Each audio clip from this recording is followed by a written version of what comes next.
Sup, my fellas, you can see the title on the screen. Don't forget to leave feedback and enjoy the story. Our story begins with an emergency check. A serious error was detected in the city. Against the backdrop of a huge blue sky, we see slowly walking red giants in armor. Another announcement. The location will be completely cleared. Red giants begin to exterminate people one by one. We see our main character holding a red-haired girl in his arms. He shouts her name nervously, Amis. The girl was in a terrible state and asked her brother Aiden to run away. A red giant appeared behind them. He pushed the houses apart, and from his horns, light began to flow, directed at our heroes. Just a moment later, he fired a laser. A huge explosion in the middle of the city. Our main character is badly injured. He has no left arm and left leg. Crawling forward, he tries to find his sister in the smoke. A second later, he notices her. He sees her small body slowly dissolving. Our main character is desperate. He doesn't understand why this is happening, what they did. He asks me to stop. His sister comforts him and apologizes to him. Before she is almost dissolved, she asks her brother to make sure. But he doesn't have time to finish.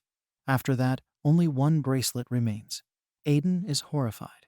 A mysterious person appears and says that he has found a bug. Says that the threat level is low. The mysterious man goes with his guards to Aiden. He is dressed in a dark cloak, and his face is hidden by a white mask. Noticing our main character, he is absolutely sure that our main character is one of the reasons for the error that appeared, because there is a chance that the error will turn into a dangerous virus. A mysterious man shouts at our main character, NPC Aiden, you will be permanently removed, charging the same laser as the last time the giant charged. Aiden starts to lose himself in his thoughts and doesn't understand. Why did it turn out this way? They wanted to lead a normal life. That's why they needed to be deleted. In a world that was terrorized by magical creatures, once there were players who later began to hunt monsters. People were grateful to the heroes for saving and ensuring safety, because thanks to them, the threat of attacks by magical creatures on ordinary people receded. However, the peaceful life did not last long. After a while, players began to treat people like toys, as if this is normal. The players began to mock and rob ordinary people, but despite this, they could not answer them anything. And the main reason was the mysterious moderator of the system, familiar to us from the white mask, which on all people who went against the system set the brand bug. And during an update or review, such people were removed. Aiden was sitting in the snow, wearing a simple shirt, torn pants, and no shoes. In his hands, he held a white shroud, in which a child was sleeping peacefully. He didn't care about the moderators or the players. The two of them could only benefit from regular checks.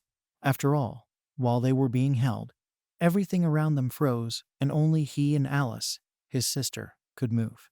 During this time, Aiden was stealing food from nearby stores. He was running down the street with a bag of bread, without even thinking about why this is happening. Staying alive was what mattered most to him. Hammer blow, sparks fly in all directions. System message, sharpening failed, equipment destroyed.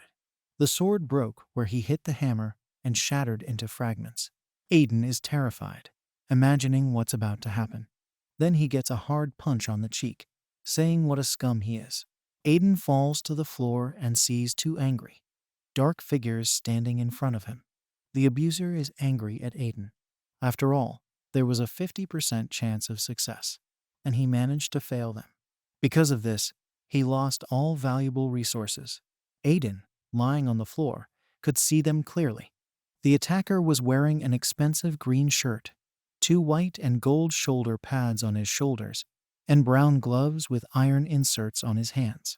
Next to him stood his companion, wearing a brown cape and wearing a shining helmet. The abuser was kicking Aiden, his mother's armor. Aiden continued to lie on the ground, curled up in pain. His clothes are trousers, shirt, boots, and a blacksmith's apron. They were covered with footprints. The abuser's partner asked him to stop, because that's how you can kill him. to which he said that he was just an NPC, and that the system will restore it anyway. His partner persuaded him to go somewhere else. As he left, he spat into the blacksmith shop. Aiden was filled with anger. If it wasn't for the karma penalty, he would have killed him. His sister ran into the blacksmith shop, wearing a white shirt, a red skirt, and 2 neatly braided braids with yellow bows. She asked her brother if he was okay. Aiden said he told her not to come down, that it was dangerous. She wanted to do something to help him. Alice wiped away Aiden's bruises and asked why they were doing this to him. He didn't break the equipment on purpose. Aiden laughed and said that it's okay, that all players are like that. Alice replied that she would try to grow up and help her brother as soon as possible. It doesn't matter to him that the job is difficult, but to the players, he's trash. As long as he can protect and please Alice, he doesn't care. However, Aiden resists the system. The moderator does not understand what is wrong with the system, says that this is some kind of nonsense. Aiden screams through his tears and pain why they should be removed. Aiden sees a huge moderator in front of him, standing in a certain space, filled with countless programs as his body gradually disappears. He promises himself that he will destroy the system at all costs. Aiden breaks up into particles, and only one moderator remains. Aiden falls into a space filled with turquoise particles. This is the end. It gradually disappears. Suddenly, a blue hand appears out of nowhere, and it rapidly collapses. She manages to grab Aiden's red hair. System error. The location will be completely cleared. NPC Aiden will be fully restored. A white light flashes in front of Aiden's eyes, with what looks like a geometric octahedron in the middle. It says that its time has not yet come. It has yet to fulfill its role. The Big Bang. Aiden is back together where the receptionist found him.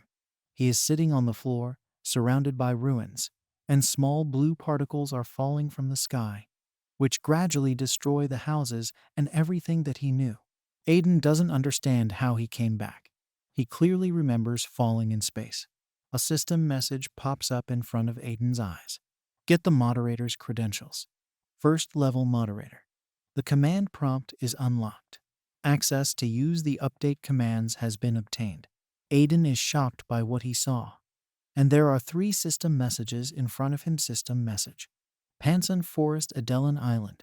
On a sunny day, under the castle gates, there is an active trade. Players go on the road. Who is on a mission? And who is upgrading or buying new equipment? The player in knight's armor was hoping for an upgrade because he felt like he was 100 years old. System adds. Please take into account the verification points. The area of error occurrence has been cleared, and compensation will be paid to players who have suffered a loss during this check.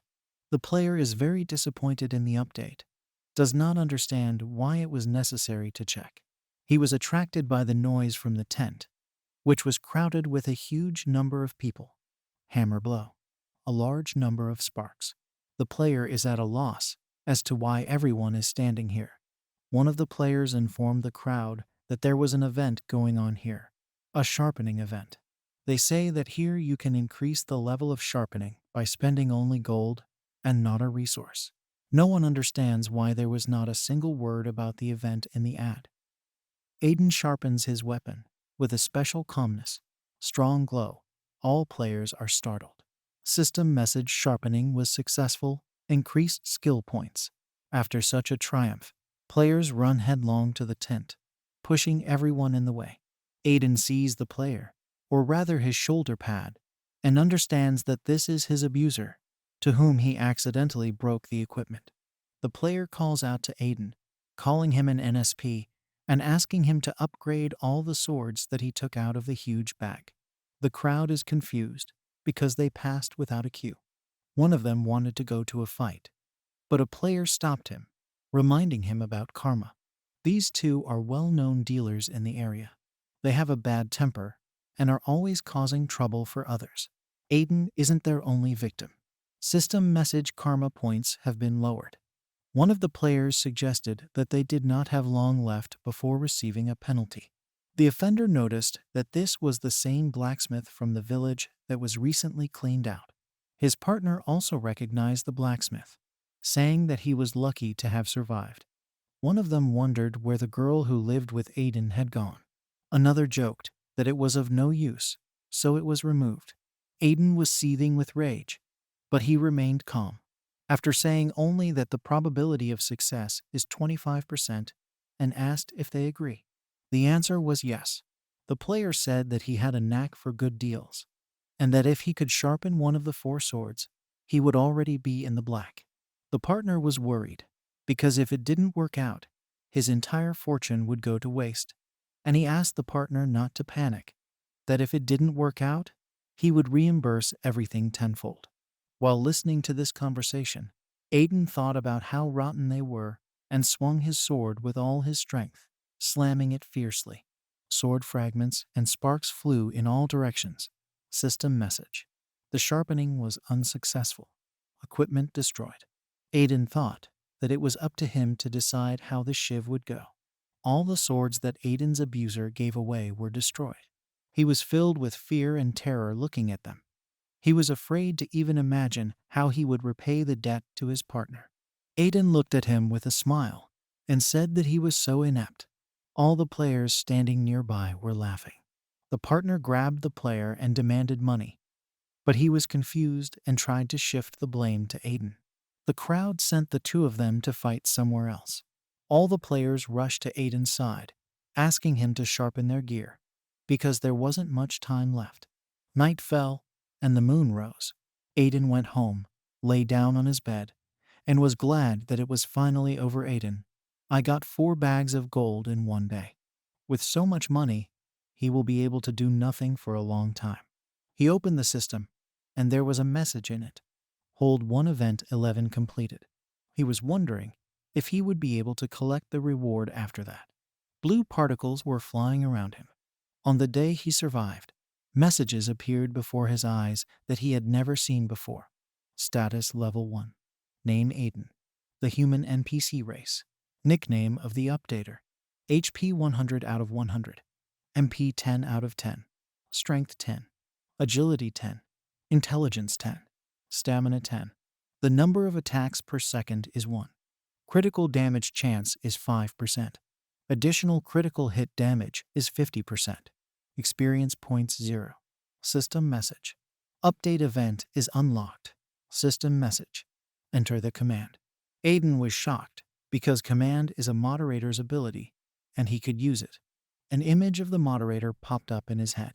Maybe Aiden has the same abilities as him.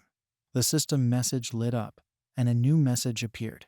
Added a new quest. Hold 1 new event.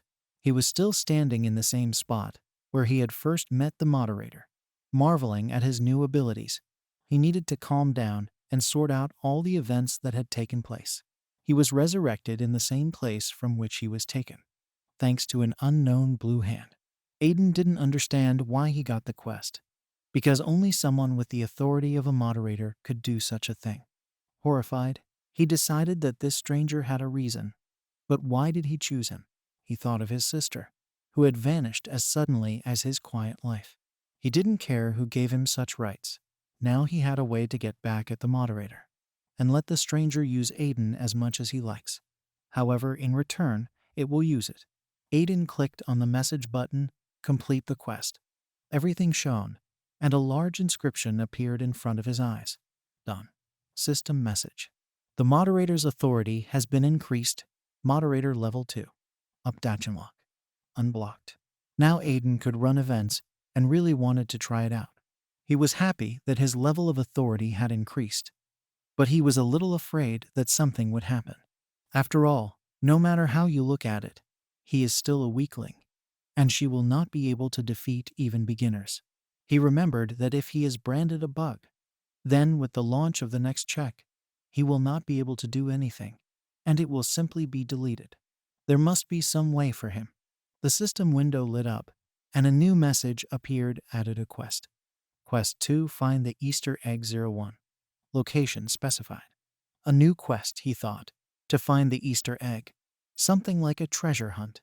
Aiden closed the system message and decided that he should not rush because he has no other options.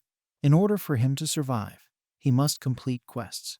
He went out into the cold, dark night and was ushered in by the yellow lights above the city, at the end of which was a pillar of light that reached all the way to the sky. He decided to take a good rest after a hard day and go there in the morning, since it wasn't that far away. In the morning, Aiden went. He came to the place where it was indicated. In front of him was a huge red door leading to a dungeon. A dungeon is a place where players descend to hang out and level up their abilities. There are high-level monsters there. Aiden couldn't believe he was here. A dark figure watched him and the trees. Aiden walked over to the door and was surprised by its size. He mustn't lose his head.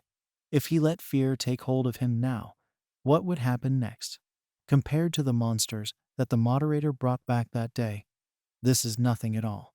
Aiden resolutely opened the doors and stepped into the dark dungeon. System warning. Access is limited to the required level 80.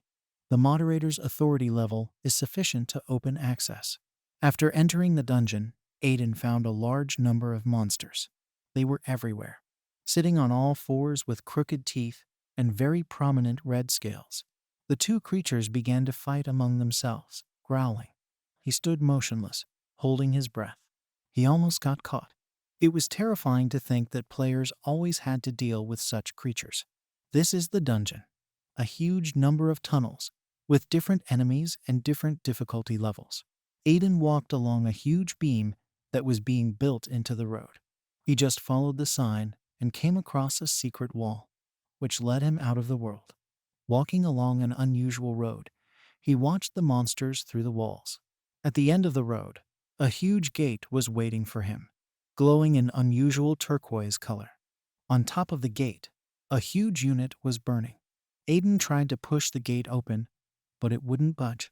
Since he's come this far, he's definitely not going to turn back. He thought that he could use the ability that he received yesterday. Opening the command prompt, he entered Updatenlock. The system screen lit up with a bright red light, and a majestic gate swung open in front of him. Aiden stared ahead as the gate opened. A bright light poured out, blinding him. When he went inside, he saw a huge room, and in the middle of it, a staircase leading to a pedestal, above which hung a huge yellow sphere. As he got closer, he could see the pedestal, a black column decorated with a golden pattern, in the center of which was the same Easter egg. Suddenly, Aiden felt something. Someone or something was falling down.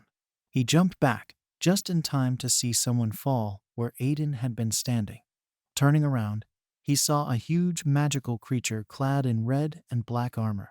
He carried a large two-handed sword, and on his head was a helmet with horns through which almost nothing could be seen. Aiden was shocked by the sudden appearance of the monster. Without thinking twice, the monster attacked him, and with one deft move, it managed to graze Aiden's arm. After dealing a large number of blows, the monster was able to severely cripple him and pin him in a corner. Swinging, the creature wanted to finish him off, but at the last moment, he managed to jump away. Aiden fumed, saying that he had nothing to lose, and drawing his sword from its scabbard, he decided to fight back against the monster. The creature was hitting so fast, but Aiden could barely parry its blows. He needed to attack, otherwise he wouldn't last long. The enemy plunged his sword into Aiden's shoulder, but despite the pain, Aiden mustered all his strength and stabbed the monster in the throat. He won. The monster's head fell to the floor. Together with where she was, dark energy began to move.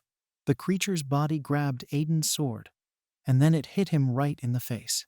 The monster's body was hollow, and it took its head and put it back down. There was a strong dark energy around him. Aiden didn't understand how this was possible, and he was desperate. I knew that nothing would come of it, and I went straight ahead, remembering how he was kicked in the blacksmith shop, how he couldn't protect his sister, how he was erased by the administrator. Amy's, or rather her image and words, flashed through Aiden's mind. You must survive.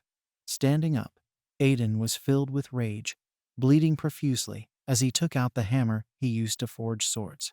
He will be able to survive. He will be closer to his goal. The monster, seeing that Aiden was still alive, decided to finish him off with a swing. He struck a blow. Aiden also hit his sword, broke it. System message. The sharpening was unsuccessful. Equipment destroyed. It suddenly dawned on him that the system recognized the monster as a magical creature, and as if swinging his hammer, he hit the monster. System message. The sharpening was unsuccessful. Equipment destroyed. The monster's hand flew all over the room. Aiden kept hitting the monster. Again and again, the system message appeared about the destruction of equipment in the end. From the monster, there were only fragments. He succeeded. He was able to complete the quest. The sphere that stood on the pedestal shone blue, and the rays from it reached out to Aidan. System message. The moderator's authority has been increased. Moderator Level 3. Updating is unblocked. A new ability has been added. He was not happy that he had come there just for her. He decided to return home as soon as possible. His wounds were very painful. Once he got out of the dungeon, he felt worse and worse until he just fell down and lost consciousness. The dark figure that was following him slowly approached, wearing a dark hooded cloak. As she approached and took off her hood, she smoothed her blue hair and smiled maliciously at Aiden. The same room in which Aiden defeated the monster, only there is nothing left on the pedestal. A blue ball in the center of which was a camera bouncing around the room. After finding the remains of the monster, he scanned them, and then reported that the dungeon keeper was destroyed, and that traces of a bug were found in the place of the destroyed keeper. The threat level is low. Emergency measures must be taken. He teleported to check the situation. Aiden finally woke up hearing strange sounds. He wanted to check what it was, but a girl in a white cape with sky blue hair and ocean blue eyes beat him to it. She was holding his hand over the system message about adding to friends. Aiden was very scared and nervously asked who she was. A mysterious stranger greeted him and said that her name was Aria. Aiden immediately realized that she was a player and started checking her status, to which Aria asked him not to be so scared and that she was not a bad person. System message.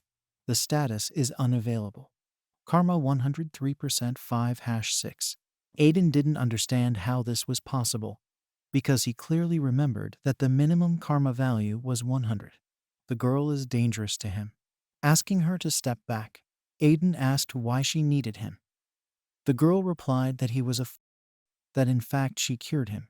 She didn't have many healing potions, but she decided to spend a couple of them on him. Aiden was surprised that the wounds had actually healed. His body wasn't hurting anymore, and he felt fine. She said it was just a gesture of goodwill, that she was just interested in him.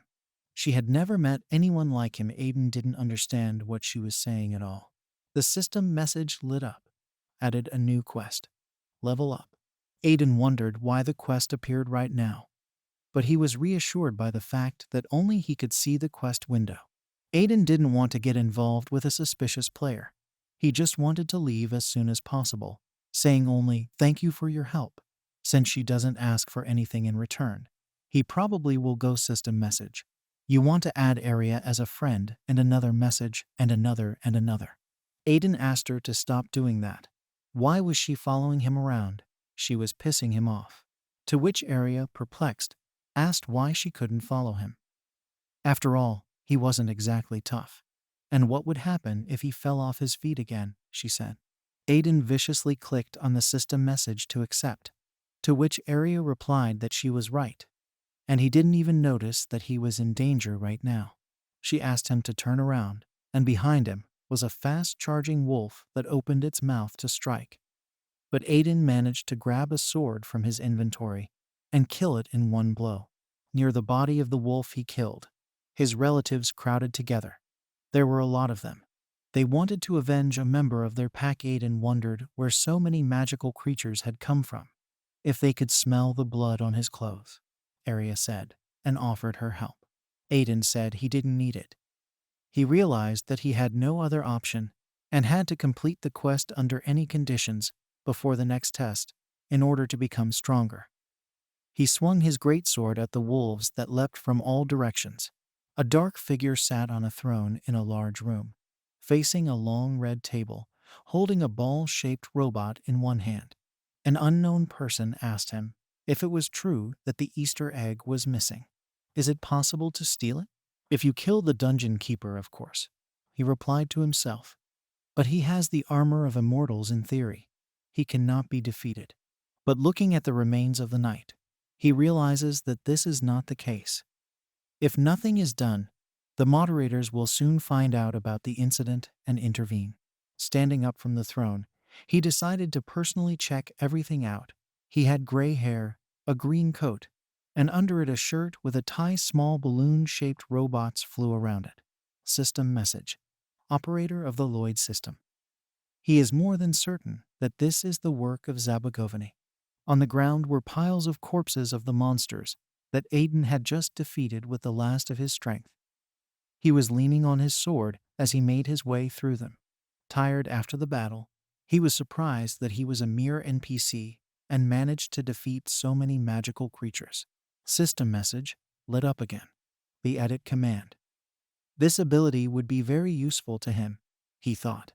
Aiden was surprised by the text on the screen. Stat points doubled. Aiden realized that he could not only double his stats. However, the consequences wouldn't be long in coming. His body was sick again. Aiden needs to use this ability carefully. Status editing.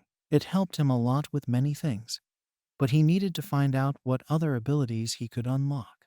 After looking in the system window, he did not understand why the level is still the same, and experience points are still 0. In order for Aiden to become stronger in this world, he must raise his level. There are 2 ways to do this. The first is to complete quests with an NPC. As players, they hunt magical creatures that pose a huge danger. Well, he tried all these things, but his level still did not rise. If there's another way for Aiden. Aria sat on the side and watched him with a smile. He spent the next few days fighting magical creatures, but he had no choice, since the NPCs didn't give him any tasks. But no matter how many monsters Aiden killed, no matter how many teams he led, the level did not increase. Then it suddenly dawned on him. System message. NPCs can't surpass themselves, and the players chosen by the system are a completely different matter. Sitting around the campfire, Aiden realized that if you were unlucky enough to become a player in the first place, then it's your destiny to stay on the fringes of development. Aiden was deep in thought when Aria interrupted him. She asked when he would finally add her as a friend, to which he swore and asked them to stop following him around. She got up from the log that she had just used as a bench and asked why he was so desperate to get stronger. That if he was so eager to level up quickly, then the easiest way to do it was through team play. After all, he himself said that he could not do anything alone. It dawned on him that if she really did get experience points, they would be split between them, so he will be able to become stronger. Suddenly for Aria, he agreed. She was very surprised by his positive response and jumped on his neck with a happy cry that she couldn't believe, still insisting that he add her as a friend. System message. The Hekla Gorge. The recommended level is 50. Aria asked Aiden to stay away, holding the black dagger in her hands. She said that players call it forgetting a friend. There were big blue lizards sitting on the hills. Aria moved towards them, complaining that she only helps friends, and he doesn't even want to add her as a friend. Aidan was pleased with his good fortune, for such things usually cost money, and here was gratuitous help. He decided to try everything in his power. Opening the command prompt, he entered. Updated options. System message. Applying experience points x2. The only way he could level up quickly was if he earned experience points in this way, and he really hoped that it would at least work. Aria charged at the monsters with incredible speed. She dealt a fatal blow to each of them in a second. System message. Level up, and more. Level increased. Aiden was happy that he finally managed to level up. He thought that this should have been done from the very beginning. A spherical robot watched all this. While scanning Aiden, it found a bug. Aiden had assumed that Aria was strong, but he hadn't even thought that strong. With deft movements and quick strikes, she crushed one enemy after another. He still didn't understand why she was following him. She noticed that the robot was watching them, and her smile faded. System message. The quest is completed. Level up. Reward ability points. Looking at the system message, Aiden chose what to spend the reward on. Looking at the corpses of the monsters, he noticed that Aria had disappeared somewhere. Aiden tried to call out to her, but there was only silence. Fragments of the robot lay on the floor. It was very laggy and small lightning bolts were coming out of it. The last thing he managed to say was that the object was logged in, and that there could be numerous losses if destroyed. Aria kicked the broken robot hard. There was nothing left of him. After telling him goodbye that she didn't know what he was here for, and that he was bothering her, she wouldn't let anyone touch her stuff system message. Do you want to add the user Aria as a friend? Aiden finally hits the accept button, and Aria beams with happiness and happily thanks him for this action. Aiden asked her not to make such a fuss because he just added her as a friend. Aiden is level 30. He began to travel along the endless roads of this world, along with a random player named Aria. He still didn't understand what she saw in him, but she helped him a lot, so he added her as a friend. Confident that it wouldn't make things any worse, Aiden looked at the system message where he used his reward received for level up. Editing is a really necessary skill further in the leveling process. He can change his class as he wishes. Now he is no longer an NPC or a player. Due to the fact that the system began to recognize him as a player, he was able to raise his level alone. He has a long way to go, and Aiden has become much stronger than the old one, and he wasn't even close to the current one. He clenched his fist hard and thought that if he had had that kind of strength back then, he would definitely have been able to protect his beloved sister. The yellow lights that had led him to the Easter egg suddenly appeared. Seeing them, he ran to the hill. Aria did not understand where he was running, but followed him. When he reached it, Aiden saw a huge blue field filled with dark energy in front of him. He asked Aria what it was, to which she replied that this is a bad sector, a space that was abandoned by the system and cleared by the moderator. It stayed on its own, and over time it turned into this. No one knows what can get out of this place. Aiden resolutely began to descend the hill going towards the bad sector. Without thinking twice, Aria ran after him, asking him to wait. Soon they came to this place, a huge blue wall filled with broken and filled cells. The place where Aiden once lived has turned into something similar. Bad sector. Aria was curious about what would happen if she went there, and she was happy to support Aiden's idea. He touched the wall with his hand, and red shards and lots of sparks flew out. The passageway opened and Aria happily entered with him, surrounded by an ominous red aura that Aiden didn't see. And at that moment she realized that he could enter without her help, and only moderators and operators could get into the bad sector. She knew he was special. They strolled between the piles of rocks and the black pillars that stood everywhere, giving off dark energy. Aiden thought about it. He had finally come in, but there was no need for him to do so. However, it was the yellow lights that brought him here. Something flashed past them quickly. Aiden noticed this and pulled his sword out of its scabbard, telling Aria that there was something there, that if it wasn't a wild beast, it was a magical creature. Without hesitating for a second, he saw that a frightened child was sitting behind the rocks. From somewhere above him, an arrow flew straight into his sword.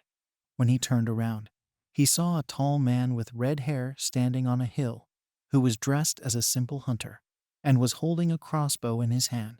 Then he pointed the crossbow at Aiden and called for the child to come to him. The child quickly hid behind the man. The stranger asked if they were players. He hadn't seen any other people here in a long time. How did they get here? He said threateningly. Aiden looked warily at the stranger, who found him suspicious, but didn't see any malicious intent in him, and calmed down. Unlike Aiden, there was an intimidating energy coming from Aria.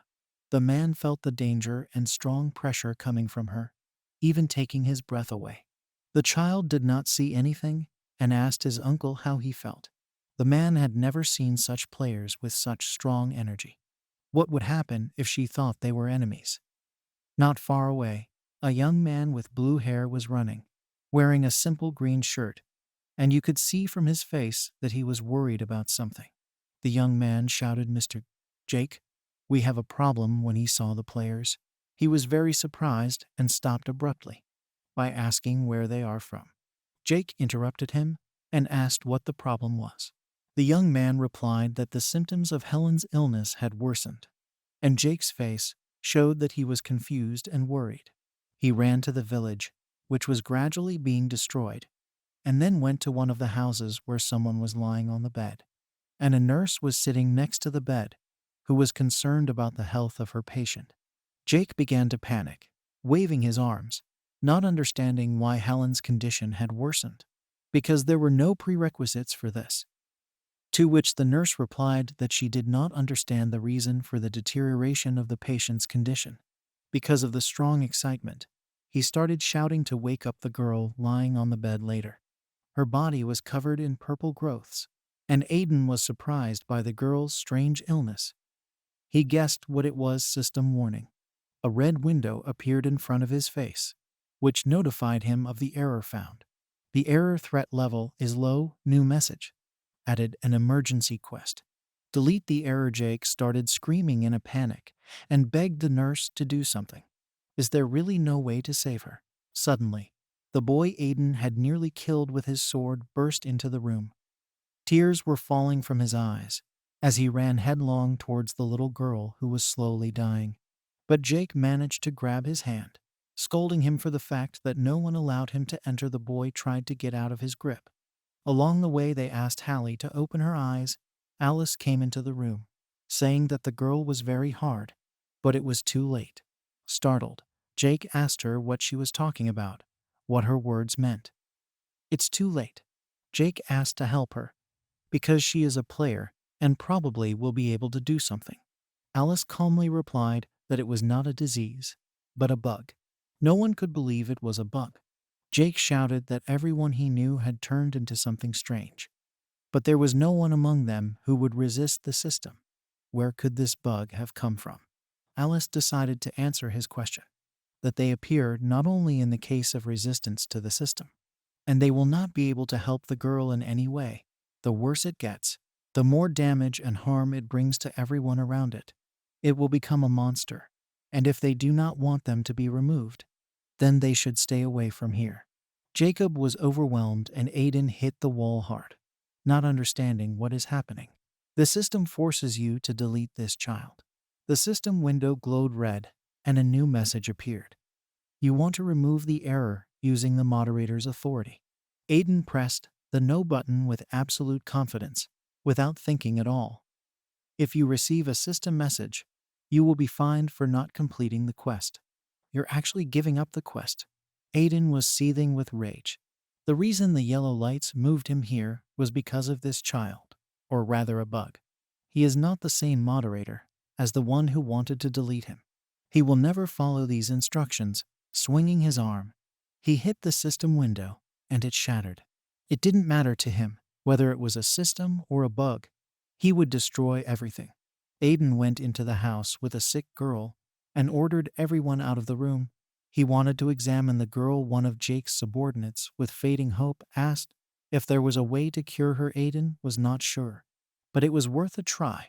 The boy tearfully begged to save his little sister. Approaching the girl, who was getting worse and worse every time, he touched her head. Opening the developer line, he entered the command: Edit Update plus Unlock. There was a bright red flash all over the room, and the people inside didn't understand what was going on. Aiden got into the system. He was floating in zero gravity near a huge ball to which all the players of the world and NPCs were connected.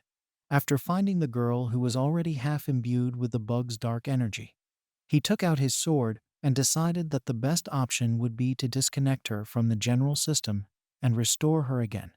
One blow to the energy rope that connected her to the system, and he shut it down. After touching it, he tried to restore it. The infection went away, and its aura color changed to red, just like himself. All the people who were in that room, except Alice, were infected with the bug. He swung them all off the system and did the same thing as with the girl. Alice, who was watching the process from the room, couldn't believe what was happening. A flash in all directions, the house in which they were scattered to splinters, and then the whole district and the bad sector was destroyed. Only from the top fell particles reminiscent of the former problem. Aiden stood in the open, clear sky, hoping he'd made it. System message. Hidden quest completed. New update delete commands added. Aiden has been registered as the new moderator of Mount Urch. It turns out that he needed to get rid of the bug, and not the child. Whoever gave him the moderator abilities was just testing him. What choice will he make? Alice nervously pours healing potions on Aiden, fearing that something hurts or he is crippled. He, in disgust, waves his hand away, asking her to stop. Alice gently touches his cheeks, saying that she was very scared for him, and that next time he would act more carefully because he is a very important person for her. Aiden's attention is drawn to the people he just helped. Jake thanks him because not only did he save the kids, but all of them were safe and sound because of Aiden. System message. The update is complete. NPC class Jake, Logan, Sophia, Henry, and Helen. It was changed to free people. All of them have a system message with their level and information about their past and present professions. Aiden also got a couple of new messages. Urch Village, population 5, resources 0%. Moderator, Aiden. He assumed that the new update was due to something he had just done. They resisted, so Aiden separated them from the system. However, something intervened.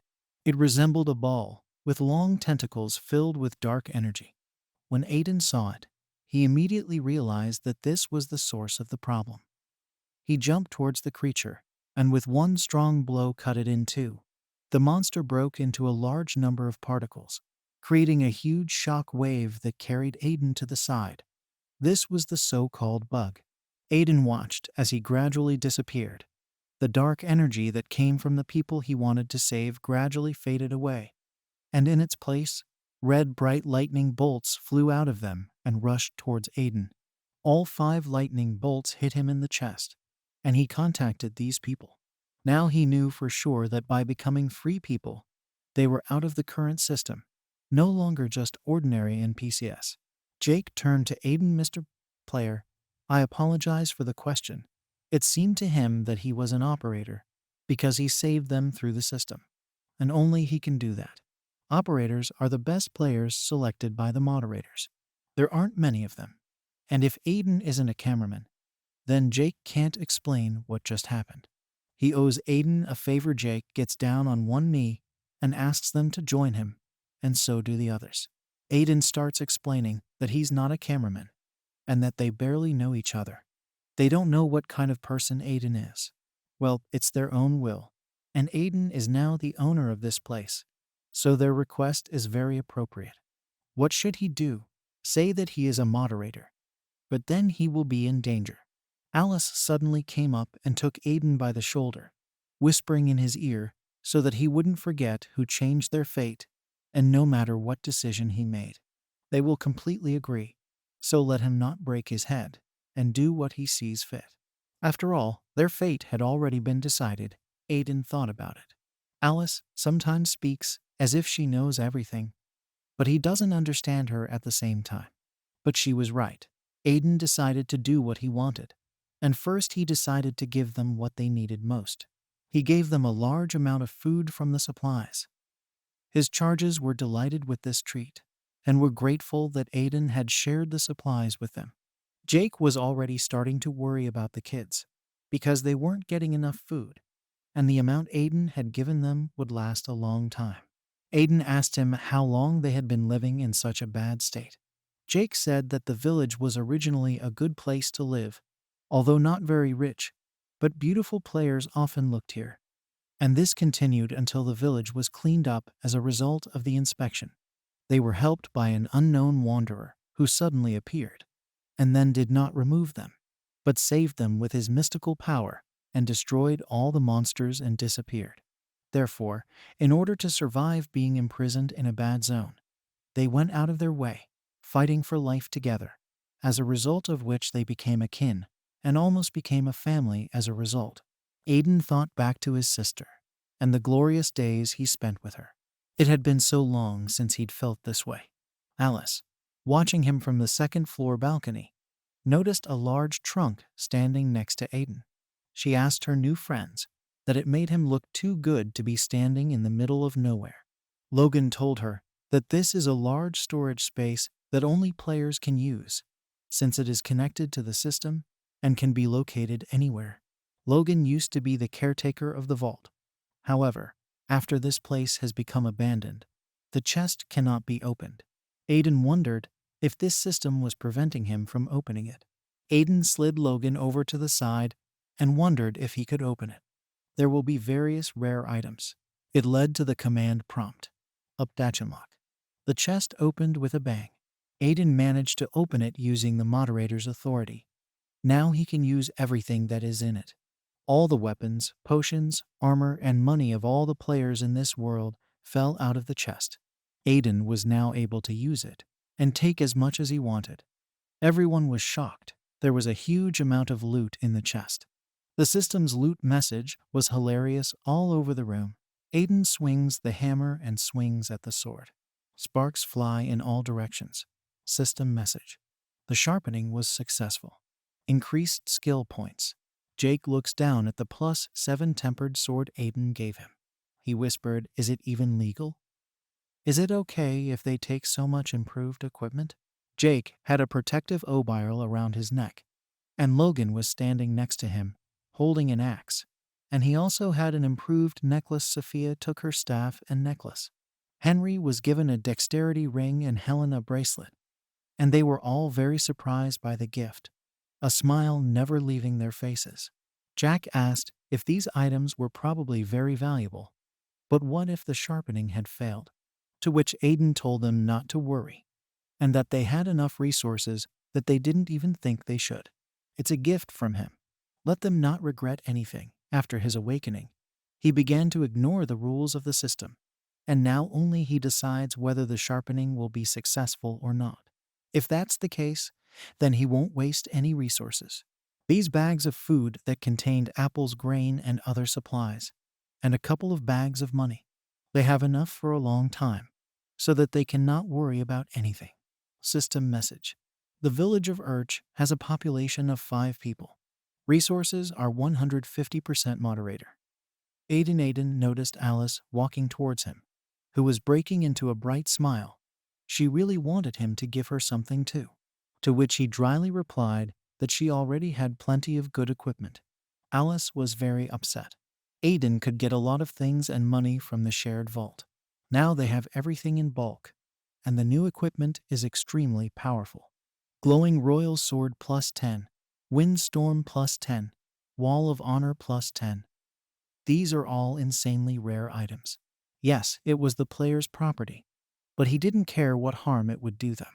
One of the players opens the inventory and sees that his equipment and money are gone. He immediately writes a complaint, scolding the operators for negligence. The vault is also part of the system, and any player who writes a complaint will probably receive compensation from the item system as a result of the failure. Most importantly, you can call it the loot that he held in his hands. It looked like a miniature galaxy with many stars inside. Aiden tossed it up, and it grew slightly larger. System message. Passive ability. A cloud-based system is a space where you can retrieve any item or equipment if necessary.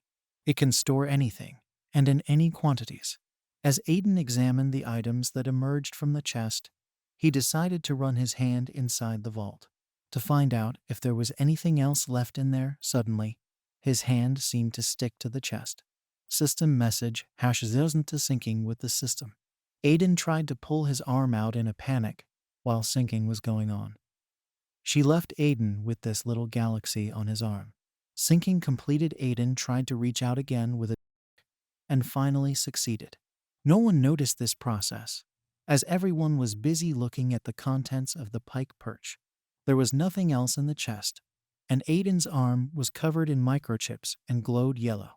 It was hard for Aiden to believe, now that he could use the vault anywhere, anytime. This will be very useful in the future. Jake turned to him and thanked him again and said that if they had, they would have just been released. They couldn't have asked for more.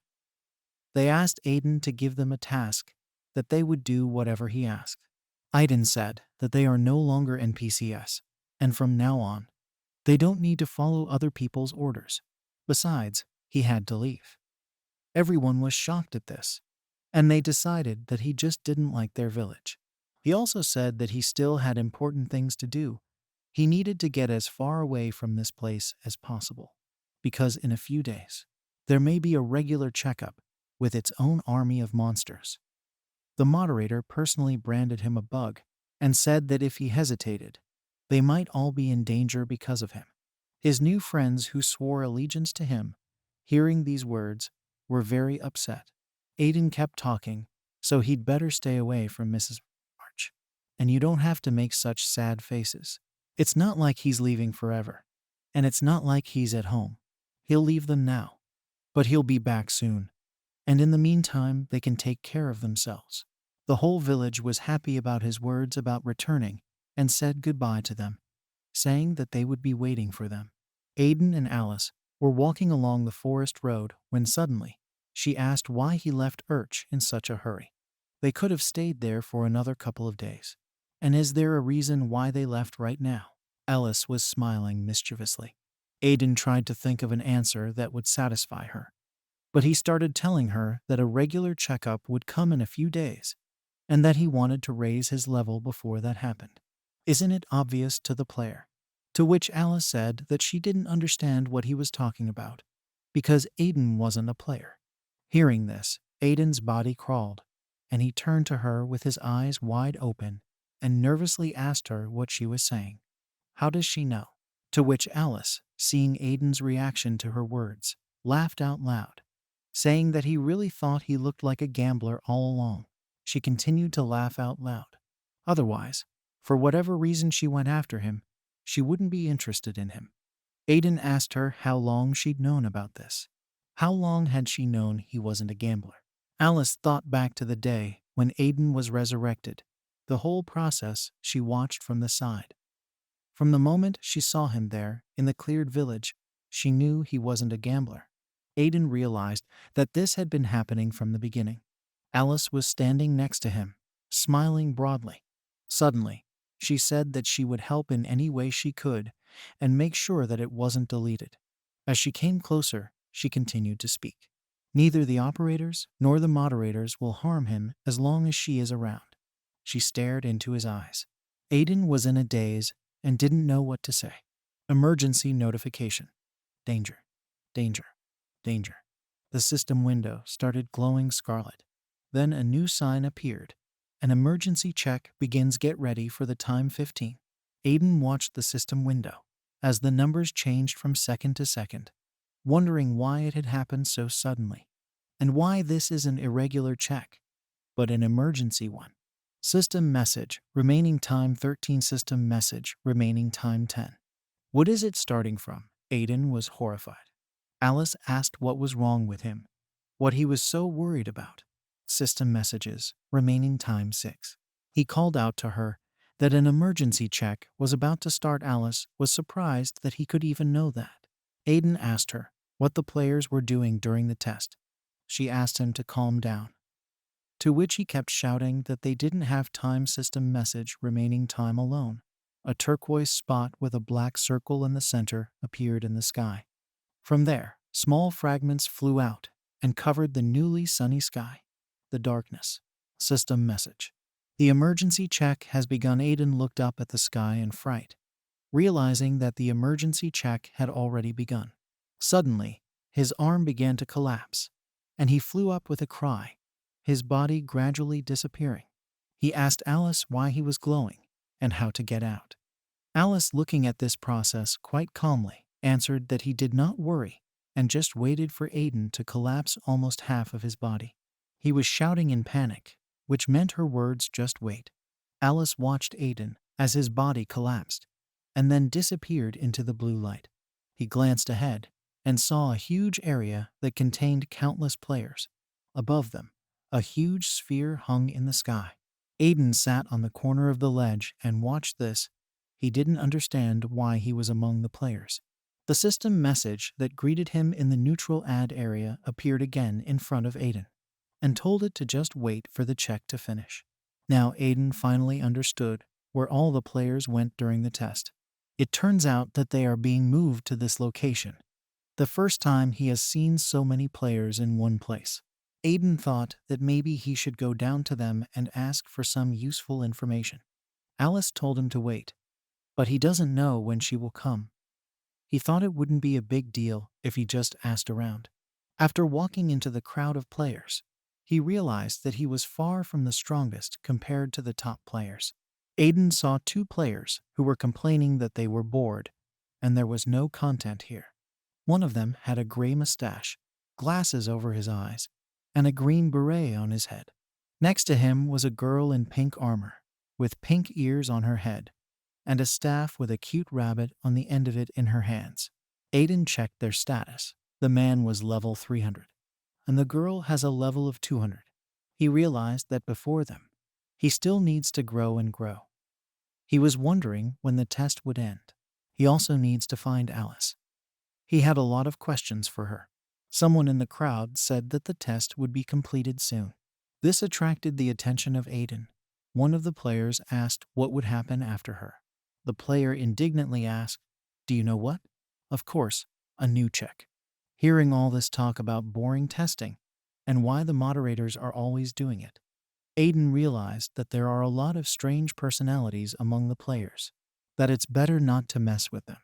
He accidentally hit one of the players, pushing him in the back. Realizing that he was finished, he tried to quickly correct the situation by apologizing.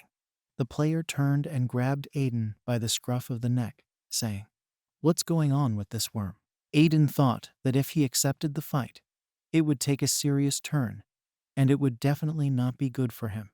Therefore, he simply ignored the player's swing.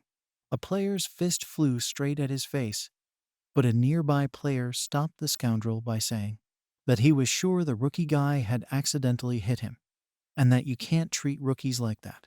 He was a handsome young man with yellow eyes and hair shining like the sun, wearing a knight's red armor.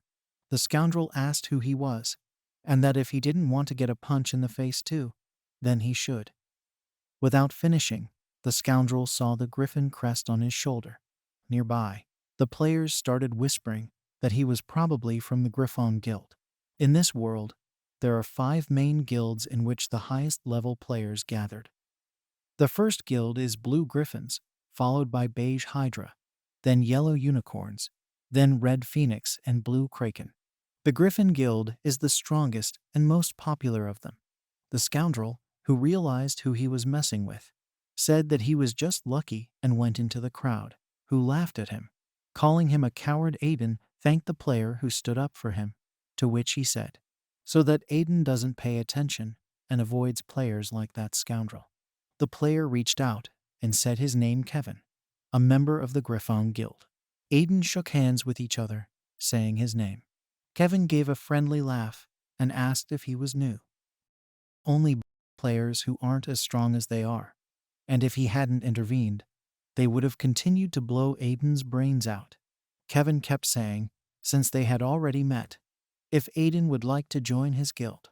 Aiden was in a stupor and didn't understand why they needed a newbie like him. Kevin said that he does not pursue any specific goal. After the new updates stopped being released, new players began to appear much less often. So some guilds began to volunteer to help and support newcomers by inviting them to teams and helping them in their endeavors. So Kevin followed suit. Happily, he announced that he had already sent a friend request and that Aiden had the right to refuse him. If Aiden joins the guild, he will get a bunch of different privileges. After saying goodbye to Aiden, Kevin said that if he had any questions, let them contact him.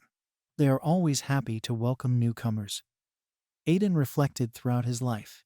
He thought that most players were basically bad, but Kevin proved otherwise. Suddenly, Alice jumped on Aiden's shoulders and screamed his name. Terrified, Aiden asked her how she could have found him in this crowd, to which she looked slyly at him, putting her finger to her lips. and said that she had her own methods. She pulled out a player from behind who wanted to hit Aiden, saying that I was late because I was dealing with him. Aiden appealed to Alice that if she continues to do this, then her karma. And then he remembered. They left, leaving the scoundrel lying on the floor beaten. Alice asked him how he liked this place, that there's nothing special about it, right? Aiden replied that it wasn't bad in principle, he was fine with everything. The Lloyd system operator was watching them from above. His eyes glowed blue, and ball-shaped robots flew around him. 3 dark figures stood in the middle of the room, surrounded by a large number of pillars. One of the figures was wondering why there were only 3 of them today. This figure was a girl with pink hair, with a fluffy long tail and fox ears. She was wearing a white shirt with gold patterns and a short dress. There were 2 small sharp fangs in the girl's mouth. She wondered why that Lloyd had started acting without them. Why out of the blue, he decided to conduct a checkup, and where he even goes. System message operator Mia level 490. The girl next to her put her hand on Mia's shoulder, 3 gold bracelets on her arm. She asked her not to get mad, saying that Lloyd wouldn't do a background check without a reason. The girl had white hair. Her head was decorated with a tiara, and above it shone a halo. With the right to the left of the girl were 2 snow-white wings. She was wearing a long dress, making her look like an angel. She assumed that Lloyd would contact them soon. System message. Selenium operator level 400. A man standing nearby told Mia and Selena that Lloyd had just texted him. He found a bug. The man was dressed in dark armor, which was covered with a cloak decorated with gray fur on top. On his head was a helmet that completely covered his face, and on his belt hung a long sword in a scabbard. System message. Operator Xenon level 445. He assumed that it wouldn't take long for Lloyd to remove the bug. The village was very interested in what was there, and she couldn't wait to see what was going on there. Mia asked them to hurry up, because she had other things to do. I opened the system window and invited my friends to watch how things were going. In the window, they saw Lloyd watching the crowd of players. They were wondering what kind of bug he found. System message emergency check completed. The players were surprised that everything went faster this time, asking each other if information about something new, events, or updates. But there was nothing there, except for information about fixing the bug. Players were upset by this, but they have already come to terms with the fact that the update has not been released for a long time. Alice was confused. She didn't understand why the check was suddenly completed so early. This had never happened before. She had a bad feeling that all the players in the room were glowing blue, including Alice and Aiden. Alice was shocked by what she saw. She could not understand why she was under the control of the system. Apparently someone used special powers. Something's wrong. She quickly turned to Aiden and told him the unpleasant news. Probably someone will now show up to delete it. Alice kept telling him not to worry about her coming up with something, because she needed him. A huge flash in the middle of the room blinded Aiden. All the other players had disappeared, and he didn't know what was going on, why he was left alone. Alice moved to the path they had been standing on before the check started. She was filled with rage. Flashes of energy radiated from her as she stared ahead with an indifferent gaze. Her eyes were filled with anger, and she said that someone had overstepped all bounds. How dare he do such tricks in her presence? Aiden looked around in a panic, trying to find anyone who was going to delete it. He tried to calm himself. After all, I knew that someday this day would come. He was preparing for this, so he will not allow himself to be removed so easily. Turning around, he saw Lloyd's cameraman standing behind the same monsters that had once destroyed his house and removed his sister. Lloyd watched with particular distaste. He wondered if he was an NPC or a player. This was the first time he had seen such a bug. Aiden was emitting red energy, but he was a threat to the system anyway. Therefore, it should be deleted. One of the monsters leapt at Aiden and tried to grab him with its claws. He took out one of the swords from the storage area, and Aiden tried his best to swing it, but the monster's grip on the blade prevented him from doing so. The second monster was charging a laser to strike, but Aiden had time to notice it and jumping away. The laser hit the monster directly. Taking advantage of this, Aiden swung and delivered a crushing blow to the monster's head. And another monster, much larger, was already running behind him. It tried to run over Aiden with its foot, but he managed to get a shield out of his storage and cover himself with it. The monster was pushing Aiden hard into the ground. Aiden's sword started to shatter, and he couldn't resist for long. With the last of his strength, he opened the developer line and entered an updated of the X2 stats. His strength, agility, intelligence, and stamina increased to 600 points, and he was able to push the monster away with one blow of the shield. The huge creature flew several meters away and fell to the ground. Suddenly, a hand flew out from the other side and wrapped around Aiden like a rope. Aiden noticed that the monster he had hit had already regained consciousness. The monster was holding its right arm, which was stretched out abruptly.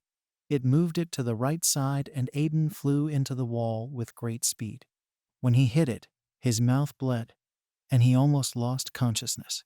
The monster swung to hit Aiden now on the floor, but Aiden managed to open the command prompt and navigate through it. Update, while the monster was at a loss as to where it had gone. Aiden attacked him from behind. While he was flying, Aiden opened up again and led the X3 stats edit update to the command line. And with a single blow, he destroyed it flying further. The monster fell to the ground, or rather what was left of it. And Aiden's momentum sent him flying into the next one, also destroying it with a single blow, turning it into a pile of. Lloyd spoke to him from behind. He was disappointed because Lloyd thought Aiden was a high-level bug for destroying the dungeon keeper, but it didn't seem like he even had the time to come here. Before Aiden could do anything, Lloyd grabbed him by the face and lifted him off the ground.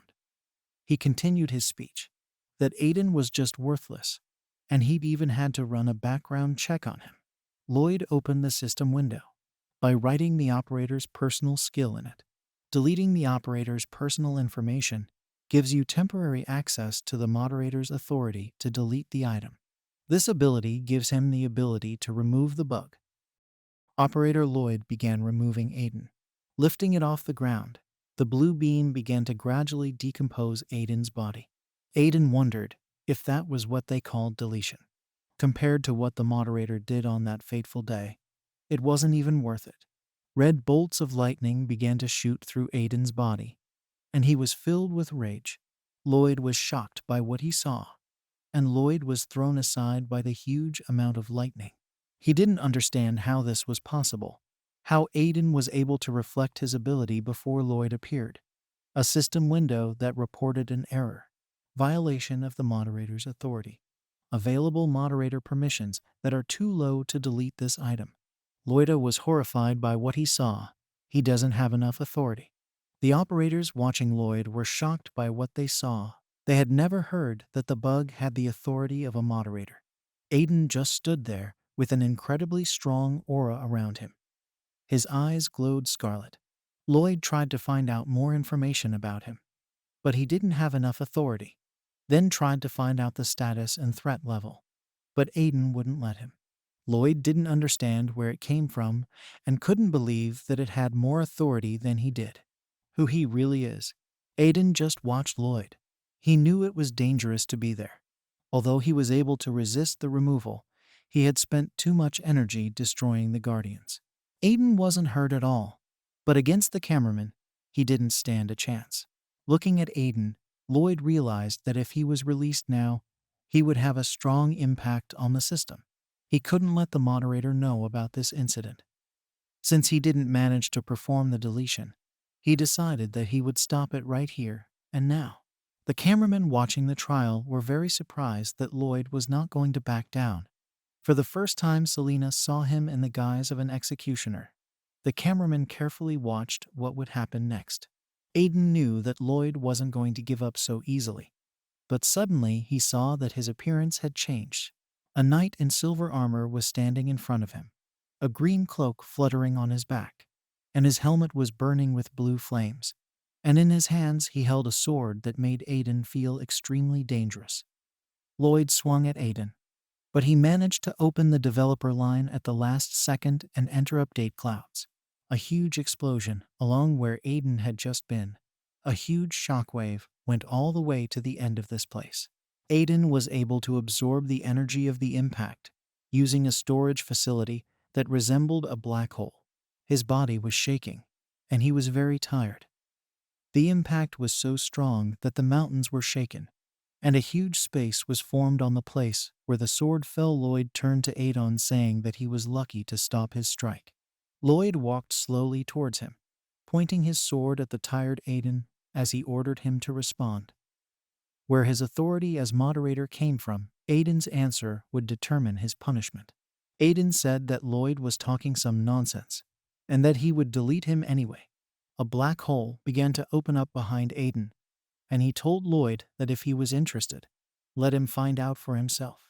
Lloyd noticed that the portal had suddenly expanded, and Aiden was aware that its powers weren't working on the operators yet. But that was only for now. Aiden jumped back into the portal and told Lloyd that when his training was over, he would find it himself. Lloyd ran to the portal, shouting for Aiden to stop. He swung and hit it, but it was too late for the portal to close. Lloyd was furious. He didn't understand how this was possible. After all, without his permission, there is no way out of there. He must at all costs find Aiden and destroy him. We are taken to a chest near which 3 players are standing. They talk about the fact that items began to disappear from the vault, and that the error was not fixed. Suddenly, Aiden's hand appears from the chest, great scaring all the players. No one understood why a man got out of there. Aiden crawled out of the trunk and fell to the floor, trying to catch his breath, and whispered that he was alive. One of the operators watching the system window said that Lloyd was coming back. They told Lloyd that they needed to confer on what to do with the bug. He told the operators that he would immediately follow him because he was a deadly danger. Finally, he asked to transfer the data to other operators. He wants to hear their opinion. Mia, seeing all this and hearing it, didn't show any emotion. She just wanted to get out of there. Selena tried to reassure Mia that they should prepare measures together against the bug, but she flatly refused. Mia didn't have time for such. She already had a lot of things to do because of the storage issues, and the other players had a lot of questions for her. She glared at Lloyd if he had any objections, to which he said no. Mia said goodbye to them and started to leave, complaining about the next problems. Suddenly someone disturbed her. It turned out to be Alice. Leaning on one of the columns and crossing her arms, she turned to Mia. She wanted to know in detail about their conversation. She glared at her, saying that they haven't seen each other for a long time, which got a startled look in Mia's eyes. System message. The city of Mycenae. An ordinary, quiet city surrounded by a long wall protecting it from the outside world. The city was going about its normal life with players and NPCs walking around, and Aiden was standing in one of the dark alleys. He opened a system message with a list of friends. Alice still hasn't responded to him. He was worried that something had happened to her. Aiden knew that he didn't have much time left and wouldn't be able to wait for her for that long, because the operator would be following him, even though he was using the cloud to move around. Aiden had no idea how much longer he could. Pulling on the hood, Aiden walked on, knowing that it was dangerous to stay in one place, and he urgently needed to find shelter. He had been here quite often, but he couldn't get used to this place. The last time they'd been here with Alice was when they'd run away from there. Aiden was walking through the city when he saw a fast flying ball-shaped robot. Realizing that it was dangerous, he quickly hid behind the crates. Aiden knew the cameraman was following him. Is there a place for Aiden that even the operator can't find? Suddenly, yellow lights appeared, which Aiden immediately noticed. They took him along the city. There is definitely something for him there. He followed them slowly along the long streets, and where did they lead him? When he reached the end, Aiden saw a bright yellow flash in front of him, and the lights disappeared. There was only a wall in front of him, which greatly puzzled Aiden. Other than her, there was nothing else there. Aiden thought it might be a secret passage and touched the wall, several purple lightning bolts popped out and hit him. Pulling back his hand, lightning made a drawing in the wall. In fact, this is a secret passage. He didn't know what was hidden behind it, so he decided to use the moderator's powers. He opened the developer line and entered Update Unlock. The wall began to crack open in front of him. Suddenly, a system alert popped up, which warned him that this area is not recommended for visiting, since it is outside the protection of the system. Aiden was pleased, considering the system was so eager for a chance to get rid of him. Some simple warning won't stop it. He went through this passageway, because it's much safer than staying in this city at the risk of getting caught by the operator. He was teleported to some strange place. Looking around, he saw a single passage after passing through the corridor of which he said it definitely didn't look like a dungeon. Aiden was surprised that there was such a place in the vicinity of the city. He decided to look around first, reaching the end of the corridor and turning left. He saw an emaciated girl, her clothes torn. Only when she saw Aiden did she get very scared, and she screamed and quickly ran away. He followed her, asking her to listen to him first. After walking further, he saw a place with a huge number of people. Bonfires and tents were burning everywhere. The girl ran towards the people shouting that they had an intruder. Seeing Aiden, all the people were very scared and panicked. He wondered where so many NPCs were coming from, and a pile of rocks was flying at him at high speed. Aiden's hand shot out, and the rocks bounced off it. In front of him was a girl in a brown dress who was wondering who he was and how it got here. Her hand glowed. Aiden glared at the girl, wondering why she was attacking without waiting for an answer. From the vault, he took out his sword, deciding that she should not be allowed to use the spell on it. He swung at the girl and knocked out her cast spells. Her face was covered in bruises, and she knew that he was a gambler, so let him not wait for mercy. All the stones in the area were imbued with her magic. People behind her were afraid that something would happen to her and wanted to help her. She said that she was fine, and that they wouldn't stop her from fighting him. They would only stop her. He realized that all these people were marked bug. Realizing this, Aiden tried to calm people down by saying that it was some kind of misunderstanding. People were hostile. They saw him as a threat. They understood that he had come to remove them all. A girl named Siri turned to Aiden, saying that this location was created by Mr.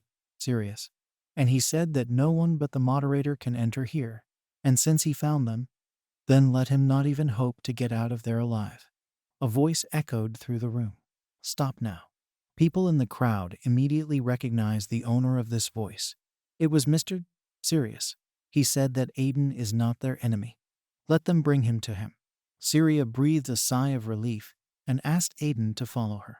She would show him the way, and it was clear that she didn't trust Aiden. She warned him that if he did something, she would destroy him in a heartbeat. The two of them were walking together through the long corridors when Aiden suddenly asked a question, wondering how they managed to survive the inspection without getting hurt. She said that they were saved by Mr. Sirius, that it was he who created this place. Without him, they would have been deleted long ago. She stopped abruptly and announced that they had arrived. In front of them was an ordinary stone road, with a dark passage at the end. Aiden wondered where Sirius was. Siri shouted into the empty room, Mr. Sirius. She told me that she had brought him. Aiden was taken aback by what he saw. A huge blue dragon covered in scales appears out of the darkness, and the dragon puts its head on the floor and looks at Aiden carefully with its yellow eye. Then he greeted Aiden by calling it a moderator. The huge dragon stared into Aiden's soul. Aiden couldn't move, couldn't believe what he was seeing. Where could such a powerful being come from in such a place? System message. Unknown patron spirit Sirius. The system message was garbled, and part of his name could not be read. Worried, Aiden thought that this was not a simple NPC, but a dragon from the time of the creation of this world. Aiden had only heard of it in legend. Sirius turned to him. So Aiden is the new moderator. He stared at the dragon in fear, not sure how he knew. Sirius replied that he could see fragments of their memories, Joy filled the dragon's heart. System message. Dragon's Eye is a personal ability that allows you to see the nature of an object. Sirius couldn't believe that a creature like Aiden had appeared in a world where everything had literally stopped. Sirius saw Aiden's memories of how he was able to fix the bug. So he told Aiden, "What does the moderator's new ability to fix bugs mean?" Siri was startled. Sirius glowed with a white light, finally meeting that fateful person. He transformed into a normal player infected with the bug, his face breaking into a smile. Sirius' hair was half blue, and the tips were bright red, and he was wearing a white shirt over which he was wearing a vest with black patterns. The pupil in his eyes was still that of a dragon. He asked to fulfill his request. Siri was worried about Mr. Sirius. Aiden, standing next to him, did not understand what was happening. A new system message appeared before his eyes. Added a quest. Quest from Sirius. Protect the NPCs that follow Sirius and fulfill his request. Reward for completing the quest. Skill point. Syria asked Sirius if he should have changed his appearance, because his mana is unstable. He said he was fine. Eden thought about it, because this quest was different from the ones he had done before.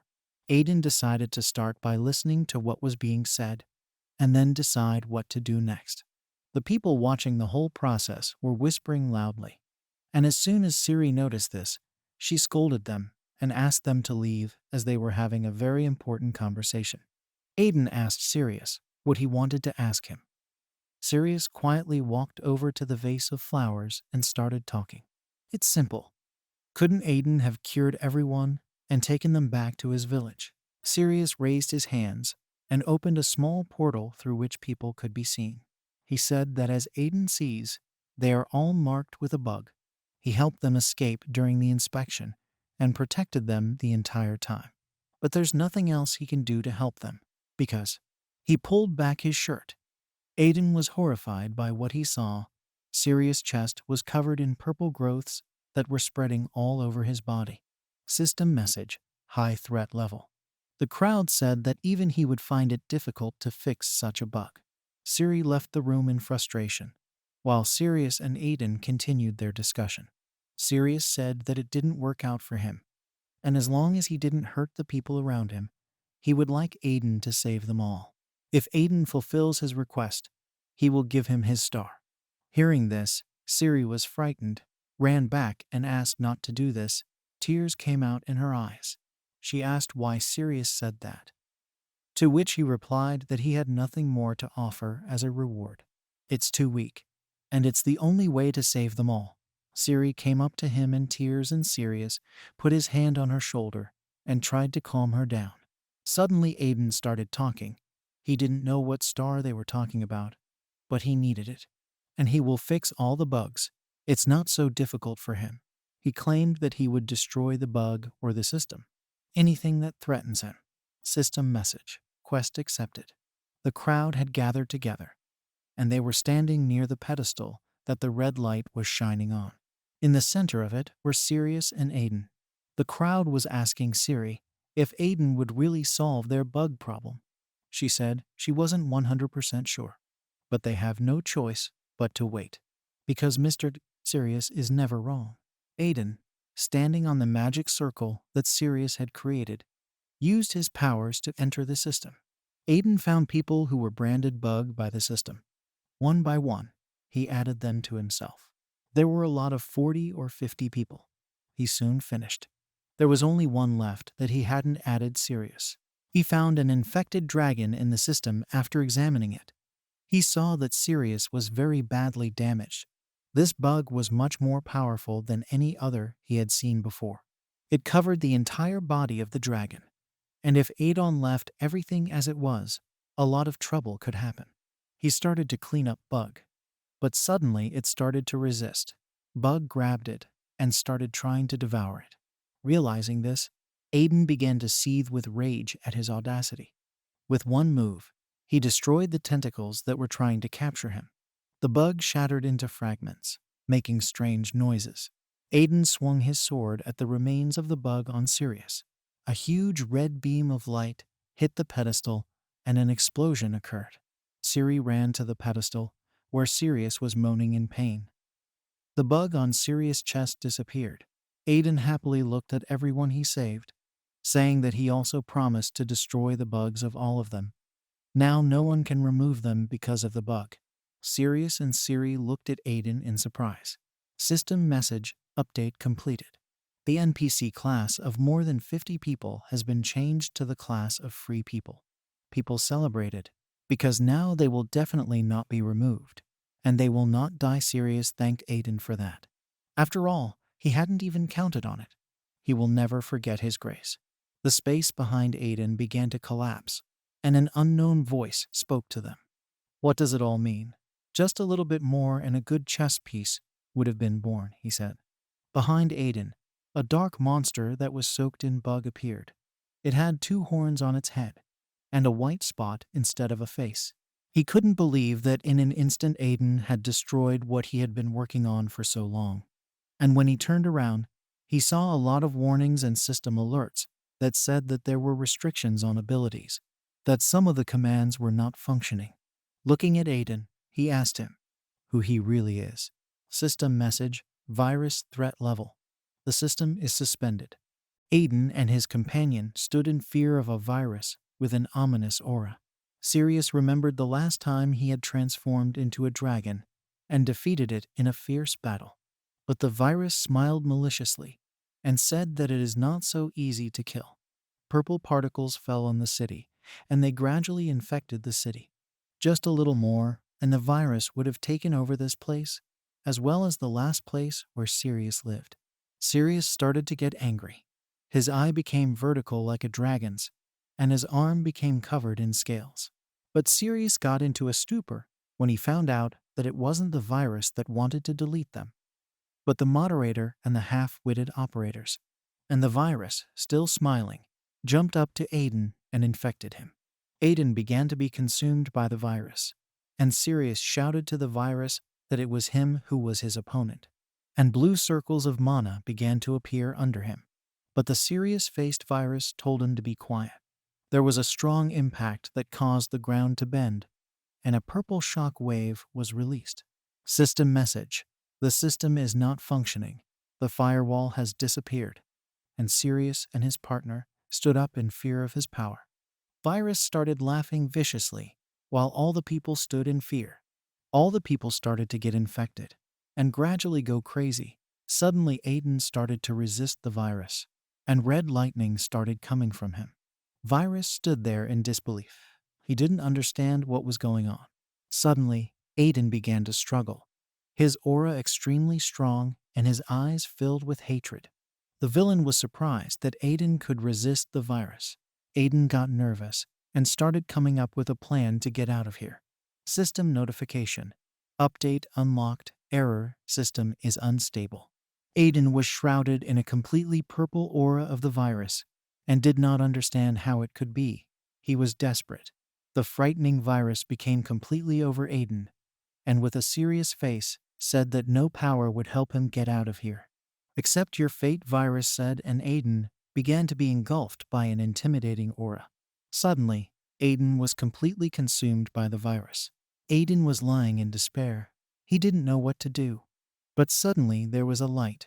Aiden was surprised, and a light shape touched Aiden's face. Aiden was shocked. But it was Alice. And suddenly, Aiden started to get out. The shell of the virus that absorbed Aiden began to crack, and the rays were distributed. The virus was in shock. He did not understand how this could be. Aiden was able to get out. Red lightning was coming from him, and he was advancing towards the virus. System notification. New system rebuilt. Aiden coolly called up the system menu and gave the command to remove this virus. The virus, not understanding what was happening, began to split into small particles. The virus, shrouded in fear by Aiden's aura, did not understand how it had the authority to remove it. Aiden just stood there and watched in silence. System alert. Firewall, passive ability creates a level 1 firewall. Aiden shouted that he had blocked the power that was about to consume him. People were standing in disbelief. Thanks to this power, he can save all people. Version 01 update completed. "Now you have no chance," said Aiden to Virus, who was almost gone. And suddenly Virus started laughing. Aiden stood there in disbelief. Almost deleted Virus started to smile and said that he found what he was looking for so long, and that now he can get closer to the moderator. The evil aura once again enveloped Virus, and he began to laugh. Aiden stood in disbelief and watched as the virus that was almost gone screamed that it would definitely make it its own. And when it completely evaporated, only tiny red particles remained. Everything fell into place, and a moderator shouted out from the crowd, and Sirius came up to Aiden and started asking him how he was feeling. No one would have suspected that Aiden had the ability to remove things. Sirius was overwhelmed by his helplessness in this battle. He is embarrassed to call himself a patron spirit, because without the support of the system, he considers himself powerless. Purple virus particles were left on the floor, and Sirius said that this is not the end, as we need to deal with the remains. After all, if they are left untouched, they can grow and a bug may appear. Sirius redirected his mana to his arm and went to get rid of the particles. But suddenly, there was a blow. Sirius was standing in shock. He did not understand what was happening. And suddenly the particles pierced Sirius in several places. Aiden and his partner were standing there in shock. They were scared. Aiden and his partner quickly ran to Sirius. And suddenly the terrible virus appeared again. Smiling and covering everything with his evil aura, Virus began to talk about his special skill. And that skill turned out to be cloning. Aiden suddenly drew his sword. With a single swipe, he severed the tentacles that had pierced Sirius. The wounded Sirius fell to the floor, and his partner ran up to him and started screaming. Aiden was very angry. Sirius's partner was begging him to open his eyes. Aiden was very angry because he did not understand where this virus came from, because only recently he deleted it. Suddenly, Aiden was enveloped in the aura of a virus. Laughing, Virus said that it wasn't so easy to get rid of it. Several copies of the fearsome viruses rose above Aiden, covering everything in there with their sinister aura. The virus said that only a moderator can get rid of it completely. Aiden's eyes filled with hatred and malice again. Red particles and lightning were coming from it again. He collected the red particles in his hand and opened the system menu. He pointed the hand with the red particles at the copy of the viruses and gave the command to delete it many times. Some of the clones left, but most of them just stood there, smiling and laughing at Aiden. The virus said that this was not enough to destroy it, and suddenly the clones started attacking Aiden. But he quickly took out a shield from his inventory and protected himself from the clones' attacks. The attack of the virus was so strong that the surface shook, and the shield simply broke into many small particles. Powerful purple tentacles of the virus were standing over Aiden, and they abruptly went to attack Aiden. Aiden swung his sword, and bits of virus were left on the blade of the sword.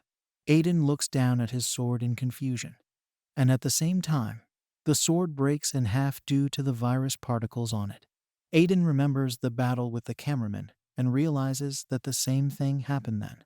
Aiden realized that the player's equipment only works on magical creatures, and when the operator put his foot on Aiden, he realized that there was absolutely no point in sharpening.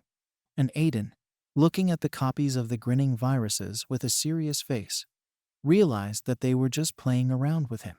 Aiden, his shield and sword broken, stands in front of the terrifying copies of the virus. The virus tells him to give up. Battered and hopeless from the battle, Aiden didn't understand why the virus wasn't affected by any deletions or attacks. It just keeps cloning. The many clones continued to stand there, shrouding all their sinister auras, while laughing at Aiden's situation. Virus, watching Aiden with a broken sword, started telling him that he should take it with him. But he is very nervous about the network screen, and abruptly, the virus's aura increased significantly, and it decided to completely absorb Aiden. Aiden was afraid, and he didn't understand what he needed to do. He opened the system window again to try to delete it. But it didn't help Aiden. The tentacles of the virus were able to grab it and slowly absorbed it. Virus started laughing at Aiden. He said that removing Aiden was nothing compared to expanding it. Aiden started to get nervous, and he didn't know what to do because he was about to be completely consumed by the virus. The virus told him to close his eyes, and everything was about to end. His partner ran up to Sirius and started asking him how he was feeling. Sirius has been infected in some parts of his body with a virus that is gradually infecting him. His partner told him to hold out a little longer, and she would heal him with her magic. Sirius said in his weak voice that he was fine. The partner wanted to cure Sirius at any cost, but everyone understood that it was useless and the virus could not be cured by magic in any way. Sirius went to the limits of the bug level, and soon he himself will become a virus, and he said that you cannot be near them. His partner started crying loudly because they all thought that they had already found a way out, and suddenly Sirius got up and in a low voice asked for forgiveness from his partner and asked to help the new moderator. After that, Sirius' body shone brightly, almost completely consumed by the virus. Aiden was no longer able to resist as well as before. He didn't know what to do, so he started thinking about all the solutions to get out of here. And suddenly an idea came to him. He took out Alice's hammer and wondered why it didn't collapse like other equipment. Aiden was surprised, and at the same time, Alice's hammer shone with red rays in Aiden's hand. Aiden gave the command to remove the virus and hit it with a hammer, and suddenly there were blinding red-white rays. The tentacles started to let go of Aiden, and Virus was surprised. He didn't understand what it was. He didn't understand where Aiden got this hammer from, because only someone who got the moderator's permission can have a weapon of submission. Aiden was shocked by this hammer, and he realized that the team was being led. But Virus smiled again and said that Aiden was lucky because he was inattentive, and he attacked Aiden again because he was still weak. Aiden was terrified. He didn't know what to do. But a blue glow abruptly appeared in front of him. The system inscription, "Quest completed, reward awarded." Aiden couldn't believe his eyes. What was shining in front of him was the star of Sirius. Sirius' partner called out to the moderator, and while crying, she held out her mana-filled hand in front of her and told him to take advantage of it. Suddenly, Aiden coolly gathered all the power of Alice's hammer and swung it. Everything was covered with white rays, fragments flew to the sides. The virus didn't understand what was going on. He only saw a very powerful light beam that destroyed his clones. Aiden calmly stood and watched Virus's surprise, and suddenly Eden's eyes were filled with rage again, and he took out his weapon, which glowed with a bright fire. System message, punitive sword yes on in Aiden's personal use. The ominous virus that fell to the floor began to disintegrate into small red particles. He couldn't understand why he couldn't apply cloning and extension. But the red ray that hit the virus can only be done by moderators and Mr. Trojan. Aiden stands there, his eyes filled with rage and holding his mighty bright sword, delivering the final blow. The virus rose above Aiden's head and said that the games were over. The virus wanted to take Aiden with him safe and sound. And suddenly the aura of the virus begins to strengthen again, and brightly sparkle with light rays. And he told the proud Aiden that he refused to accept his fate with humility. Suddenly, the virus attacked Aiden with a powerful beam, the impact so strong that the ground completely shook from the impact. But Aiden took his bright red sword in his hand and charged towards the virus with lightning speed, leaving behind his strong red aura. Aiden opened the system panel and gave the delete command. He swung his red sword and cut the virus in half, leaving only the red silhouette of his sword. The virus was shocked by this force, and it slowly began to wear off into the smallest particles. Aiden's kick was so strong that the shock wave from his ball cut through even the ground. Trees of such force fell and stones flew in all directions, leaving only a red ray of Aiden behind them. After killing the virus, Aiden exhaled calmly as he watched the rocks fall next to them. Holding his hammer in his other hand, Aiden looked tired as he watched how hard it was and what it left behind. After that, a blue ray with virus particles appeared from the ground. Someone who looked like a human was standing there, completely infected with the virus. He had white hair and a scowl in his eyes. He thought about it, and realized that one of his copies had disappeared. He poked a finger at the broken glass that had been consumed by the virus, wondering who had removed it, because he knew it could have been either an operator or a high-ranking defender. Along with the fully absorbed virus, there were bright purple rays, illuminating the face of an unknown person. Through the broken glass where he was poking his finger, he saw Aiden, his eyes blazing with rage, and in his hands he held his powerful bright sword, shrouded in flames. A certain person thought that if he did everything right, he would be able to hit the moderator. This particular person was a worm virus. He had white hair, black eyes with purple pupils, and was dressed all in black, with purple rays running down his torso, and there was a bright light on his chest. The worm thought that the Trojan would also be happy about this, but suddenly a bright fire appeared, which illuminated the worm's face. Suddenly, there was a huge explosion that grazed the worm. The worm stood with a straight face, slowly recovering. A female figure emerged from the fire. It was Mia with cat ears and a tail. She had blue eyes, pink hair, and was wearing a beautiful white and red dress. She had been searching for the worm for a long time, because it had been hiding very well all this time. She gave him a terrifying look, and everything around her was ablaze with yellow flames. Suddenly, there was another more powerful explosion. Red and yellow flames enveloped everything, and only Mia's figure could be seen indistinctly. The worm was very interested in how Mia found out where he was, but he was glad that she didn't bring a moderator. He was completely confident in himself, and asked Mia, was she underestimating him too much?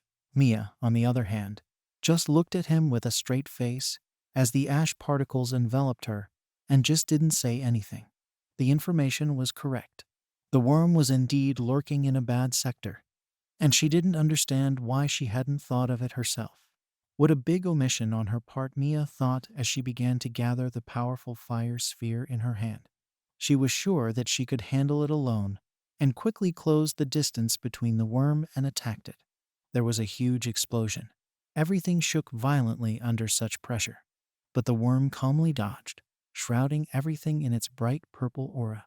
The worm stretched out its arm and grabbed Mia with its tentacles, then slammed her completely into the black metal sphere. He raised his hand up, and bright rays appeared, saying that Mia should have brought a high-ranked defender with her. And suddenly bright purple rays were sent into the dark sphere filled with viruses. The impact was so strong that everything shook under the sphere.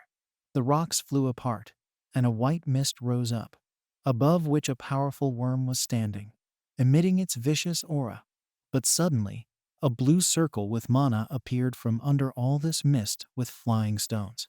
The worm was surprised and did not expect such an attack, and a strong bright blue ray was released, which completely hit the worm. Out of all this mist, Mia emerged with a very strong blue flame burning in her hand. Mia said that it was the worm that was underestimating her, and she stood in front of it, completely transformed. She was enveloped in a very strong blue flame that was very dazzling. She also grew huge fists on her hands, and Mia, with a stern look, filled this place with her aura, uttered the phrase that today she would definitely remove it, no matter what. At the same time, we are transported to the scene of Aiden's battle. The humans and Aiden watched as Sirius' partner tried to revive him. Sirius was consumed by the virus, and that aura was coming from him. His partner was crying and hugging Sirius to her, and suddenly Sirius' left eye turned purple. His body was infected with a virus, and he began to break up into small pieces, and there was a place in his chest where the virus had hit him. Sirius slowly closes his eyes and is transported to his inner world, where the white dragon was chained with blue chains. The dragon was outraged. There was a dark silhouette in the distance, and he didn't understand why it was obstructing. This silhouette turned out to be the moderator, who was wearing a dark cloak and had a mask on his face, and there was a piercing blue gaze. The huge paw of the dragon bound with blue chains began to slowly shrink, shaking the ground. The dragon clearly started to get angry. It stood up on its front paws, and its eyes filled with a bright yellow, menacing hue. He doesn't understand why innocent people should be removed. The dragon can't believe that the moderator, who is supposed to protect people from any threats, leaves them to their fate. The virus catches people and infects them. The dragon proudly rose above the moderator, saying that he is a creature that should protect people, and the one who gave him such a purpose was just the moderator. Helpless in his situation, the dragon does not understand why the moderator has changed so much. The dragon and the moderator are watching each other across from the blue prism. The dragon repeats itself and asks again why the moderator has become like this. And the moderator quietly replies that the number of viruses increases with each system update. And suddenly the moderator begins to hover above the ground, enveloping himself in bright white particles. The moderator can no longer allow them to appear, so they must permanently remove all their abilities. The moderator abruptly rose above the dragon's head with the words that those people who will resist me, both you and Sirius, are a threat, and so the moderator will block them. After that, he raised his left hand, which started to accumulate a lot of white particles. Everything abruptly shone. The dragon is afraid of what is about to happen to him and strikes at the dragon. The dragon's chains are broken abruptly, and the dragon asks the moderator to come to his senses, because this way he will become the one the viruses want to see. But the moderator continued to stand coolly, shrouding everything in his bright aura. A voice is heard from columns filled with microchips. He shouts, "Moderator, I couldn't do anything," he says, and was blocked.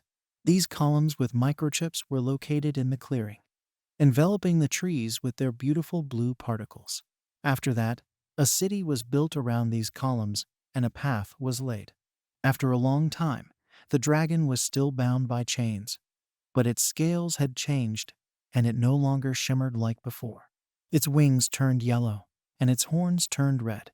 The chained, desperate-eyed dragon knew that there was no way to rewind time if it was the system's will. He didn't know if he should accept it. Suddenly, abruptly, someone puts a hand on his scales. The dragon looks at the person who did this in surprise, and he sees a dirty little girl with brown hair and a torn white tank top. She just sits down next to the dragon. The dragon recalls that before people came to him and looked at him from the cliff, but he doesn't remember anyone ever getting close to him.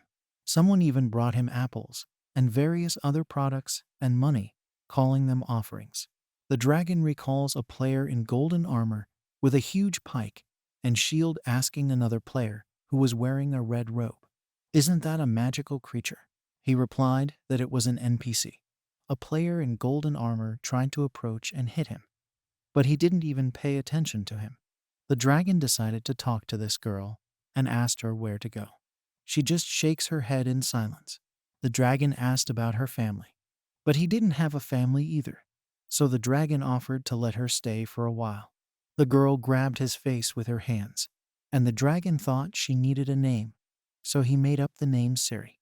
After that, the girl lay down on the dragon and fell asleep. The dragon taught her to use blue balls with magic, and the girl each time became more proficient in magic, and in the future she could conjure green light rays that were incredibly powerful, which could shatter stones. But the dragon understood that Siri was a human child, and he could not keep her with him forever, and he let her go to the city so that she could communicate with people like herself.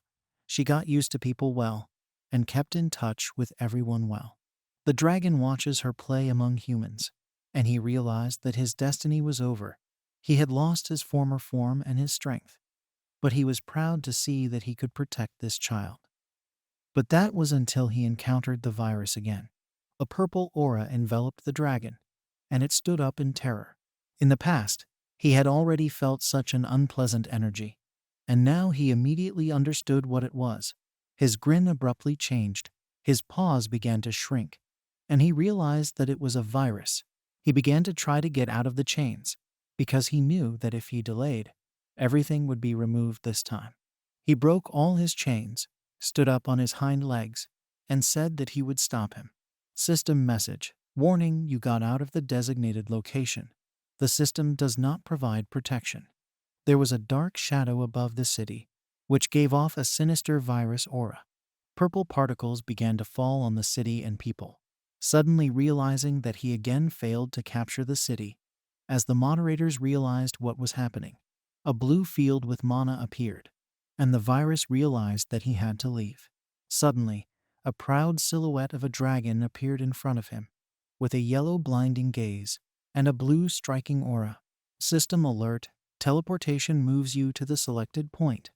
The virus turns around and sees a dragon in front of it and is surprised. The dragon realized that the virus was to blame for this and began to charge huge balls of magic from his hands. But the malicious virus, smiling, said that luck was on his side and abruptly shone with purple rays. In many places, infection has already begun, and the dragon sees that it is being absorbed by the virus. He is horrified to realize that he is about to be infected. Virus says he's not a bad specimen and starts laughing. It asked the dragon not to be removed, and then it evaporated, disintegrating into small purple particles. System alerts, emergency check started. Suddenly, someone started walking on the ground in their boots. System alert, notifications detected deadly bug. Moderators go to the city. System alert. This NPC territory will be removed. Suddenly, a bright blue beam is heard, and bright magic balls begin to shine in the city. The dragon, silently watching this, understands that everything repeats itself. The moderators still didn't find a way other than deleting it. The dragon doesn't want to leave people here, so it starts making a circle with mana above it, and shines brightly on the entire city. System alert, teleportation. The radiant dragon said that it will protect them, and suddenly a hand appears, and a white dragon with a yellow gaze appears. His name is Sirius. The man says that he wants him to become a light for those who have lost their way. The white dragon's eyes shone with stars. He wants him to become the brightest star that will shine very strongly in the sky.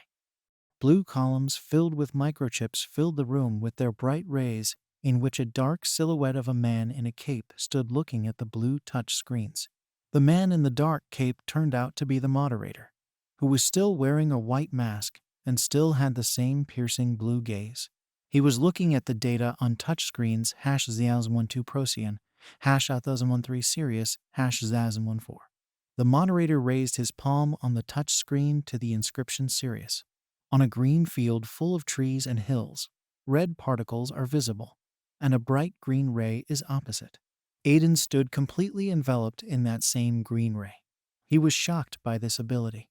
After the green beam disappeared, it disintegrated into tiny green particles, enveloping Aiden and everything around him. Aiden said that this ability is incredibly useful, because thanks to this ability, they were able to get out of there. Aiden watched the many people standing behind Siri and was grateful for her service. Further away, a small rock rose above a green clearing, above which circled a certain black-red particle that blinded the eye. Suddenly, Siri turns awkwardly to Aiden. She thanks him for saving her, and also other innocent people who got into the same trouble. And suddenly, she started crying with words of gratitude towards Aiden. Siri was grateful that Aiden had taken responsibility and not allowed Sirius to turn into a virus. After all, Sirius was already almost completely consumed by the virus. His left eye was dark purple, and the wound in his chest continued to spread the virus throughout his body.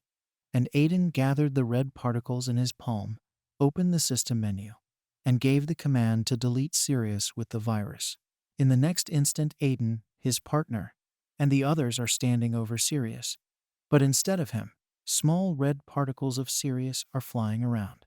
My partner says that they have opened a new path, and despite the tragedy, Mr. Tusay Sirius would still like it. And they said they'd follow Aiden. System alert. Siri notification and 50 other people registered as residents of Urch Village. Aiden and his partner together, with people, go along the road filled with trees and grass. And along the way, Aiden decides to ask Siri what that star was when they were fighting the virus, holding his hammer in his hand. But Siri doesn't really know what it was either. She only knows that it was the source of Master Sirius' power.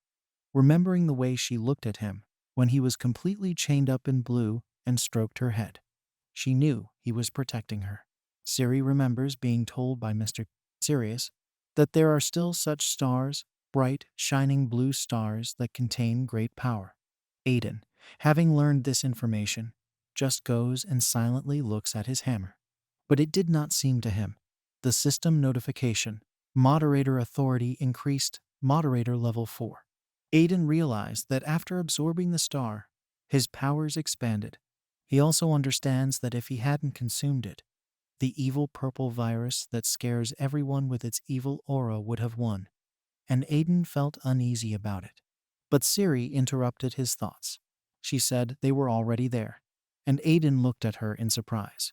There were stone walls in the front, and even further away, there were strange red figures that were not clearly visible. The entire city was completely in ruins, with stones, planks, and bricks everywhere. Suddenly, someone called out to Aiden from the crowd, and Siri and Aiden looked up in surprise. It turned out to be Jake, Henry, Helen, Sophia, and Logan. They were very happy to see Aiden, and they were waiting for all of them. Helen and Henry immediately rushed to Aiden to hug, and Aiden stroked their heads, talking to Jake. Suddenly Alice pounced on him from behind. She was very happy to see him, and was all beaming with happiness. Aiden did not expect to see her here. Alice looked at Aiden with a stern look, and without words, it became clear that she would not let him go anywhere alone. But Aiden also looked at her. People were standing and watching Aiden talking to Alice, and there were only ruins in the background. Alice was very surprised to find out how many people he brought here. Suddenly Syria was very scared of something. Her eyes dropped to the floor. Who is she? Siri thought to herself when she saw Alice. It gave off an intimidatingly strong aura, and without an armed gaze, it was clear that it was extremely strong. And her aura reminded Siri that she was just like Mr. Serious.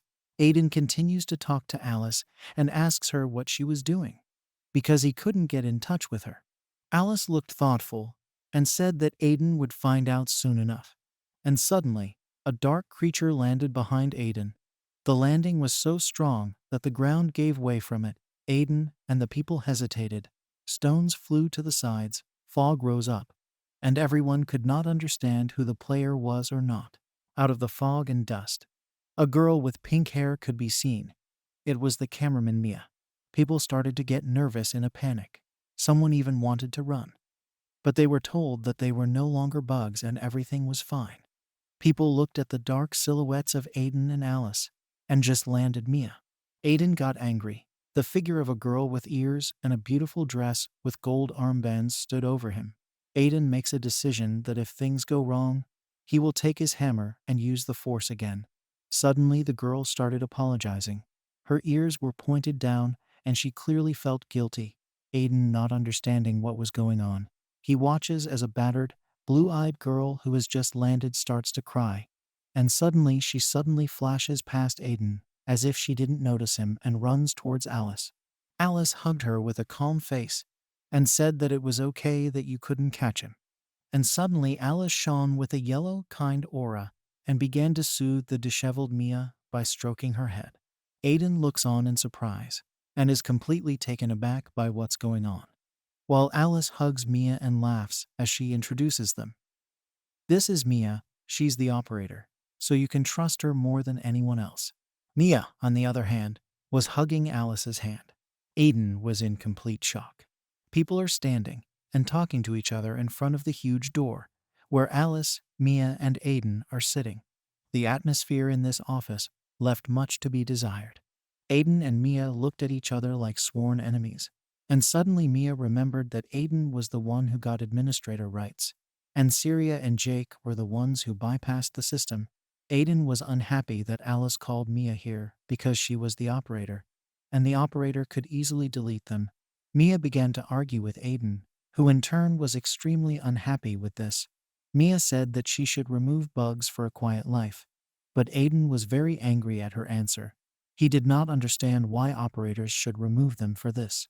Mia began to get angry at Aiden in response, and argued that this was the only way out.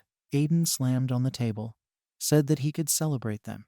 Mia looked at him in surprise and did not believe him. Alice, watching their arguments, tried to calm them down, but it didn't really work out. and after that she became much more serious and went straight to the point. She asked Aiden with full seriousness if he was thinking of becoming a moderator. Aiden was very surprised at this question and looked at Aria.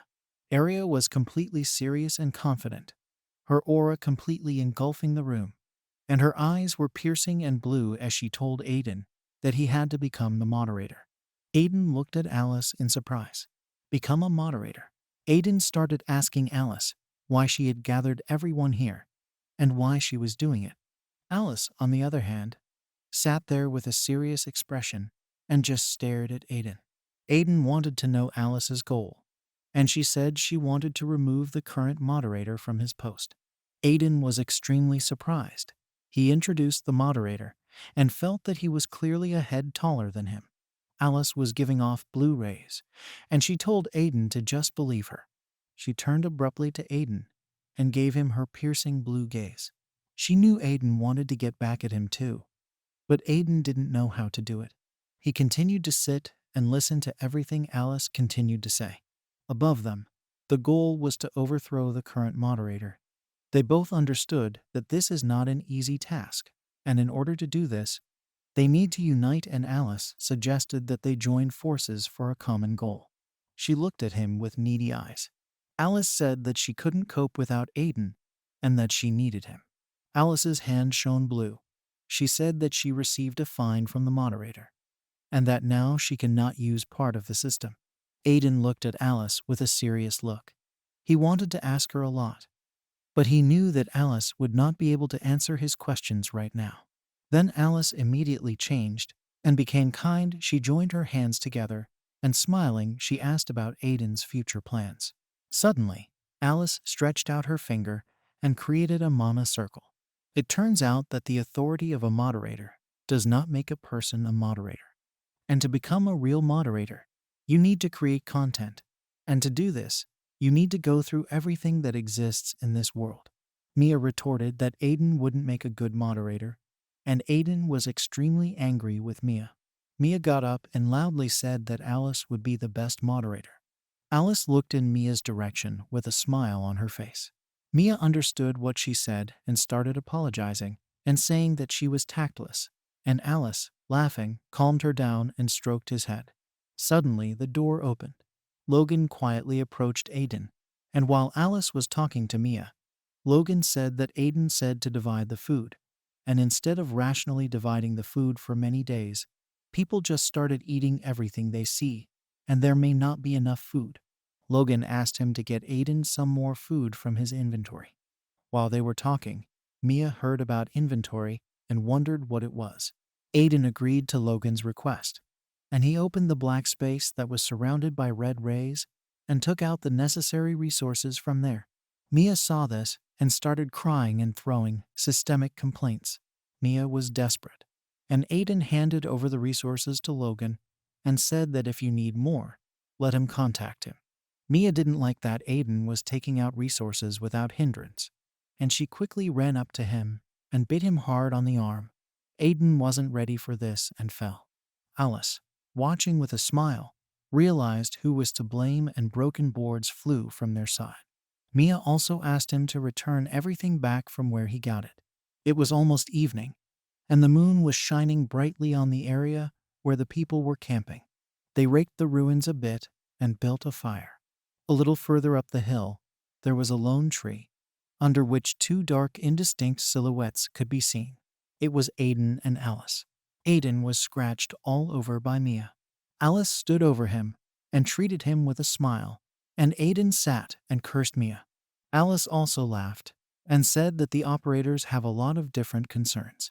Aiden remembered how Mia had forbidden him to use the vault and wondered why he should care, and how she was dealing with the problems herself. Aiden was still not happy with her. He didn't understand why Alice had brought her here. But Alice calmed Aiden down with a calm voice and a smile, telling him not to get mad at her so much. She said that Mia had come here to help them. But Aiden was surprised by this. Alice recalls how Mia was happy to listen to her request, and Alice couldn't get in touch with Aiden for just that reason, because she was meeting Mia. Alice tells Aiden how the operators spotted him, And if you want our plan to work out, you need to get out of the control of the operators, Alice said. So Alice was distracting them. Aiden looks at Alice in surprise and asks how she did it. But Alice told him it was a secret. She told Aiden that there are other creatures here that pose a threat to the system. Aiden immediately understood what Alice was talking about, and he silently remembers the virus that expanded and cloned. Aiden asks Alice if they're viruses. Alice immediately turned to look at Aiden in surprise. Do you know about them? Asks Alice. Aiden says yes. Aiden tells Alice that before he came back here, he fought with a virus, helping those people. Meanwhile, a surprised Alice looks at Aiden with frightened eyes. She immediately grabs his hands in a puzzled manner. Aiden stands there and doesn't understand what's going on. Suddenly, Alice's hand shone with a bright white light from which there were small blue particles. Aiden asks her what she's doing. Alice responded calmly that there were no signs of infection. She realized that some virus had found out about Aiden's abilities. She looked at him with a frightened face and did nothing. Aiden called out to Alice several times, but she didn't respond. She understood that there would be big problems, and she decided to deal with everything. But then Aiden managed to call out to her, and shrouded in the blue rays, he took her hand and looked at her. He told her to calm down. He asked what was wrong with her.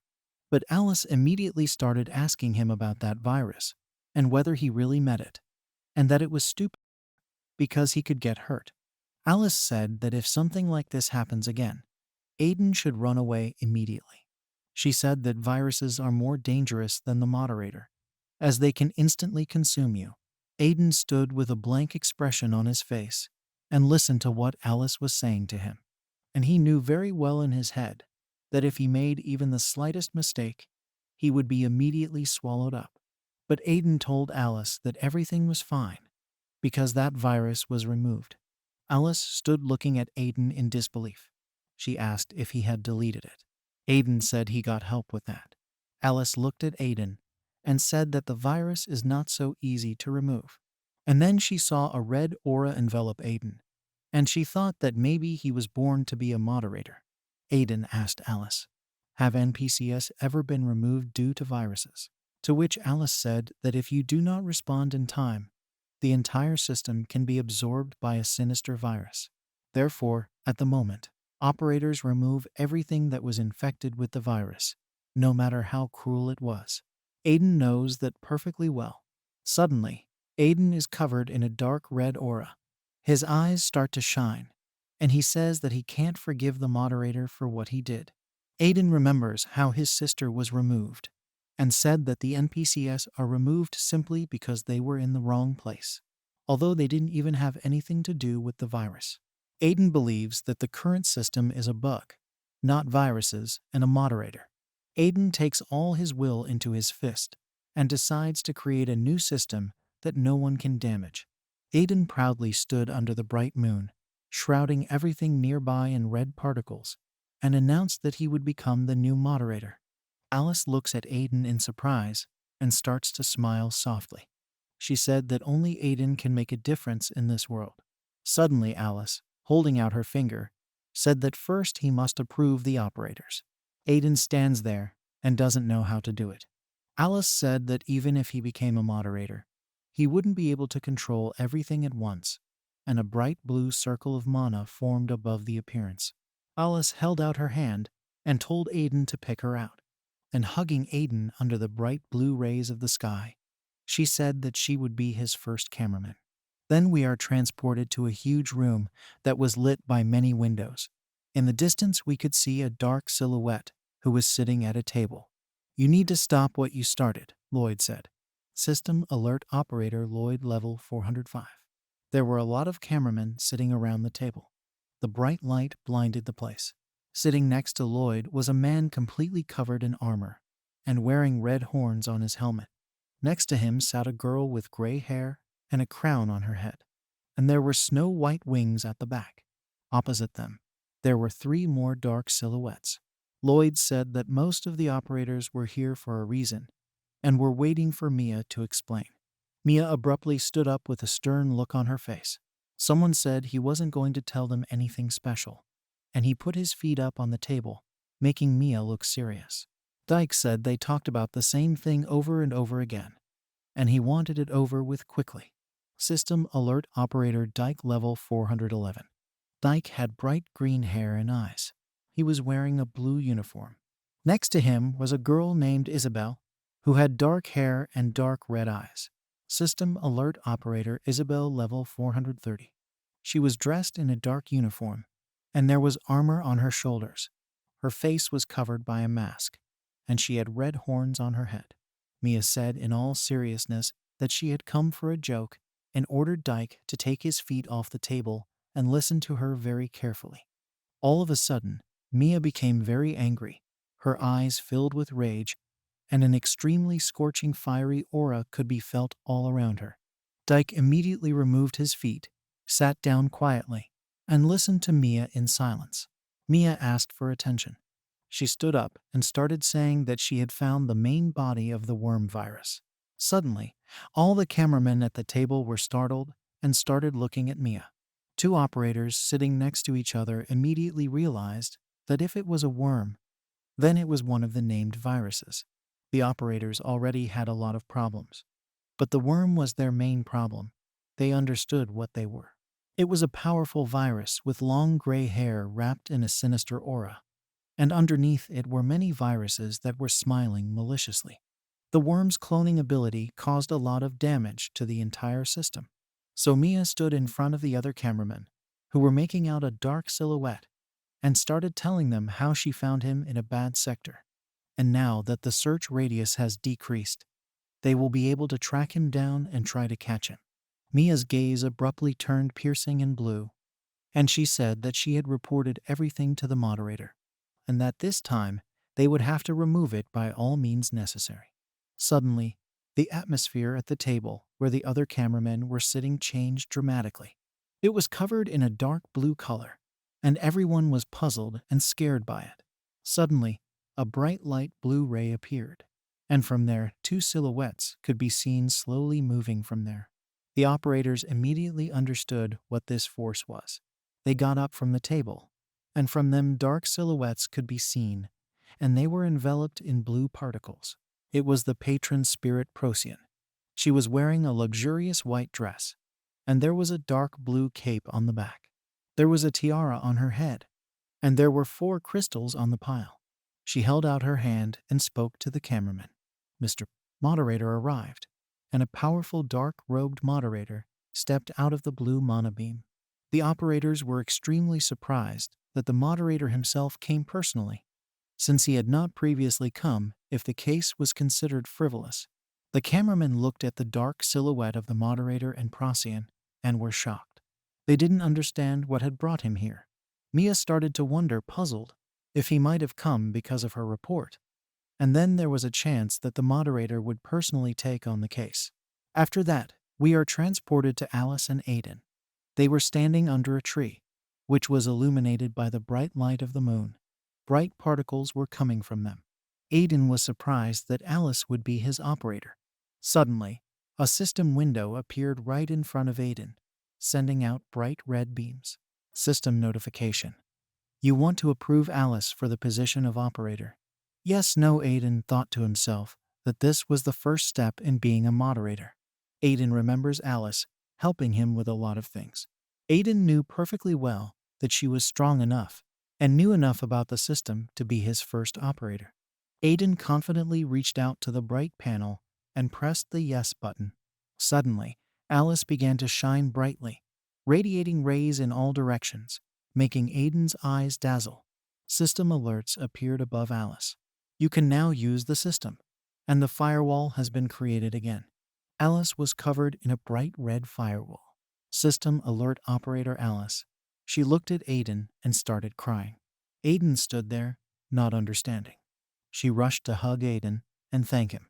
Aiden asked her to let him go, but he just stood there looking at Alice and didn't understand how she got so much strength. Alice stood there, wiping away her tears. Aiden wondered what Alice's level was and opened the red system menu. System alert status. Unavailable karma. 103% 5-6. Would you like to reveal Alice's status as a moderator? Well, no. Aiden looks at the system menu and realizes that he now has such a feature. He just thought about it, and the system immediately suggested it to him. But suddenly the system menu gave an error. Aiden stands in disbelief. System notification. The moderator's authority is insufficient, and your request was blocked by another moderator. Aiden realized that even his authority wasn't enough for that yet. Aiden looked at Alice and didn't understand what she was doing, as she was still wiping away her tears. Next, we are transported to the morning, where people began to slowly rake out the ruins and rubble. Many people were working. Dark silhouettes could be seen in the distance. People drag and drop resources to keep things running consistently. As Aiden passed by, he heard people preparing to go for resources, and he wondered what had become of the resources he had given them. Jake stood with his partner and started telling her that there were more people and resources were being spent quickly. They try to get them themselves. But in this area, there are more evil creatures whose eyes are saturated with anger and death. And that's why it's harder to extract resources than before. Jake guessed on the map that this was due to a dungeon that was located just behind the hills of the village. Jake said that he was going to go there, and to make it easier for him, he took a magician with him, which made her glow confidently. But Aiden just sat down on the bench and said that they didn't need to bother, and opened the dark vault and was about to get the resources out. But he remembered Mia crying and being unhappy that he was using the vault. He grudgingly removed the vault, and the red rays disappeared. Alice approached Aiden with a smile. She asked him if he was going to the dungeon. Aiden, looking at Alice, said that Jake and the magician were going there. But Alice approached Aiden with a nagging face and said that he would definitely go there. Aiden looked at her questioningly, but still went there. The group of people walked up to the huge stone pillars that were emitting a red, evil aura. Aiden realized that this is the dungeon that Jake was talking about. Aiden remembers that this is the second one after he fought. But Aiden was sure of himself, as he was fighting stronger creatures than the ones that would be there. Just as Aiden took the first step, a voice came from behind him. Aiden and his group turned around and realized it was Alice. She said that Aiden doesn't understand anything about dungeons, and said that you can't just enter them. Aiden didn't know what to take with him to the dungeon, and didn't know what kind of creatures appeared there. Alice's aura abruptly changed, and her gaze became more serious. She asked Aiden if he had ever killed magical creatures in a normal way. Alice explained that it's not just wild animals and goblins that live there. They can also set traps like real players. Alice said that if he is strong enough to cope alone, and there is nothing to worry about. But then she pointed her finger at Aiden and said that he is forbidden to use the moderator's abilities. Aiden stood at a loss for words. Alice began to say that in the future, he will have to go down to the dungeons more than once. And to understand everything, Aiden will have to feel everything firsthand. They all need to do this to increase their strength and earn points to level up. After all, they are no longer NPCs. Aiden and a group of his people looked at Alice with happy eyes. They were happy about it. Aiden's mighty sword struck the red-armored undead, who had a bright white light in his eyes, and his grin was extremely intimidating. Aiden, holding his sword and round shield, stood with his teammates in a circle, and they defended themselves from the enemy who were advancing on them. Jake was holding a large blue bow in his hands, and the mage was casting mana spells. Aiden's group realized that they couldn't handle it here, and Aiden, worried, shouted at them to retreat. Jake didn't argue with him and accepted his command. As they ran away from more monsters, they didn't understand where they were coming from. After they ran away from the monsters, they stopped at a place that was empty of monsters. Aiden and his group were exhausted, and they stood there, trying to catch their breath. The battered Aiden was not happy. He thought to himself that Alice was right after all, and the dungeon wasn't as easy as Aiden thought. Aiden remembers how he almost stumbled into a trap, and if there were no partners nearby, and if Alice hadn't warned him, he would have fallen on sharp spikes.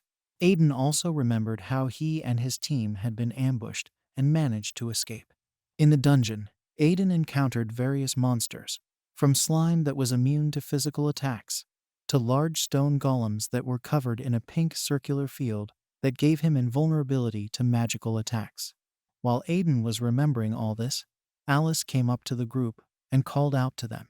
Alice, with a straight face, began to apologize for leaving them, while behind her were two monsters that swung at her, and on her shoulders were tied worms that bit her. When Aiden and his group saw this, they immediately got scared and started yelling at her who she had brought here, and that they had already swung. But Alice, with a straight face, told them to ignore it and easily hit their hand with such force that all the monsters were scattered in different directions, and only parts of their bodies remained. Alice said that it was not worth wasting much time on these worthless creatures. Aiden and his group, seeing how easily she had dealt with these monsters they had recently escaped, stood in a stupor and remained silent. Alice happily looked at their system panels and was happy for their progress. She was beginning to worry that the level of this dungeon was too high for them, and that they wouldn't be able to handle it. System panel: Jake level 43, Siri level 48, Aiden level 50. They looked at Alice wearily, and she said that they were doing quite well for novice raiders. Aiden and Alice looked at Jake. He clenched his hand into a fist, and it was covered with a bright blue aura. He was very surprised that they could raise their level, and he could feel the power overflowing in his body. Siri also shone. And Aiden's group understood why players were chasing a high level. Alice put her hand on Aiden's shoulder and said to thank him for this, because thanks to his power, they all get upgrades. Siri shone brightly with a blue aura and began to praise Aiden, and that they all did without him. Aiden stood at the same time, making a serious face, and told Alice to stop talking nonsense, and that we went on. Then there was a huge red door in front of them, on top of which was the skull of a creature with huge horns, and its eyes shone with red piercing dots. Aiden's group hesitated a bit. They weren't sure if they could handle it, and a powerful aura hung in the air from the door. Alice calmly asked, "I'm up. Aren't you going to go in there?" Which made Aiden freaked out and say he almost died on the way here. They decided to move on, and Jake turned to Aiden. Jake wondered if they were no longer NPCs. What would happen if they died, since the system used to revive NPCs? But now Jake and Siri don't know what will actually happen to them. But Alice stood in front of them and told them not to worry, and Aiden and his group were surprised. And Alice reminded them that they were all protected by a red firewall that covered them all. A firewall is a shield that the system uses to protect players from external attacks. Aiden looks down at his firewall-covered hand and listens to what Alice is saying. Alice says that the one who died cannot recover on the spot, but they will move to the designated point, to the village that people are currently restoring. Aiden and his group look at their hands and try to see the firewall, but they can't see it. Alice laughs and starts telling them that NPCs and players can't see the firewall, so you need to be at least an operator to see it. Alice, folding her hands, said that she needed to stop talking and feel everything for herself, because they all want to get stronger. Aiden's group stood up confidently, Aiden's gaze becoming significant, serious, and intimidating. The sky was blue, the clearing stretched out to the nearest hills, and people were still working on the building. Logan moved the heavy boxes, talking to Sophia as she took notes on the paper. But suddenly, there was a powerful explosion. Some of the boxes and debris scattered around. Logan was very scared of this. No one understood what it was. And suddenly, Aiden and his group emerged from the wreckage and fog that had formed due to the mayhem. Aiden immediately started asking the group if they were okay.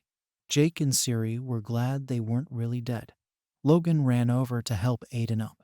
Jake didn't understand what was going on, and neither did the rest of the group.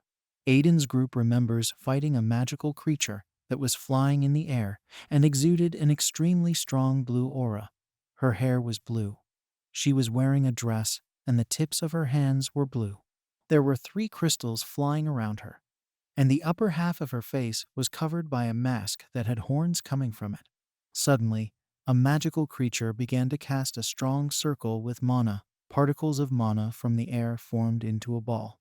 Aiden's group was shocked. Their eyes filled with emptiness. They didn't know what to do.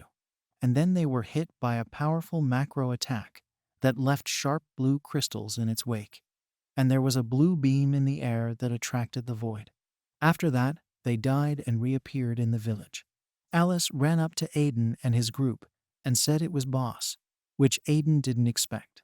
Alice said that it is much more difficult to defeat him. Each boss has a special technique unique, which is owned by each boss of the dungeon. She said all this while smiling, and Aiden watched and listened with a straight face. Aiden didn't understand how to kill this magical creature with such a highly distinctive attack. Aiden stood up and listened intently to a smiling Alice, who said that if you don't know what a special attack is, then Aiden and his group will die forever until they figure it out. After that, Aiden and his group came to the boss again. Aiden tried to block the boss's attack with his round shield. The blows were so strong that the shockwaves came from Aiden's shield. Aiden had already lost count of how many times he had already visited this boss, and he still didn't understand the boss's peculiarity. The boss that towered over Aiden and his group and had a clear advantage over them. They didn't know what to do. Suddenly, Boss started casting a huge circle of mana over himself again. Aiden's group and himself decided to stop him and closed the distance between the boss. Jake started shooting arrows, and Siri started casting circles of mana from her hands. But all the attacks were unsuccessful. The boss repelled all the attacks of Aiden's group with his field. Aiden was afraid and realized that they were going to die again. Boss started casting mana spells, and Aiden thought and understood. Aiden took out his sword that was shining red. His eyes filled with rage, and he swung his sword, and with one swing, he broke all 3 boss crystals that were hovering above him. There was a bright light above the boss, and blue particles were falling from it, and the boss started shouting. He was clearly unhappy about this. Aiden realized that this was their only chance, and he shouted to his group to start attacking. Siri is standing with Jake. It's covered in green mana rays, and in the distance, you can see the dark silhouette of the boss, from which blue flames are coming, and behind the boss was the dark silhouette of Aiden. Aiden and his group are tired and battered as they stand over the defeated boss, which has been disintegrating into small blue pieces. Aiden stood and stared at the system alert. Congratulations.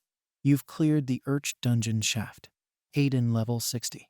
Aiden's group was very happy to defeat the boss. They ran up to Aiden and were all glowing with happiness, just like Aiden. Aiden said that if it wasn't for his teammates, he wouldn't have been able to defeat the boss.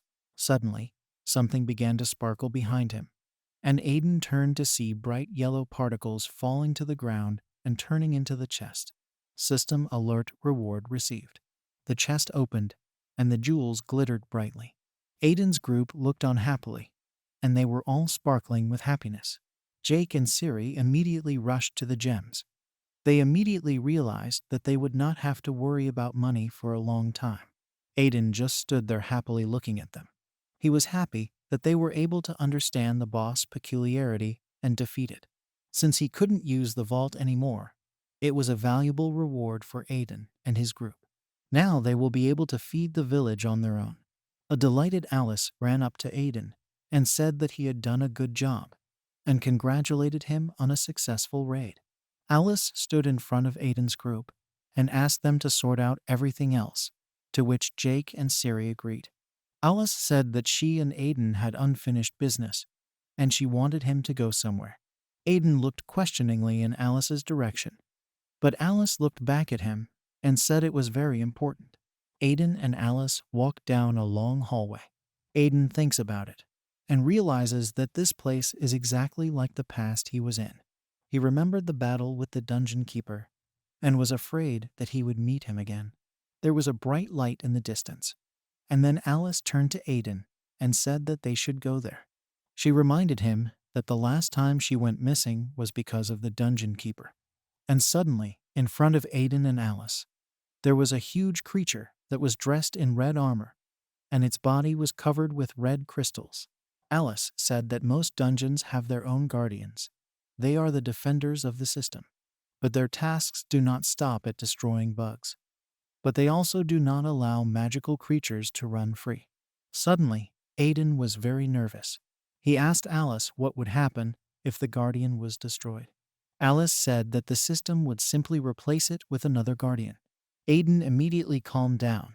He realized that he didn't endanger the people who lived near that dungeon. Alice said it wasn't a serious offense. She asked Aiden if he had any idea why they were here. Aiden looked in Alice's direction, and she said that as a moderator, he should assign the guardian to himself. However, if you assign too many keepers at a time, the operators will notice this, and they will not be happy. Aiden continued to stare at Alice, and Alice told him to try it again. The principle of assigning guardians is exactly the same as that of NPCs.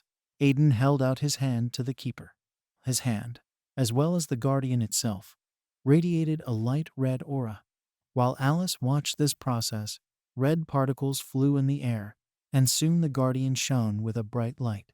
Suddenly, the keeper woke up, and his eyes were filled with a bright red color. System alert dungeon moderator changed. The dungeon keeper stood over Aiden and shone brightly.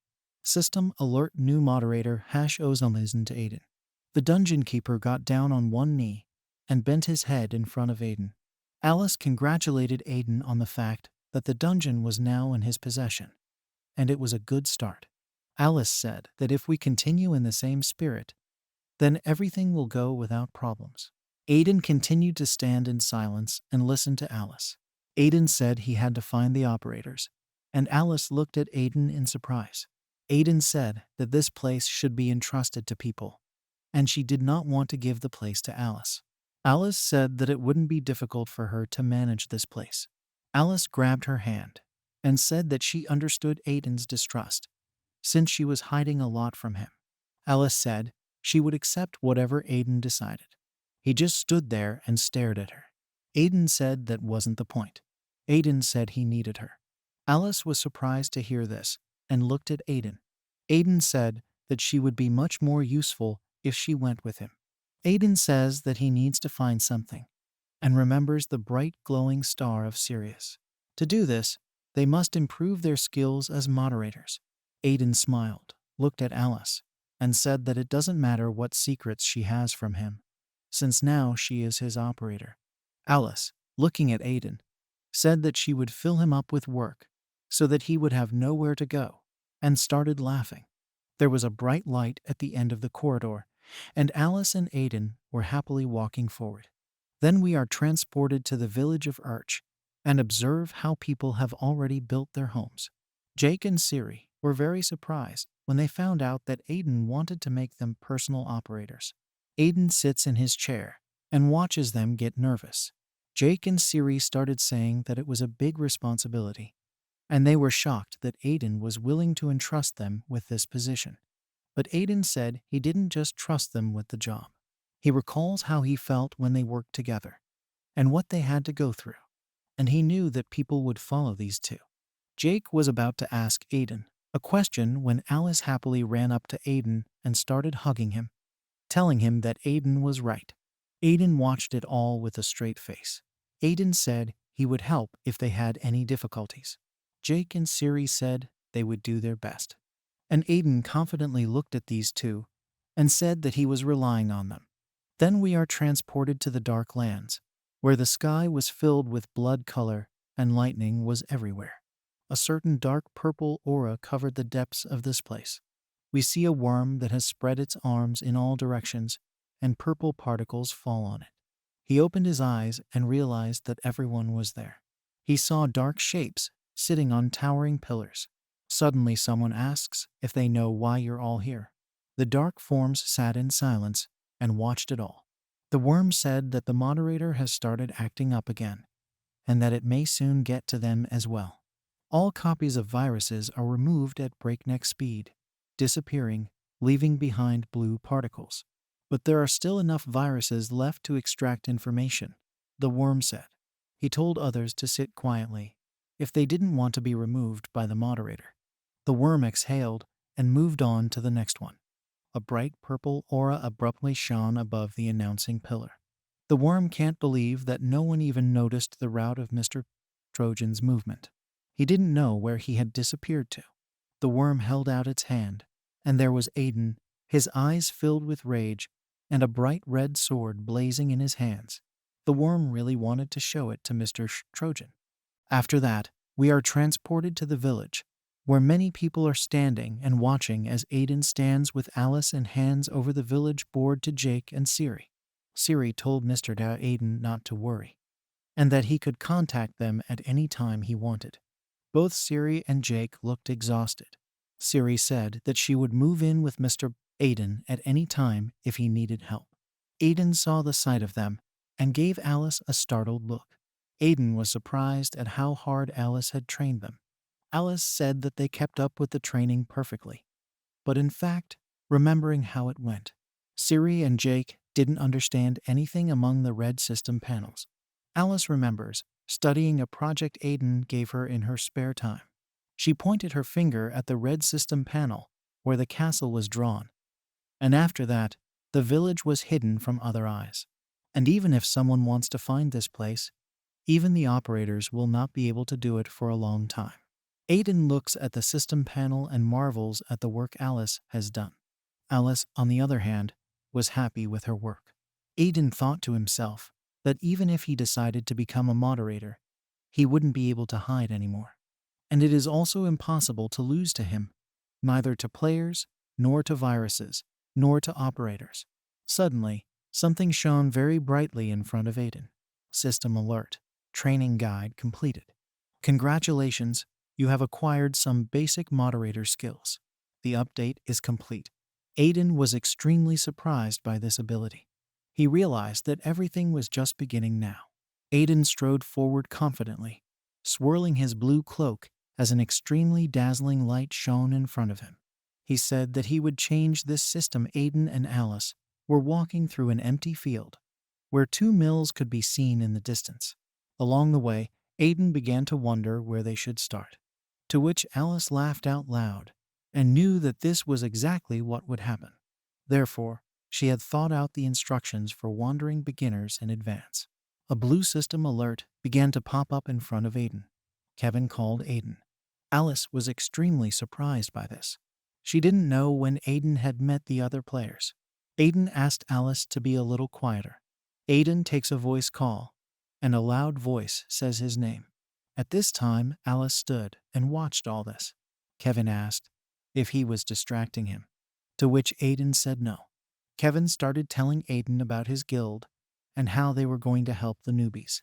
Kevin would like Aiden to be a part of this.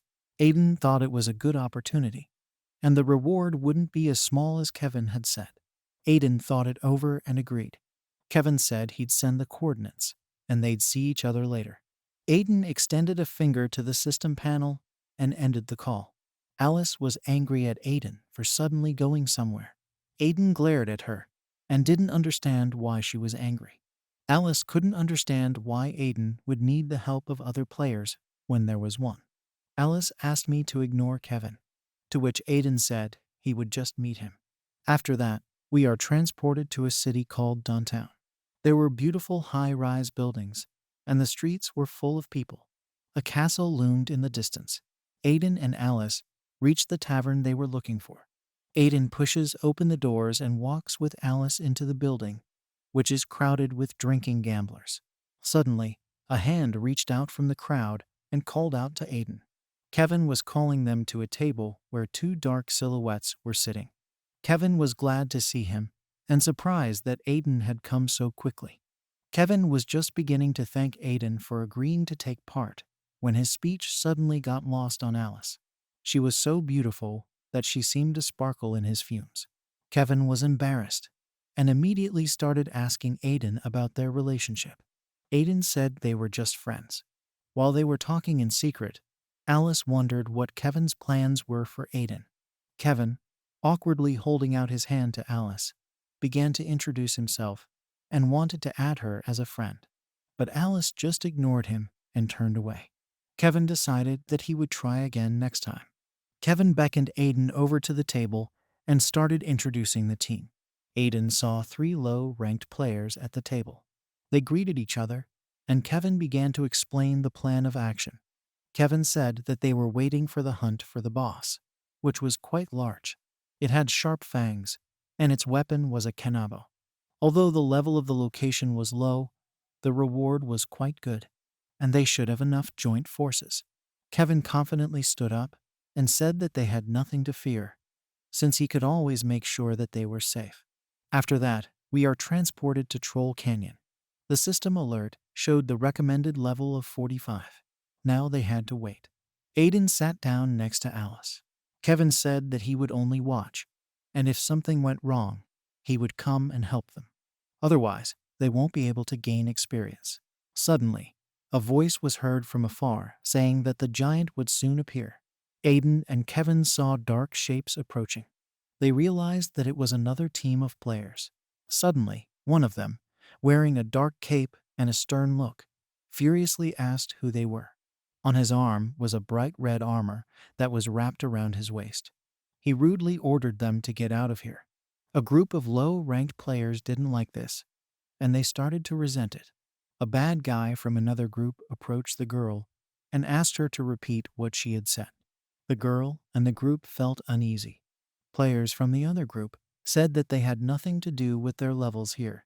Kevin was very angry about this, and he went over and grabbed the bad guy by the collar. And I began to accuse him that the players never took their places for hunting. Kevin tried to push the bad guy's sense of shame, but he didn't care. They did what they wanted and could even start fighting. Kevin looked at this bad guy and said that if he continued to take advantage of his position in the Griffin Guild, his karma would quickly decrease. Suddenly, the bad guy shouted for his players to deal with them, and the players started catching newcomers. Kevin wanted to step in, but the bad guy standing next to him said he'd step in right away if he moved. Suddenly, a player grabbed Aiden's shoulder and didn't understand why he was standing up straight. The gambler ordered Aiden to get out, but he continued to stand placidly in his place. Aiden then glared at the player with his piercing gaze and slapped him hard across the face. The impact was so fast and strong that the player just instantly flew into the nearest rock, and all that could be seen was the broken stones and dust rising. The guy was clearly not prepared for such a blow. Kevin and the bad guy standing next to him were shocked by what they saw. Aiden carefully brushed the dust off his shoulder and glared in the direction of the bad guy and said that they were the first to come here, so this was their place. "What are you worth?" the bad guy in red armor said, and the players rushed to Aiden. Aiden continued to stand quietly. Aiden doesn't like this audacity, so he immediately reaches out to one of the players, grabs him, and throws him to the floor. The impact was so strong that the ground shook. Then he kicks the other player and immediately disables him. The bad guy looked surprised as he looked at Aiden, who easily dealt with his players. Then the bad guy confidently stood up, and with an evil look wrapping up his sleeve decided to introduce himself. System Alert Level 120. This was the future branch head of the Hydra Guild. The Hydra tattoo on his armor confirmed that Aiden saw his tattoo and remembered that it was the great symbol of the 5 guilds. Suddenly, Kevin stood in front of the future guild leader, holding a sharp dagger in his hand. The future head did not like this, and his expression clearly changed. But Kevin continued to stand confidently in front of the opponent, giving off his aura. Is he willing to take responsibility for this? The future head of the Hydra Guild asked, and continued to glare furiously at Kevin. Suddenly, Aiden walked over to Kevin and pulled him down by the shoulder. Aiden looked at Kevin and bravely told him that he would take care of everything. The Dane had said that the fight against Showman would be very easy, and the head of the future Hydra Guild was taken aback. Aiden was smiling mischievously, completely confident. Suddenly, the opponent began to smile, and his armor shone with a bright light green color. Suddenly, the enemy closed the distance sharply and wanted to deliver a powerful blow to Aiden. But Aiden saw it and deftly dodged it. The nearby rock that was hit by the impact split into many rocks. The future guild leader started laughing and thought that Aiden was just babbling. He didn't understand why Aiden was meddling. Aiden deftly dodged all the rocks and turned his bright red, piercing gaze in the direction of the enemy.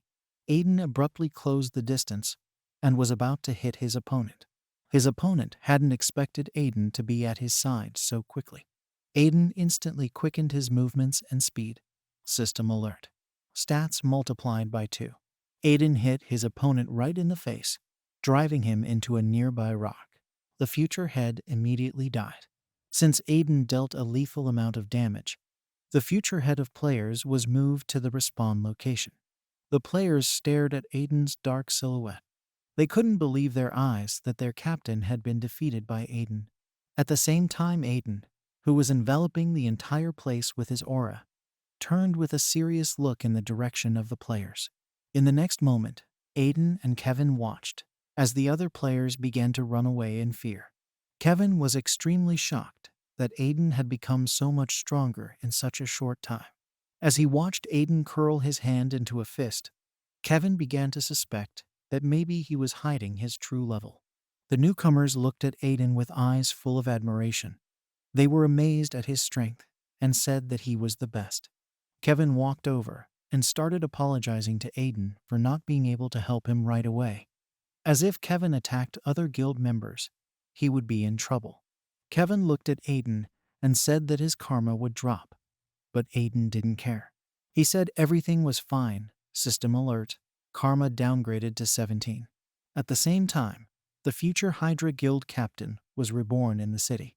He was extremely depressed about his loss. In anger, he smashed the boards with his hands. He couldn't believe that he was defeated by a low-level rat. The future captain said that Aiden would pay for humiliating him. At the same time, a player was watching him and his teammates. It was Alice, standing there, calmly watching the future captain leave.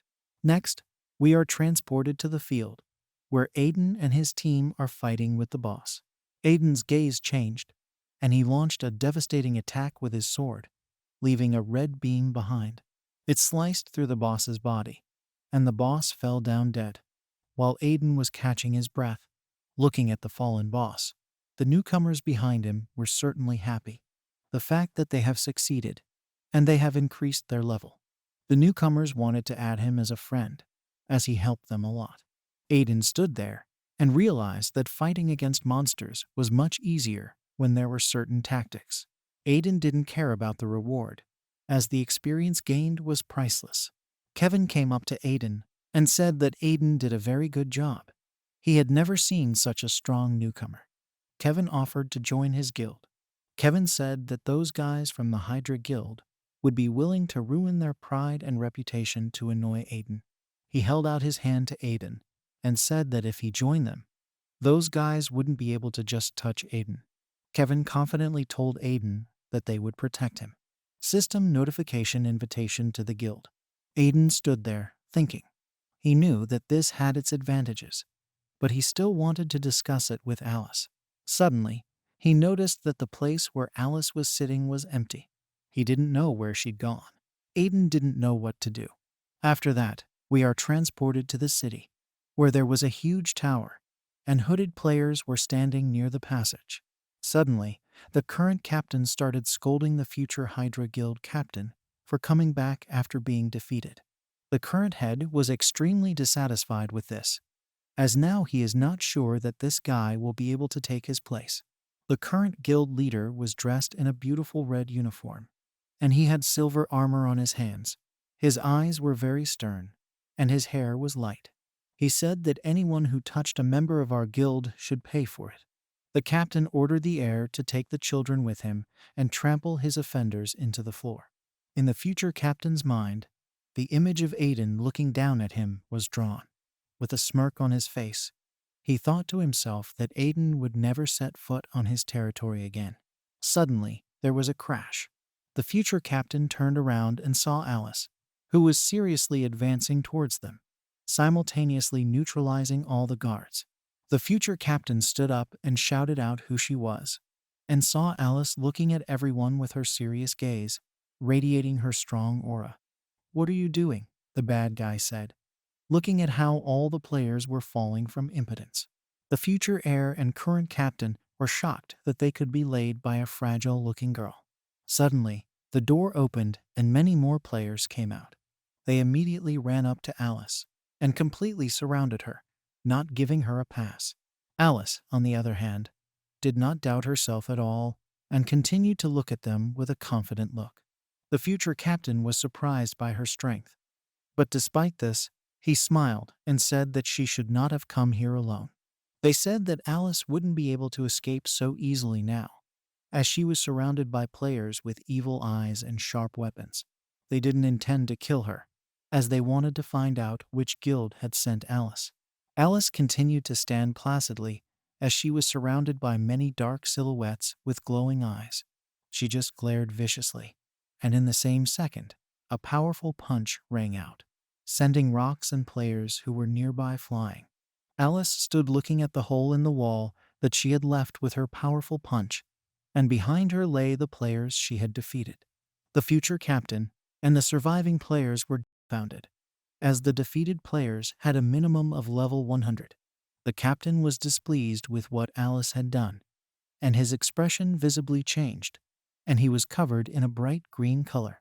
He started to draw his greatsword from the blue mana circle. He stood over Alice and started swinging his big sword. Alice stood quietly and watched as the blade slowly descended towards her. Next, we see how dust began to fall from the floor above, where there is a fight, which fell into the library. The guy who was wearing bright red armor with red hair and a cape slammed the book and stopped reading due to the noise coming from above.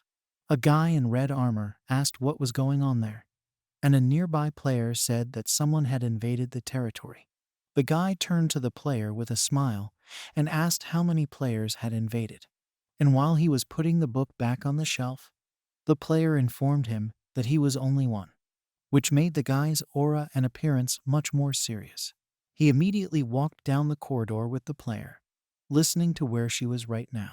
Suddenly, the doors flew open and the guy walked into the room, and he saw how Alice easily defeated everyone who was there and held the current shabby captain by the collar.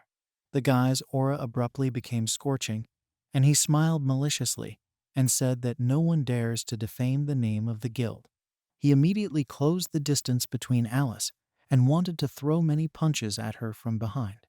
But Alice deftly dodged, and the blow hit the wall, from which the players fell into horror. The future captain was taken aback. He thought that they were very lucky to have Mr. Wand here.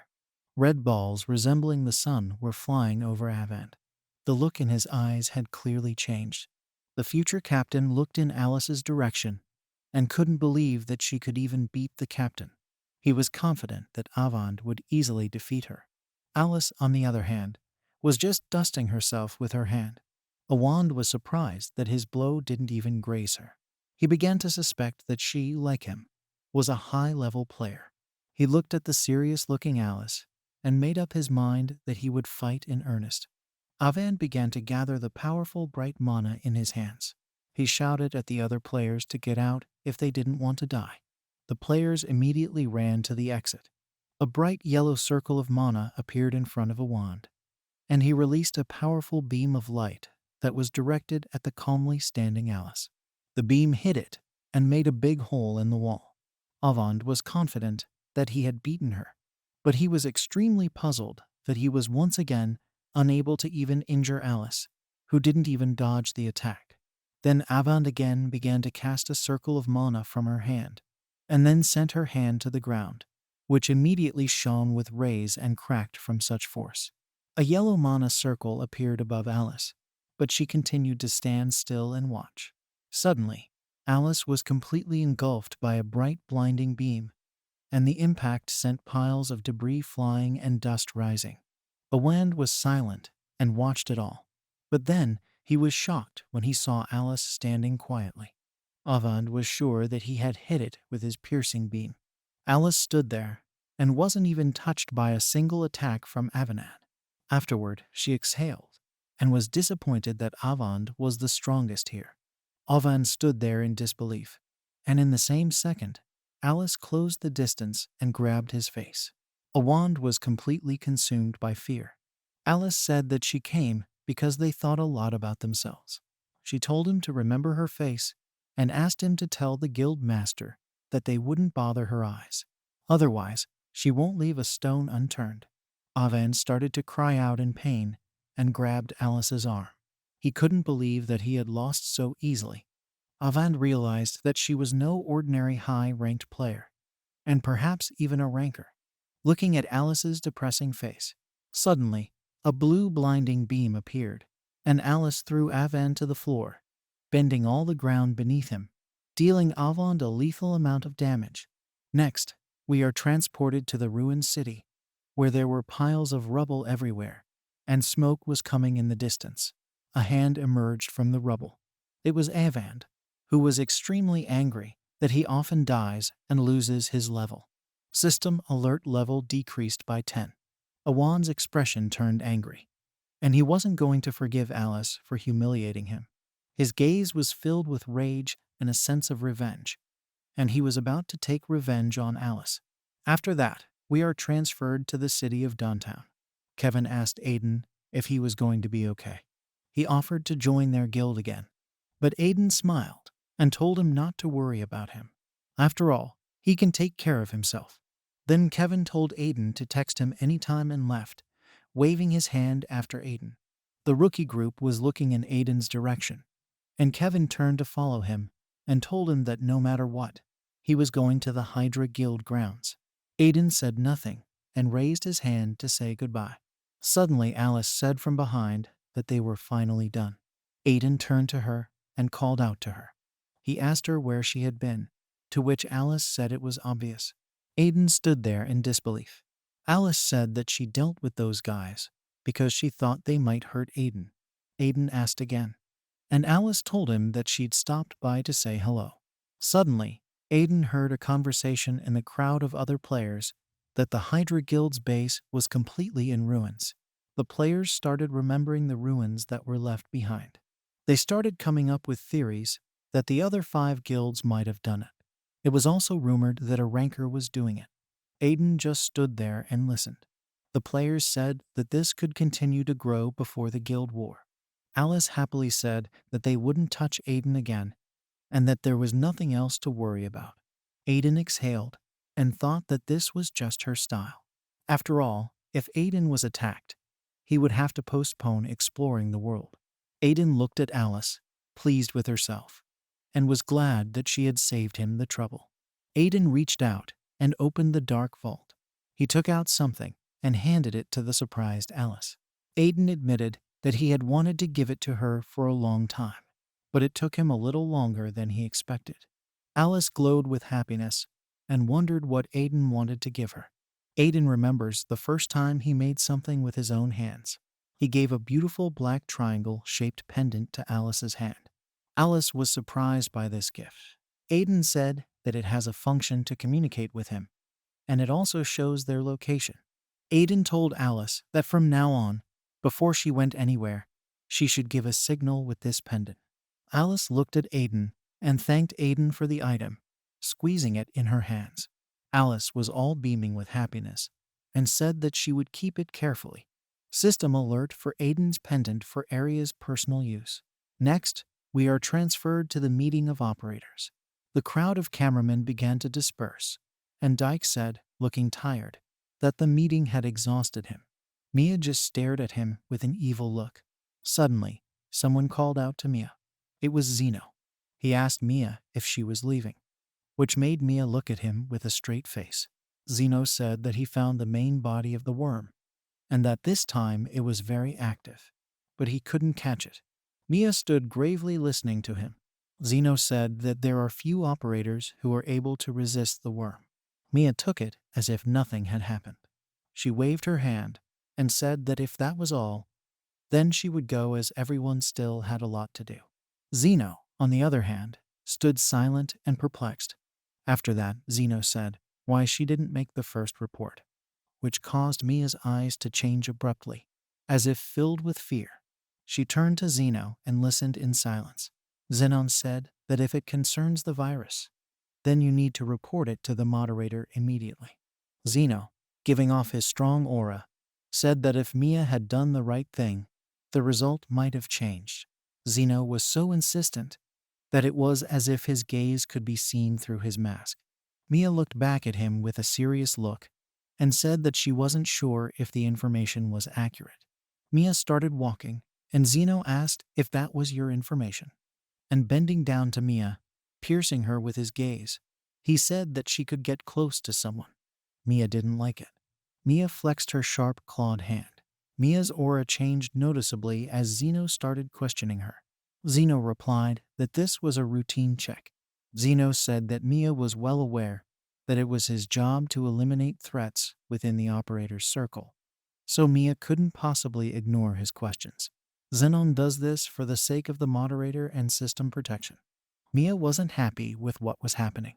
Zeno said that if Mia didn't answer convincingly enough, then he should continue to suspect her. Zeno reminded Mia of the traitorous Alice, which made Mia's gaze abruptly grow angrier. Suddenly, there was an unexpected impact and debris flew to the sides. Zeno was standing over Mia and was already reaching out to draw his sword, and Mia was holding a scalding ball of fire in her hand. Zeno began to draw his sword. He looked at Mia and didn't understand how she dared to attack him. Alice, on the other hand, stood looking at him with complete confidence. Mia and Zeno were about to attack each other, and just as they were getting closer, there was a blue explosion blinding everything in the area. Mia's flame in her hand was gone, and a blue light shone on her. She didn't know what was going on.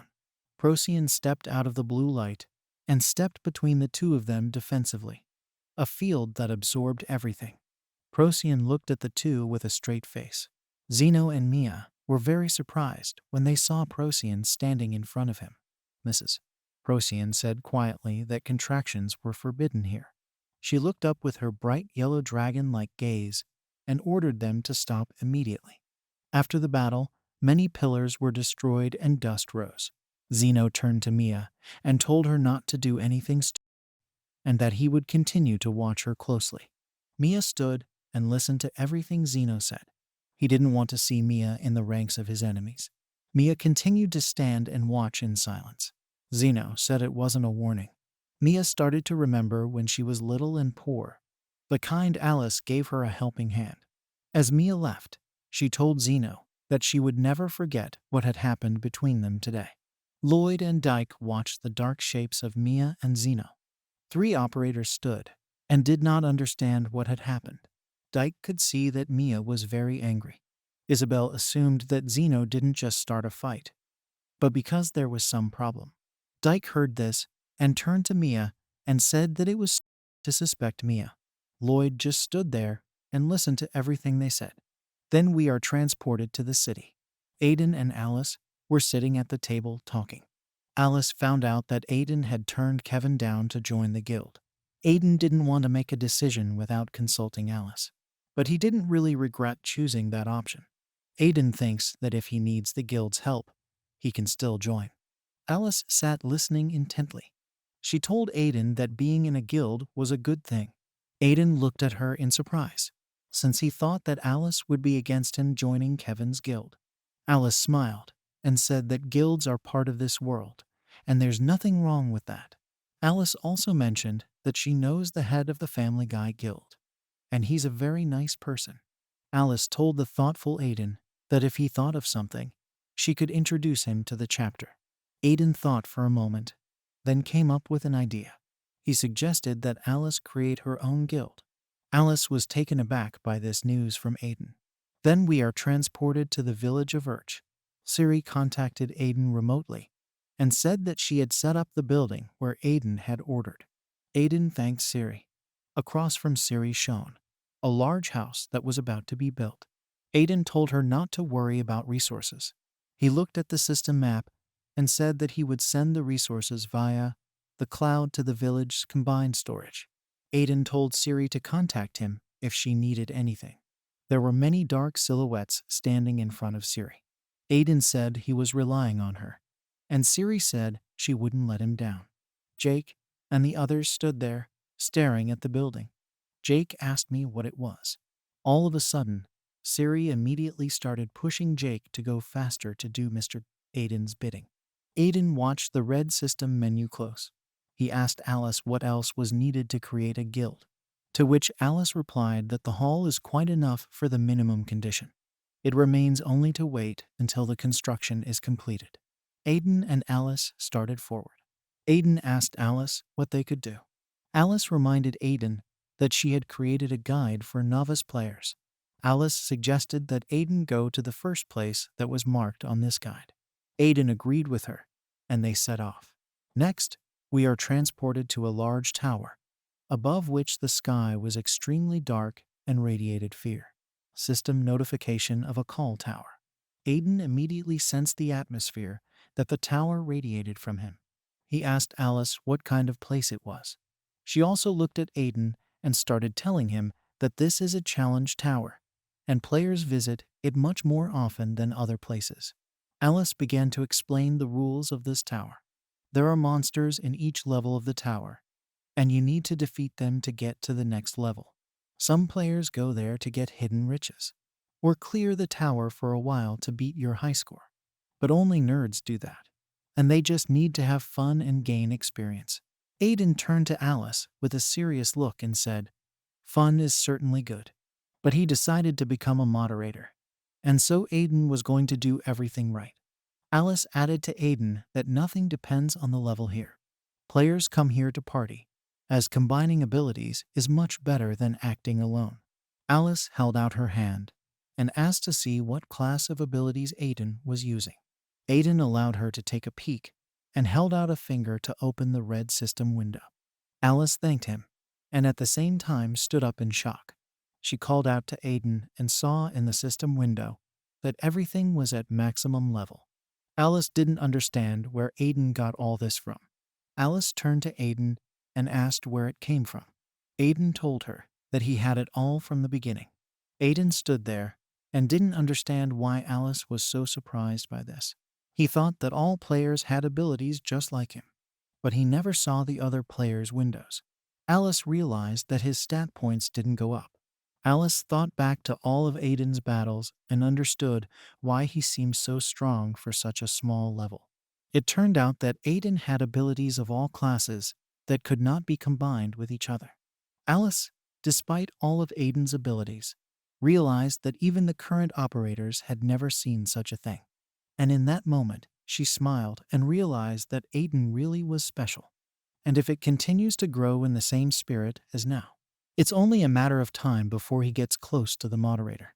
Alice and Aiden went to the tower, and Alice said it was really cool, since they don't have to worry about combining abilities anymore.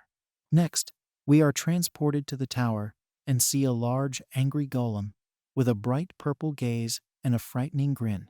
But despite all this, Aiden pulls out a huge, powerful halberd, and he hits it with such crushing force that the golem is cut in two. Aiden looked confidently into the distance and saw 3 more huge golems advancing on him. All of them had huge horns and a terrible grin, and one of them had no eyes at all. Aiden, on the other hand, stood confidently and looked at them, and didn't worry about anything. Next, we see Aiden striding forward, and a huge golem head was lying next to it. Aiden moved on steadily, developing his blue cloak. He leveled up many times. Alice looked at Aiden, who was glowing with his striking red aura. She was surprised that Aiden attacked and defeated his opponents so often. And what made it even more surprising was that Aiden did it all alone. Alice noticed how well Aiden combined his abilities and skills. After comparing it to the same level and skill requirements, Alice looked at Aiden, who was exuding a heroic aura. Alice realized how amazing Aiden's fighting ability was. Aiden reached out and opened the dark vault to put all the resources there. He looked in Alice's direction and said that fighting monsters wasn't as difficult as he had imagined. But Alice still said that there was no need to let down your guard. Alice said that the further he progresses in the level, the more he will meet huge, scary monsters, and their strength will be greater than before. Alice said that conquering the tower with normal abilities is not easy. Aiden confidently turned in Alice's direction and asked where the end of the tower was. Alice told him that the end of the tower was on the 50th floor. Aiden thought about it and realized that they were already halfway there. Aiden said that they needed to hurry up to conquer the rest of the city, and confidently set off down the huge staircase that stretched away into the distance. Aiden noticed that the difficulty increased significantly with each level. After battling a huge number of enraged goblins, Aiden realized that these monsters were incomparable to those on the floors below. Also, Aiden was very much hindered by boss-class monsters. But Aiden, despite all the difficulties and experience that he had gained earlier, did not have a hard time dealing with them. System Alert 49th floor. The huge golem swung its huge hammer at Aiden. He tried to dodge all of his attacks, but he was getting tired of it. The golem's blows each time destroyed everything in its path. Shards of rock flew in all directions, and dust rose in front of Aiden. Aiden said it was quite dangerous. He looked at the golem he was fighting and couldn't believe his eyes. The power of this golem was incredible. Not only did the golem possess extreme strength, but it was also quite fast. Aiden looked at him as he held his weapon in his hands and knew that he would definitely not be well off if he was hit even once by his attack. The golem was clad in iron armor from the waist down. Its chest was open, and its strong muscles were visible, and on its shoulders were sharp-tipped armor. Aiden thought it over and stretched out his hand, and it shone with a bright green light. He wanted to use the mana circles that he had learned. System Alert, Magic Proficiency. Aiden created 2 dark vaults next to him and put 2 hands in them. Then he pulled out his hands, and they were already wearing a bright shining golden armor. He was covered in a green monolite. System Alert, Physical Boost plus Evasion. It was the first time Aiden had used such a combination, but in his head, he knew that it would be more than enough for him to kill this golem. Suddenly, where Aiden was standing, everything collapsed, and only the shattered stones remained. The golem was taken aback by Aiden's speed. Aiden closed in on the golem and swung his arm to hit it. Aiden hits the golem with incredible force, leaving a red trail behind him. The golem fell to the ground from such a blow and broke it. A huge dent was left on the stone golem's head, and it died. System Notification. 49th floor cleared. Aiden has raised his level many times since killing this monster. He opened 2 vaults and put away his golden armor. Aiden had the feeling that he was compatible with the edit again. Aiden looks ahead and says that there is only 1 room left. Aiden stood in front of a huge staircase that led to a terrifying arena from which 4 fangs towered. The aura was coming from there, right up to Aiden. Aiden made up his mind and went up to this arena. He saw a red void opening up in front of him, from where the head of a scary monster with a bright red gaze appeared. But Aiden wasn't the least bit intimidated by him and continued to stand confidently in front of him and stare at him. Aiden realized that this was the final boss. He was dressed in a beautiful red armor, and in his hand was a huge purple staff with a pink stone at the end. Suddenly, the boss started growling and raised his staff over Aiden, and a bright light started to shine out. The staff released a pink beam that covered Aiden and the boss, and there was a huge mana circle underneath. System Alert Cursed Barrier. The effects of general skills are reduced. You will receive a temporary increase in damage received. Aiden realized what had happened in an instant, and his face slumped, and there was fear in his eyes. His skills were reduced by 50%. Aiden was completely enslaved by the boss aura. Aiden realized that a debuff of this magnitude wasn't easy for players, but suddenly Aiden started to smile. System Alert Resistance to an abnormal state. Aiden reached out and balled his hand into a fist. All the debuffs were removed from Aiden, and he shone bright red. Aiden said he was a bad opponent for him. System Alert: the debuff has been removed. The boss didn't understand how Aiden was able to remove the debuff. Aiden taunted the boss for being able to resist the boss' strongest attack. Aiden opened the dark vault and took out a powerful black sword that smelled of darkness. The boss got angry and started rapidly getting closer to Aiden. Aiden's face lit up, and she started swinging her huge black smashing sword at the boss. Aiden's gaze changed, and he launched a strong attack. From the side, Only the red flashes from Aiden's sword could be seen, and the dark silhouette of the boss. The boss once again began to growl and create an attack with its mana. Suddenly, a pink circle of mana formed above Aiden, and huge boulders rained down. Aiden started using mana, and a lot of light mana balls appeared on his hand. He stood and held the sword in his hand, while the other attacked with his mana. The mana balls smashed into all the boulders that were falling on top of Aiden and shattered them to smithereens. Immediately, Aiden wasted no time hurrying over to the boss, as small pieces of rock fell. The boss watched as Aiden rapidly closed the distance. Aiden was filled with rage and started swinging his sword, putting almost most of his strength into it. There was an impact that left a thin red trail. In the next moment, we see the baffled boss being taken down, Aiden completely cutting down the boss. The boss slowly began to evaporate into small pink particles. Suddenly, the boss arena shone with a bright beam. System message: congratulations. The 50-story test tower has been cleared. A new record has been set.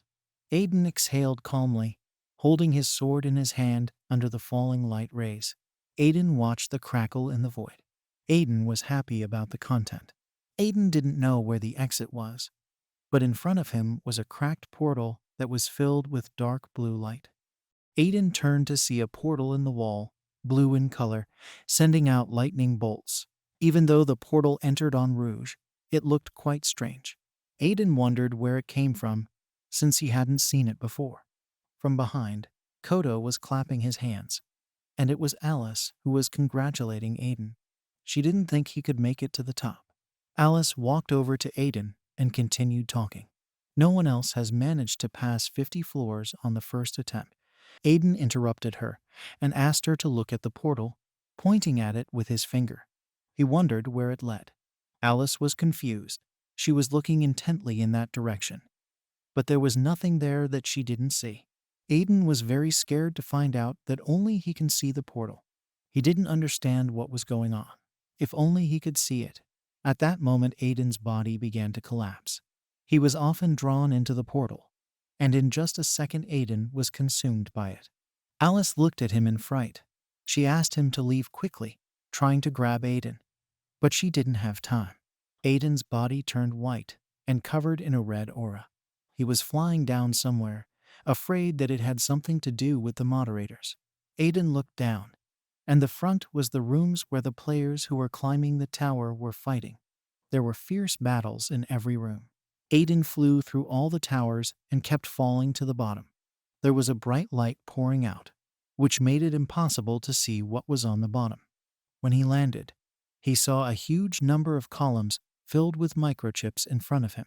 Aiden wondered what kind of place this was. As blue particles appeared in the sky, which led him, it was probably Sirius. Aiden followed them to a large door marked with the number 3.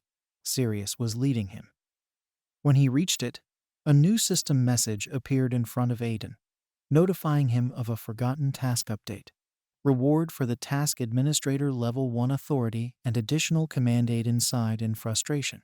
It was a quest again. Apparently it wasn't over yet. Suddenly, Aiden heard Alice's voice calling out to him through the system window. Alice was glad that she was finally able to contact him, but the messages sent to her didn't reach Aiden, so she had to use the July pendant. Aiden asked if she could pinpoint his location. Alice, walking down a city street, said that she had come all the way from the tower to find him. But she had a problem. The marker that indicated Aiden's location was right in the middle of the road. She could have gotten there, but it would have caused a lot of unnecessary attention. She asked Aiden to wait until she found another way. He said it wasn't necessary. This is something that only Aiden can do. Don't let her worry, because he can come back at any time by using the cloud. As in the battle with the operator Lloyd. He asked me to wait a bit. If anything happened, he would contact her. He pushed the door open. Someone was watching him from the side. As Aiden stepped inside, he was startled to see a huge number of monsters lined up in a row. He wondered why there were so many monsters in a place like Taco, and why they weren't all moving. It suddenly dawned on him. Probably they are standing because they could not update. He heard strange noises at the end of the room, and then saw a large robot hovering above the ground. The robot turned to Aiden, asking him how he got here. Aiden was surprised that the guard could talk. The guard told him that no one else could get in except the administrator. System message. High security system, unidentified entity. The monsters that were just standing inactive started to wake up one by one. They gradually regained their composure and began to surround Aiden. The guard kept saying that Aiden's power was very similar to that of an administrator, but he wasn't an administrator. All violators must be excluded. In the same second, the monsters jumped on the peacefully standing Aiden. But in just a second, he pulled out his sword and hit them one by one. But there were still a lot of monsters, and Aiden decided to give it his all. So he opened the cloud and took out his hammer. Aiden went into a state of rage, his eyes starting to glow with a bright red light as he swung a circular attack at the monsters around him. After a mighty hammer blow, Aiden drew his majestic flaming sword. We are transported to an unknown person who addresses the robot. That was all he needed to do. System message, connection to the system is completed. He watched the standing robot that started to launch. The unknown was glad that he did it. He asked the robot if it could hear him, and he explained to the robot that it was now its responsibility to keep an eye on the tower for him. A young man in a black t-shirt with blue hair watched the robot slowly start up. Countless players are waiting for their updates, so he leaves this task to him. The robot hummed amicably. The robot needs to protect this location until the update occurs. The robot was scratched and covered in rust that had appeared as a result of a long wait for the administrator. This was his mission. The robot flew into the air and launched spikes at Aiden, who already had enough problems with monsters. The spikes started charging with the robot's blue mana and fired a laser at it all at once. They flew at Aiden at high speed. But Aiden was prepared for such a turn, and he bounced right back to the monsters in time. Gathering a huge amount of energy, he hit the ground. The explosive one struck a huge number of monsters, and they flew into different sautrons. The robot was trying to find Aiden, who was lost in the dust raised by his impact. But it didn't matter to the robot. It knew exactly where Aiden was.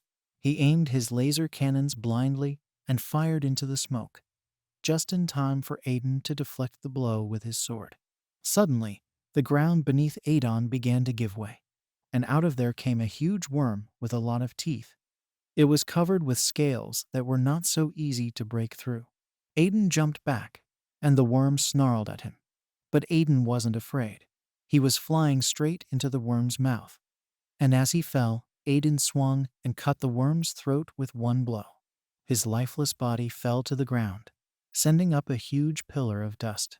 Aiden was already very tired of using this sword. The effectiveness of the sword was huge, as well as the energy consumption. He has to finish it quickly, otherwise he will simply run out of energy. The robot opened the system window, analyzing the sword's danger. He decided to put all his strength into destroying it.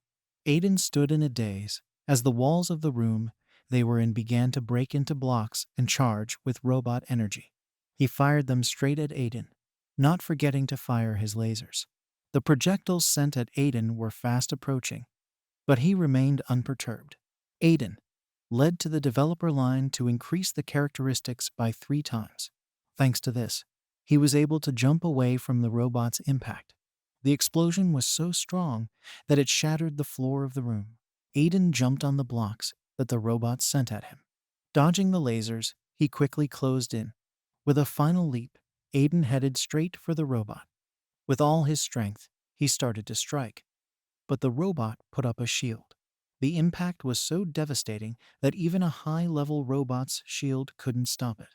The shield began to crack and shatter. Aiden's sword went right through the robot. The robot split in two and fell to the floor with a crash. Aiden walked slowly over to him, looking haughtily at his fallen foe. The robot was designed for the system and moved only for its sake. It didn't matter what he was thinking.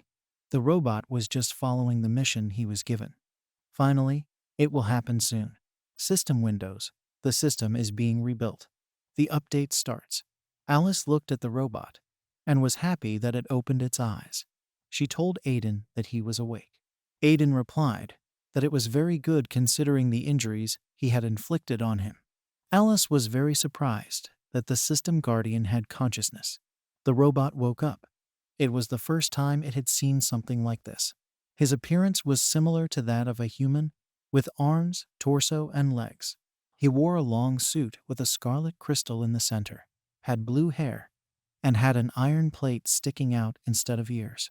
We are transported to the moment when the robot is destroyed. A huge column of dust on the site of the fallen robot. Aiden was very surprised standing over the defeated enemy. Among the guards, there was such an incredible creature. Aiden noticed that something was shining inside the robot as he leaned down and saw something incredible.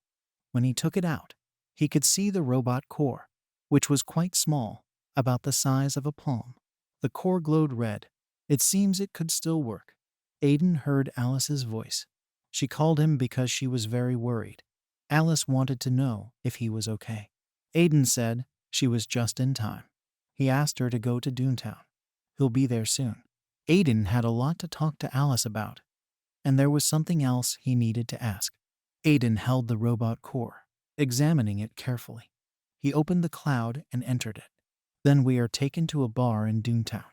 Alice was shocked by what she saw. The core of a high-level guardian was lying in front of her. She asked Aiden how he'd gotten it. Aiden sat down in the chair next to Alice. He calmly asked if there were other species besides dungeon keepers. Alice replied that they were so strong that he couldn't compare them to ordinary guardians. There aren't many of them because of the admin's control, but they have a lot of power. Depending on their nature, they may be stronger than operators. Aiden was shocked by the news. He didn't understand why something like this was left out. Alice replied that it was probably because it couldn't update. Probably no one or two such high-level guards left unattended. They were all born with a purpose in mind, but they have not yet seen the light of day.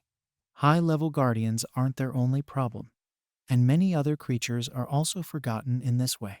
If the administrators don't change, this problem will never be solved. Aiden listened intently, digesting the information. He thought that there was probably a reason why such a problem had occurred. Aiden stared at the system screen, where the task was still hanging. He started telling Alice that then everything is simple if his goal is to move the world that has stopped. Aiden took the core that was lying on the table and looking at Alice confidently stated, "It will update all B, then the problem will be solved." Aiden opened the command prompt and entered an edit. He used it to get into the system. There he found the core. His current body was gone, so he needed a new one. But how would he find this new body? Should it try connecting itself to the kernel first? Well, if only he had the answers to those questions. But he decided to take a chance and joined it. System message. A new entity has been detected in the system. The core began to glow, and a new shell formed around it, assumed the appearance of a human. System message. Start the update. Aiden watched the body form.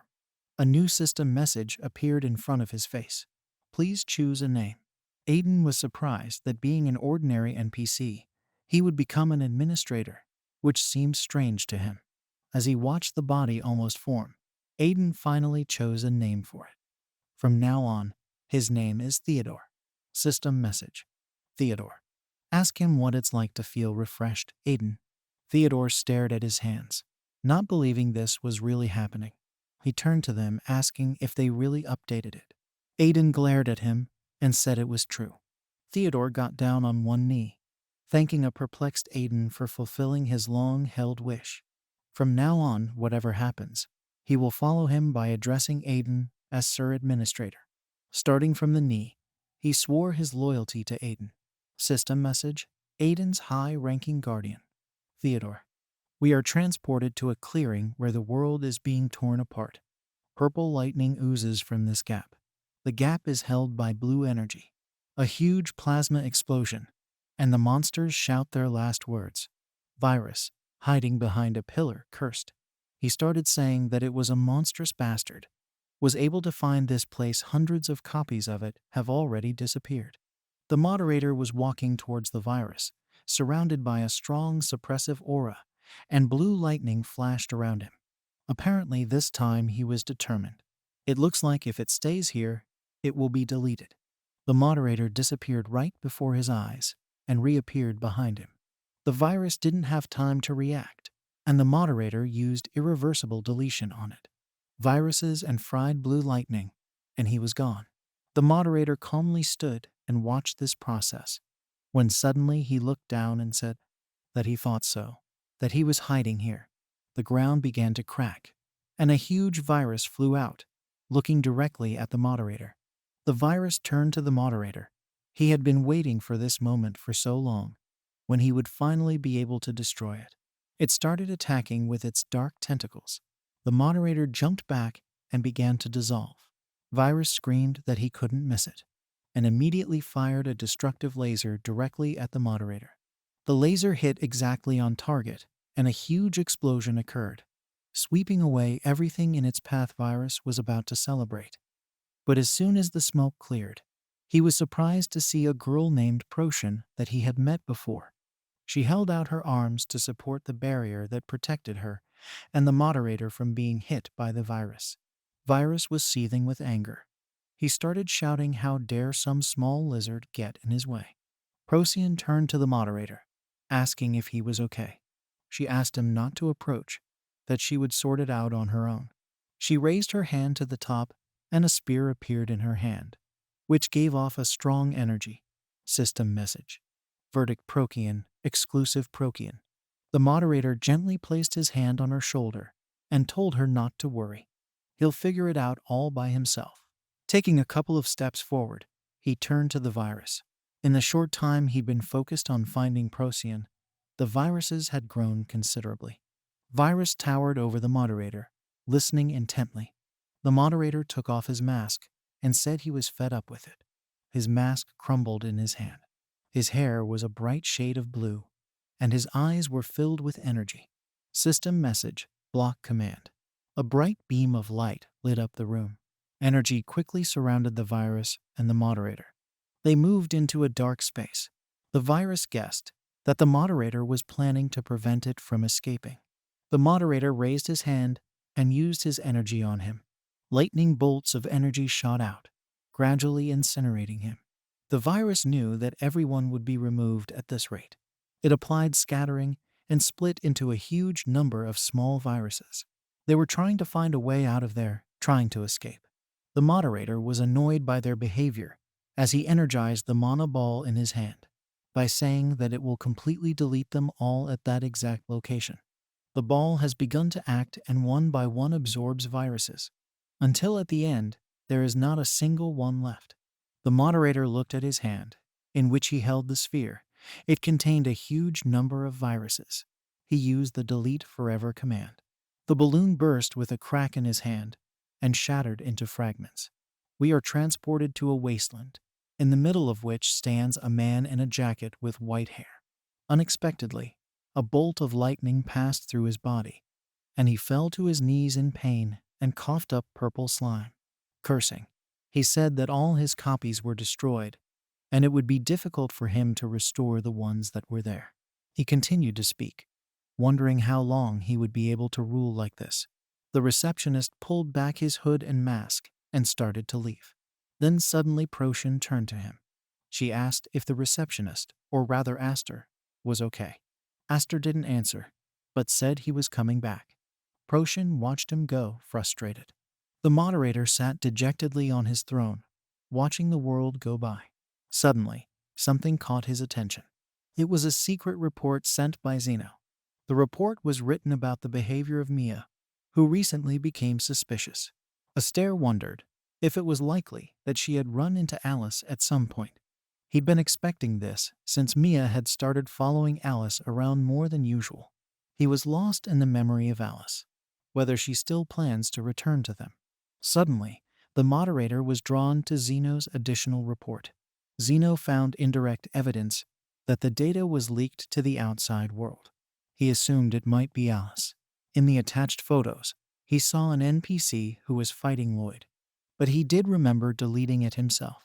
Aster was at a loss as to how he stayed in addition to receiving the administrator's powers, whether it was possible that this was a new virus. Whatever the case, he needed to act. He activated the system command, search for Aiden. System message, access denied. This operation failed. Aster was shocked to see if it was possible that the information he couldn't see meant that his number was lower than Aiden's. He had been looking for it all this time and never thought that he would find it this way. He wondered what that meant, if it was a Trojan. He called Proshin, and she was there. He reached out to her, informing her that he had something to do. She must tread carefully if he finds out that the receptionist has noticed him again. He'll hide again. They need to get their hands on it. She nodded in understanding and said that they would put everything she had on the line. She would definitely be able to get it. We are taken to a clearing, in the distance of which you can see a cleared bad zone. Theodore turned to Aiden. He asked whatever it was not to leave it to him. He informed him that he would do everything to the best of his ability. Aiden stared at him in disbelief. He asked him to wait. If they decided it in the village, then they wouldn't be late. He asked Alice if all guardians were like that. She laughed, saying that it was true. They were only moving for the sake of the administrators. Behind them was a dejected Theodore. In addition, he has been neglected for a long time, so he is even more motivated. Odin wondered if the demonic monsters had also been left unattended. What were they even doing in that place? Alice, looking at Aiden, replied that demonic monsters are also part of the system. Hearing this, Aiden was very surprised. One of the roles of high-ranking guardians is to get rid of the monsters in due course. These creatures that Aiden fought were left unattended because they couldn't upgrade. He turned to Alice, asking that the demonic monsters that posed a threat were just a lie. She replied that it was, and after looking at Aiden seriously, she continued to speak. Because these creatures are nothing more than equipment for player growth. Let him think about it. He seriously thought they were a threat to them. They will never die, even if they are attacked by hordes of monsters, since they are protected by an ideal system. She raised her hand and displayed the barrier. The only threat to them that can cause them to die is virus infection or deletion. Aiden wondered. For him, this announcement was quite shocking. If they had been living a lie all this time, he certainly thought it was weird. They never raided the village, as they never left the designated area. They had been under the system's control all along. Alice called out to the thoughtful Aiden and asked him to hurry up, because they had arrived. System message, ZRZGE Village. Alice, who was watching the entire village from above, reported that it had changed slightly. Aiden confirmed this. Apparently the residents were working hard. Helen and Henry were playing with the slime under their feet when suddenly someone came up asking how they were. They looked up to see Aiden smiling amiably at them. They happily ran to him and started hugging him. They had been wanting to see him for a long time. Aiden laughed and asked them if they knew where Celia and Jake were. They happily replied that they were going to the dungeon. Panting, Celia and Jake ran into the house where Aiden and Alice were sitting. Aiden greeted them with a smile. They were indignant as to why. They informed them when he arrived. Aiden replied that everything was fine and there was no need to worry so much. He just stopped by for a short visit. Looking at them, Aiden was surprised to realize that their level had risen due to the effect of the event. Celia was already level 101, and Jake was level 92. They grow so fast. They asked him who the person behind him was, and Aiden turned to introduce Theodore. But the man started talking, and he said that when he looked at them more closely, he realized that they looked like cameramen. It was a pleasure to meet them. He's here to help the new administrator.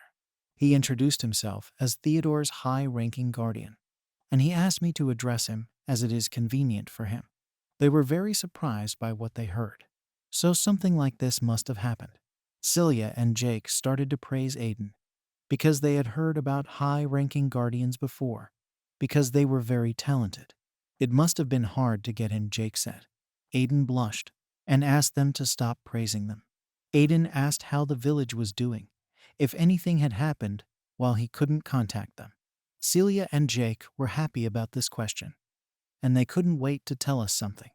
They were worried about deciding which one of them would say. Aiden stared at the two of them, puzzled, afraid that something was wrong, not sure what the reaction was. Celia still decided to tell me. She began to say that the fact is that the players came to the village. Aiden didn't bother to listen to the rest of them, but slammed the table angrily and asked them what they'd just said. Celia and Jake explained to him that the players didn't cause them any trouble. They were good-natured people. They just exchanged a few items, and that was it. The players also listened to several requests from residents. They stayed in the village for about a day and returned.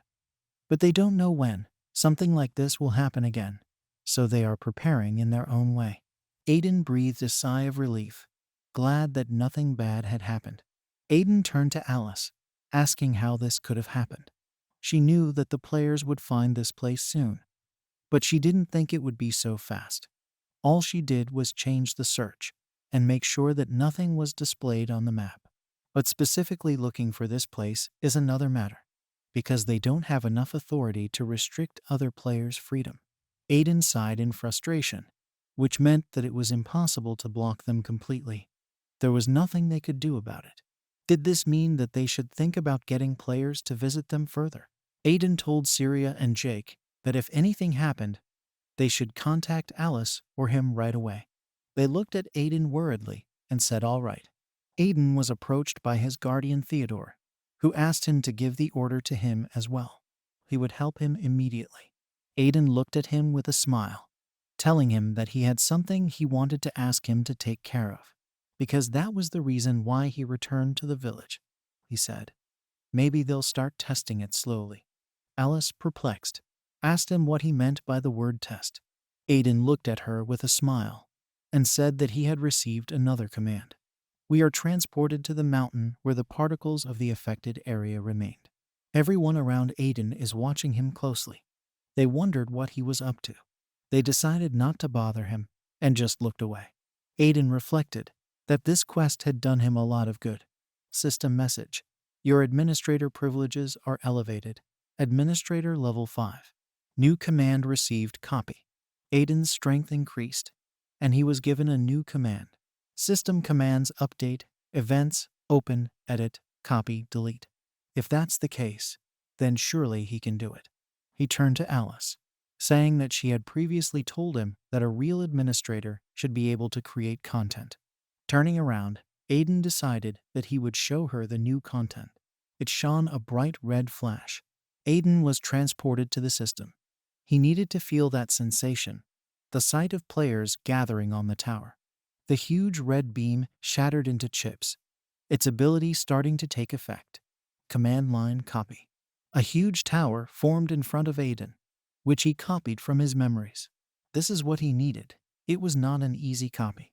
He held the ball with the help of which in his hands and modified it to improve, creating a new image by taking it apart in blocks and reassembling it. Aiden completed his project. System message. New content has been updated. Please choose a name for your new content. After catching his breath and thinking, Aiden said, Tower of Challenges. A huge explosion occurred near where Aiden was standing. Everyone watching was shocked by what they saw, and Alice was also amazed. In front of them was a huge tower that appeared out of nowhere and was incredibly beautiful. The tower was visible everywhere. Aiden finally finished his project. It was too tiring for him. Aiden called out to Theodore and announced that from now on, he was the guardian of the tower. Aiden asked me to keep an eye on all his subordinate people. Theodore asked Aiden to rely on him. He was very serious, and there was no doubt on his face. Theodore replied that he wouldn't disappoint Aiden. Aiden was very tired. His legs staggered, and he started to fall. Jakey and Siri started running towards the exhausted Aiden. Alice managed to catch him, hugging her and saying that he did a good job. Aiden's really good. We are taken to one of the cities where two players are arguing. One of them doesn't believe what the other says. He was talking about a city that isn't on the map. It's full of rare items. At first, the player thought that there was some kind of event, but all the NPCs said that these were normal things for them. Before anyone else found the place, the player would ask their teammates to go and see for themselves. One of the players thought that the last time he was there, he didn't see anything like this. After the moderator blocked that territory, there was nothing there. Another player replied that it doesn't matter now, and they have a good opportunity to earn extra money. He asked me to go faster with him. Someone was listening in on their conversation from around the corner, and it was the bad guy Aiden had broken all the swords for. He was happy that after so many failures, he had found something worthwhile. He shouted to his partner that he had had enough and threw the bag on the ground. His partner was furious at what he'd just heard, reminding him who they were in this situation for, and telling him to get to work quickly, or they'd be thrown out of there too. The bad guy told his partner that this was a great chance to change their lives. He smelled money. Two players were walking along the road past the windmills. One of them, looking at the map, said that the village is really not there. The second player was delighted that he was right. After all, it was already visible in the distance. System message, urged village. The players finally found this place. They were looking around the village when suddenly a huge tower appeared right next to them.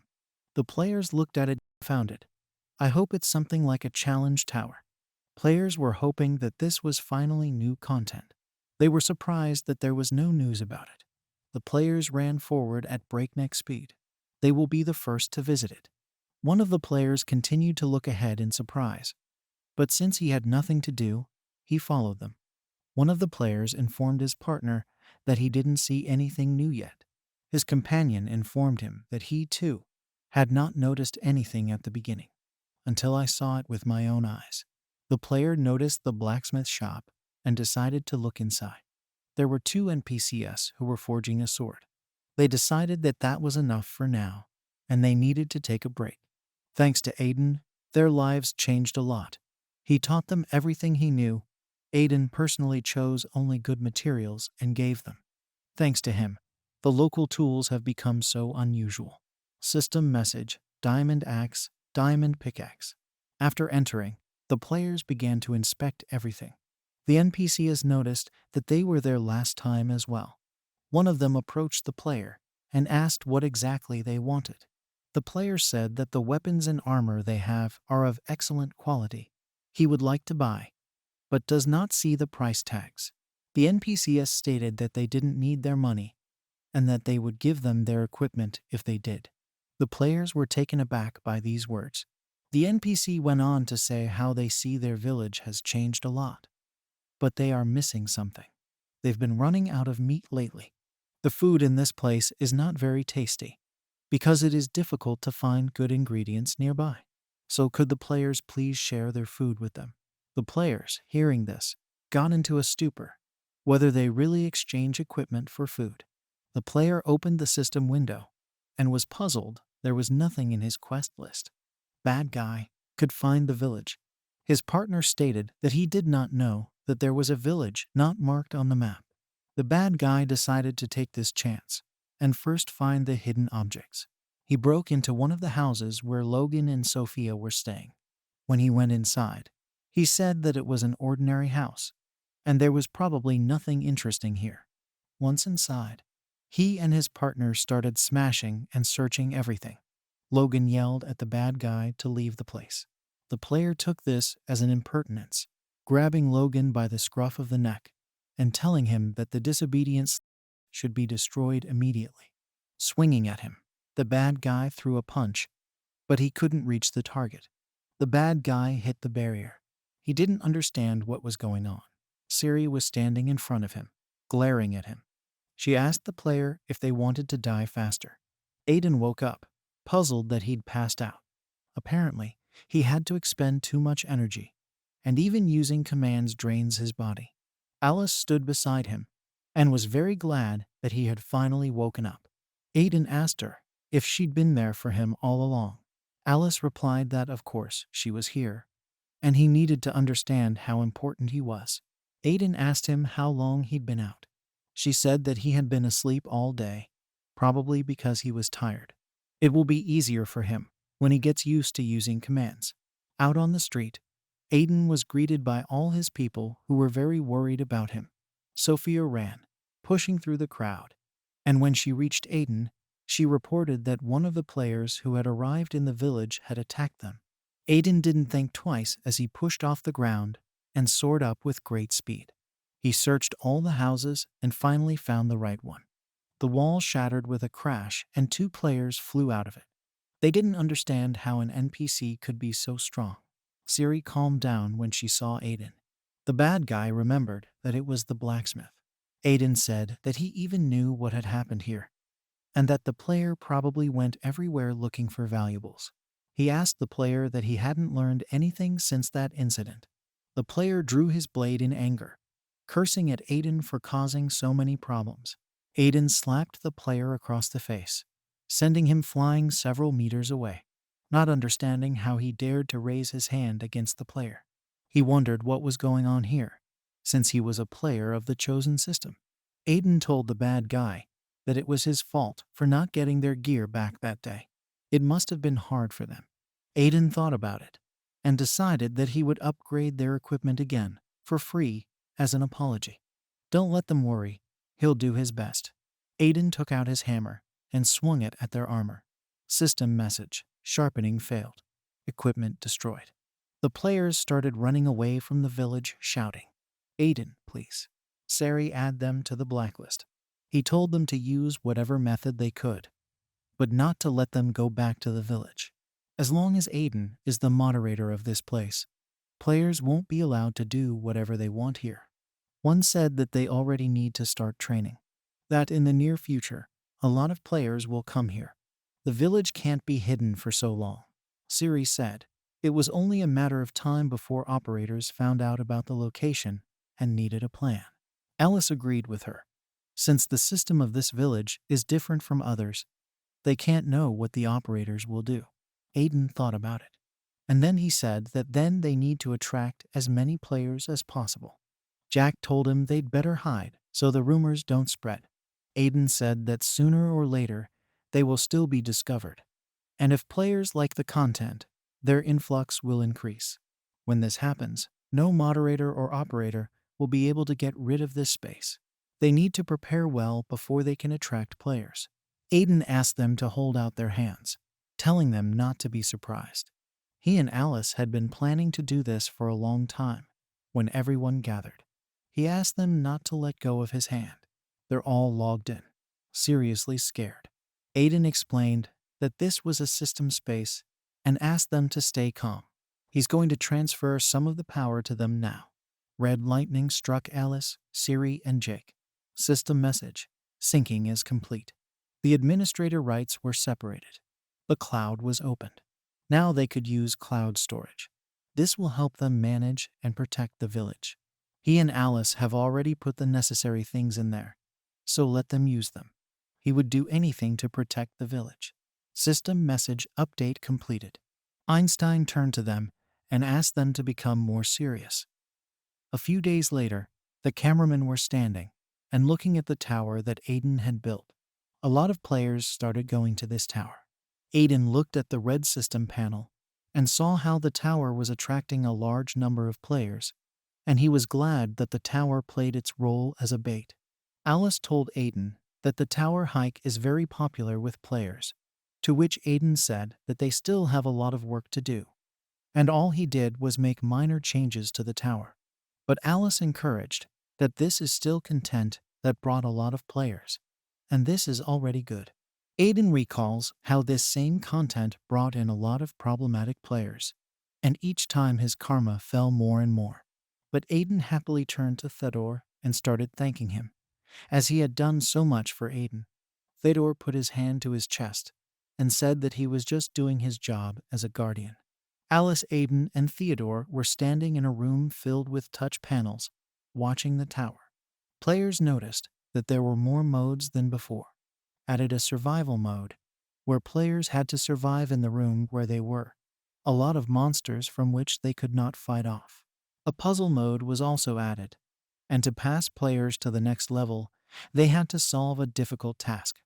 Various buffs were also added, which the player could choose as they progressed further through the levels. Aiden and Theodore watched the happy players through the system dashboard. They were happy that the players liked it, and Aiden said that Theodore would continue to work in the same spirit. Aiden told Theodore to contact him if he needed anything. Aiden raised his hand to his chin and confidently said that he wanted to attract the players even more. Aiden thought that if they found a lot of advantages for themselves, then there would be a lot more players going to his tower than now. After thinking about it, Aiden realized what attracted the players to the tower the most. It was their growth. Pleased with himself, Aiden held his hand out to the side, and it began to glow brightly. Aiden created a new event. System alert experience points are multiplied by 2. A system alert popped up in front of the people who were in the tower, which described the event. The players were extremely surprised by this. This has never happened before. But Aiden wasn't going to stop there. They will receive buffs for completing quests from the village, system notification, a 2-hour event, and an experience multiplier for completing peasant tasks. The players immediately started telling everyone about it. Aiden watched it all contentedly through the system panels. Theodore stood there and praised Aiden for his great idea. Alice just stood back and watched it all. She knew that after Aiden drew everyone's attention to his tower, everyone would be watching her. Alice should never let down her guard. She knew that if things went on like this, the operators would find out. Alice decided to contact Mia and find out the situation from her. Further information reached cities such as Vanson, Leon, Duntown. People in the crowd received an alert from the system panel that a new event was added in the village of Urge, which was recently blocked. The players rather hurried there before many other players gathered there. The blonde-haired girl in the hood was watching all of this. She slowly ate an apple and watched it all. It was Procyon. Next, we are transported to the Hydra Guild meeting room. We see the table where Avant was sitting and 5 other dark silhouettes. They talked about the state of their territories. The guild leaders were sitting at the table, and they were reporting to the person who was sitting down in a chair. System alert, Hydra Guild, chapter meeting. Suddenly one of the heads asked what was going on with the department in Duntown. Abruptly, Avant became nervous, visibly drooping and filled with fear. The heads started discussing what had happened to the department, as there were rumors that it had been completely destroyed. Someone said that they would pay for their weakness and that he was disappointed. Suddenly, someone called out to Awand, who was clearly getting even more nervous. Suddenly, the man with the blindfold said to answer what had happened, and he warned him not to lie to him. This person was Douglas, who was ranked as the leader of the Hydra Guild, a level 400 ranker. He was wearing a smart black armor that looked like dragon scales. There was a blindfold over one eye and a red cape on top. He exuded a strong aura, and his gaze pierced through everyone in the room. Awand started apologizing in fright, head down. He said that everything went well. They followed the hunting grounds and successfully completed their task. Suddenly, a certain player appeared, and Avant thinks that she was a ranker. Douglas was surprised by this information. Avant said that he had specially prepared a photo of her for Douglas and sent it to Douglas via the system panel. He looked at the picture and thought about it. The photo showed Alice walking with Aiden. The blue-haired girl looked very familiar to Douglas. Suddenly, one of the heads abruptly shouted his surprise over the voice link. Douglas looked at him and asked what had happened. He was informed that players found new content. Douglas was very surprised by this. Douglas asked him what he meant. The head started to tell Douglas how the players found a huge tower in the little-known village of Urge, and that there were more rewards for completing quests.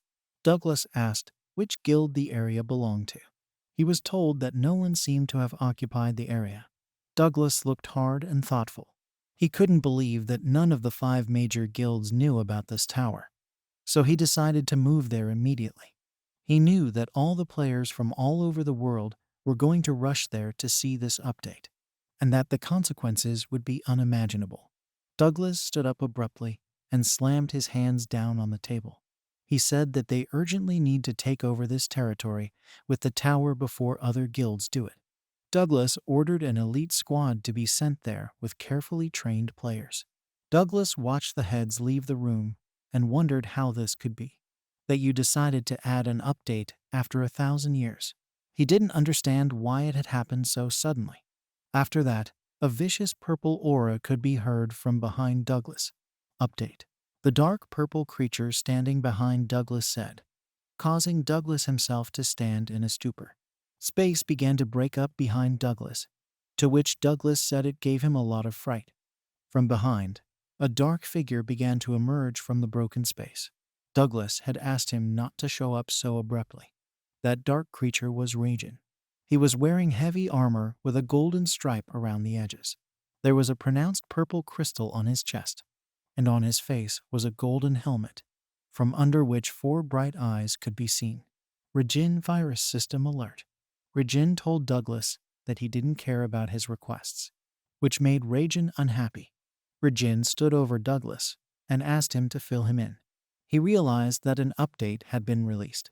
He asked Douglas what the update was, but no one was sure about this, as no one received any system notifications. All the players knew was that this event was taking place in the village of Urst. Ragin raised a hand to his chin and considered.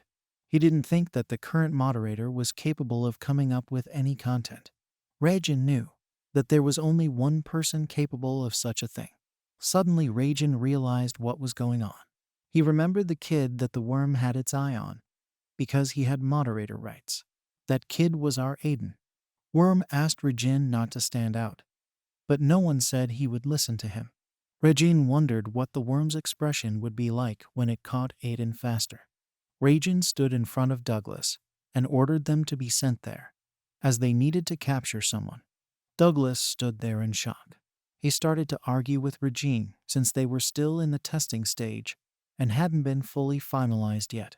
Douglas said that if the moderator found out, he would definitely be finished. To which Ragin smiled maliciously and said that he had nothing to worry about. He said that the moderators were busy with other things right now, and the creatures that Ragin wanted to send out to catch someone were the cheaters they created. They looked intimidating, and the aura they gave off alone was shocking. Ragin was fully confident that they would do an excellent job. Suddenly, we are transported to a huge room where a table was visible and dark silhouettes. It was a meeting of operators.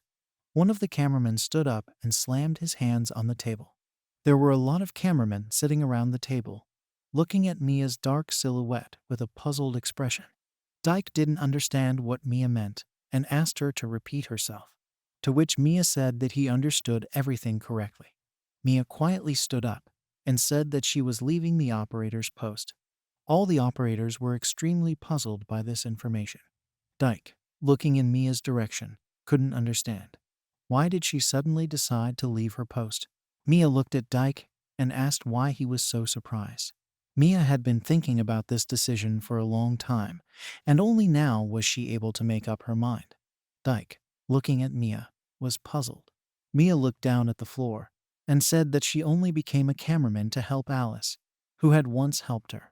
Mia remembers how Alice welcomed her with a hug when she was a useless child to everyone else. And then Mia remembers the good Alice. She realized that she was the only native person in this world for her. Mia had planned to wait for her to return, but then realized that there was no need. Dyke asked Mia who Alice was. Zeno looked at Dyke and said they didn't know her. He said that she was a member of the previous group of operators. Zeno, with folded hands, together said that he and Mia are the only ones who have stayed here since those distant times. Dyke was trying to call out to Mia, who was leaving, saying that they might meet again someday. Mia said that she would return the holy weapon in good condition. Suddenly Mia was called out by one of the cameramen, and she stopped. It was Zeno.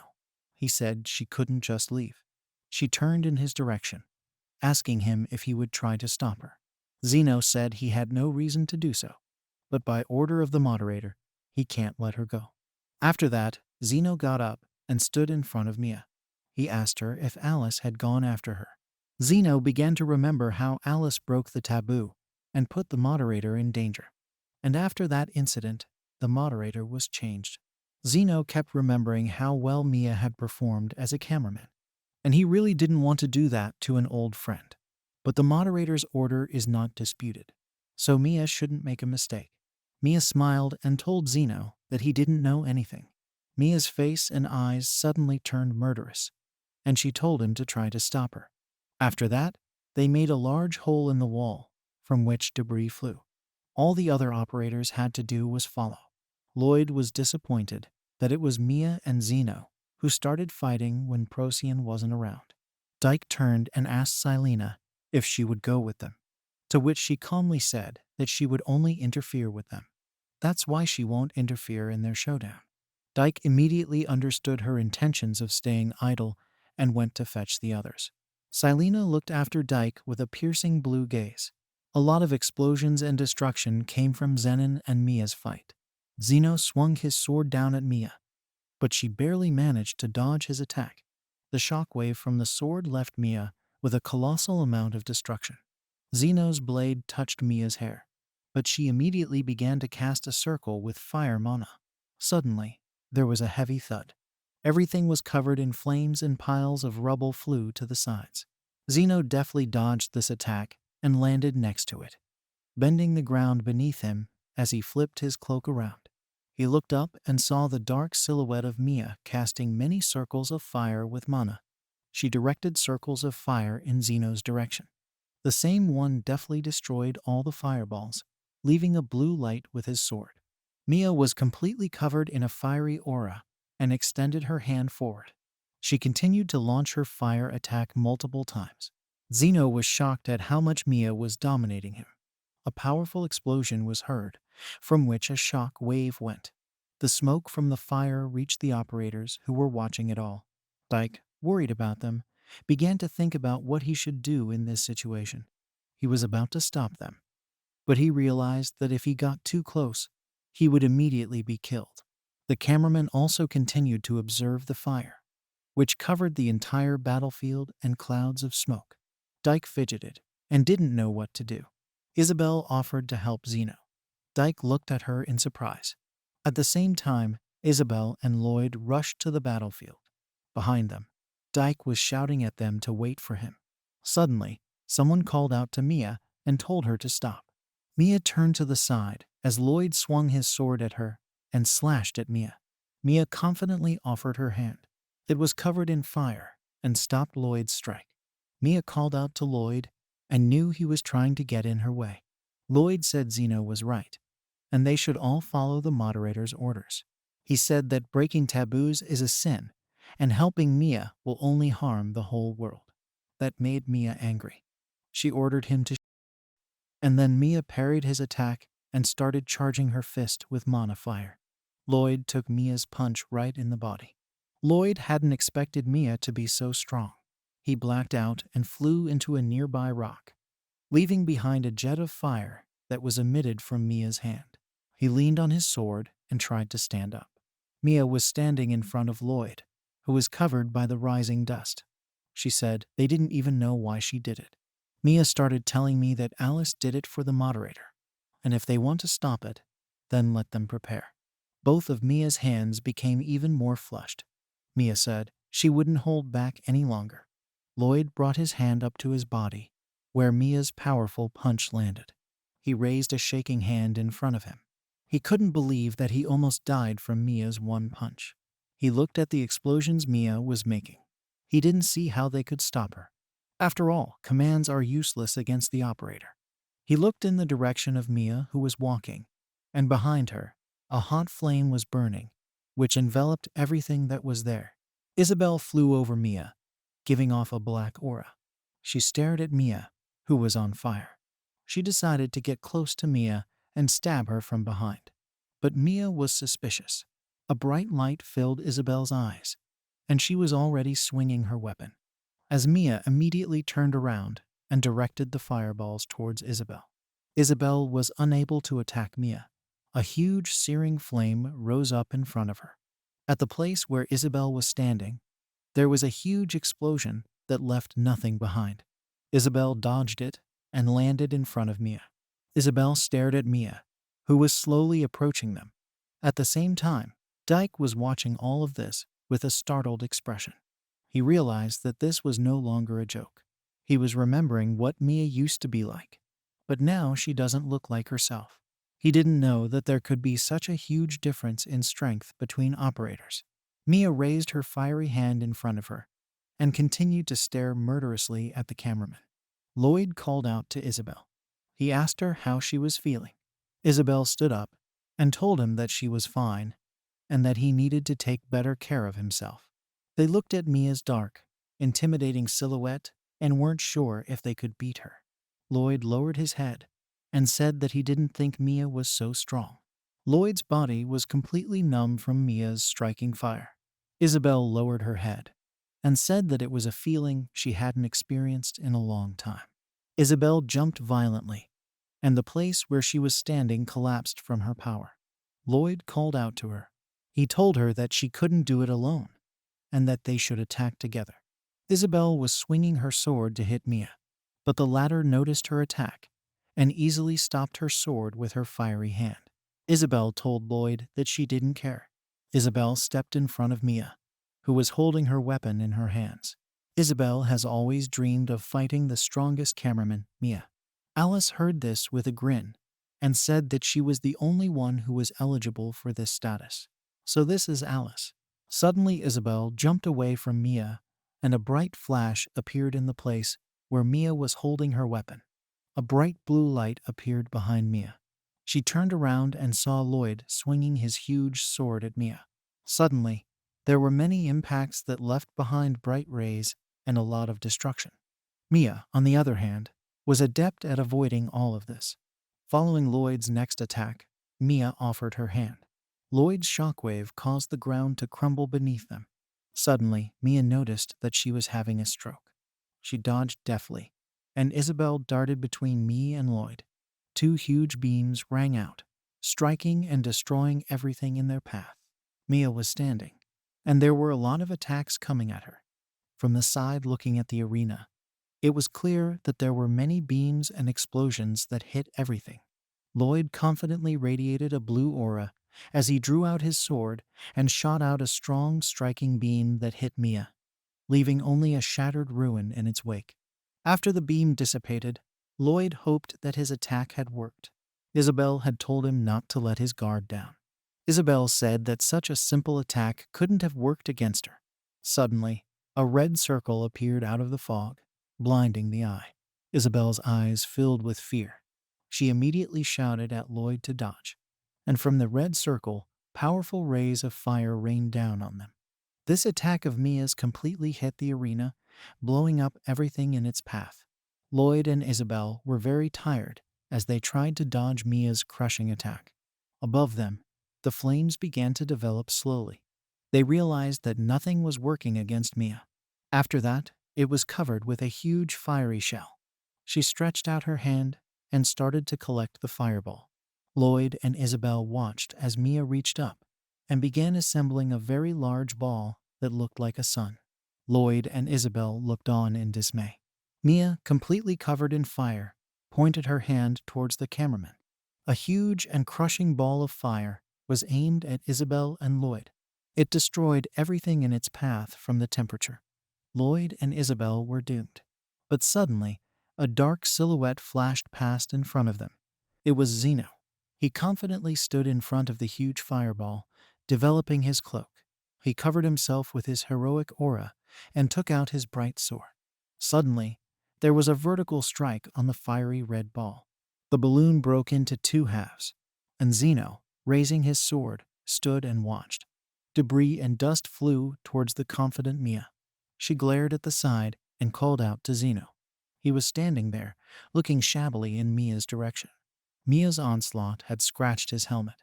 He looked in Mia's direction and said that she had become noticeably stronger since she first became a cameraman. He looked at her with his confident gaze and said, "At this rate, they won't be able to defeat her." Mia looked in Zeno's direction in surprise. She smiled and said that he had decided to get serious. Suddenly, Zeno's mask completely broke, and the front part of it fell to the floor. He looked in Mia's direction and said that his power shouldn't have been used in such a way. But he has no choice. He confidently looked at Mia with his red, intimidating gaze and said that the moderator's orders were indisputable. He had black hair and horns that went straight from his head. System alert xenon level increased from 450 to 50. Next, we are transported to Aiden. In front of him was a huge monster, wearing a beautiful matte dark armor. A blow followed that completely broke the monster's armor. Aiden proudly brandished his large weapon, flapping his cloak. He looked at the wreckage that was left of the monster with a smile. System alert level increased. Aiden said he'd keep it up. Afterward, Aiden stood up proudly and said that he didn't expect to raise his level so quickly and easily. System alert Aiden level 250. Aiden stood and looked at the field, where there were many weapons stuck in the ground, and to the right was the disappearing monster that he had just defeated. Aiden said it was the kind of territory he needed. Aiden contacted Theodore via the system panel, and looking at him, told him to give him more difficult monsters next time, because these were already very easy to deal with. Theodore lowered his head and said that Aiden should rest. Aiden looked around and said that he needed to work hard while he was in a good mood. Alice was standing behind him, silently thinking about something. Aiden asked Alice what she thought of that, but Alice just stood there and ignored Aiden.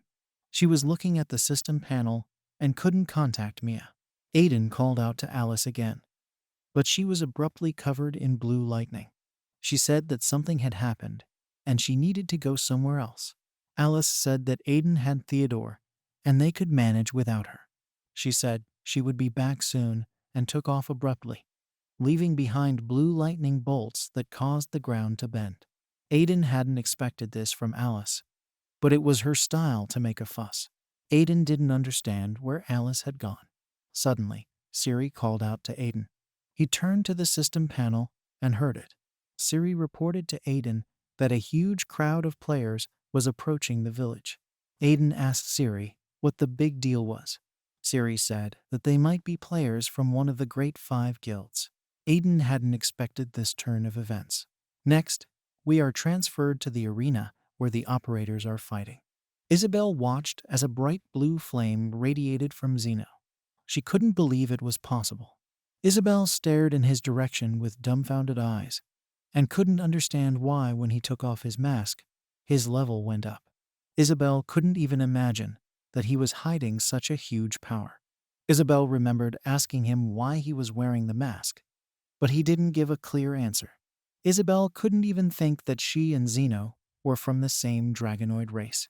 Zeno, holding his sword and completely wrapped in his aura, headed towards Mia.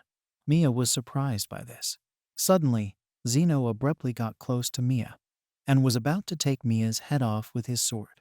But Mia managed to dodge, and the shock wave from Zeno's sword went towards the nearest mountain.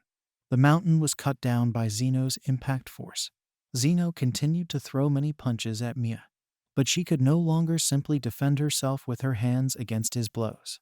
Zeno's strength increased so much that Mia started getting injured. Mia extended her hand towards Zeno and sent a lot of fire attacks towards him, but Zeno easily cut them with his bright sword. Zeno then took the sword in his other hand, and it began to move closer towards Mia. Mia, shrouded in blue flames, also began to move closer to him. Zeno delivered a crushing blow that took down everything in its path. He stood up and watched, as there was dust everywhere due to the destruction. Zeno looked in Mia's direction in surprise. I saw the dark silhouette of Mia, who said that Zeno was only making things more difficult. Dyke looked at Mia in surprise. He was surprised, as it was the first time he had seen Mia's Punisher mode. Dyke thought that if Mia had entered this mode, she might have been cornered. Mia stood up confidently, spreading her huge dragon-like claws. Her clothes changed to a beautiful red dress, and the blue fire consumed everything that was near Mia. She confidently stretched out her hand and began to gather blue flames into a ball. Suddenly, a huge blue flame began to fall over Zeno. While the destructive power of the blue flame was hitting the place where Zeno was, Mia closed the distance and wanted to attack Zeno up close, but Zeno noticed it with his sharp eyes. Mia was about to hit him with her big fist, but Zeno managed to dodge, and the blow hit the wall, completely destroying it. The impact force went right through the walls. Zeno confidently stood up and listened, as the cameramen behind him were so shocked. Lloyd knew that even Zeno would have a hard time dealing with Mia's attacks like this. Isabel told Zeno to use the weapon. After all, it was the only way to stop Mia. Zeno pondered this in silence. Zeno took up a stance and began to emit a blue aura that surrounded him. Lloyd and Isabel couldn't figure out what Zeno was going to do. Mia was coming at Zeno and was about to reach for him with her big hands. But Zeno continued to stand placidly. His aura and gaze abruptly changed, and he calmly picked up his weapon and began to unsheath it. Then, in an instant, Zeno was in another place, holding his sword, and Mia was hit by a large number of blows at an incredible speed. Everything happened so fast that Mia didn't have time to do anything and fell. Dyke, along with the other cameramen, were shocked by the force. They didn't understand how this was possible. After less than a second, Mia was already lying on the floor in terrible pain. Zeno called out to Mia. He said that with the power that the moderator gave him, he was depriving her of her post. Zeno said that it would be bad if today's situation happened again, so he would take her weapon. Zeno told her to be obedient and started to approach the helpless Mia. System alert. Mia's operator rights have been removed. Zeno, his face impassive, reached out and removed her operator's license.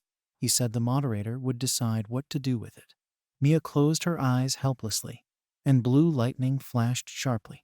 Zeno was shocked by this. Suddenly Alice was at Mia's side. Mia hadn't expected her to come to her. Alice held a shocked Mia in her arms, radiating blue lightning everywhere. Exhausted, Mia looked at Alice, who was holding her in her arms. Alice looked at Mia with a smile. She apologized for not being able to come earlier. Alice said that she should rest. But Zeno closed the distance and was going to attack Alice. He looked at her with an evil look and shouted her name. There was a heavy thud from Zeno, sending broken rocks flying. He stood up and didn't know where Alice had gone, because he was just hitting her. He looked at her in surprise, wondering how she had disappeared from his sight so quickly. Alice stood up confidently, and there was a strong blue aura that she exuded around her. She pointed her hand at Zeno, who didn't understand how this was possible. Alice looked confident and said that Mia would go with her. She told Zeno that she would be grateful to him if he did not pay her in any way. He was clearly unhappy about this. He looked in her direction and told her not to make him laugh. Lloyd and Isabel were standing behind Zeno. Zeno's gaze changed abruptly and became very crushing. He said he wouldn't let Alice leave with Mia. Lloyd asked Zeno if Mia was talking about her. Zeno said it was Alice, and they should have drawn their weapons. He said that this is the very first Alice operator. He said that she once had a power comparable to that of a moderator. Lloyd and Isabel were shocked by this information. Now they understood why they were being pressured so much by her aura. Isabel held out her hand. She stared at it and didn't understand why it was shaking. Alice calmly exhaled and said that she just wanted to pick up Mia, but it ended up like this. Isabel looked at her and wanted to test how much her power would be effective against Alice. She jumped, breaking the ground beneath her, and ended up behind Alice. She started swinging her sword. It almost hit Alice, but Alice confidently knocked Isabel's body away with her hand. Isabel didn't expect this and flew to the side, destroying the stone hills, leaving behind a blue bright beam. Her body was still shaking, and she tried to stand up. Alice said that she had gone a little too far with the force, and reminded him that Procyon hated it when anything broke here. She put her hand to her head with a grin and said it was a good thing she wasn't here. She turned and saw Lloyd attacking her. The shock wave went far into the distance, but Alice was easily shortened by his attacks. Lloyd was extremely angry that he couldn't hit it. Alice then extended her hand right up to his face, sending out blue lightning bolts. Lightning system alert. Alice gathered her mana in her hand and attacked with a lightning bolt that shattered everything nearby. Lloyd started to scream in pain from the force. He had the strength to stand up and didn't understand what kind of attack it was. After all, lightning is a mid-level skill. But Alice's attack was extremely strong. He looked at the confident Alice and realized that she was much stronger than them. Suddenly, behind Alice was Zeno, who was about to attack Alice. He started to draw his sword and launched his powerful attack, which hit Mia. Alice, on the other hand, didn't even shorten her distance from them. Zeno landed and noticed that his sword was cracking. He couldn't believe his eyes that such a thing had happened. Alice raised her black sword and said that attacking her without a weapon was pointless. She knew they hadn't seen each other for a long time, but she didn't expect him to underestimate her. She looked in the direction of Zeno, who said that she was in no position to tell him anything. Zeno said that Alice's arrival was the height of shamelessness. Zeno took his cracked sword and said that when he looked at Alice, he couldn't contain his anger. At the same time, a lot of blows rang out above Alice. The punches further and further destroyed the arena where they were fighting. Alice easily stopped Zeno's attack with her sword. Zeno confidently looked at Alice and said that the duty of the antivirus is to protect an important thing for him. Zeno reminded Alice that this was once her job. After that, Zeno jumped away from Alice and said that if she had done her job, then Aster would not have been changed. Zeno then swung his half-broken sword, sending out bright blue rays. He launched a strong vertical attack directly at Alice, but she confidently took her sword, and after a powerful explosion was heard. Alice was puzzled by what had happened. A moderator stepped between them. He had blue hair and held both Zeno and Alice's weapons in his hands. The moderator's eye was dark with a blue pupil, and there were blue stripes running from it. He told Alice that they hadn't seen each other for a long time and looked in the direction of Alice, who was standing confidently. After that, we are transported to a deep forest, in the middle of which a dark void opened up surrounded by a bright blue color. Mia came out looking battered. She looked very tired. She looked ahead and thought to herself that she shouldn't stop. She picked up Aiden's pendant that Alice had given her, and she thought that she urgently needed to tell him the whole truth. After that, Mia rushed forward. Next, we are transported to the village, where players noticed approaching dark silhouettes that carried flags with them. Players noticed the Hydra Guild badge on one of these flags. The players immediately scattered in fear, as no one wanted to run into them, much less have any problems. The leader of this group laughingly said that it was just a small village. He didn't understand why he had brought such a crowd of well-trained players here. A player approached him and reported that the troops of other guilds were not found here, which made the head of this squad chuckle. He said that it would make it easy for them to capture them. He held up his hand and told them to have fun, because now this is their land. The players were happy and started cheering too. Suddenly, a player approached the head of the squad and called out to him. He was told that someone was approaching. A dark silhouette slowly advanced towards them, giving off a scorching aura. It was Theodore. They asked him who he was and why he had come here. The head of the squad said that there are people everywhere who do not understand the hints at all. Then he yelled at him to get out of here, or he'd be in trouble. Theodore, on the other hand, continued to stand there in silence, and he was completely confident in his abilities. Suddenly, sharp rocks appeared in front of Theodore. There were a large number of them, and immediately they started shooting red explosive beams at the players. The players were shocked by this and started running in different directions. The squad leader was not happy about this. He shouted that he was and took out his sword. He swung to hit Theodore, but Theodore was protected by a red field that didn't miss the kick.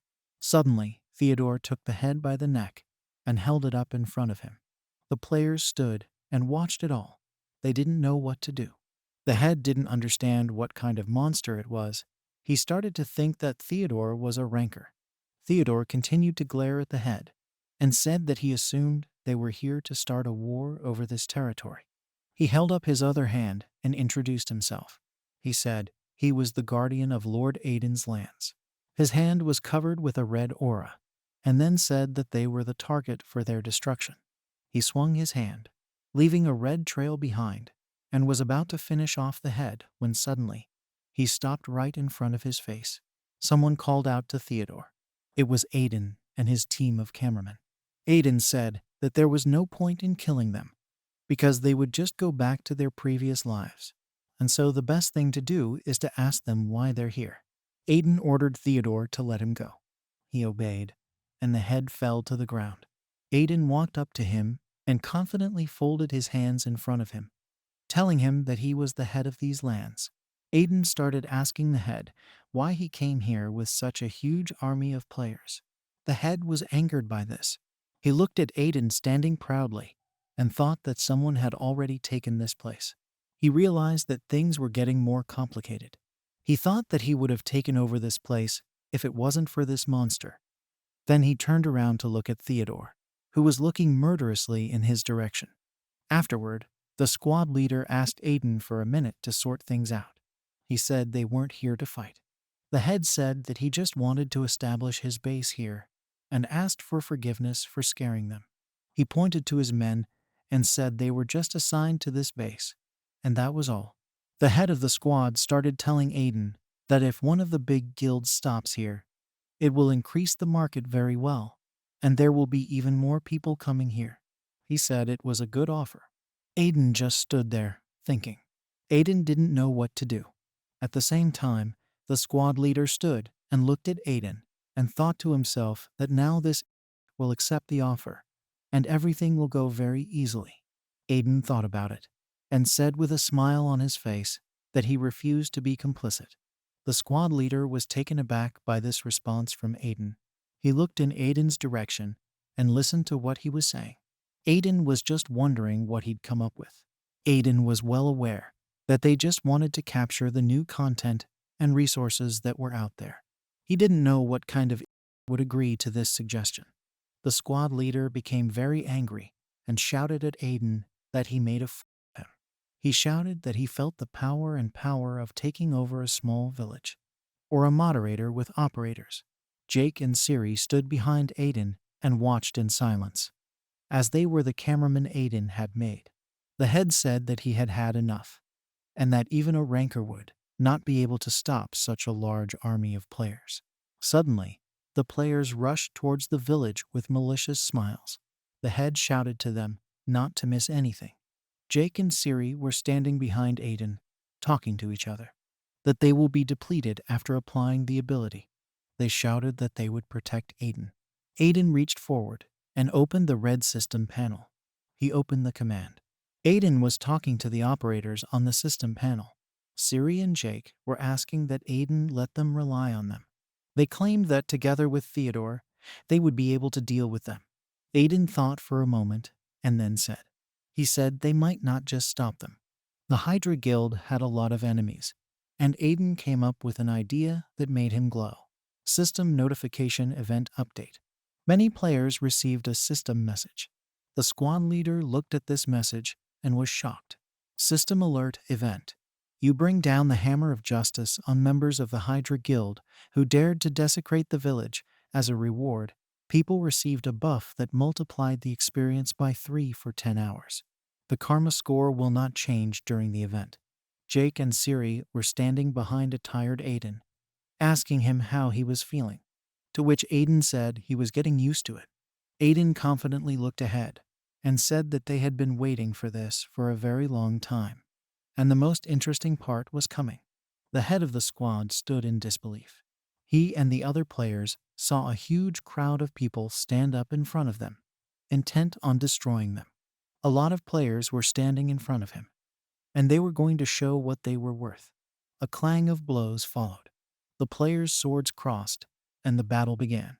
The dead player fell to the floor and began to disintegrate into blue particles.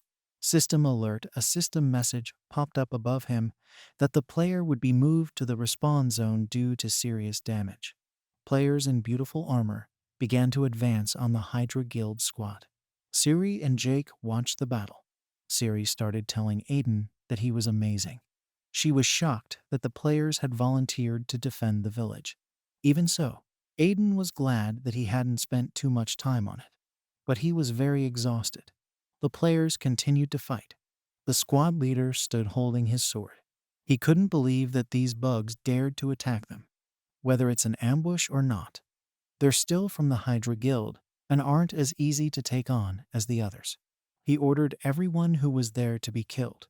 The squad leader's gaze abruptly changed to a bright orange color, and he shouted for the players to show how they had become one of the great 5 guilds. Aiden looked at it and thought that at this rate, they would be fighting all day, and they could use some help. Theodore, standing in front of Aiden, told him to send him to do the job. As Aiden opened the dark vault, he said that he knew Theodore would do just fine, but that he would do the job himself. Aiden took out a huge red bow with a quiver and arrows from the dark vault, and said that he wanted to try out a new weapon that he had recently made. Aiden looked at the squad leader, who was pointing to the side, and said that the players themselves will be able to figure it out if he can defeat the commander. Suddenly, a powerful gunshot rang out, leaving behind a red blinding light. The arrow hit the startled commander squarely in the shoulder. His armor was completely smashed to smithereens. He was bent over in pain, holding his shoulder where the arrow was. The players called out to their commander and told them to defend better. The commander looked at his arm, which had an arrow sticking out of it, and thought that he had taken care of long-range attacks. But Aiden used Kara's arrow, which penetrated absolutely any defense. This arrow was a very rare resource, and so it was only used in extreme cases. Next, we see Theodore looking admiringly at Aiden, who was about to shoot again. Theodore advised him to move a little to the left, so that he could hit the target accurately. The commander was extremely angry. He extended his hand forward at Aiden, who was holding a bow, and ordered be destroyed first. After all, if you do not kill him, then he will shoot at everyone who was there. Suddenly, the enraged players went to attack Aiden. Aiden, on the other hand, was confidently drawing the bowstring with a dazzling red arrow. Lightning shot system alert. Next, all the players were defeated by this strong attack of Aiden. They all dropped dead. The commander looked at Aiden, who was pulling the bowstring again, and couldn't believe what he was seeing. And then a shot rang out, which startled the captain completely. His dead body fell to the floor, and the final shot went straight to his head. The players started shouting that the commander had fallen. The commander slowly began to disappear, leaving behind blue particles. The players realized that this was their opportunity, and they shouted that they should crush them now. The guild squad didn't know what to do when their commander fell. Someone suggested holding them back, but then another player said that they were outnumbered and continued to suffer losses. Therefore, it was decided to retreat. Theodore told Aiden that players were retreating by looking at the dominant civilians. Aiden was glad of that, and he hoped they didn't show up again.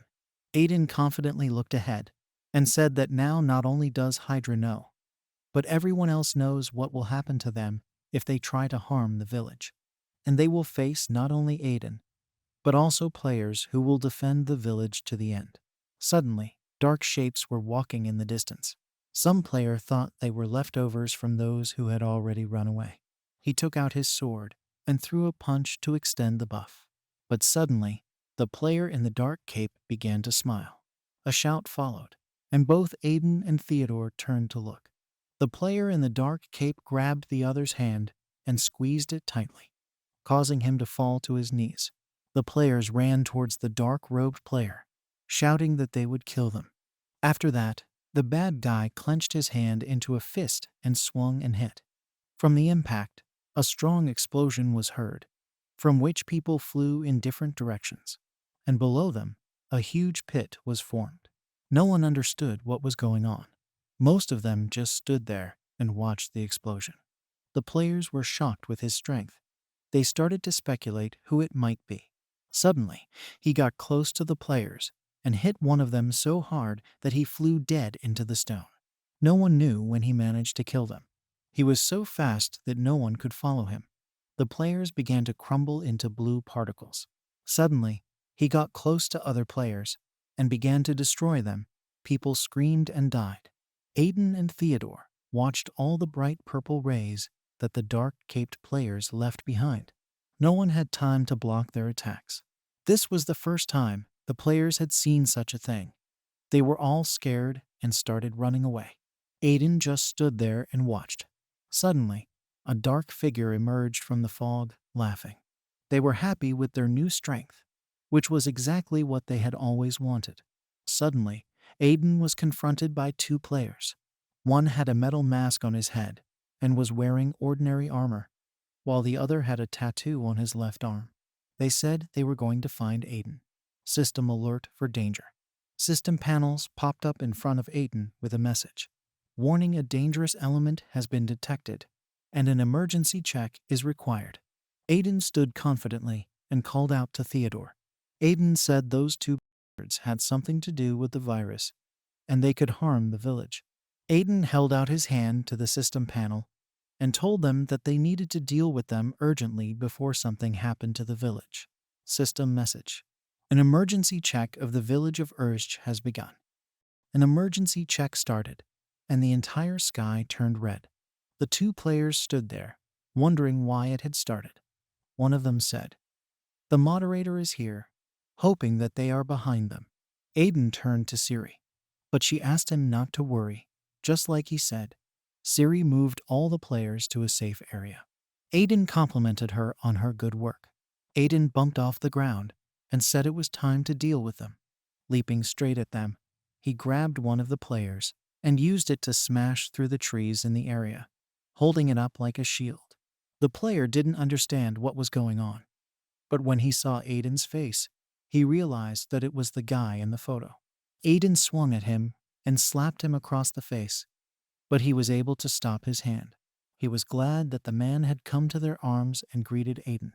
The other player was running behind Aiden, shouting that he was coming with them. His speed was amazing, and he would have been able to catch it, but suddenly a laser of destructive power flew at him, which greatly damaged the player. The player lay motionless in the splinters. Someone spoke to them. Anyone who tries to harm Aiden will be a target for destruction. It was Theodore who came to Aiden's rescue in time. He told him that he would take care of the big guy. The bad guy, seeing that Aiden was distracted, struck him a powerful blow.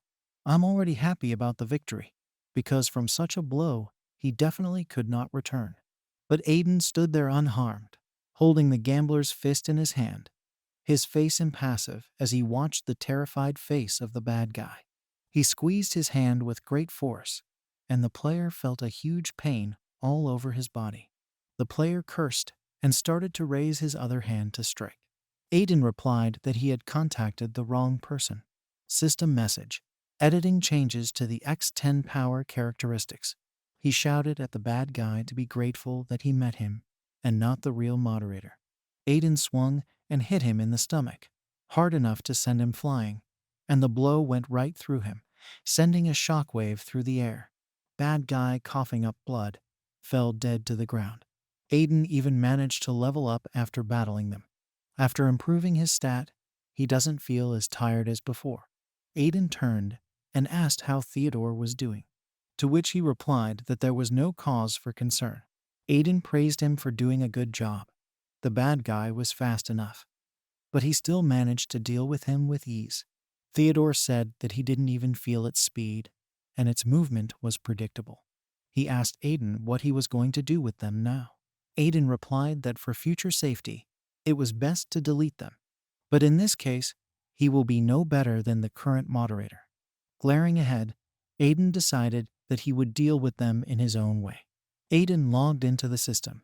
He didn't understand how they managed to bypass it and gain such a huge power, but he was sure that they were abusing their player rules, so he decided to cut off their connection to the system as players. Swinging, he did what he had planned with a single blow. Aiden stripped them of their player abilities, so they're no different from ordinary people.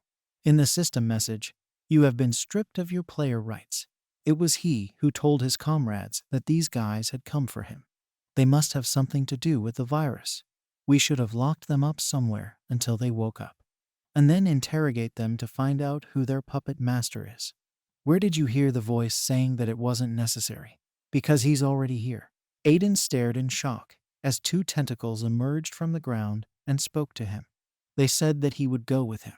Before Aiden knew it, They'd grabbed him and dragged him underground. Jacob and Theodore tried to save him, but they didn't make it. Aiden was shackled by the virus, and he didn't know where it was. But the virus kindly informed him that they were in the anti-debag zone. This is a zone like his check that he recently used, only this is their space.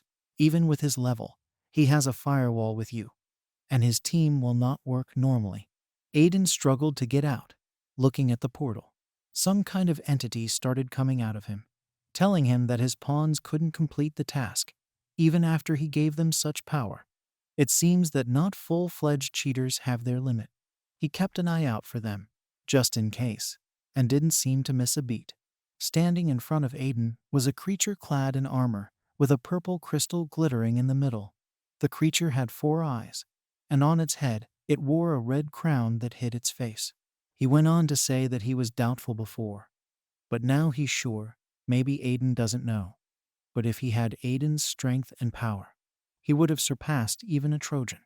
Holding out his hand to Aiden, he said that he could do it with him. First, he needed to destroy the annoying firewall. Suddenly, something passed through his body with great speed. He felt incredible pain. I don't know what's going on. A spear landed next to Aiden, almost grazing him as well. Aiden looked at it and didn't know whose it was. The creature, gradually dying, asked what the one who constantly hides in the moderator's shadow, Procyon, forgot here.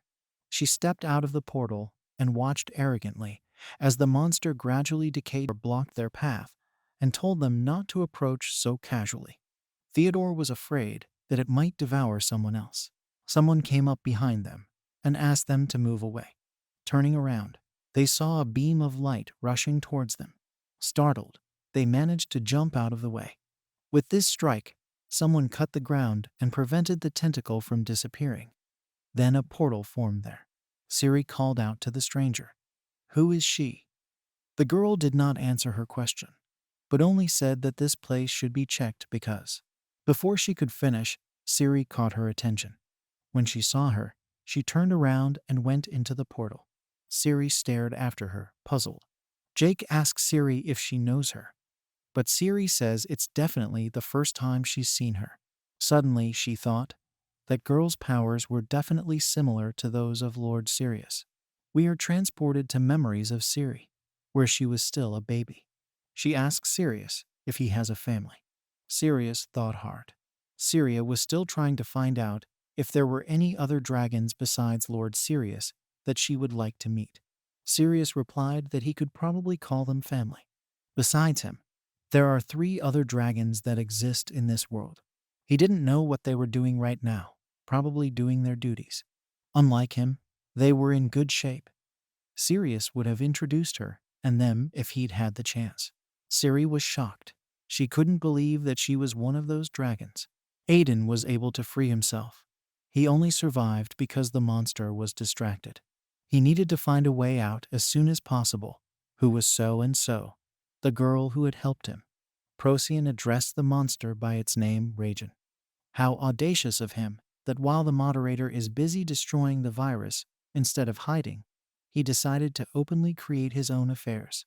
By this misdemeanor, he brought trouble upon himself. Procyon raised her hand, and the spear that was near Aiden returned to her. She went on to say, if this is his choice, then she will delete it. Rajan laughed in her face, but it's impossible to remove it. If that's what she wants, let her try.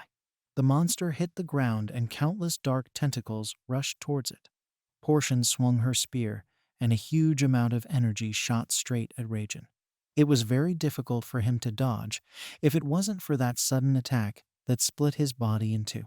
The monster smiled maliciously and said that Procyon couldn't do anything to him now. He had used his specialty stealth. Now even she wouldn't be able to find him while he was hiding. Rajan sat on one of the rocks behind Procyon, surrounded by an aura that hid him. He started charging the virus in his hand, whispering that he would watch her slowly die. He pointed his hand forward, and 4 dark projectiles flew out, flying towards Procyon's back. But she had time to react. Rajan was shocked by what he saw. He didn't believe that she was able to detect his attack. Ration stood quietly, holding several magic spears above her. She told him that he was a if he thought he could hide his skill from her eyes. System message. Dragon Eyes special skill.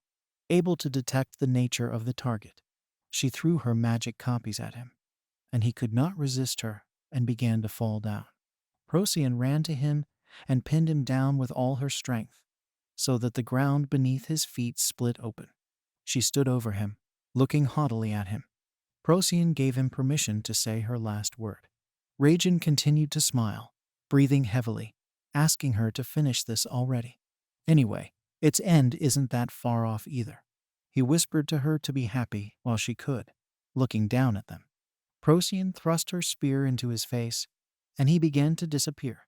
Aiden was standing behind her, and he couldn't believe that she had destroyed such a powerful virus in an instant. He noticed that, moreover, her aura was very similar to Surus. He wondered if she had anything to do with him. What kind of girl is this? Portia spun around and aimed her spear straight at Aiden's throat. She told him, NPC Aidan, that he got moderator rights. Please follow me. The moderator wants to meet you in person. Aiden was shocked by what he was hearing. A large purple portal appeared in the wasteland, and all that was left of Rajan fell out. The worm turned to him. How did their delicious Rajan turn into this? He was always going somewhere, and the worm was sure that this would be the end of it. He had warned him not to get into trouble. The worm looked haughtily at Rajan and thought it was funny to watch him get removed.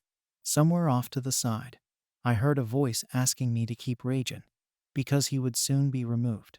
The worm found it funny that the unknown person had actually spoken to it. System message, unintelligible to Beetlejuice. He was wearing a kimono decorated with patterns on the sides. He had long blue hair, and his chest was affected by a virus. He turned to the worm, saying that they didn't have time for this useless chatter, asking if his ability to divide wasn't enough to help Rajan. The worm looked at him maliciously and said that he was just joking. Beetlegeist didn't think he'd really leave him here to die. Holding up his hand, he said that Rajan had done a good job of keeping an eye on them and had begun his recovery. It would be rude to throw away such a good workforce. Regina began to recover by absorbing the worm's power. A huge black burst of energy, and it took shape again. The worm turned to him, saying that he was lucky that he was here, and now he owes him. Rajan was furious with him. He really didn't want to owe the anything. He'd have to be careful not to forget that they had big plans. They don't know what all this might turn out to be like if the power of one of them disappears. He was asked to stay here until he fully recovered. Beetlejuice stared thoughtfully into the void, hoping that the moderator would wait for him and that he would definitely grant him freedom.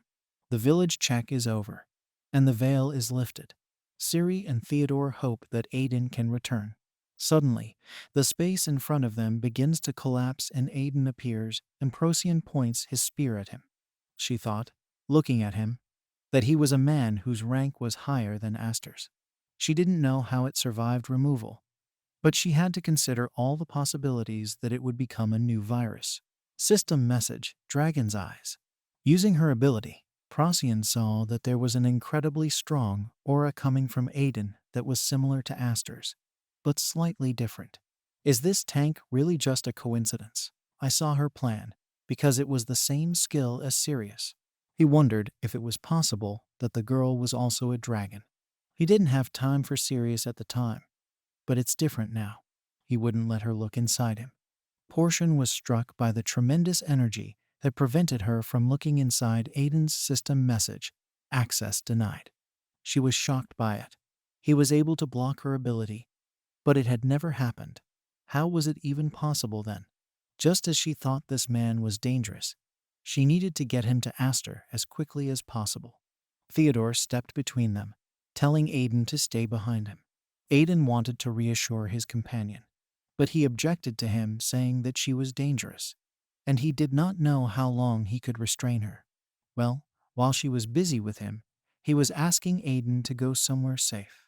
Looking at this, Procyon was very surprised because Aiden recently received the power of a moderator, but he already has such a person under his command. What she meant was that even the high-ranked guardians protecting Aster weren't that strong. Theodore, listening to this, watched her actions with hostility. Aiden started talking to Procyon, and he told her that, according to her, they must be very close to the moderator, since she knows a lot about him. So she knows about the incident when he destroyed his sister and almost got rid of him. She needs to understand how Aiden feels about the moderator. Seething with anger, Aiden told her to stop beating around the bush and let her tell her why the scum was looking for him. Procyon couldn't say that to him in this place, so she asked him to watch his mouth, because she wouldn't tolerate any caustic words directed at the moderator. Aiden laughed in her face at what she could do. She thinks he'll respect who killed his innocent sister and himself. He took out his hammer, which transformed into a flaming sword. No one can tell him what to do. Theodore, who was standing next to her, had already directed his crystals at her.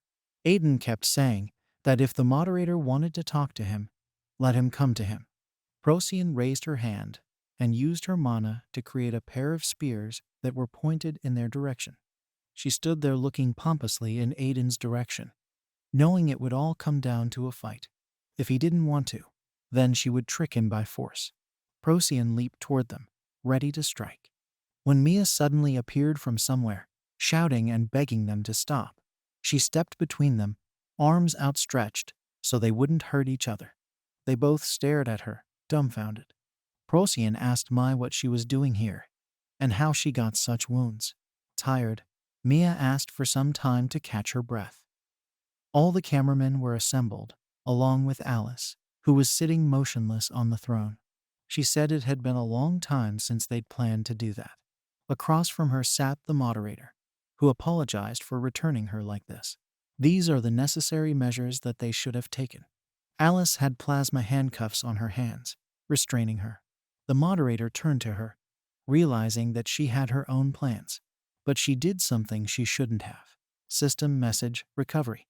This is a forbidden team, the power with which you can destroy their entire world. This command was long lost, and no one could and should have used it. The moderator continued to speak. He could lose Alice too. He asked her to listen at least this time, leaving it to him to manage the system. Let her go back to her original duties. Alice told him that he had confused himself during the campaign. After all, she is no longer the operator of this place. Her plasma handcuffs began to crack, and she was able to break them off calmly. Alice announced that she was now Aiden's cameraman. All the cameramen standing nearby pointed their weapons in her direction. Lloyd was very surprised that Alice had so easily broken the restrictions that the moderator had created. Her strength was amazing. Astaire waved a hand to indicate that everyone should put away their weapons. He asked her how she knew about him, and what she meant by calling herself his operator. And if he betrayed her, what would she do? Aiden Bug, who returned after being deleted. Who knows, maybe he is the virus. He ordered to immediately remove the role, because it is dangerous. Astaire said it didn't matter though, since he'd sent Procyon after him. Soon they will meet, and then the moderator will decide what to do with it, depending on the impact it has on the system. Alice laughed, and she figured it was actually a good thing. They wouldn't have been able to hide forever anyway. Alice crossed her arms and looked at Astaire with a predatory gaze. She was already surprised that they had managed to hide for so long, since everything had turned out this way. They will put an end to it. Alice turned to Arena, saying that they would dethrone him from the post of moderator. We are taken to a clearing where Mia complains that she has been stripped of her operator's license. Procyon said to let Mia leave Alice to her. She had already done a great job. Let him take care of himself now. Aiden stared in their direction, puzzled, and didn't understand what they were talking about. Suddenly, he heard that Alice was caught by the moderator. Mia asked Procyon what she meant by, "Give me some time." Did she really want to take this guy after all? Procyon sighed and said, "Although Mia is asking for this, but she can't not complete the task. You can't disobey the moderator's orders." Mia looked at Procyon in disappointment and said her last argument. This guy can fix bugs. Alice had told her that he was important to the parade too. Procyon looked at Mia and made sure she wasn't lying. If this is real, then what was Astaire trying to achieve? There was a look of shock and hope in Procyon's eyes, Because if this is the case, then Aiden has the unique ability of recovery. Her assumptions are correct, and he will be able to return Astra to her true form. Mia suddenly turned to Aiden and held out her hand with the July pendant on it. Alice asked me to tell him. Aiden noticed that it was the necklace he'd given her. Alice told her to come here, and when she sent it, she asked me to give you this message. Alice promised to come back soon. But things got a little complicated, so let him wait a little longer. Aiden clenched the pendant in his fist. Even though it was Alice, he was still worried. Procyon stated that their fight with Aiden is not over yet. She would take him anyway, because if she let him go, which she wouldn't, others will come for him. So it's best that he follows her now. Aiden replied that he would. But he wouldn't be polite and hold back with him like this. No matter what happens, he will say whatever he wants. Procyon stretched out his arms, and a teleporter appeared on the floor in front of them. Procyon said there was no point in staying any longer, and they were leaving. Theodore ran up to Aiden and said that it was dangerous to go there alone. Let him at least take him. Aiden asked everyone to stay here, and Theodore was ordered to protect the residents. Aiden can only trust him with this. Theodore watched Aiden walk away, vowing that no matter what happened, he would protect the people of this village. Aiden looked at his subordinates with a smile as he entered the portal. A ray of light, and them, as it was not. We are transported to a wasteland with a horde of viruses. Worm, Regen, and Betelgeuse watch them from the mountain. Regen asks the worm what they can do without the Trojan. The moderator just delete them all. He can't even guarantee that they will pass through Procyon. The worm replied that he was right, but after tearing open the space, he put his hand in there and began to pull out the Trojan's blade, saying that this would be another conversation. Regen was in shock. He couldn't believe it. The worm continued to speak. Finally, all preparations are complete. Blue Ray and Aiden and Procyon are already in the moderator's lair. Aiden began to inspect the columns filled with microchips. Suddenly, Portion screamed that she had brought Aiden. He turned abruptly and saw the cameraman standing on pillars and the moderator on the topmost tower. Astaire called Aiden over to talk. Lloyd stood looking at him thoughtfully. After all, Aiden, the problem he couldn't solve. Because of his mistake, the moderator had to step in. Since their last meeting, he had become stronger. His aura completely changed. Aiden stood looking at the moderator with a puzzled expression. He decided to start a conversation and asked why he wanted to see him. The moderator asked if he knew about Troyan. Aiden replied with a puzzled face that it had nothing to do with him, because he didn't know who it was. The moderator began to explain that the Trojan is a great danger to this world. She is the only creature who has come from another world and challenges it.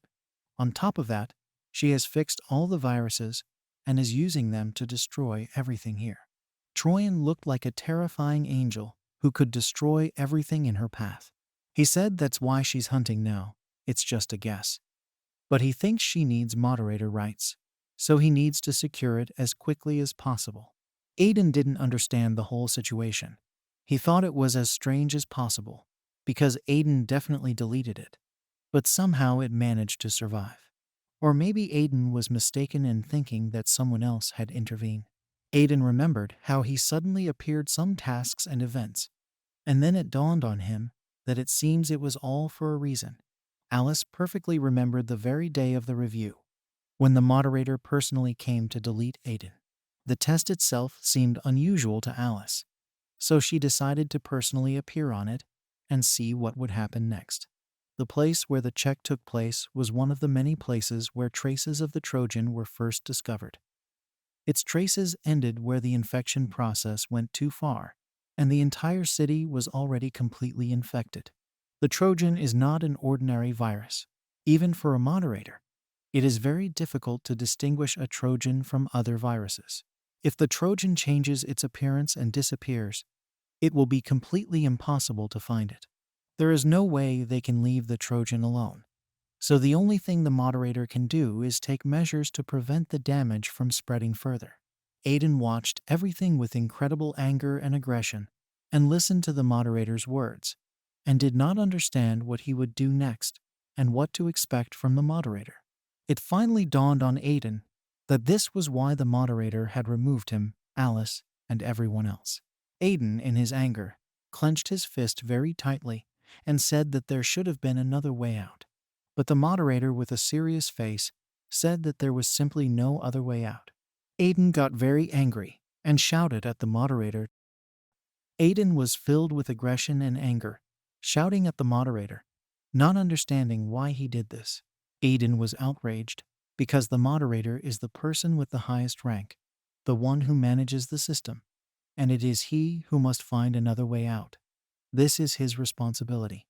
Ordinary players shouldn't suffer because of his incompetence. Lloyd turned to Aiden, who is now a security risk. So Lloyd doesn't want Aiden to approach the moderator. It was clear that if Aiden did anything now, they would have to answer him.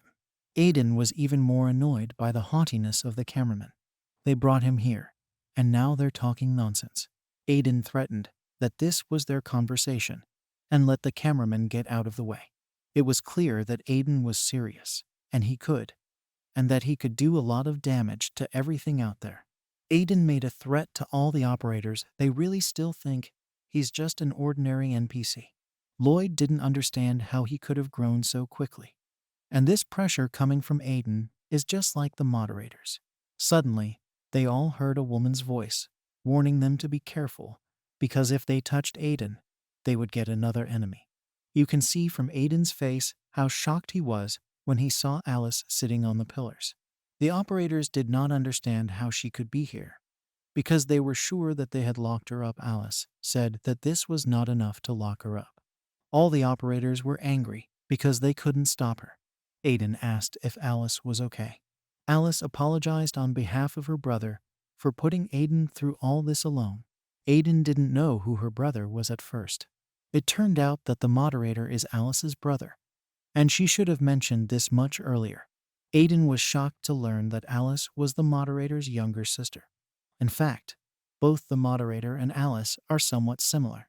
Suddenly, the moderator stopped the conversation between Alice and Aiden. He told them to get off the subject and stop asking their questions. From Mia's stories, the moderator learned that Aiden gathered people and built a village for them, as well as added new content. The moderator asked what Aiden was going to do after gaining the moderator's power, and what his goal was. Aiden's real purpose shocked everyone around him. He wanted to completely destroy the current system. All the cameramen didn't understand what Aiden was saying, because it was all nonsense. Aiden asked the moderator when the last update was. This world froze. It stopped developing. If a serious problem appears, then it is solved by deleting it. And since viruses have stopped fighting in this world, many problems have appeared. And as a result, innocent people suffer because of these problems. Aiden is sure that it will be better to destroy everything, rather than leave it as it is. Aiden said that he can fix bugs. All operators were surprised by this information. They didn't understand how an NPC could fix bugs when even a moderator couldn't. Alice said that this was really true, because she had been convinced of it many times. Procyon was also convinced of this. The moderator wanted to talk privately with Aiden and created a large black dome. No one can enter this dome without the moderator's permission. Aiden asked what the moderator wanted to tell him that was so important. The moderator said that Aiden was right. Aiden was very surprised at that. It turned out that the moderator is well aware of the situation. Nothing can be hidden from the moderator. Even though he knew it, it was the only way out. Deleting it was the only way. However, looking at Aiden, there seemed to be another choice. After losing Sirius, the moderator's emotions suddenly began to return. Sirius warned him, but the moderator didn't listen. The moderator thinks that he made the right choice by locking Sirius up for his own safety. But in doing so, he lost him. The moderator also recalled how Alice, watching him, realized that he was not worthy to call himself a moderator. The moderator and Aiden were facing each other. The moderator admitted that if he remains a moderator, he will repeat this mistake again and again. Therefore, he resigns from his post. A big bang, and the barrier disappeared.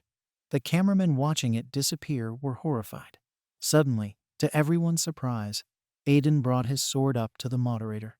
Aiden was furious, and he said to Aster, "If he wants to hide everything like this, it won't be any better.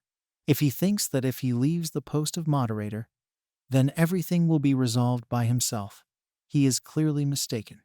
The cameraman who heard Aiden's words didn't understand what was going on, what it all meant. The moderator replied that it was normal to think that way, and if Aiden wanted it so badly, let him delete it. Aiden grabbed the moderator by the scruff of the neck and said, "Let him suffer like him." The cameramen panicked, multiplying their weapons and jumping in to save him, yelling at Aiden to get his hands off the moderator. System message, delete. Lloyd and Zeno were thrown back by the blast wave. Zeno was horrified. It really was a command to remove how he could use it. Aiden pointed his blade at them and told them not to move. Aiden went on to say, what if they thought he didn't use the delete command because he was stupid? If he had the will, he would have wiped this place off the face of the earth. If the operators do not listen to it, they will regret it. Procyon tried desperately to calm Aiden down, begging him not to delete Aster. For the sake of saving the world, Aster had no choice but to choose the most difficult and painful path. He began to change because of the heavy weight on his shoulders. Aiden said firmly that he wouldn't change his mind, and she can't ask him to erase what he's done. What about Aiden's sister that he deleted? How can he forget all this? Let the moderator then return his sister. If he says he can't, then Aiden will delete him. Aiden was seething with rage. At that moment, no one could stop him. Alice looked at Aiden with a disappointed look, knowing that she had raised a monster. Aiden saw Alice's gaze and realized that Aster was her brother, and if he killed him, he would be no better than the moderator. He let his eyes drop to the ground and drooped. Aiden stepped aside and decided not to become a merciless beast. Operators rushed to the moderator. Alice came up to Aiden and spoke to him, but he turned away from her without listening and started walking away from this place. Alice was looking down in frustration. Zeno asked the moderator why he did it. If something went wrong, they would not be able to help him. Zeno wondered, because the moderator was so indifferent. But now he has changed. What exactly happened? Is it possible that his emotions have returned? The moderator started saying that whenever this was going to happen, Aiden had correctly said everything they were doing was just temporary measures. The moderator is the center of the world, and he failed to fulfill his role. And finally, there is someone who can perform the duties of a moderator better than him. Alice chose him, and he trusts her choice, so he's retiring. The operators crowded around the moderator and started supporting him, saying that he didn't fail, that thanks to him this world still exists. Zeno began to explain that this will not help, but decide who will hold this post. They will lose control if bugs and viruses start spreading. He understands how painful it is for the moderator to delete them, and they all know who stopped those viruses. They all told him that he hadn't failed. Procyon told Aster that it wasn't too late to fix everything, and she has a plan. She suggested asking Aiden for help. Aiden turned around and said with a terrible face, "How can he cure the moderator if he's not even a bug?" Aster had told Aiden that he wasn't in the best of shape. His skill to fix bugs is unique before him. No one else had such a thing. If he really owns it, then they can be useful to each other. If Aiden wants to destroy and rebuild the system, he can help him with many things, creating this world the way he wants it to be. Aiden has the potential to be a great moderator. If Aiden solves his problem, he will be able to help him with many things that he is not as good at as a moderator. So maybe they could work together. Aiden was still mad at him, but he agreed. Procyon breathed a sigh of relief. Aiden suddenly held out his arm, soaked with his energy, and said that there was no point in pulling, and they would start right away. He turned to the moderator and said that he could not guarantee that the doctor would cure him. Alice told Aster not to worry and to trust Aiden. She was confident that he would succeed. Aster said that he had already decided that he was stepping down as moderator. He would trust and follow the one she chose, because Alice had never been wrong before. Aiden touched the moderator, and there was a burst of energy. And Aiden had already entered the system He was thrilled with what he saw. He had never seen such a bright light coming from a person in the system before. He had the feeling that the entire world had gathered around this place. The moderator was standing in the center of the system, surrounded by a huge blue energy that illuminated everything around him. His condition was terrible, Aiden noted. His entire body was covered in cracks. He really did hold up well. Aiden decided to pour a large amount of his energy into it to see if the recovery process was progressing. Suddenly, his bracelet that was left over from his sister lit up. It glowed brighter and brighter by the second. Aiden couldn't control it. Someone asked him not to worry, because everything will be fine. A bright flash appeared in front of him, which threw him back. Aiden was shocked to see his younger sister, Elise, standing in front of him. She gave off an aura of yellow color. She flew up to the moderator and grabbed him by the head. On the path, an indistinct silhouette can be seen walking towards the huge gate. It was Selena. From her face, it was clear that she was devastated, and the action carried over to her past. A battered little girl stands in despair and watches as everything explodes and collapses everywhere. And then the culprits of what is happening are shown. It is a silhouette surrounded by energy and hovering in the sky, and the two creatures destroy everything with their beam. And then we are shown his identity. It turns out to be Moderator Aster. Realizing who it is, Selena can't hold back the tears. But then a monologue begins behind her back. She is told that he does not hesitate to delete everything and everything, and about what remains after his ill-considered actions, continuing to call himself a moderator.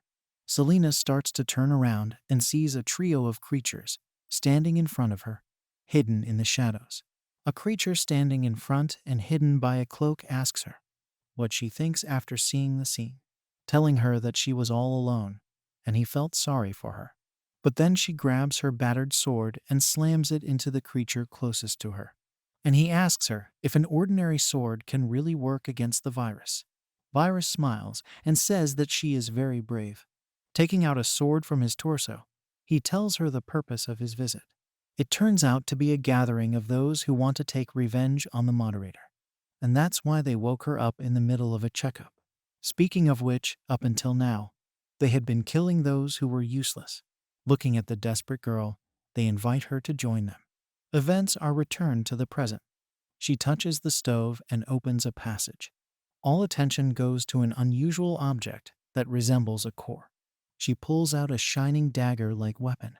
Selena points it at this core and wants to impale it. And at this moment remembers how she was given this weapon, reminding her of what he did to her homeland. She closes her eyes and swings the dagger, breaking the core. And the reaction started. From everywhere, the piercing energy began to concentrate in one place, and a certain rift appears from which unknown creatures come out. And we're transported to Alice and Procyon watching Aiden and Aster. Looking at these two, Procyon asks no one to approach them. After all, at this point, moderators are most vulnerable. It can be said that this is their only weakness, and no one can interfere until both of them open their eyes. Suddenly, the danger warning notification starts appearing, explaining all this by saying that a critical error occurred. Everyone was surprised by this and worried that it was all happening too suddenly. And then the system says that viruses have invaded and panic has appeared on the faces of everyone standing. Everything turned purple, and the system also reported that the functionality of the system was reduced and the number of commands used was limited.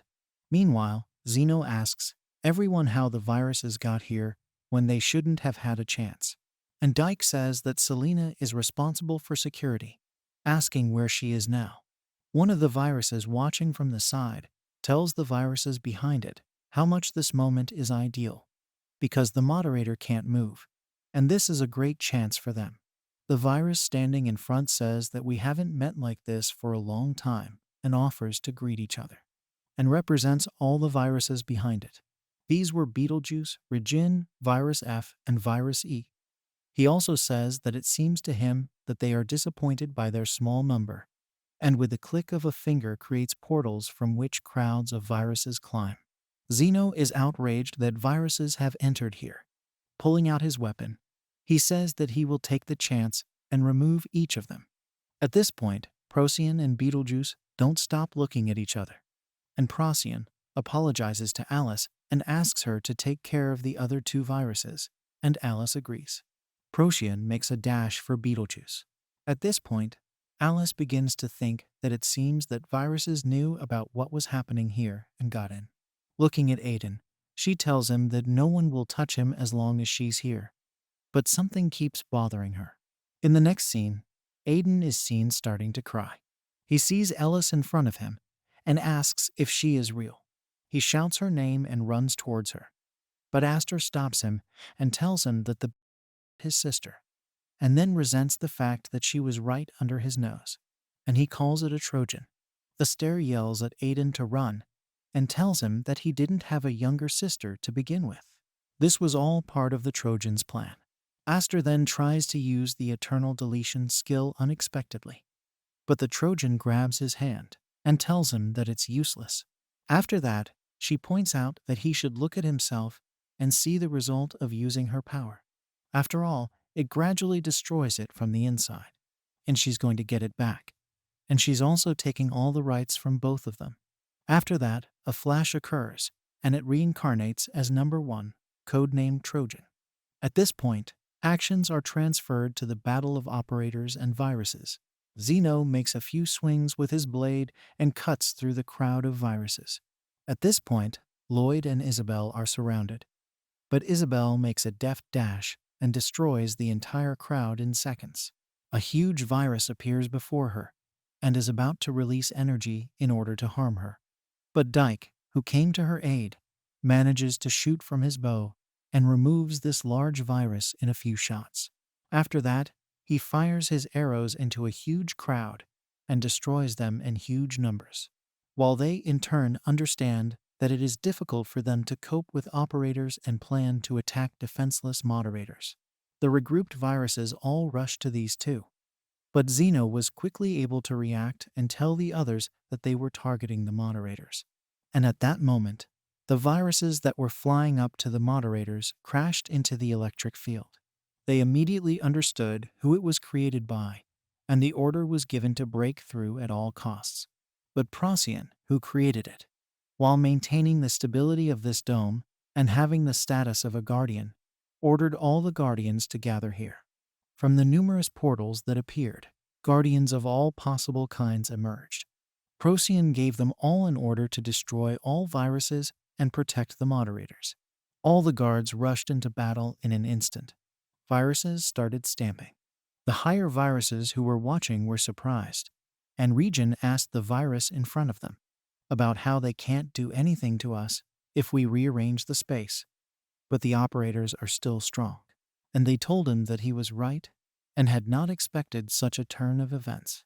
And he added that even so, we can win because in this space, they will not be able to use the delete command.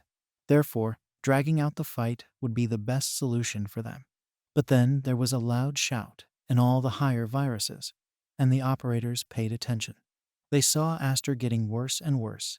Alice says that something went wrong during the treatment and asks him what's the matter. It's then that she notices the wound near his eye and how it's recovering. But then she turns to Aiden and understands that it doesn't look very good, wondering what was going on inside him. At this point, Aiden, in shock, says that something is wrong here, and he is sure of it. There is an outbreak that everyone pays attention to and denies what they see, and the viruses at this moment are happy about this appearance and talk about how long they have been looking for it. They call it Trojan Nim. At the same time, a system warning appears that critical damage has been done to the system. After that, the Trojan emits a bright light, and the system reported that it could not function normally. Aiden's eyes were filled with despair, and Asteru still hadn't woken up. In the next instant, the moderator's rights were revoked, and all firewalls were disabled. The players' windows turned red and didn't work. And after thinking about what was going on, everyone thought about another check and started complaining about how well the hunt was going. A hunter walking behind helped the wounded man walk and asked him to stop pretending about his condition and not joke like that anymore. But when he looked at his face, he saw nothing and started to get nervous, thinking of it as a joke and asking him not to exaggerate, because players can't die here. But he dropped dead.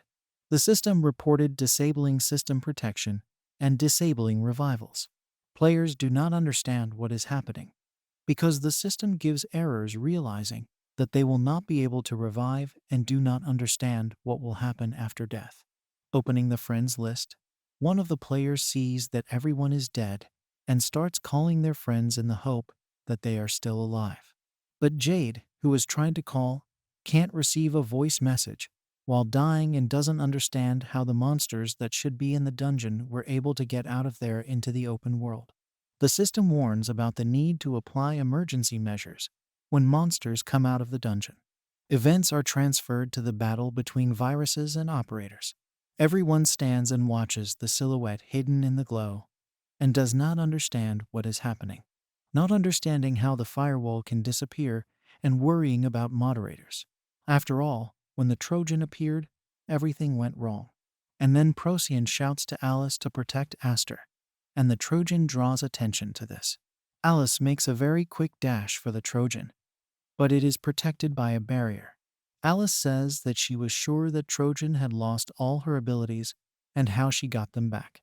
When she asked about her form, she assumed that it took her brother's power, but Troyan was surprised by this question because she did not take, but returned what was originally hers by right. At that moment, Procyon used her power to launch her spear at the Trojan, but it also blocked its attack. And Procyon is outraged that she can't be here and orders all operators to protect the moderator.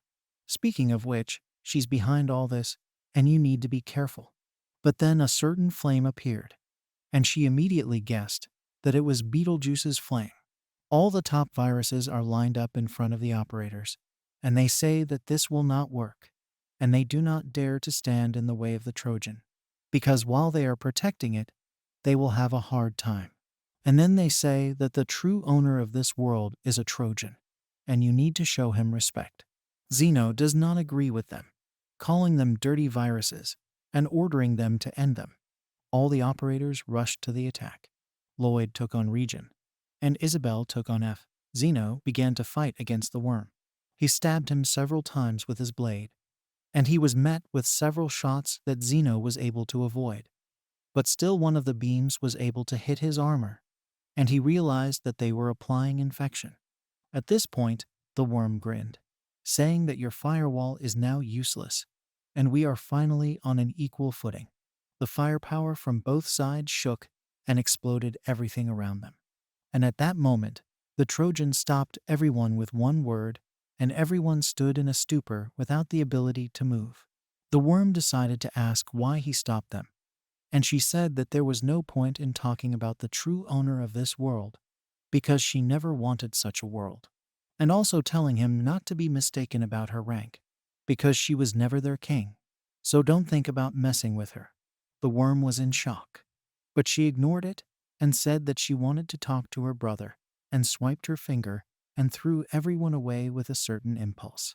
Alice, having created a barrier protecting the moderators, was able to somehow survive, and Aiden was surprised by this. She told him that he was the most important person in this world and he couldn't die, by saying that she would protect him. At this moment, the Trojan was heading to the moderators and was surprised that Alice was reincarnated by becoming an antivirus program. After everyone was thrown back by the impulse, the worm didn't understand why the Trojan did this, and Lloyd didn't understand where it got such power. Procyon, on the other hand, was worried about Aster, and being too far away, all she could think about was how to get back quickly. At that moment, they all heard the commotion and turned their attention to it, as they saw the battle unfolding near the pillar. The battle was fast-paced and indescribable, as everything they touched collapsed and broke at the same time. And then they saw those who were participants in this fight.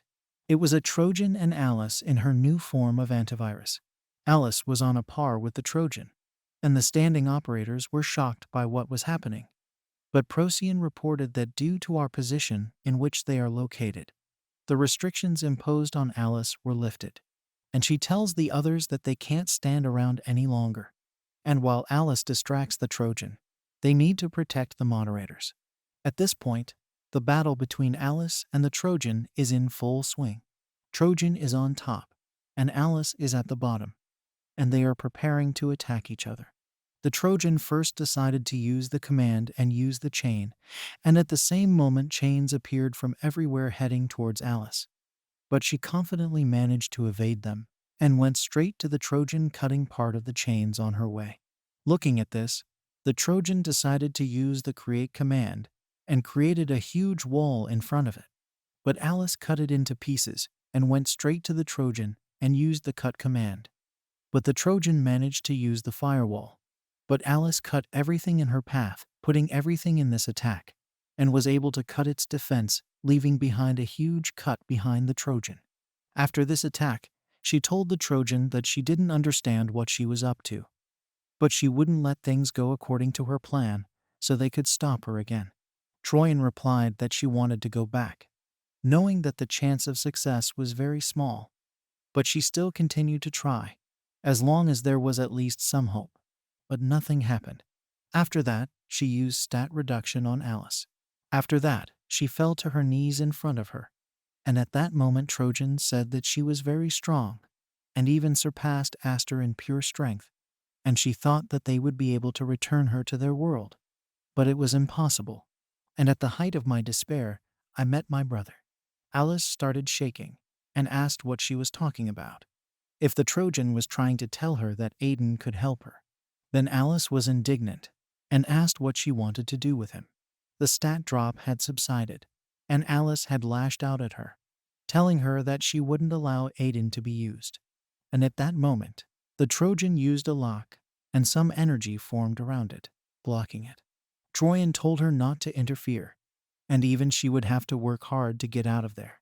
Alice started throwing punches furiously, but it was useless, and all she could do was shout her name. Events are transferred to Aiden. He is worried about Alice and wonders how she is doing and understands that he needs to find her. At this moment, he feels that someone is approaching and decides to turn around and sees a Trojan in front of him. She tells him that she hasn't seen him in a long time. There are two players in the city waiting for something, and they are pushed by a guy with red hair running, not stopping further, and the player who was pushed turns around at this red-haired kid and expresses his dissatisfaction, shouting at his back that he would look where he was running, calling him a... The guy with the red hair ignores him, happy that he's been blown away. Turning around and tossing the bag, he says that for the players, it's just a small thing, and they won't even notice it, and the red-haired kid with this bag will be able to last a little longer. While walking through the market, Aiden notices bracelets on one of the counters. Everything is transferred to the backwoods. Everywhere there is garbage and all sorts of rodents with shabby people. He calls Alice, saying that he has returned home and asks her if anything special has happened. He approaches her and tells her that he has something for her and asks her to extend her hand. He puts on the bracelet he bought at the market and tells her that next time he will buy her a lot more jewelry. The girl looks at the bracelet and smiles, saying that everything is fine and she likes it and thanks him for the gift. Back to the present. Alice, trying to get out of prison, uses all sorts of techniques, and she manages to break through and get out of this dome. Privately, she resents the fact that it took too long to get out of this dome, and she has to speed up to get to Aiden, afraid that she'll do something to him. Aiden looks at the Trojan in surprise and calls her Alice. At the same time, she draws attention to his hand, which is wearing the same bracelet given to her in the past. Aiden at this point asks her why she lied to him all this time, and the time they spent together all this time was for this. To which she tells him that she has to go back, and she can't do this alone, and this is her only way out. Even if she has to remove it, she must awaken the hidden power in herself, and she asks him not to be afraid, because this world will not be able to throw it away. After all, even deciding to leave it yourself, because Aiden is the only one who can update this world, because you are the update. At this point, Alice grabs Aiden, and Alice uses the final delete skill and this skill falls on Alice. They are thrown back, and it begins to crumble. Aiden holds her close, saying her name. Alice calls out to herself and tells her that she wanted to return her brother to his former state. She wanted him to stop being a moderator. But when she came across Aiden, she thought she could achieve her goal. She thought that your rare ability could heal her brother, even knowing that he would want to take revenge on the moderator. And for this, she got close to use. And before she finally disappeared, she apologized to him. Aiden looks at how she disappeared and falls into despair, lowering his head. Elise says that by deliberately exposing herself to the team, she showed that you were a very important person to her, and that it was even better that way. He started to turn around to look at her, and she added that it should be enough to wake him up. And then Aiden tells her that she has already received her power, that she still needs it. He says that she keeps talking about his removal, and that you want to come back, but whether you really want it. To which she replies that now she does not need to delete it, and does not need to be so broken, and there is still a way out to save Alice. We don't understand how this is possible.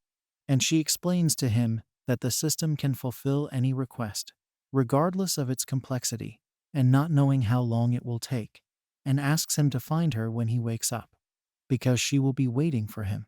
After that, Elise evaporates.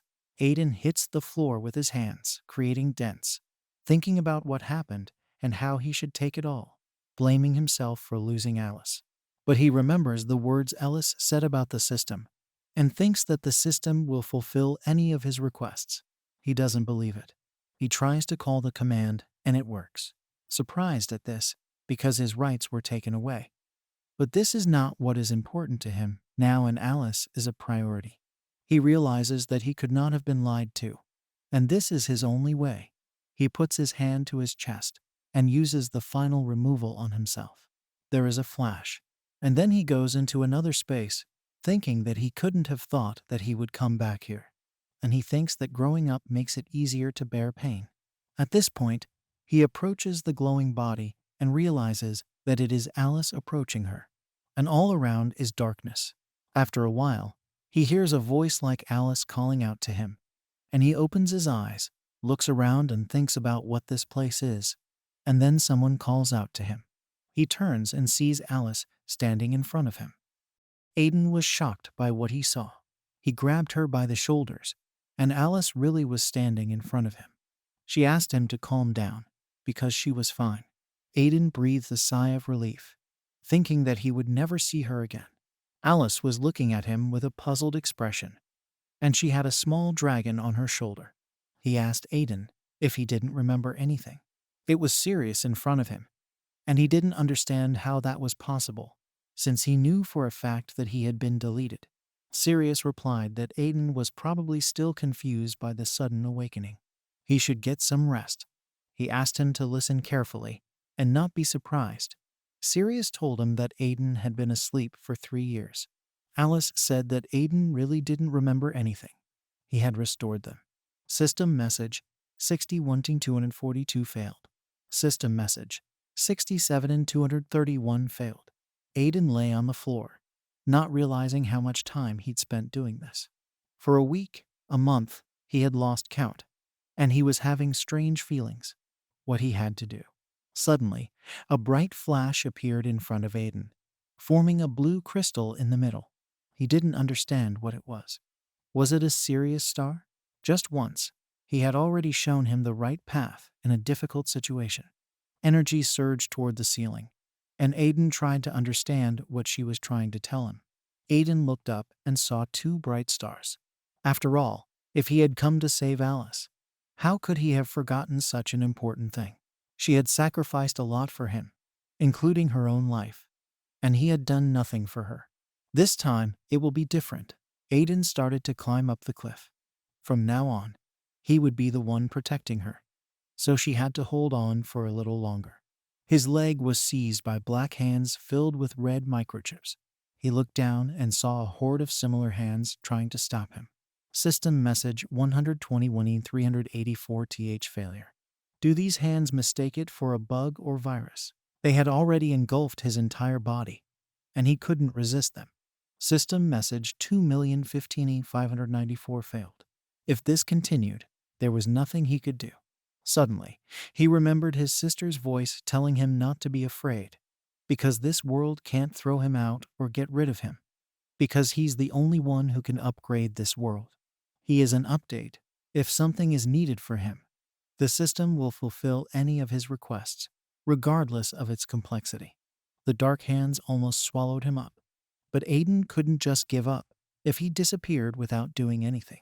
Even if it's not fair, he can't just leave it like this. He had to meet Elise, see her, and talk to her. So let nothing stand in his way. There was a huge flash around Aiden, and all the dark hands that had been blocking him fell back into the abyss. The system message recovery was successful. Aiden was standing in the middle of the system. I don't understand how it happened. And the main thing is that it's the Sirius crystal and Alice's sphere, through which he could restore them. System message. Numbers mean to Aiden congratulations. He didn't understand what was going on. System message. You were able to successfully complete recovery in 898 to 13 attempts. Recovery command. He wondered what that voice meant by saying that the recovery was successful, and he shouted, asking who was the one who was talking to him. Let him show himself. System message. I am the operating system, also known as the system that created this world. Since I don't have a physical body, I can't show myself to you. Aiden asked how the system could talk to him. She replied to him, I created this place to encourage your awakening. I am temporarily an intelligence that was created to help you. Puzzled, Aiden started to say, so temporarily intelligence. It was created for a short time. There was something he needed to know first. He was sure that he had deleted himself since he was still alive. Artificial intelligence saved him. The system replied that it couldn't let him die. It had to restore him at all costs. All methods of recovery were used. But the decisive choice was left to him. Everything will be as he wishes. Whatever his choice, the system will follow him. Aiden noticed that the feeling was definitely from the moderator's rights, a power that had already been taken away from him, or else Elise had left him the rights. The system replied that it wasn't. Aiden is the only moderator of this world. No one can take away these rights, because this power is exclusively his, since it will be as he says. Then with the power of recovery, he can save others, right? The system replied that it was possible. He alone could have saved Alice. System warning. Restoring permanently deleted object numbers list for Alice may cause unknown side effects. Please continue. Aiden asked her to act faster, and he would continue her recovery. The sphere in his hand lit up and Alice's body appeared in front of him. He grabbed her, hugged her, and cried. Alice woke up, not understanding what was happening. It was definitely deleted. Aiden started to say how relieved he was that she was alive. System message. Numbers Ilona for Alice was successfully restored. Alice was very frightened when she heard this voice.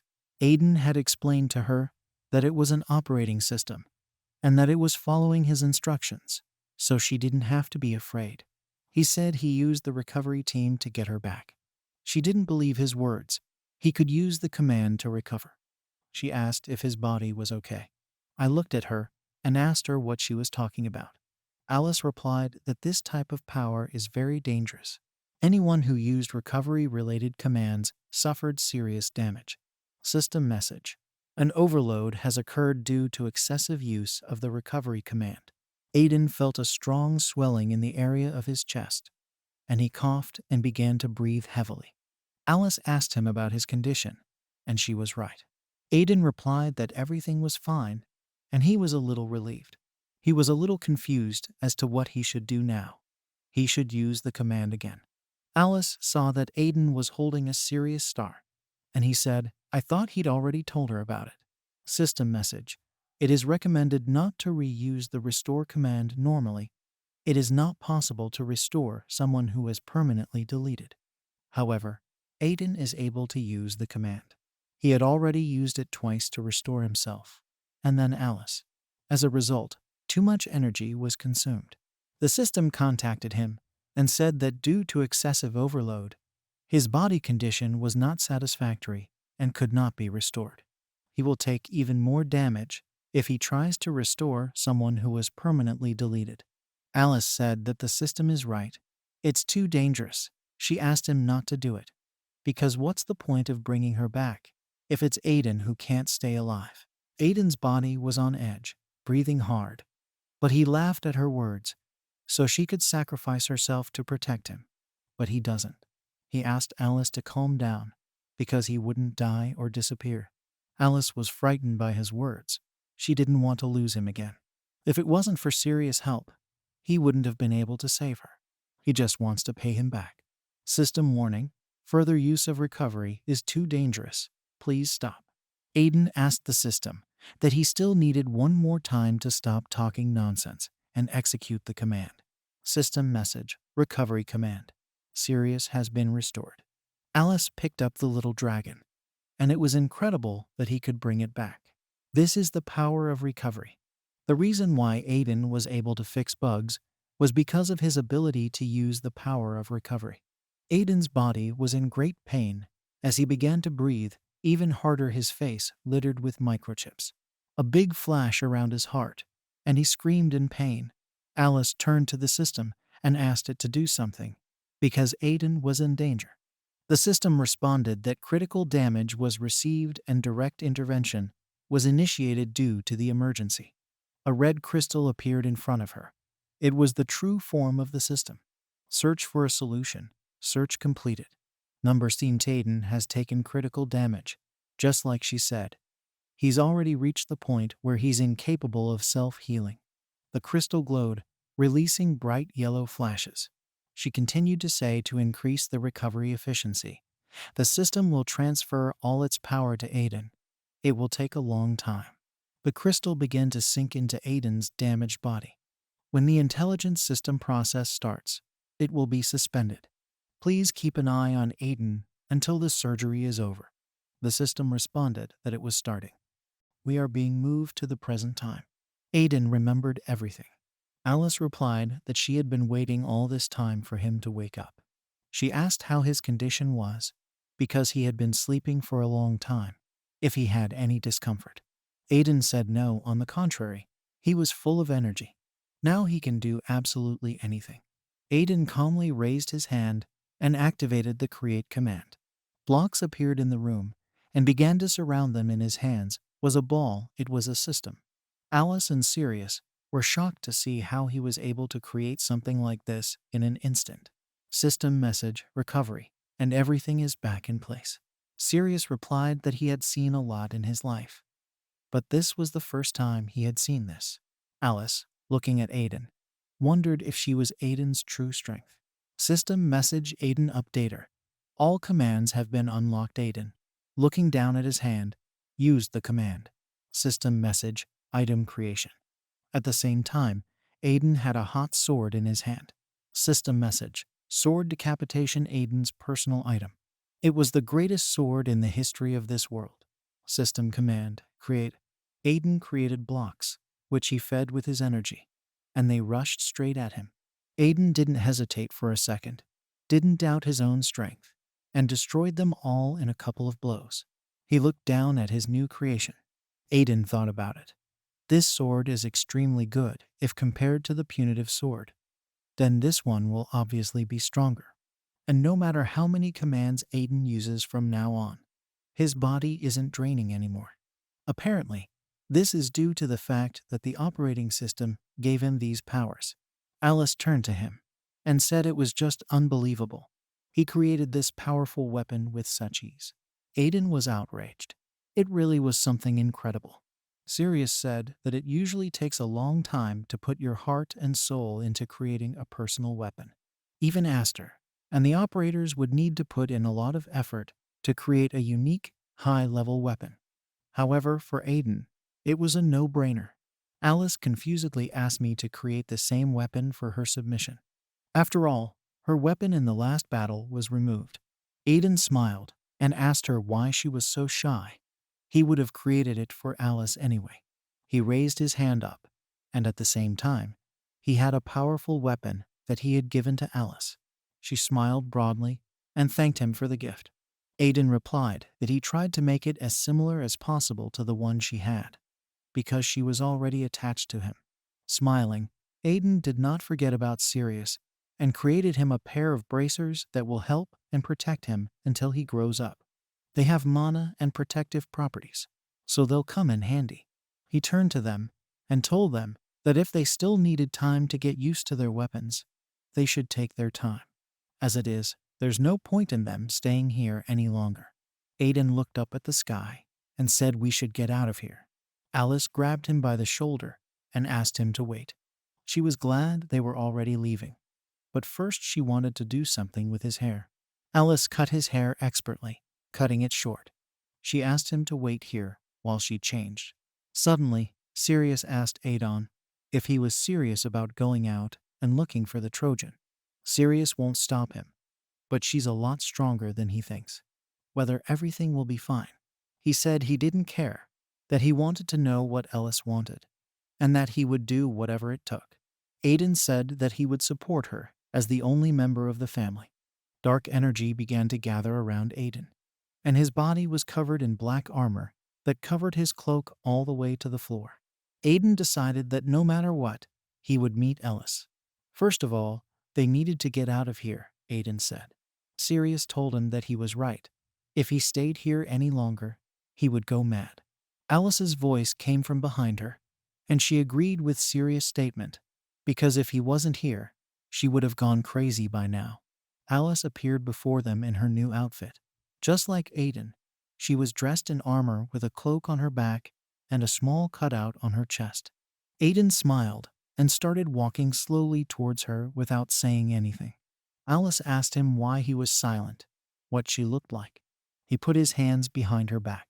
Alice was confused as to what he was doing. Wait a little longer. He took his hands away from her, and she wore the July amulet around her neck. He said he could finally give it back to her. The amulet began to glow. System message, the item was assigned. I turned to her, asking her not to give it to anyone and always carry it with me. She was his first cameraman.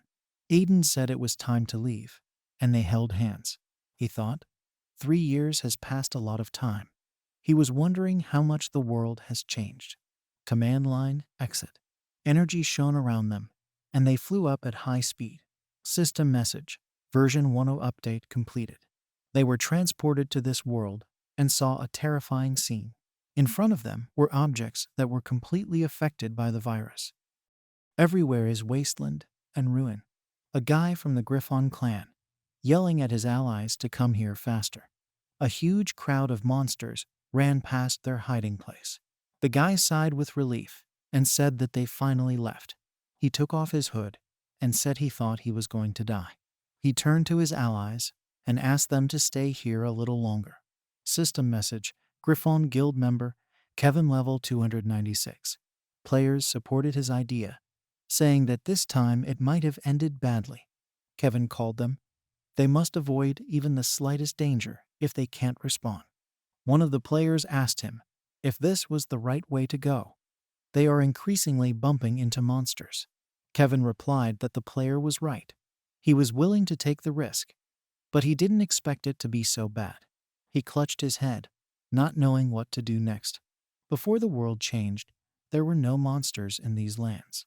It looks like there are no more safe places left. One of the players turned to Kevin, who reminded him that he said that there was a village called Urge, and there were some unusual rumors about this place. Confused, Kevin asked what the rumor was. The player replied that there are rumors that this village is still protected by a firewall, and that there are still operators there. That's why many survivors take risks and come out of their hiding places. They are looking for this village. A girl from their squad asked how the other guild members were doing. She was very worried about the supply squad. She said they were lucky to have survived. After all, no one expected that viruses would launch an attack. She was worried about the other survivors. Kevin, racking his brain, replied that, unfortunately, they cannot fight viruses, and it is very likely that no one survived except them. That's how dangerous viruses are. Kevin continued to talk. He didn't know if these rumors were true or not, but suggested that we try to find this village. At least it'll be safer there than here. Kevin was dumbfounded when one of the monsters discovered them. The creature let out a loud growl, and the whole crowd of its kind ran to it. They were surrounded and had no choice but to engage in battle. Kevin drew his sword from its scabbard and said, "Let them finally find out who is stronger. Let the monsters not think that they will give up so easily." But then, a rain of magic arrows came from somewhere and destroyed the group of monsters. Kevin looked ahead and saw two dark figures standing in front of him. One of them said that she did not understand where such a noise came from. They were lucky that they made it. They asked if the Griffin squad was okay. System message, Operator Jake level 407. System message, Siri Operator level 412. Kevin asked who they were, to which Siri replied, "Not to be afraid. They are operators of the village of Urge. Now they can go with them to a safe place." Kevin's group breathed a sigh of relief that they were finally saved. Kevin wondered if the rumors were true after all. How much of a relief it was that there were still operators here. Jake and Siri sensed the virus's aura, and they took out their weapons and asked the Griffon clan if they had ever been attacked by viruses. Kevin now looked at them. Siri kept talking, as if something dangerous was stalking them. Behind Kevin, the ground began to crack, and a huge virus crawled out from under it. Kevin looked at him in dismay, remembering that the same virus had attacked the supply squad. The virus swung to hit the operators, but did not hit. They bounced off in different directions just in time. Siri said it was the first time the virus had gotten this close to them, and they needed to get rid of it before it got close to the village. Plus, he's strong, and if they want the delete command to work, they need to weaken him. She rose up from the ground and fireballs filled with energy appeared around her. Jake swung his sword at Virus and slashed out with great force, the shock wave traveling several hundred meters. At the same time, Siri fired lasers from her fireballs. There was a big explosion where a huge virus was standing just now. The flash from it blinded the Griffon team. Kevin thought about it. It was unbelievable, and if the operators were that strong, they wouldn't have a virus at all. As long as they are around, they have nothing to fear. Siri was looking in the direction where the explosion had just taken place, where the virus was getting up from its knees, surrounded by raised dust and patches of earth. And she said that she knew it wouldn't be enough. She told Jake that the virus was far from unusual, and that he should proceed cautiously. The virus, after the impact of the operators, not only did not get injured, but on the contrary, became even stronger. Jake said they needed Mia's help. An incredibly long beam of light from the sky to the ground passed through the virus and destroyed it with a single blow. Siri and Jake were startled by what they saw. They didn't understand what was going on.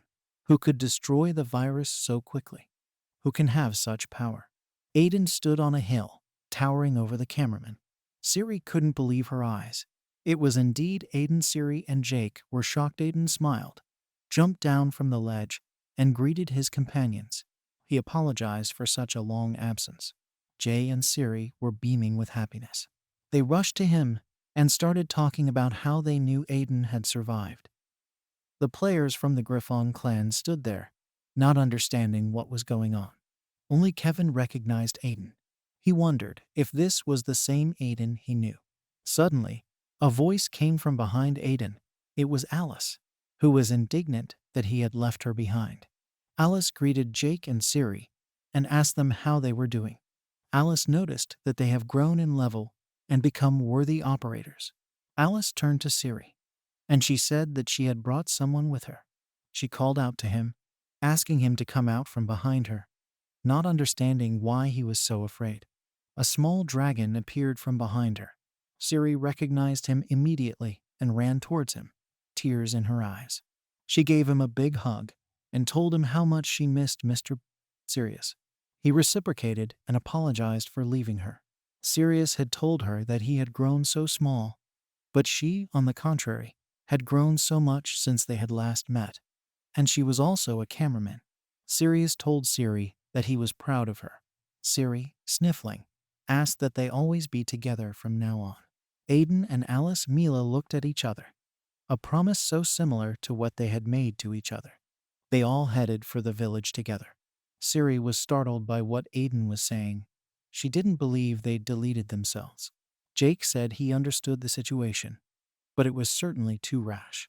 Siri agreed with him and told him what if something bad happened. Aiden said he understood the gravity of the situation, and Sirius and Alice had already scolded him. Aiden said it wouldn't happen again. The two players walking behind started whispering. One of them was indignant and said that it was nothing, that they could hear everything. The second player told him that there was nothing they could do about it anyway, so he asked him to be quiet. Kevin thought about it. He didn't believe that Aiden had changed that much, and he was certainly very happy that Aiden recognized him and offered to help them. But Aiden was an order of magnitude taller than the average player, and Kevin couldn't treat him the same way. Players in this world are the chosen people chosen by the system. Other people are called NPCs. They are desperate to be the chosen systems. Once you become a player, you stop getting old, and you can gain experience to become incredibly strong. NPCs envied players because they had a huge advantage and fame. But there were players who committed evil deeds, accumulating karma points and getting penalties, losing their honor. They beat up and robbed NPCs who weren't lucky enough to become players. Most of the players killed monsters to become stronger. So by what parameters and for what purpose the system selects players? She chooses an NPC with great potential, and her goal is to protect the system. The moderator appoints players with high growth rates as operators. After all, strong players were required to protect the system. This way, the system was supported, however. After the moderator and firewall disappeared, everything changed. New moderator, Aiden. Whether he can help them. Aiden kept talking about how it ended like this. Well, what is more important for him? Let them tell you what is happening in this world right now. Siri volunteered to explain everything to Aiden, since he so asks for it. Then she can briefly tell about everything. Viruses now rule this world. 3 years ago, real chaos began. All the escaped monsters launched a large-scale attack. All the small villages were reduced to rubble. Due to the lack of a firewall, helpless people were killed. Fortunately, the major cities held out, as there were many high-level players in them. However, the players saw something eerie coming at them. They were viruses. There were hundreds or thousands of them. They actively began to infect the whole world, and the defeat of people became obvious. Conventional weapons did not help, and there was no firewall. The result was expected. It was more like a massacre. Usually, people died after being infected, but very rarely, they turned into powerful viruses. The players who founded the 5 major guilds died, but barely kept the guild's name. Siri replied that she wasn't sure. But Hydra was expanding its influence, most likely due to cheaters. If it weren't for the Guardians, this world would be much worse than it is now. Aiden thought hard. As expected, viruses have become a big problem. Aiden asked if all the villagers were safe. Siri said he didn't have to worry about that. Their village is the only one left with a firewall. What's more, the teams and supplies Aiden left behind helped them survive. Siri continued to speak, but it was difficult at first because of the people gathered here. But Mia came to them and helped them solve this problem. Without her, it would have been hard for them. Alice informed Aiden that they were here to take a look. In front of them was a huge, majestic castle surrounded by a firewall. System message City of Ursch. Aiden couldn't believe his eyes. Everything had changed so much. The village was almost like a fortress. Siri was flattered by his words, laughed, and said they were focused on protecting her. Someone shouted from above and asked them to stop and give their names. The players didn't understand why the strangers were here. Why all of a sudden there are operators. One of the players hurried the other to open the door, because it was the operators. To which he said it was too suspicious. Why would Siri go through the main gate if she could teleport? What if they are cheaters who have changed their appearance? Will he take responsibility for it? Mia, I don't understand what's going on there, so I decided to check it out in person.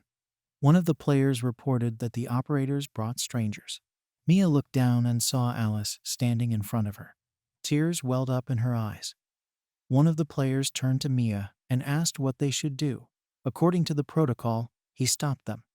But there are also operators. Mia told the player to open the gate. The player was indignant and asked again if he really needed to do this. Mia screamed for him to open the gate now. The gate opened, and the players and NPCs inside the castle became agitated. They didn't understand what was going on, because there was no news. Is it possible that these are survivors, but they give off a completely different aura? Aiden and his team went inside. People were in shock. The cameramen were walking behind them. Mia ran through the crowd, shouting for them to make way. When she saw Alice, she threw her arms around her. Mia was very glad that Alice was alive. The players inside were confused and didn't understand what was going on. It was the first time they had ever seen Lady Mia like this. Who was the girl Mia threw herself into her arms? Alice told Mia that they hadn't seen each other for a long time. Mia looked at Alice with tears in her eyes, not believing that she was alive. The city that Aiden gave birth to lived and flourished. It was still used for trading. Aiden stood on the balcony, looking out over his domain. He started saying that it had been 3 whole years. Everything had changed so much here. Jake told him that there were a lot more people here now than there used to be. Aiden asked how the players were. Jake said that their activity has greatly decreased. Many have closed in on themselves and do nothing for fear of death.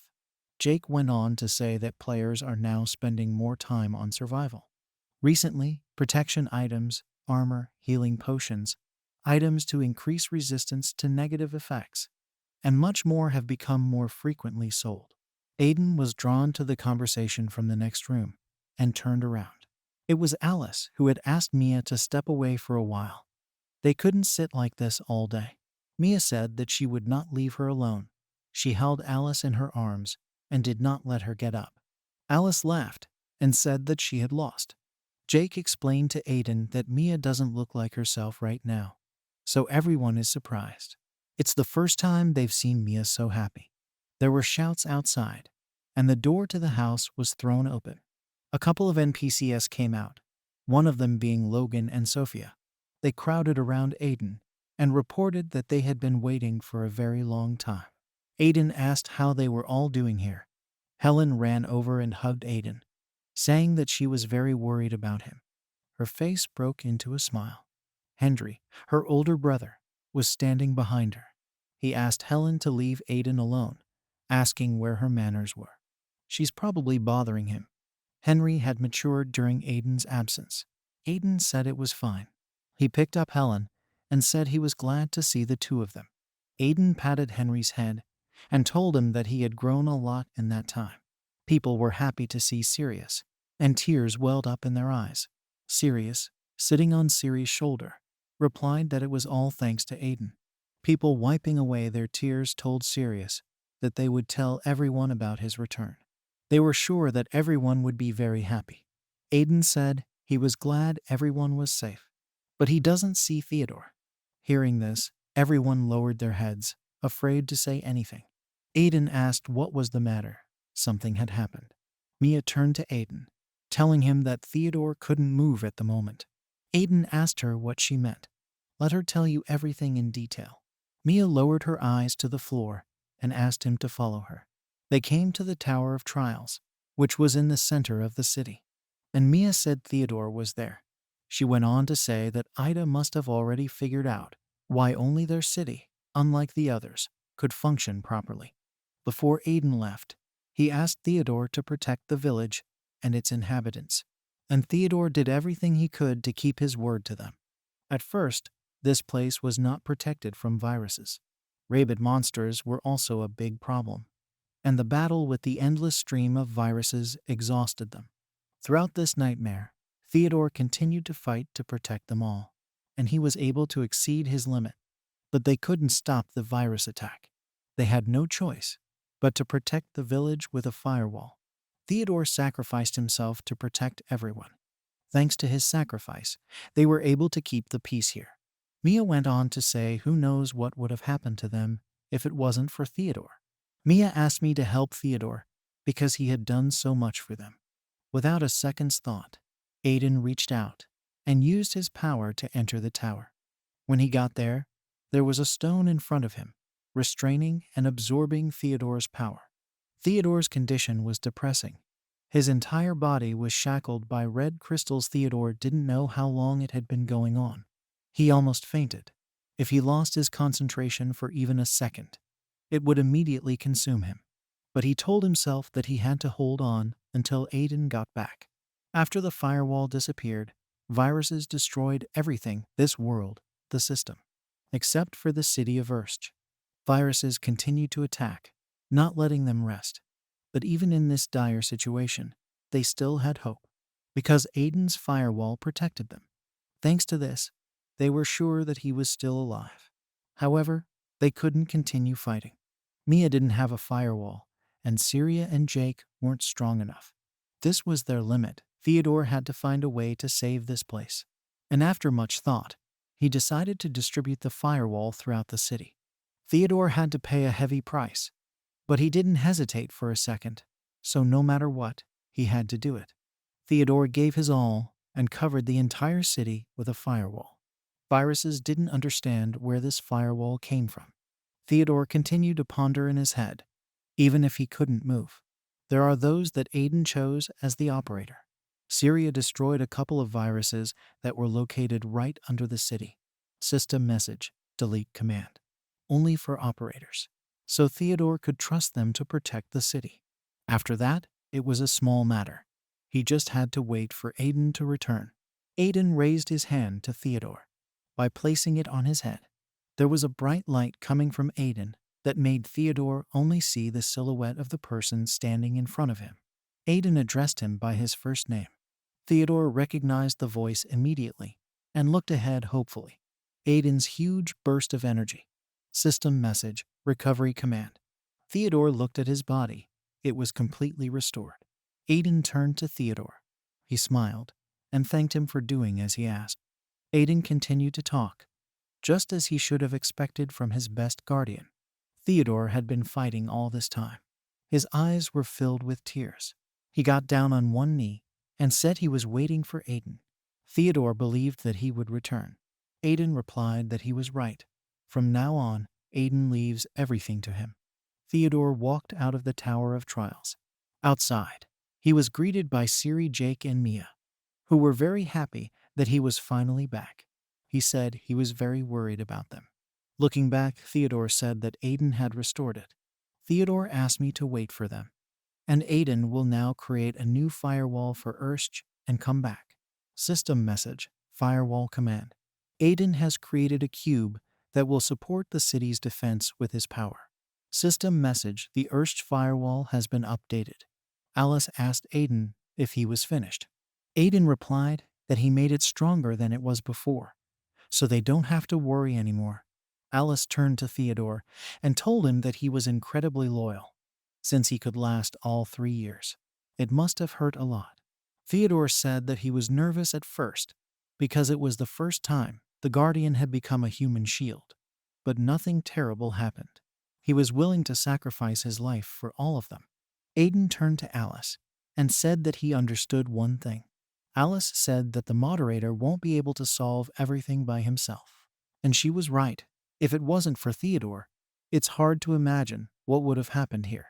So Aiden needs to collect more operators. He called out to Mia, and he asked me to talk to her alone. She snorted with displeasure and replied that she would not be his cameraman. Mia said the only person who can order her around is Alice. Aiden was very annoyed by her refusal, and Alice just laughed. Alice said Mia shouldn't act like this, and she should listen to Aiden. Mia immediately jumped up to Aiden and asked him what he wanted to talk to her about. Aiden looked at her with a heavy sigh and said that she really was incredible in many ways. He went on to ask if she would like to become a cameraman again. Mia was taken aback by his words. She immediately screamed that no, Aiden wanted her to do all the hard work again. She was finally able to be close to Alice again, so she said there was no way she would agree to it. Aiden said that based on what she does and how much people respect you, She's no different from a cameraman. Siri and Jake had told Aiden that they relied heavily on Mia. Mia screamed that she had only helped them a little, and that was something else entirely. Aiden said it was just a formality, and she had no other choice anyway. Mia watched with wide eyes as Aiden entered the command to make her a cameraman. Aiden said it would be a waste to lose such a talented cameraman with experience. Don't let her worry. He'll give her everything she wants. Mia glared at Aiden, tears welling up in her eyes, hoping he wouldn't do it. System message. Mia has been assigned as an operator. Alice held Mia down so that she wouldn't accidentally do something in anger. Aiden turned to Siri. He asked me to make a list of problems in the city and let him know, and let her announce it to the residents. That during these 3 years of his absence, many problems have accumulated. So now that he's finally back home, Aiden's face suddenly changed, becoming more frightening. And he said they would finally start taking out the... In the distance, you can see the dome, and around the ruined earth, studded with all possible dark pillars that give off purple energy, and the action is transferred to a huge gate. The space around the portal is covered with a certain black substance, concentrated at their base. On the opposite side of the gate, a huge number of viruses were gathered, and one of them towered over everyone sitting in a larger throne. After that, he began to conduct a monologue and said that he had gathered all the clones of the worm here, and this should be enough to destroy the Erster. And then they saw his appearance. He had one horn on his right side and a mask covering his face, and his chest glowed with purple energy. He was annoyed about something, calling someone cowardly. And then he delved into his memories, where he asks how the main viruses were able to lose to a little girl with their strength. But Rajan said that he was still a novice and didn't understand much, because it was like poking a finger into a hive. On the other hand, Virus E asks him about who he is in general, and to himself. He wonders how the main viruses can even behave like this. Returning from his memories, he says that he will show now what he is capable of and destroy the Erst, proving that it is the best among viruses. The action is transferred to the battle. Intense blade swings, and one of the contestants wearing red armor and long brown hair asks the people behind him to stay behind him for protection. And this man starts a monologue in his thoughts about what to do, because he considered himself a high-ranking player. But at the moment he can't do anything against viruses, saying that he was powerless against them. The viruses stood in front of him, and the man realized that they were just playing with him. And one of the viruses uses a click to taunt the opponent. But the man was able to block the blow, and the shock wave threw him very hard, and he flew into the ground. He tries to get up, and the players watching call out to him, asking if everything is okay. But then he watches as his sword starts to crack and shatter into pieces, which makes the man annoyed that he went through so much to get this sword, and it broke so easily. Lifting his head up, he sees the viruses already approaching him, and thinks that maybe it will all end here. But then a certain person quickly resorts and creates a red barrier, throwing away viruses and wondering how he appeared here. After that, they come to the conclusion that they know this infuriating power, calling the person who created this barrier the Erst operator. It was a girl with black hair and an attractive appearance. A swordsman who has been exposed to these viruses is surprised that this is an operator and that she is very young. The action is transferred to the girl's thoughts, and she is surprised that the difference in strength will be so huge and that it is not comparable to what it was before. She looks down at her hand and realizes that it's all thanks to Mr. Aiden's updates, and she realizes that she is different from the self who couldn't do anything. Remembering at this moment how the blue-haired elf guy was killed in front of her eyes, and that she will not allow this tragedy to happen again. After that, the action is transferred to reality, and the virus attacks this girl, talking out loud about how it was to come crawling in here with your pathetic firewall on the grounds that it would break through easily.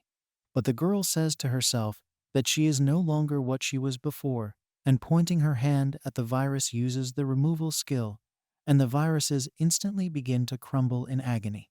At this point, the knight, along with others, watch this and admire, because this girl in an instant destroyed these viruses.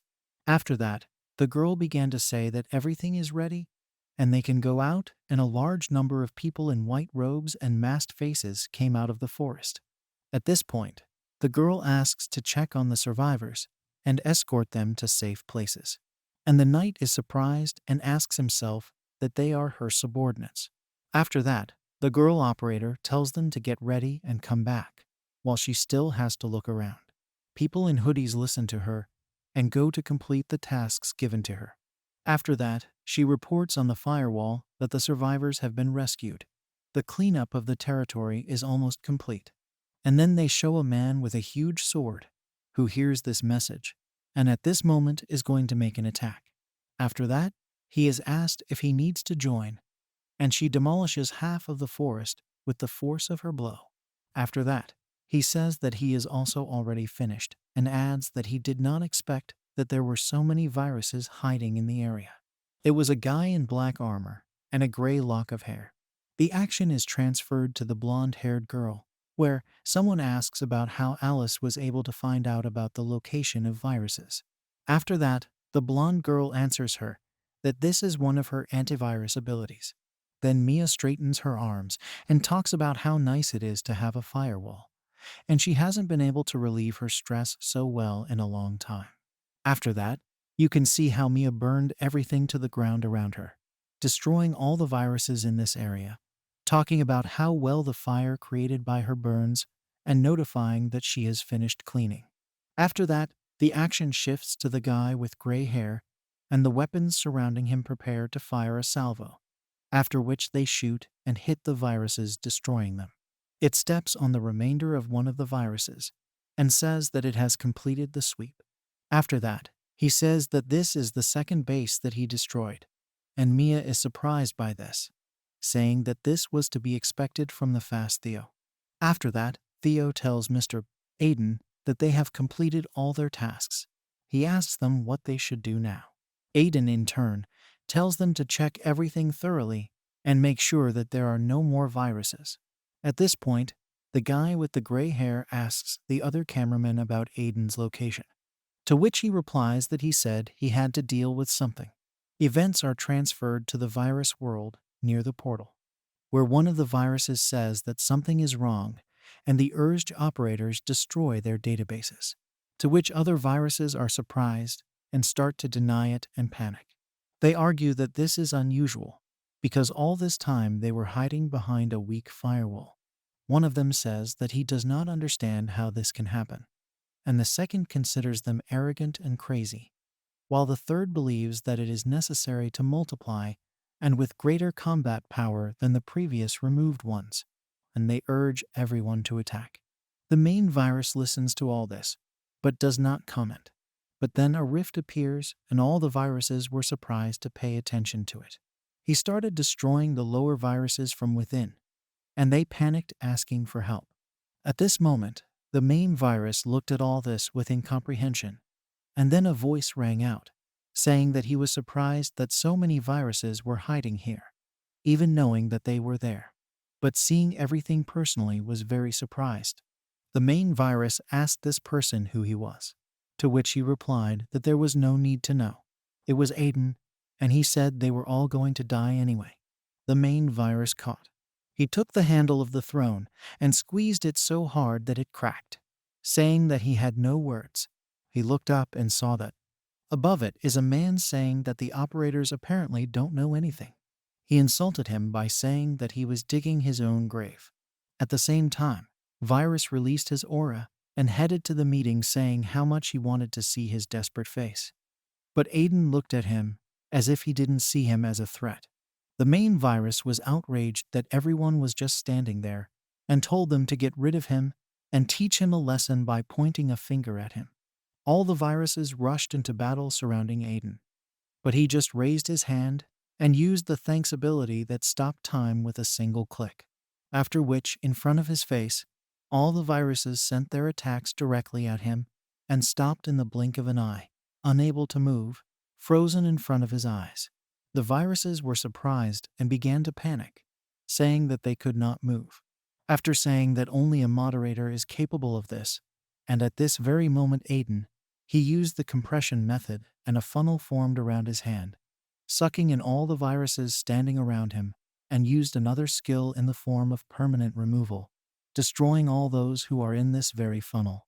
After that, the main virus praised Aiden's abilities, because not everyone can get rid of an insole of viruses at once, calling him one of the strongest operators he had ever seen, but adding that this time he had chosen the wrong opponent for his opponents, telling Aiden that if he got rid of him, everything would go smoothly after his death. After which, he swiftly rushed towards it and aimed his arm at it to attack. At that moment, chunks of earth shot up into the sky from the shockwave, shattering everything in the area, and he flew up, emerging from the clouds of dust. Aiden turned around and saw a sneak attack carried out by the virus hit his shoulder and left a long trail behind, sweeping away everything from the shockwave.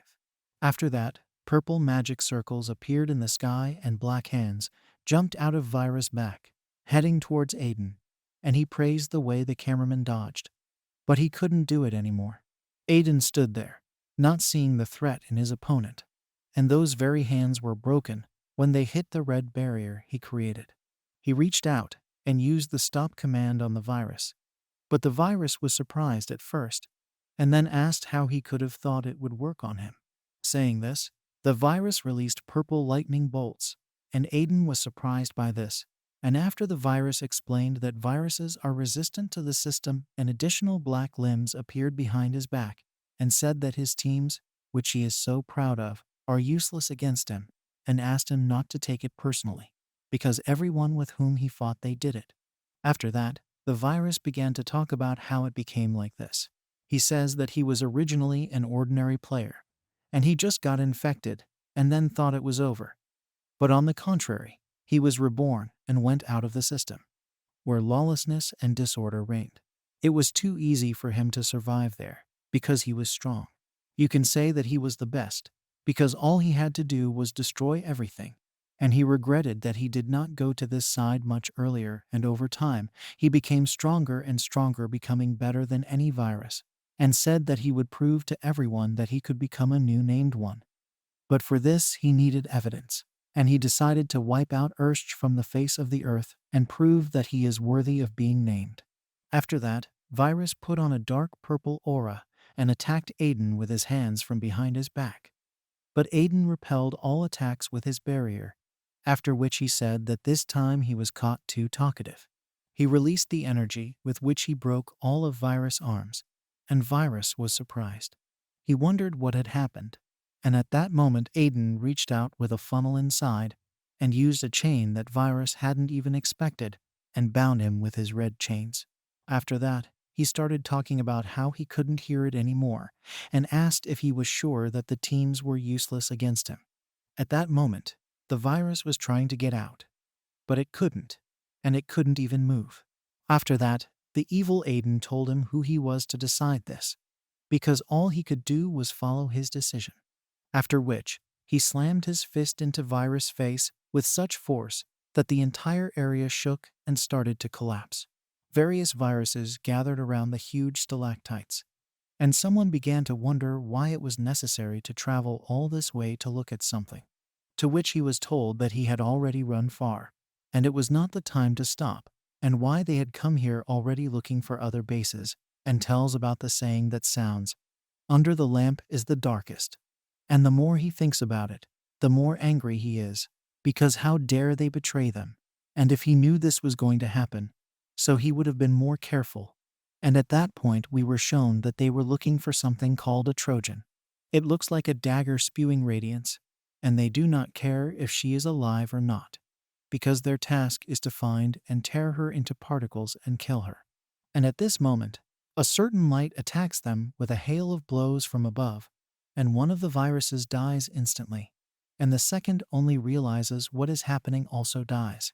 She looks at the culprit and says that she was still here all this time, calling her a... And then there was the one who killed these viruses. It was Selena, a former level 5 operator, and she had already found the Trojan thing. Virus tries to escape and tell everyone about it, But before he can think about it, he is destroyed by a hail of blows. After which, standing at the entrance to the cave, Selena reflects that this is not what she hoped for, and in the end, she was left all alone. As she stands in the light, completely drooping, she thinks about how sorry she must be to continue fighting, and what a she is. The action shifts to the battle between Aiden and the virus. Everything around resembles the echoes of the battle of strong creatures, all in clouds of dust and debris of the earth. After that, you can see the virus lying on the floor and badly battered, driven into the ground. Not understanding what just happened, he begins to wonder how Aiden could have done this to him with just one punch, and who this man is. At this point, Aiden uses his power and lifts Virus out of the sky. Then he asks him if he really was a player before. And then he says he was going to delete it. But he changed his mind and wanted to check something out. After that, the virus emits purple energy, calling Aiden arrogant and saying that he hasn't won yet, and he recognizes his strength, but adds that he won't be able to block this attack. The virus transformed into a huge creature with huge black paws and a white and purple skeleton with many eyes in the center, saying that it will pay for its arrogance. After that, he wishes him dead and makes a strong attack with his paws, as if piercing everything around with spikes over a huge area. After that, Aiden asks him if he's finished, because it's time to put an end to this. He takes out a burning black and red sword and makes a single swing. This strike was so terrifying that it split the entire nearby space into two parts, and also split the virus into two parts. After that, the virus returns to its normal form with a serious wound on the chest, to which Aiden says that this is the first time he's used this sword, and he's had a little too much strength. After that, he begins to argue that this virus was not worth using this black and red sword, called the Sword of Decapitation, and thinks about whether to leave it here so that it collapses on its own. But before that, he wants to check whether it is possible to restore the virus, because he has not yet fully learned the limit of his skill, so they decide to check it for this virus. After that, he puts his hand to this virus, and the bright light swallowed everything. But after fading, you can see how the virus starts to come out of this player, and Aiden already thinks that his skill works and is able to recover from the virus. But then the purple crystal starts to glow, and the system issues an error. Aiden is puzzled by this and watches a strange scene as a purple something comes out of his body and starts attacking Aiden. But at this moment, he thinks that apparently something went wrong, and at first it seemed that he was regaining his humanity. But he apparently missed something, and he needs much more information. After that, a certain blue silhouette appears and makes several blows with his sword, after which he cuts the virus and warns about the danger of Aiden. It turns out to be Alice, and scolds him with the fact that if everything went wrong, because as her task as an antivirus is to protect him, and she will instantly remove everything that will threaten his life, and he does not have enough vigilance in the battle with the virus.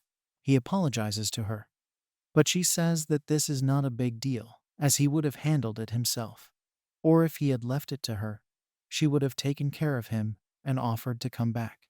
As he left, he turned to look at Virus's dying body. In the middle is a huge purple slab, and around it are huge columns. There are a lot of different viruses at different levels. One of them talks about rumors, and one of them tells the information that one of the recruits was removed. Another asks him, could it have been the same guy? But the answer is no.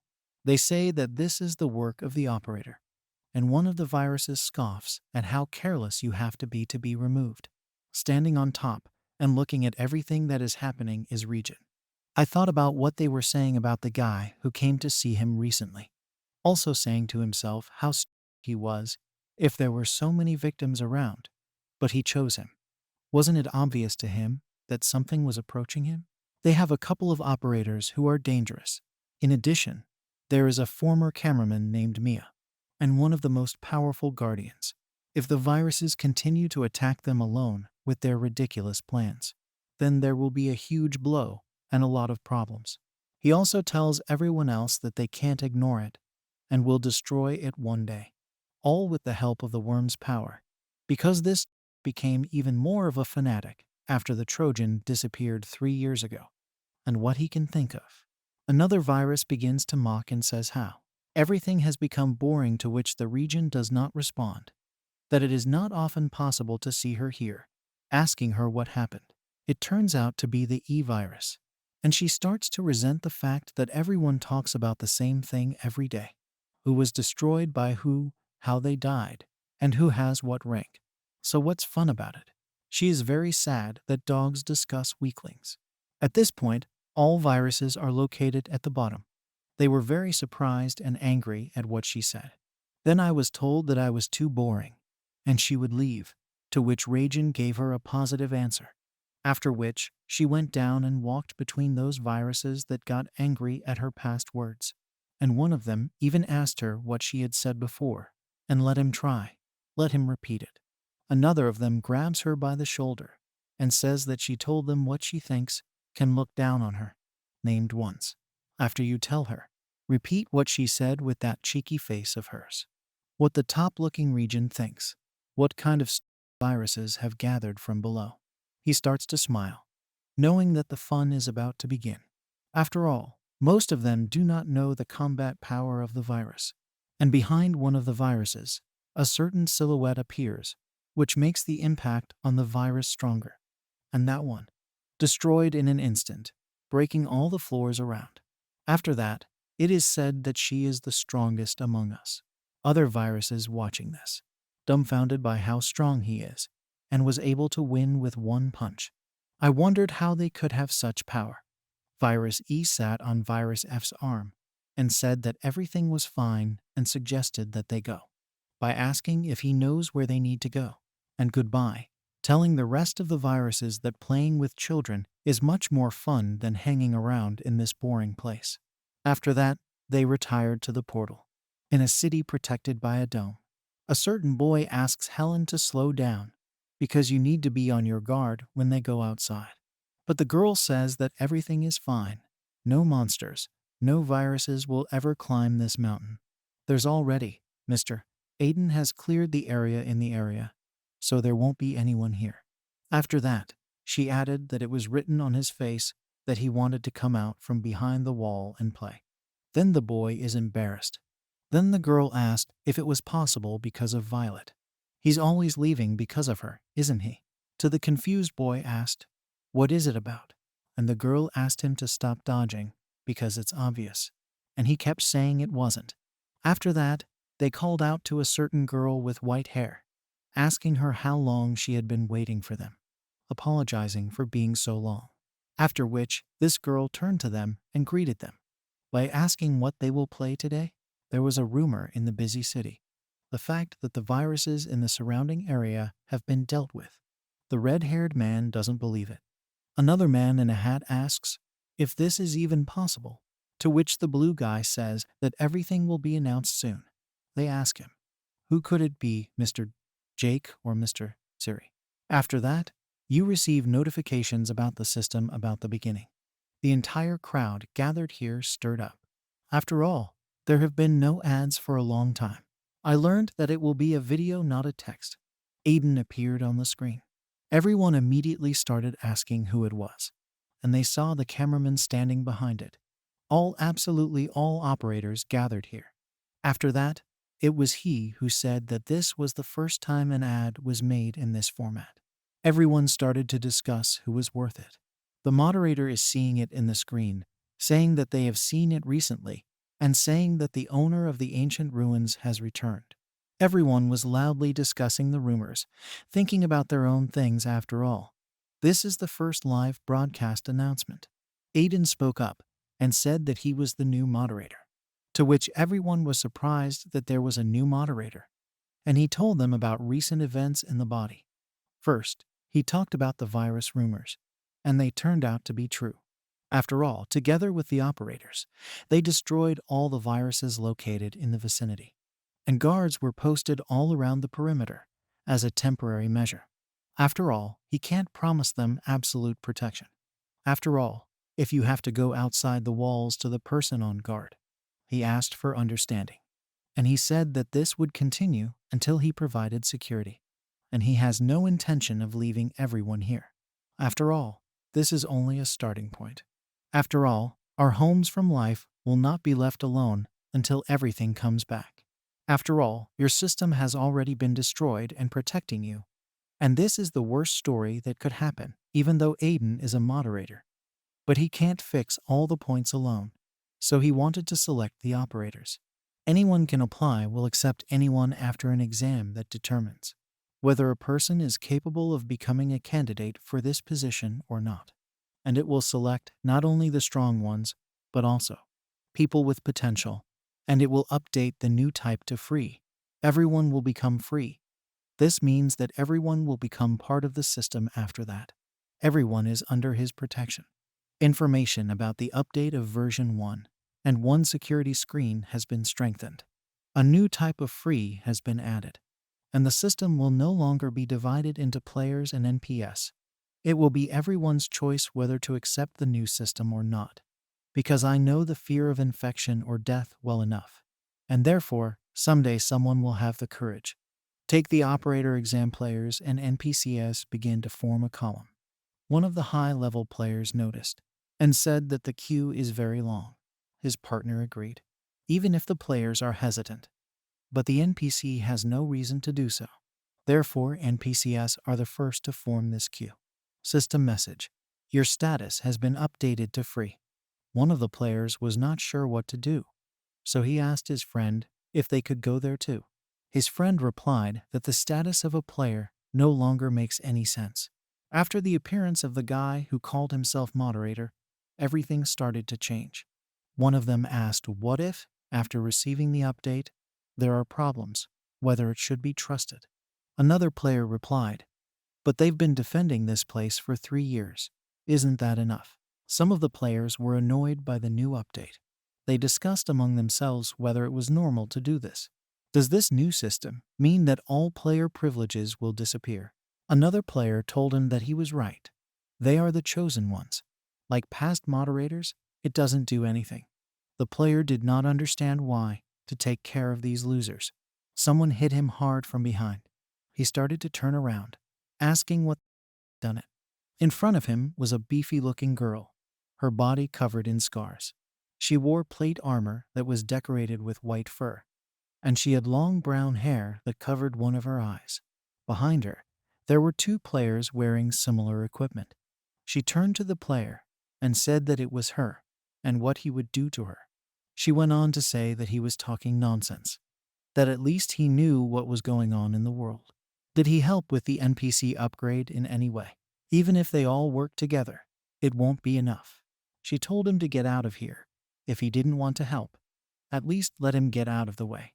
With a firewall, they can fight again.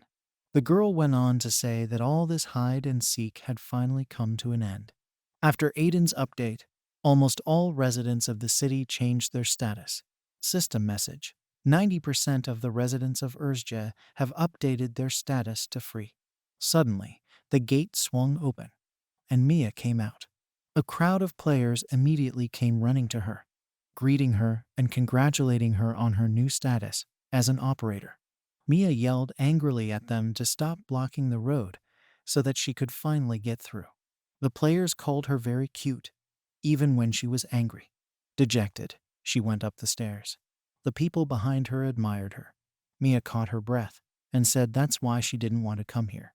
She shouted for everyone to be quiet and started saying that she came here to see those who want to take the operator test. All those who want to let go to her. It doesn't have to be decided now. If someone changes their mind, let them let her know. She kept saying that it didn't matter if he was strong or weak. They will decide for themselves. Someone in the crowd asked me to wait. He has something to say about this. A couple of high-level players walked through the crowd. It was the first time the weak players watching them had seen them gather like this. Maybe they also want to pass the operator test. Mia looked at them thoughtfully. She asked them what they had to say. Actions are transferred to the castle where Aiden is sitting. He looks at the system windows in a puzzled way and asks who the rankers are. Siri told him that to be more precise, they were former rankers who had arrived here 3 years ago during the chaos. Although they couldn't fight the viruses, She had heard that they had managed to save a lot of people from the monsters. Therefore, many still support them. There are people who listen to them, not to the operators. But this makes sense, because before their level was much higher than ours. If Mia hadn't helped. System message, former operator Mia level 495. Siri continued to talk. Then it would be very difficult for them to calm the players down. But that's all in the past, and in difficult times they help them. She thinks one of the rankers will be the operator. Mia called Aidan and told him she was done. Can she enter? Aiden said let him come in. Mia said she had brought everyone who wanted to take the test. 5 of them are former rankers. System message, X-ranker Camilla level 420. X-ranker Ruck level 422. He was wearing a blue long cloak covering his face. Lily's former ranker, level 429, was a girl with yellow hair and orange armor, holding a katana. A former Aries ranker 420. He wore black armor with a wool cape, and his face was covered by a steel mask. If one of them becomes an operator, then they will have a huge combat power. Eden glanced at them and thought, these guys are definitely very strong. A former ranker Isaac level 430 Phoenix Guild Master. He was dressed in an expensive outfit that was decorated with golden patterns, and he had brown short hair on his head. Isaac was the first to speak, and he introduced himself to the moderator. He said he wanted to ask him something. Mia looked at him suspiciously and wondered who this guy was. He hadn't said anything about wanting to say something to Aiden. She asked him not to say anything because Alice could look at them. Isaac apologized to her and said he had something to say. He started telling Aiden that each of them had lost a lot to the viruses. Friends, allies, family, loved ones, even their homes. He said that he would never forget a single moment. They were so weak, and there was nothing they could do. And so I waited for this day, having a deep hatred for viruses. Passing the test is just a waste of time. He asked Aiden to choose them as his cameramen, and he definitely wouldn't regret it. They will be more useful than the current operators. Siri and Jake stood in silence, listening. Isaac went on to say that he knows they've been doing everything possible up until now. But Aiden needs strong operators who can protect people from viruses. His team has experience, and so he asked Aiden to trust them. Alice's voice came from behind Isaac, asking what she had just heard, and she couldn't let it pass. These children were chosen by Aiden personally, and she taught them. Isaac thinks he can be better than them. The players were shocked because they didn't know how long she had been here. Isaac was terrified, he thought, because he didn't even feel anything. If she was a ranker, then why didn't he remember her? Who is she? One of the players ordered Alice not to dare approach Isaac as she wished. Don't let her try to attract the moderator's attention. The player asked not to be conceited, as long as he is kind. Those who don't know anything are always trying to attract attention. Siri and Jake were both startled by the tone and address to Alice, and Mia was filled with anger. Isaac turned to him and asked him to stop, telling him that he was doing this at all and that he had already forgotten where they were. The player's head shot down. It was Mia, and she hit him so hard that his face smashed the floor. The player lay there, barely breathing, and Mia started saying that the members of the Isaac Guild didn't have any discipline. She looked at them with disgust. She asked them if they had already forgotten what she had warned them about. Raises a hand from the head of one of the players, speaking of what she said to him, after which everything flares up from behind, and she says that she said everything clearly and asked not to create problems here. Then, looking at the rest of these actions, she says that all this time she was holding back because her little sister was looking at her, but she was already driven by everyone. After that, everyone looks down with their heads down, and some of the passers-by say that even the rankers can't do anything to her, because this is Mrs. Mia. It's the first time she's ever been seen so angry. One of the standing players with green hair says that he forgot the last time he saw her so angry. After all, she was only seen cute. After that, the phrase is pronounced that all operators are evil, and they show us an angry Mia. They put a hand on Mia's head and tell her to stop. They say that everything was fine. You shouldn't be so angry. After that, Mia turns to this girl, calling her little sister. Speaking of which, the players were rude to her. After that, the little sister says that nothing is wrong, everything is fine. The others are surprised by the way they treat Miss Mia like she's a child. Everyone is perplexed. Who is this? Some of the guesses suggest that a new operator is being used, and they didn't know anything. After that, a certain voice says that enough is enough. It was Aiden. He says that he called everyone here to select new operators and asks everyone to get straight to the point. Then everyone is surprised. It depends on how much pressure it creates. And even when the player encountered the past, the moderator did not do this. And it's not for nothing that the new moderators called him. After which Aiden says that, is it correct that his name is Isaac? He says that he understands what he was trying to tell him and is not going to make exceptions for them. And the testing will go according to plan.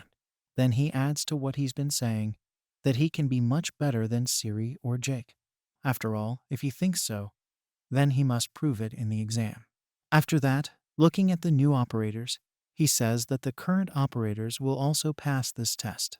After all, there are no exceptions for them. So in this case, it says that it will impose a ban on the use of operator commands. After all, everyone must prove that they are better than them, and it will create a great submission weapon. After which everyone was surprised to see it, and one of them even mumbled that this is a weapon of submission. This is the strongest weapon that only a moderator can create. He couldn't get it either. Then Aiden raises his hand and clicks it. There is a certain flash. Everyone is surprised, looking, not understanding what is happening. Some red columns have appeared around everyone, and everything gives off red. Everyone is surprised at how the place changed in an instant. Then Aiden tells them to listen carefully. Now he will talk about the exam. After that, he pays attention to one player, hidden in a blue hood. He covers his face, pulling the hood up over himself, and looks at Aiden, who sighs and starts to smile. He puts a hand on his shoulder and pats it. After that, it passes on and says that after a while the participants will be moved to the test site. The hooded man just stares in silence, and he says that it will be Vanson. Everyone was surprised that it was Vanson, because this exam will be held outside of the city. Even the current operators were surprised by this, asking again if it was true. Would the road be too dangerous? Aiden said it would be fine because he would move them. After all, it had been a long time since this place had been reduced to ruins. For sure, there will be a lot of viruses. After that, Aiden says that Wanson is the closest city to the capital, and therefore he wants to make it safe. We need to get Vanson back, and this will be an exam for the operator. Aiden also adds that it doesn't matter what methods are used to secure the area, after which the man with brown hair is very surprised. All in a panic, I think about what kind of test this is, because he wants everyone to fight viruses. But what methods can players use to fight viruses if the moderator and operators have to do this? And they complain that he tells them to just go and die of viruses. Disappointed, Aiden looks at them and tells them that they are so afraid of viruses. How were they going to become operators then? After all, if you become operators, this will become your daily job, and they should give up this venture if they are so scared. After all, no one will judge them if they leave. After that, Aiden creates a portal and invites everyone to enter it. Because these are really difficult tests, many immediately hesitated. The man in the blue hood just watches in silence. After that, everyone went through the portal. Aiden looks at those who are left behind. There were also current operators, various guild members, and rankers. After which, Aiden says that he scared them a little to weed out those who were insecure. After all, no matter what in this test, as a moderator cannot put them in danger, and he cares about the safety of their lives. Then he starts to turn around and says that nothing bad will happen. But don't let your guard down. After all, there is a danger zone, that 2 operators will monitor them. They will also evaluate and monitor all your actions. After that, Aiden creates some shining weapons that are spread out over the entire space nearby. He says that he will temporarily give everyone a weapon containing his power. After all, it is pointless to fight against viruses with ordinary weapons. Abruptly, the girl gets gloves, and the hooded player gets a staff. The player with the black mask has an axe, and the girl with blonde hair has a sword. After that, they say that this is what they wanted, because finally, they will be able to avenge their colleagues. After that, Aiden says that it's time to start, and he expects good results from them. Everyone headed towards the portal with a serious face. A flash occurs. Aiden stands there, lost in thought, and is asked if everything will be all right. After all, none of them, except Siri and Jake, did not fight viruses. Wouldn't it be better to teach them the basics first? After that, he says that this is not necessary, because to become an operator, you need at least to have the courage to resist viruses. After all, after this incident 3 years ago, people obsessed with the fear of viruses. Actions are transferred to another part of the portal, to a city where players are looking at what's happening here and are very nervous. After which, Aiden adds that not everyone has to survive and overcome whatever happens to them. A wave of the blade kills with a virus. It was a girl with brown hair and a girl with a blade standing nearby. They are surprised at how easily they were able to kill the virus. The brown-haired girl wonders how this is possible and that it's the best weapon they've ever used. Another girl says that these weapons are much better and they cannot be afraid of infection since they have firewalls. After that, viruses in huge numbers attack these two. And the girl with gloves says that she can fight viruses as much as she wants by making a dash for the virus. After that, she hits several of them, killing them, and the girl with the blade makes several blows, killing the virus around her. All of this is being watched by a hooded player, marveling at how they attack these viruses without a drop of doubt. Incredible people gathered everywhere, and he can't stand with them. After that, everyone sees notifications that this is a special task exam for the operator called the Return of Vanson. The contribution is 0 points. After that, he reflects on the fact that this task was received before the test began. And the more points you have, the more chance you have to become an operator. He should hurry. Gripping his blade tighter, he told himself not to be afraid, since it has weapons and a firewall, so it will also be able to fight viruses.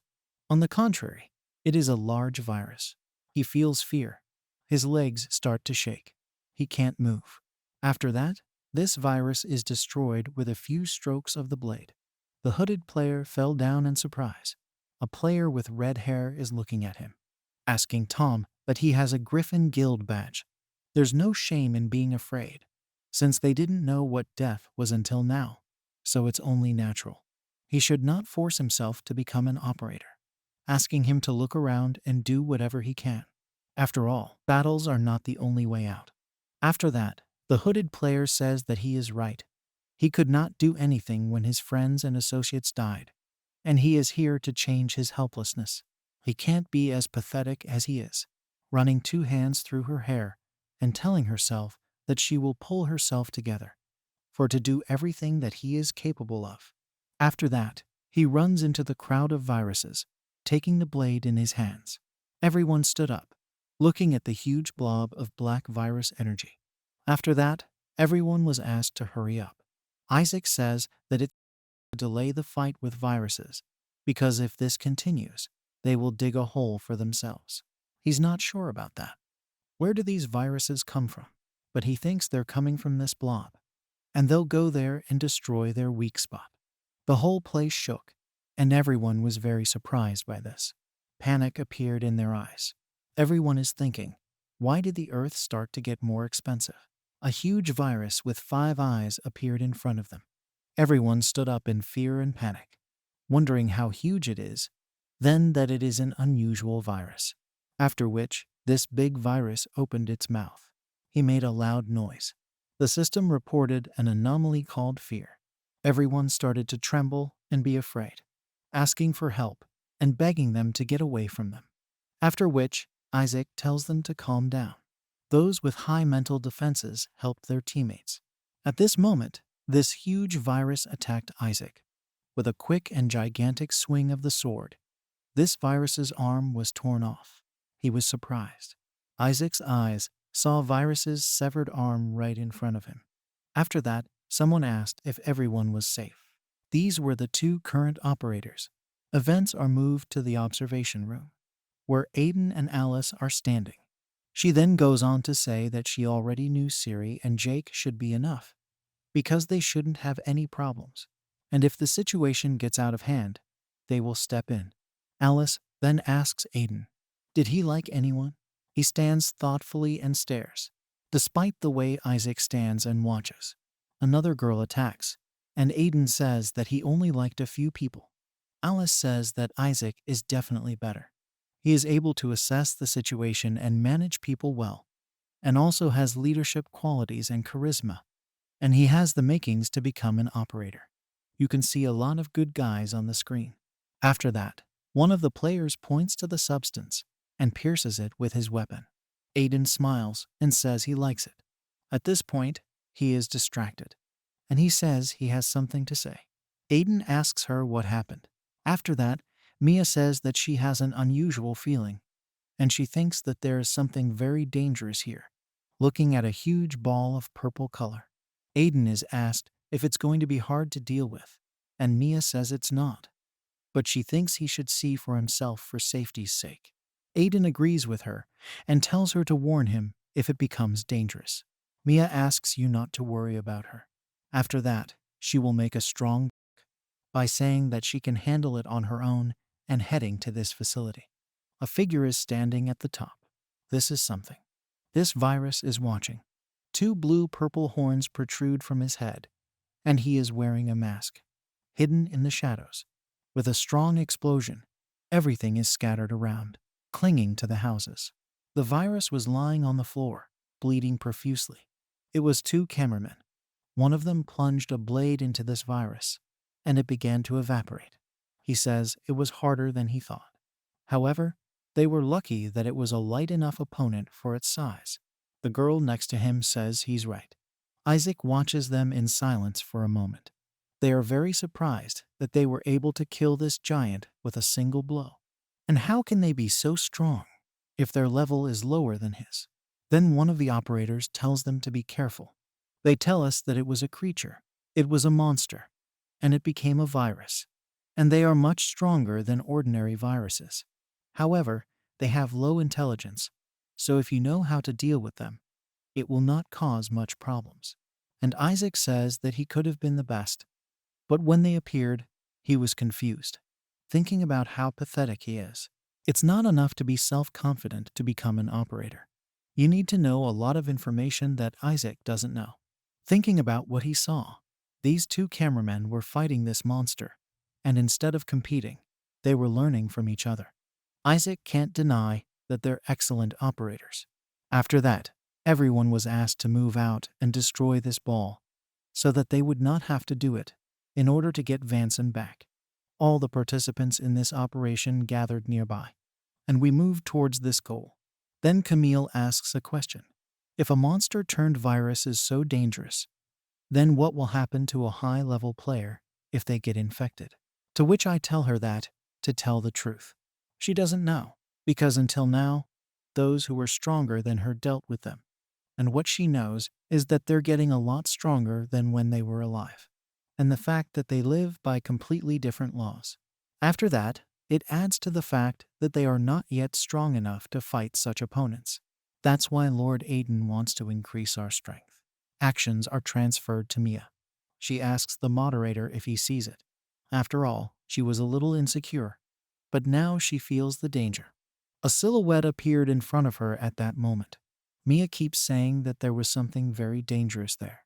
The silhouette appeared in front of her. Aiden asks Alice if it could be a virus, and Alice says that she sees such a person for the first time. Aiden says that apparently in 3 years, a new virus has appeared. Alice asks Mia not to overdo it. Aiden asks her to just watch and make sure she's safe. Mia agrees with him, and he says that she will deal with him as soon as possible, so no one can hurt the guys. To herself, she thinks about how she feels. Looking at him, she feels like she's seen him somewhere before. After that, she thinks that there is no difference and will not think about it. She directs her hand to this virus. Mia starts using the ability, thinking that it has something to do with viruses, using the delete ability, and that she had to get rid of him before he could do anything. At this point, this virus makes a dash for it. Mia was very surprised at how quickly he approached. Thinking about who this guy is, he grabs her arm and tries to block the deletion. With his other hand, he attacks her. She manages to dodge his attack, but her hair was grazed. She was very angry at this and attacked him back with her hand. They began to fight, and the flashes of their blows began to spread out in all directions. After that, Mia uses a fireball and explodes everything around her. The force of the impact was such that everything was shattered into small pieces. Mia turns and sees him walk around her, and she points her fire at him and shoots it out. At this point, this virus creates something. There is a small burst of energy, after which a certain ray hits her hair.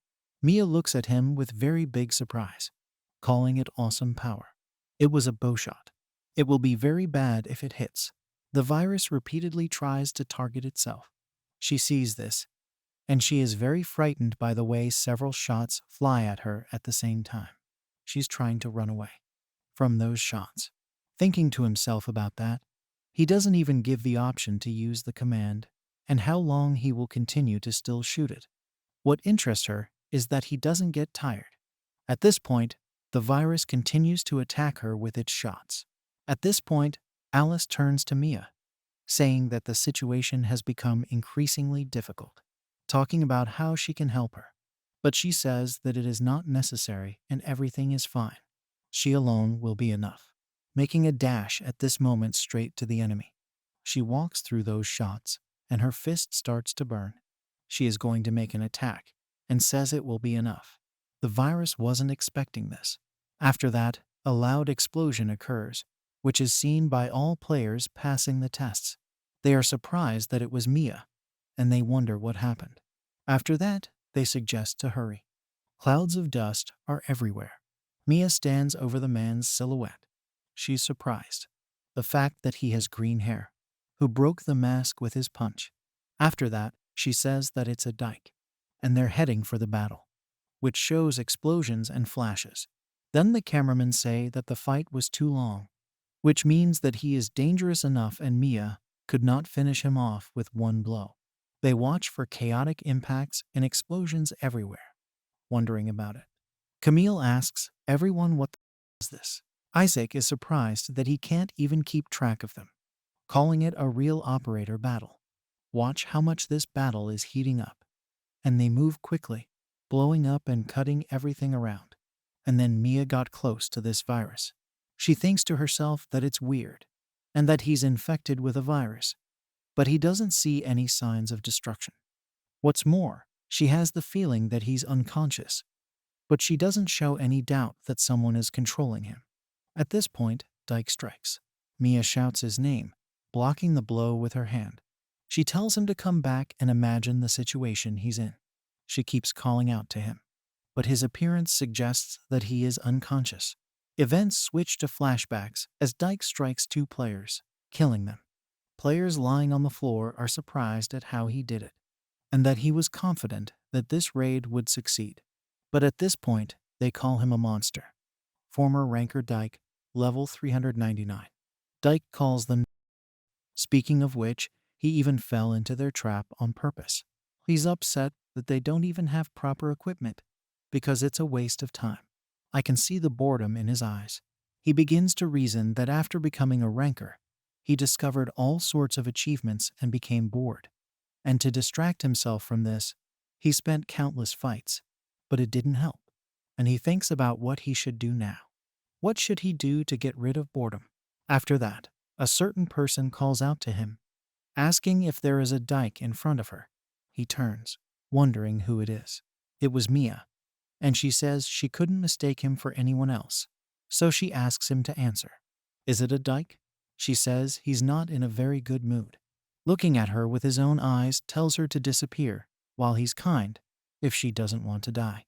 Mia tells him that she has heard that he has a crappy temper, and the fact that he leans all over the place and attacks the players. Therefore, his karma reached the limit. At this point, Dyke looks at him with a bitter expression. Karma 200. After that, he laughs and says that she didn't understand when he told her to disappear, and says she'll regret it, and that he won't look at her age. He grabs a blade in his hands and attacks her. Dyke wakes up all battered on the ground. Mia asks him if he's awake, complaining to him, because he keeps her waiting and asks her to wake up faster, sitting on it. Speaking of which, she has a lot to do. Dyke doesn't understand what's going on and is very surprised that he's lost and that he's so helpless. He's trying to figure out who she is. At this point, Mia says that he is coming to his senses, so he should listen to her carefully. She says she has received a lot of complaints about him. After all, he still slowed down the growth of players with his countless PvP battles. I shouldn't have done that. I've crossed the line a long time ago. And she came personally because as an operator, she couldn't leave everything like this. He is very surprised by this. He's talking to himself. The fact that she is one of the operators and what he has heard about them, because they are the strongest players in this world who help the moderator, and the fact that he sees the operators for the first time. He says it was a strange feeling, and the fact that he lost, he didn't feel humiliated nor resentful. Dyke was looking forward to a new purpose in his boring life. Rather, he found his own happiness. Mia tells him that since his karma has reached the limit, he should not punish him. Holding out her hand to him, she tells him, "By the right given to me by the moderator, I impose a penalty on the player's Dyke." And so, she would also take all of his equipment. Then he tells her to wait. What he asks her is that there are many operators who are as strong as she is. What should he do to meet them again? Looking at Mia at this moment, and that he wanted to fight her again. And please, she had to tell him. Mia looks at him in silence.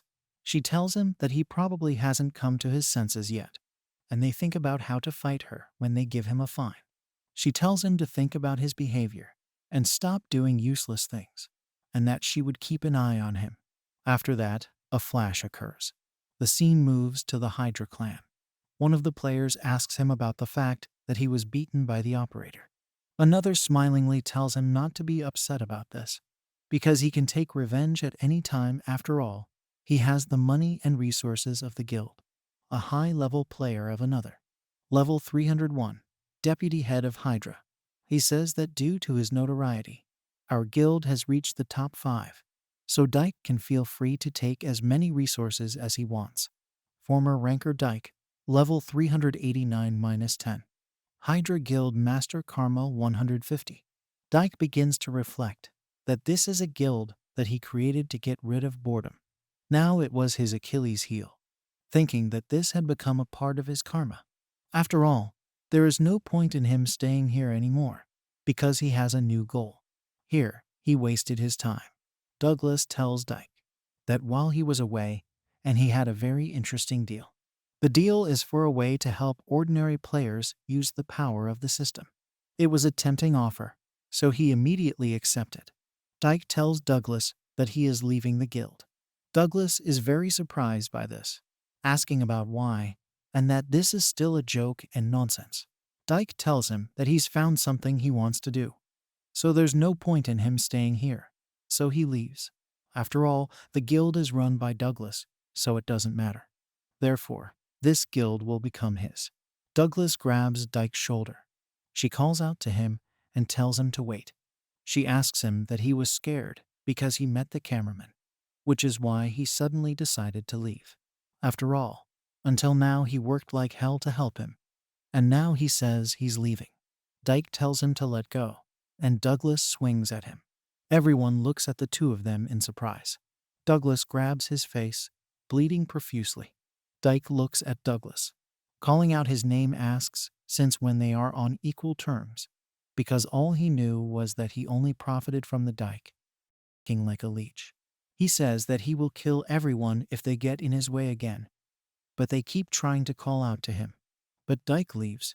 He stands and looks out at the city, thinking about how he was determined to find her. But he's at a loss as he doesn't even know what to do now and doesn't know her name. He thinks about finding a way to find her. It may send a complaint. Someone asks for Mia. Could it be a Dyke? She replies that it's him, and that she's looking out for this guy. Dyke hears this and pays attention to them. Dyke saw Mia, and he didn't know why she was there. Next to her was another cameraman. He thought it would be even better that way. Dyke turned to Mia, saying that he didn't think they would meet so soon. He raised his bow. He said he wanted to fight Mia again. Dyke glared at her and continued to tell her that it wasn't going to be that easy this time. He will fight with all his might. Mia stared at him without saying a word. Selena suddenly came up behind her and hugged her, and then she said what the two of them were doing, why Dyke had drawn a gun. Mia had business with him, which was why she'd come all this way, and Dyke was such a brute. System message, Selenium Operator Level 395. Mia took a step away from Selena and said that everything would be fine and she would deal with it. Mia folded her hands and continued to say that it looked like Dyke was still out of his mind. If he wants to fight so badly, then let him attack. Dyke smiled. That was fine with him.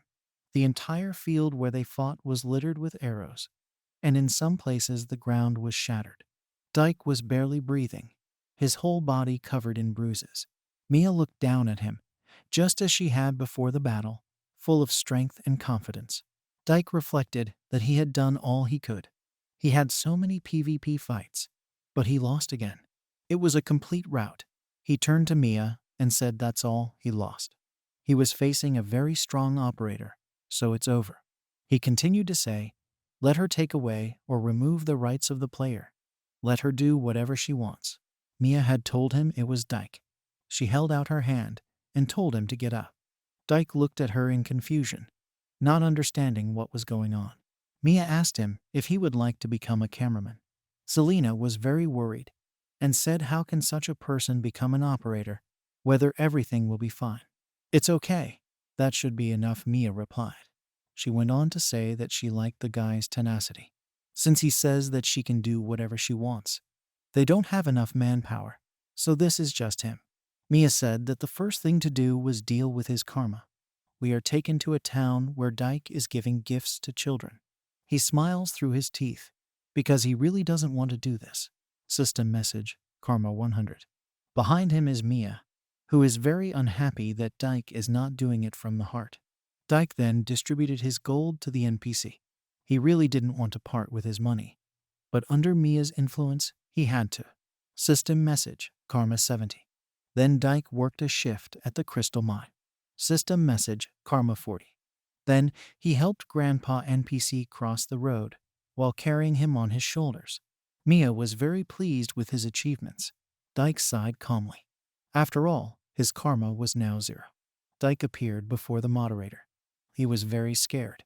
At first, he thought it was nothing special, but when he stood right in front of the moderator, his mind went blank. Selena said that, to be honest, she was a little worried because she thought there might be problems.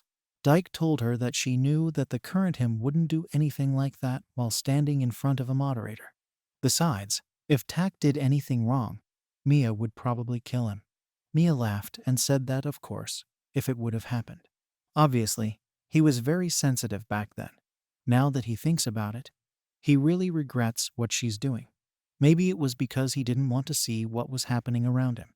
Since childhood, he decided everything with his fists, so he only chased after strength. He thought it was the easiest and surest way to live in this world. But when Dyke put everything down and looked around, he realized that there are many different and special things in the world. He turned to Mia and said that she was the one who let him know that, and he is very grateful to her. If it wasn't for her, he would have continued to attack players and hang around everywhere. So he would like to ask Mia something. He said if he gets back on the crooked track again, then let her give him a good thrashing to bring him back to his senses. Mia laughed and said it was unusual to hear him say that. Don't let him worry, even if he didn't ask. She would have done exactly that. Just don't let him whine about being hurt later. We are transported to the present, where Mia is fighting a fierce battle with Dyke. She didn't understand why he kept doing this. He doesn't seem to hear her. She wondered if she should ask Alice or the moderator for help. Dyke drew his arrow, which was imbued with dark energy. System message, Arrow of Light. Mia was looking up at a huge flash of light that was about to hit her. System message, Stalker's Mark. Mia's badge appeared on her chest. She was very scared when she saw this. Mia wondered if this was the skill that Dyke used most often. Once you become a target, the arrow will never miss. A bright fireball glowed in Mia's hand. System message, flame explosion. Dyke's arrow flew out at a high speed. It flew straight at Mia. She only had one chance. She decided to face their blows head on. A huge explosion occurred that hit everything around. The players started running, shouting that if they didn't leave, they would come under fire. Siri and Jake, who was watching the explosion, were very worried about Mia. The explosion was so bright that it blinded Dyke. Suddenly, he saw Mia rushing towards him. She swung her fiery fist at him, asking him to finally come to his senses, and said that he was an. She slammed her fist into his face with great force. Dyke's mask was cracked. In her anger, she used Dyke's body to smash through the wall behind him. Devastation reigned everywhere. Camilla didn't understand what it was. At this rate, they will destroy all of Vanson. Ares assumed that Mia had contacted a very strong virus. The viruses themselves destroyed their target. The players looked at all this devastation and did not understand what would happen to the exam now. People everywhere were shouting and looking for Mia. Siri finally noticed her. Mia was sitting over a man. The players ran up to her and asked if she was okay. Mia sat over the dying Dyke and asked him to wake up. Siri asked who it was. Dyke's body was completely consumed by the virus. Mia started saying that the man's name was Dyke and that he used to be a cameraman just like her. Everyone was shocked by what they heard. They didn't understand how he could be a cameraman. Suddenly Rook came running down the hill and shouted that they were in trouble. A crowd of viruses is approaching them. He went on to say that it looks like the viruses were able to detect them because of this battle. There were more than 1,000 viruses. The players began to panic, some shouting that they should prepare for battle, while others said that they should get out of here. Mia called Alice. Alice replied that she knew everything. After all, she was watching Mia. The players in the sky above the viruses saw a flying cameraman who was emitting a very strong energy. They noticed that it was Alice. She unsheathed the powerful sword Aiden had given her and offered to help the players a little. System message, thunderstorm. Alice raised her sword to the sky, and a lot of portals appeared above her, from which lightning flew out time after time to the city. Viruses approaching the city did not expect this, and one by one they began to die. The rankers stood with their mouths hanging open, not believing that such a thing was even possible. Alice destroyed so many viruses in just one go. The rankers didn't understand what she was doing all this time. Alice started saying that they didn't have time to sit back. The exam isn't over yet. She asked them if they had already changed their minds about becoming cameramen. She specially helped them, so let them take care of the rest themselves. Players rushed into battle for the remaining viruses. A large-scale battle began. Mia watched in horror. A portal opened behind her, and Aiden stepped out. He told her with a smile that she had done a good job. Let her give them the rest. Mia had asked very hard for help, if there was anything Aiden could do with Dyke. After all, Aiden had said that he would do anything Mia asked if she became a cameraman again. Aiden replied that it was absolutely true. That's why he's here. Aiden wondered if all the strong viruses he'd seen had cores, but he didn't see it at Dyke's, which definitely sets him apart from them. There was a huge chance that everything would work out. Aiden used his power to get into the system. A 4-armed virus with horns appeared in front of Aiden, controlling Dyke with its threads that connected its entire body. Aiden was outraged and said that was the reason. This is slightly different from the virus infections he has seen. Aiden thought that this creature seemed to specialize in object management. In this case, he will not have to delete or restore the Dyke. How glad he is. Aiden swung at the monster and destroyed it with a single blow. The creature didn't even have time to react. A huge flash came from Aiden's usual punch. Mia called out to Dyke, watching him finally come to his senses. Dyke opened his eyes and looked at her in surprise. afraid that he was still asleep. He asked why Mia was covered in wounds. Mia screamed that it was him who tried, and she started hitting him lightly. Mia went on to say that she couldn't believe why he was making her suffer because of this virus.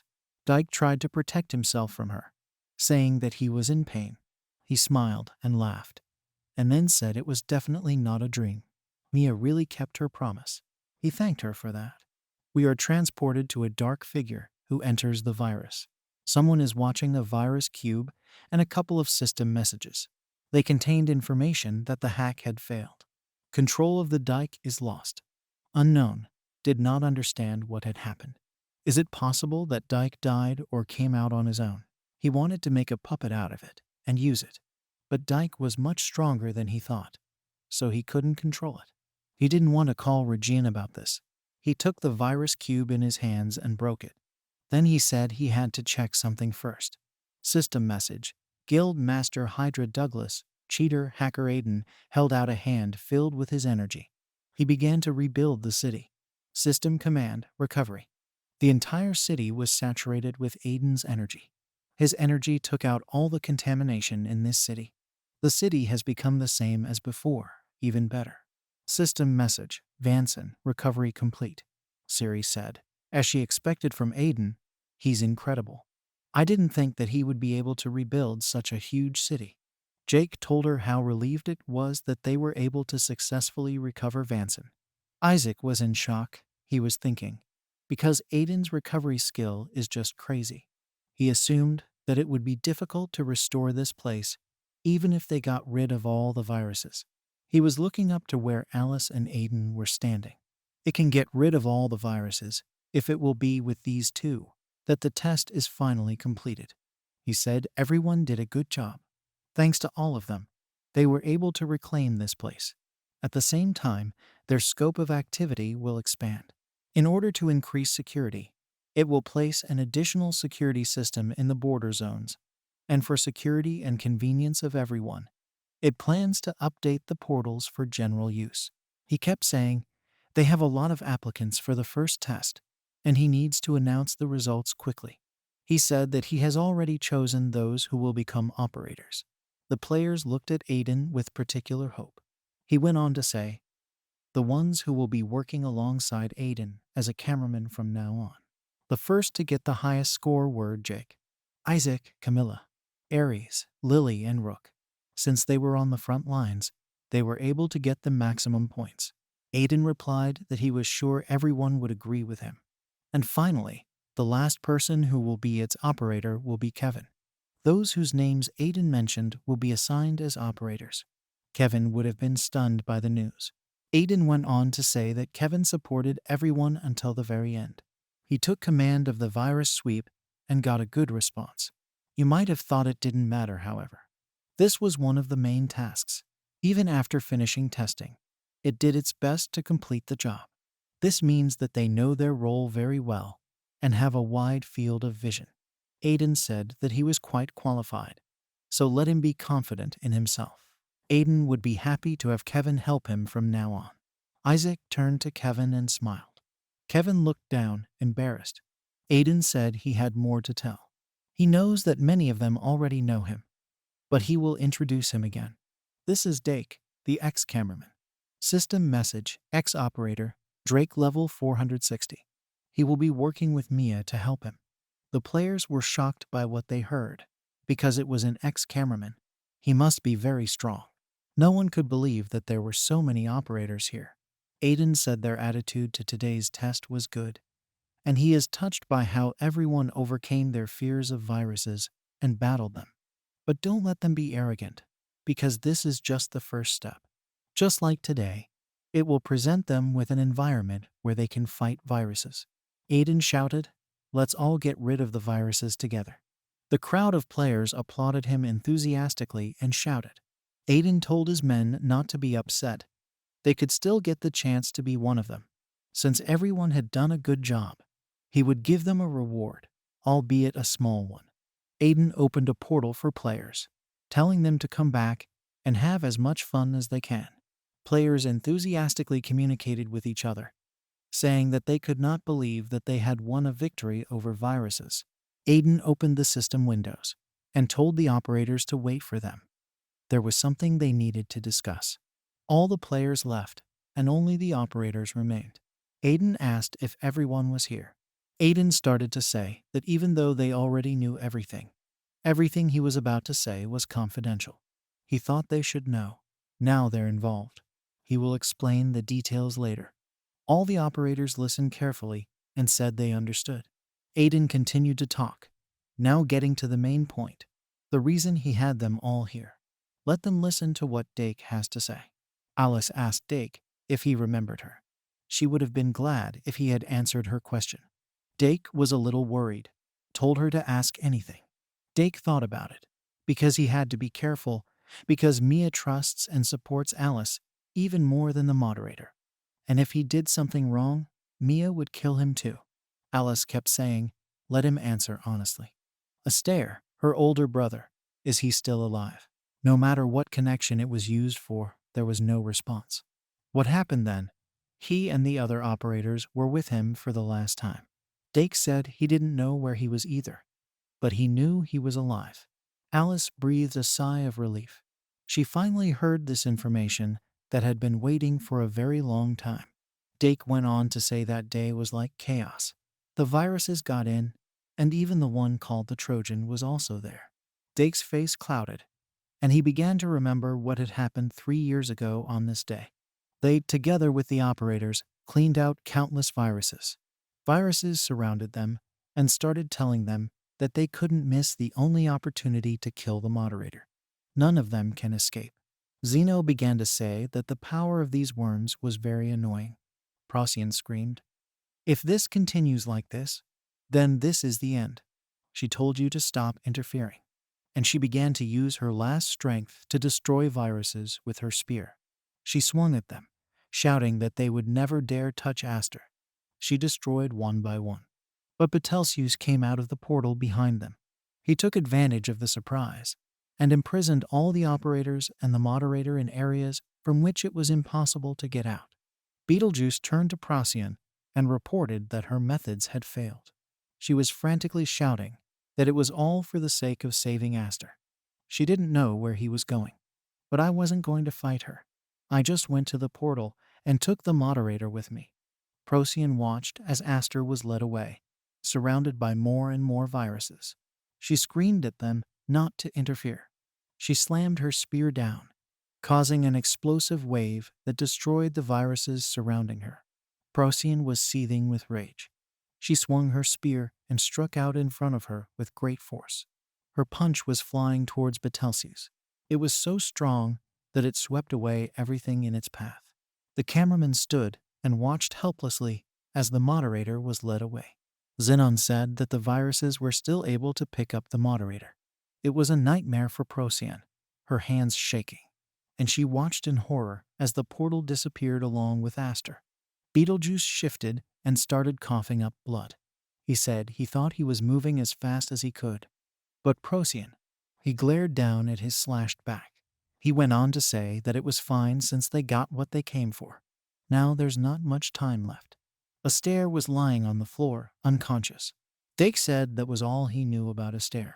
Alice said, with Betelgeuse intervening, it's getting annoying. She didn't know if she should be relieved or not. Dake went on to say that after they stayed away, they were forced to fight the worms. But there were too many of them, so in the end, they couldn't handle it anymore and just ran away. It was already a lost battle for them to lose the moderator's power. The decision was made to split up and find Aster. Although it was dangerous because they no longer had a fire mage, they decided to move around on their own. They thought that everything would be fine once they received Procyon's blessing as a temporary solution. Well, saving Astaire was of the utmost importance. Mia looked at Dake thoughtfully and asked how they ended up doing it. Dake said what about it. While searching for Aster in various places, he accidentally bumped into a few players. When he saw them, he immediately knew that there was something wrong with them, that they have something to do with viruses. He was excited by their abnormal strength and speed and even skills. It became clear to him that they were no longer players. However, The players are no match for him. But he planned to find out where they got this power from. It turned out that all the paths led to the Hydra Guild. Once Dake found out the truth, he couldn't stand by and do nothing. Although it's just a story now, he was one of the founders of this guild. Now it seemed to him that it was his duty to fix everything and end it. Isaac and Lily looked at each other. They didn't believe that he could be the master of this infamous guild. Aiden continued to listen. Dake said that's why he came to the Hydra Guild. But considering that the viruses were destroying everything, he was surprised to see the guild in perfect condition. It could be dangerous, so he decided to proceed with complete caution. But I fell into their trap. The players there were not the ones they know. Among them, there was a guy whose strength was comparable to that of an operator. It was very difficult for Dake to resist at the same time with so many people. In the end, he was caught. And then he saw him, the Hydra Guild master. It was Douglas, and Rajan was standing next to him. Douglas used the system without moderator rights. He turned Dake into a virus. Dake said he didn't remember anything after that. Dake went on to say that the Hydra Guild had already become a threat comparable to viruses. Cheater players have long been made up of vicious criminals with high karma. Since these guys have nothing to lose, they don't care how this world ends. However, the problem is that the first-ranked player is one of them. Now that he's a cheater player, Dake wonders how much more powerful he's become. These viruses, in turn, have become stronger than they were before. Even though Region isn't a combat-type virus, it feels unusually strong, just like other viruses. If they do not take the necessary measures, they may also disappear. From the very beginning, Dake knew that the guys from the Hydra Guild were suspicious. But to think that they didn't team up with the viruses, they went too far. Aiden reflected that he didn't have time to celebrate Vanson's recovery. He needed more information about them. And now the fight against them may be harder than they expected. We are transported to a wasteland where one of the viruses escapes. Virus didn't think that it would chase him all the way. Aster was standing in front of him, glaring at him. The virus stopped working, and he shouted, "Let them come to him." He was tired of running. He stood up to his full height and said that he would cut off at least one of his limbs, even if he removed it. Aster swung his sword a few times, and the virus crumbled into many parts without having time to do anything. The monster's head flew several meters away. He was holding a sword in his hands. He watched with particular disgust as the monster's body crumbled apart. System message, ex-moderator Aster antivirus. The worm was standing in front of Toria. He was peering into the distance. He was thinking hard about something. Suddenly, someone disturbed him and informed him that they would find it. Someone said they were still in pursuit, and they won't miss it this time. It was a player infected with a virus. His head was covered with a purple helmet that hid his face, and a purple core could be seen in the center of his chest. The infected player has reported that since they sent their last two named viruses, they will definitely hear some good news soon. The worm told him that he hadn't found it yet. How long the player is going to keep it waiting? The player didn't say anything. The worm turned and walked away from him, saying that it was very disappointed. The player asked to wait a little longer. This time they will definitely. But before the player could finish speaking, a second later, a purple dagger flew at him, which shattered half of the player's head. Worm said that he had repeatedly told him that this was a very important point. Above his arm was a pair of daggers that he had created with his energy. The worm gave him a chance to correct his mistakes. And that's really the best a player can do. The worm replied that it made no difference, and he would go himself. He should have done it from the start. Mia was looking at her new gloves. She said it was finally a sane weapon. Aiden doesn't know how long she's been waiting for this. Aiden upgraded the weapon, making each of his operators their own personal weapon. If Mia has it in a fight with intruders, she feels like she can win. Alice turned to the operators, saying that now let them gather. It will briefly explain to them how the operator should act, although they all need to adapt, since the current system is different from the one that existed before. The main responsibilities have not changed. This should ensure the safety of everyone and guide them. Alice hopes that everyone will devote themselves to this role. Aiden said there was one more thing he wanted to announce. As they all know, the moderator is long gone. Because of this, they had a lot of problems. Not only this place Erst, but the cleaning of the city is not complete. That's why he can't put it all back anymore. Aiden reached out, filling her with his energy, and a portal appeared in front of him. For now, he's going to stabilize the system. Aiden went on to say that during this time, he would entrust everything to Alice. Alice smiled and asked if everyone had heard it. First of all, they will start with the basics. It can be difficult at first, but operators need to adapt quickly, so don't worry. Aries and Lilies looked at the system screen with particular concern, not knowing what to do. Alice said they needed to keep up with her. She will show them everything beautifully. Mia called Alice. She said that Dake, and she will conduct an investigation outside the security zone. They only have information about the neighborhoods in the neighborhood and nothing else, so that's when they'll have the chance to go. She wants to thoroughly understand and become useful to her and the moderator. Alice replied that she could entrust Mia with such a task. Alice hugged her and told her not to overexert herself and hurt herself. Dyke was very disappointed because Mia meant it, that they would go outside right now. Mia was encouraging Dake, but he really wanted to rest. She asked him what he had just said, to which he replied that nothing at all. He called out to her, and they walked down the path together. They found 2 viruses in the forest. The neighboring city was completely destroyed and invaded by viruses. They walked further and further into the forest. At night, Dake kept walking, and Mia slept on his back. They had walked very far, and there was a wasteland ahead of them. Mia suggested that they stop here, as she thinks it will be dangerous if they go any further. Dake pointed ahead and asked if she could see what was in front of them. Mia replied that she didn't see, that she was not as broad-minded as he and the other people in the tribe. Dake replied that someone was fighting there.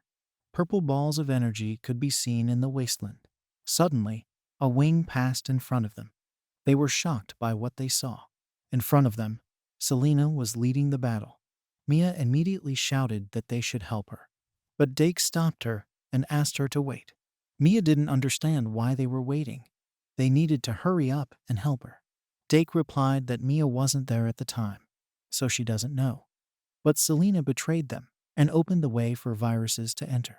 Dake doesn't understand how Mia feels, but whether they should help her. Mia didn't know what to say, so she just didn't say anything. Selena continued to fight viruses. One of the viruses started saying that she was very persistent, and it's time for her to give up. She would save them a lot of trouble if she just quietly let them grab her. Doesn't she think so? Selena was breathing heavily. Her condition was depressing. She could not fight off viruses for so long. Virus shouted at her to give them the item and die. Dark projectiles of viruses flew at her. But suddenly, I was attacked from behind. One of them was wiped out in one hit.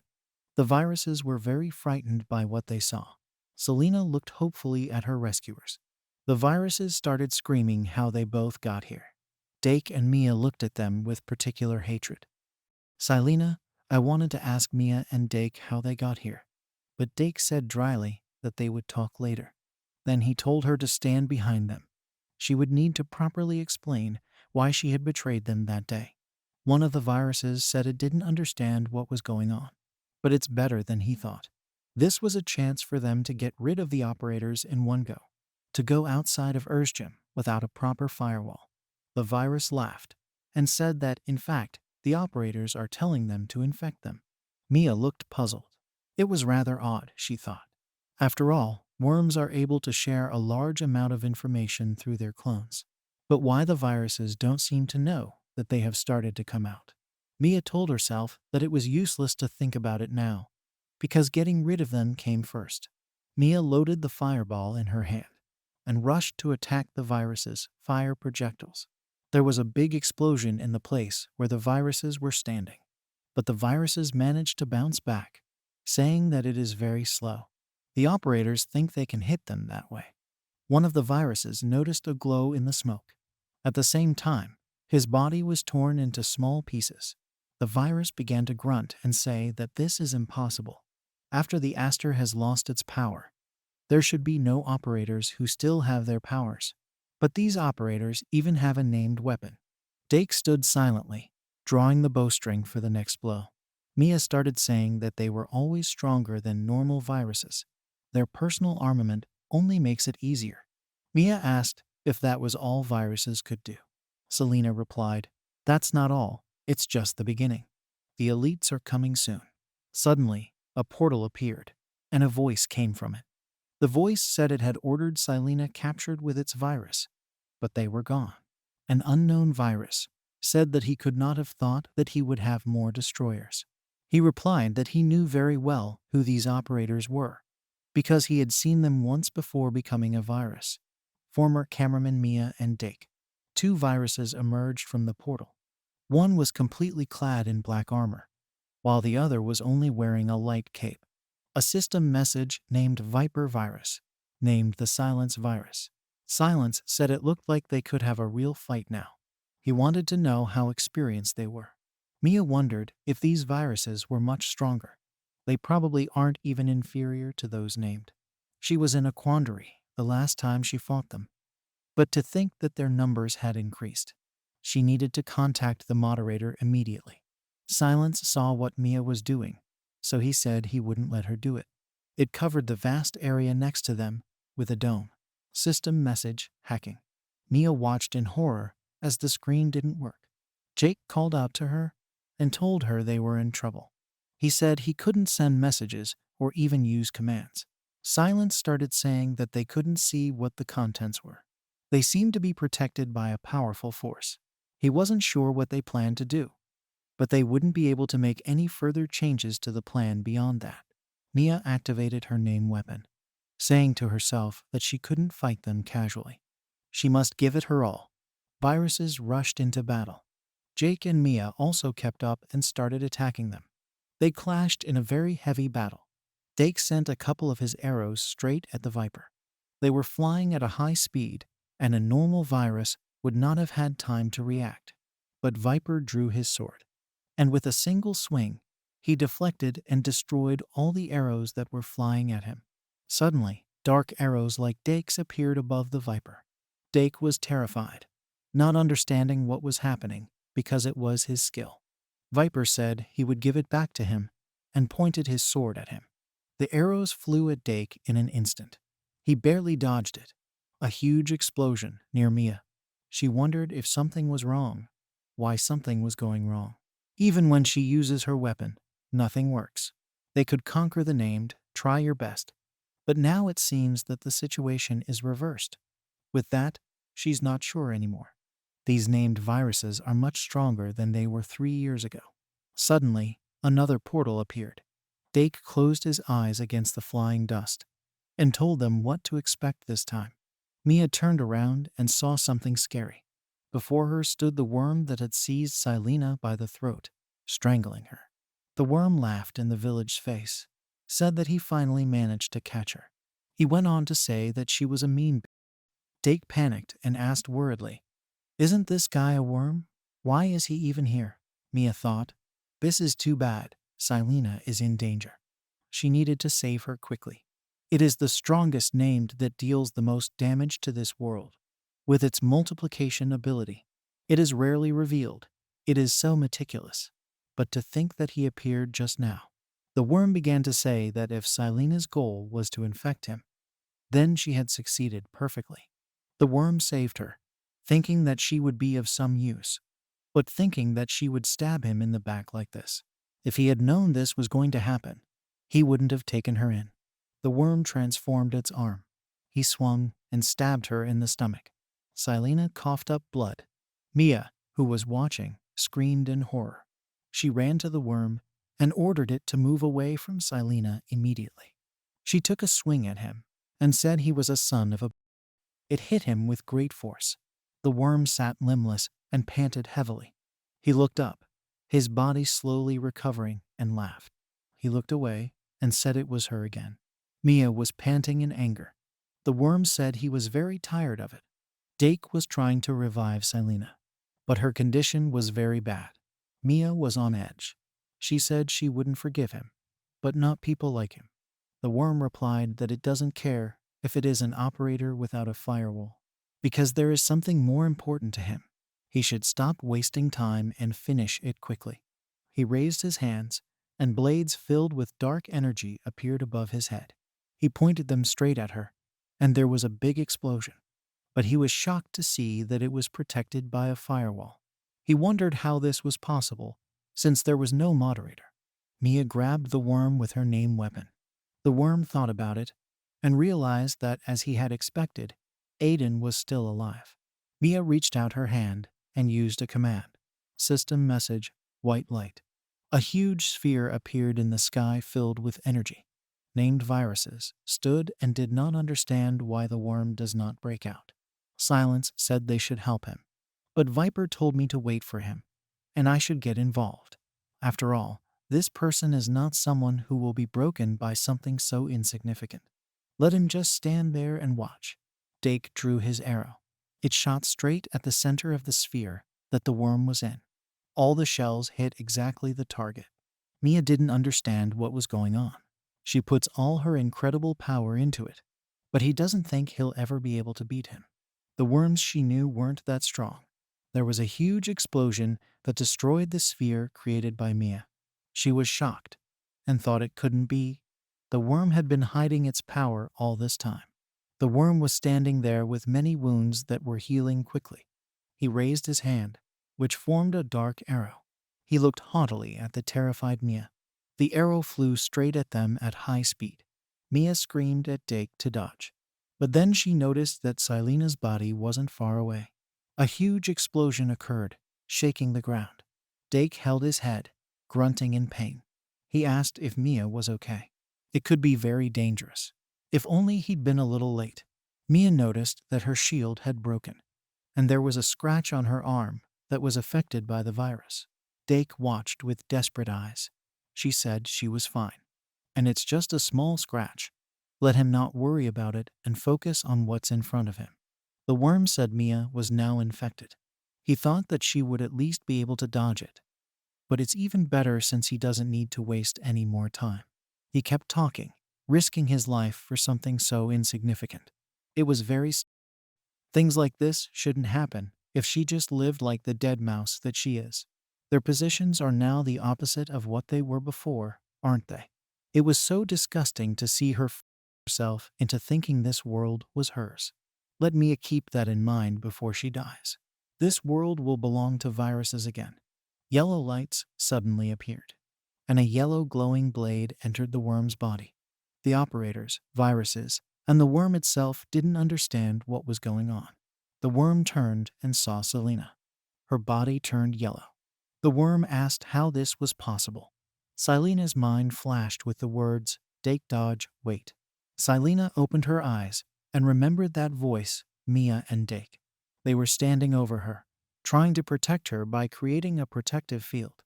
Selena wondered why they were still protecting her. She started crying and telling her thoughts that she had betrayed them. So why?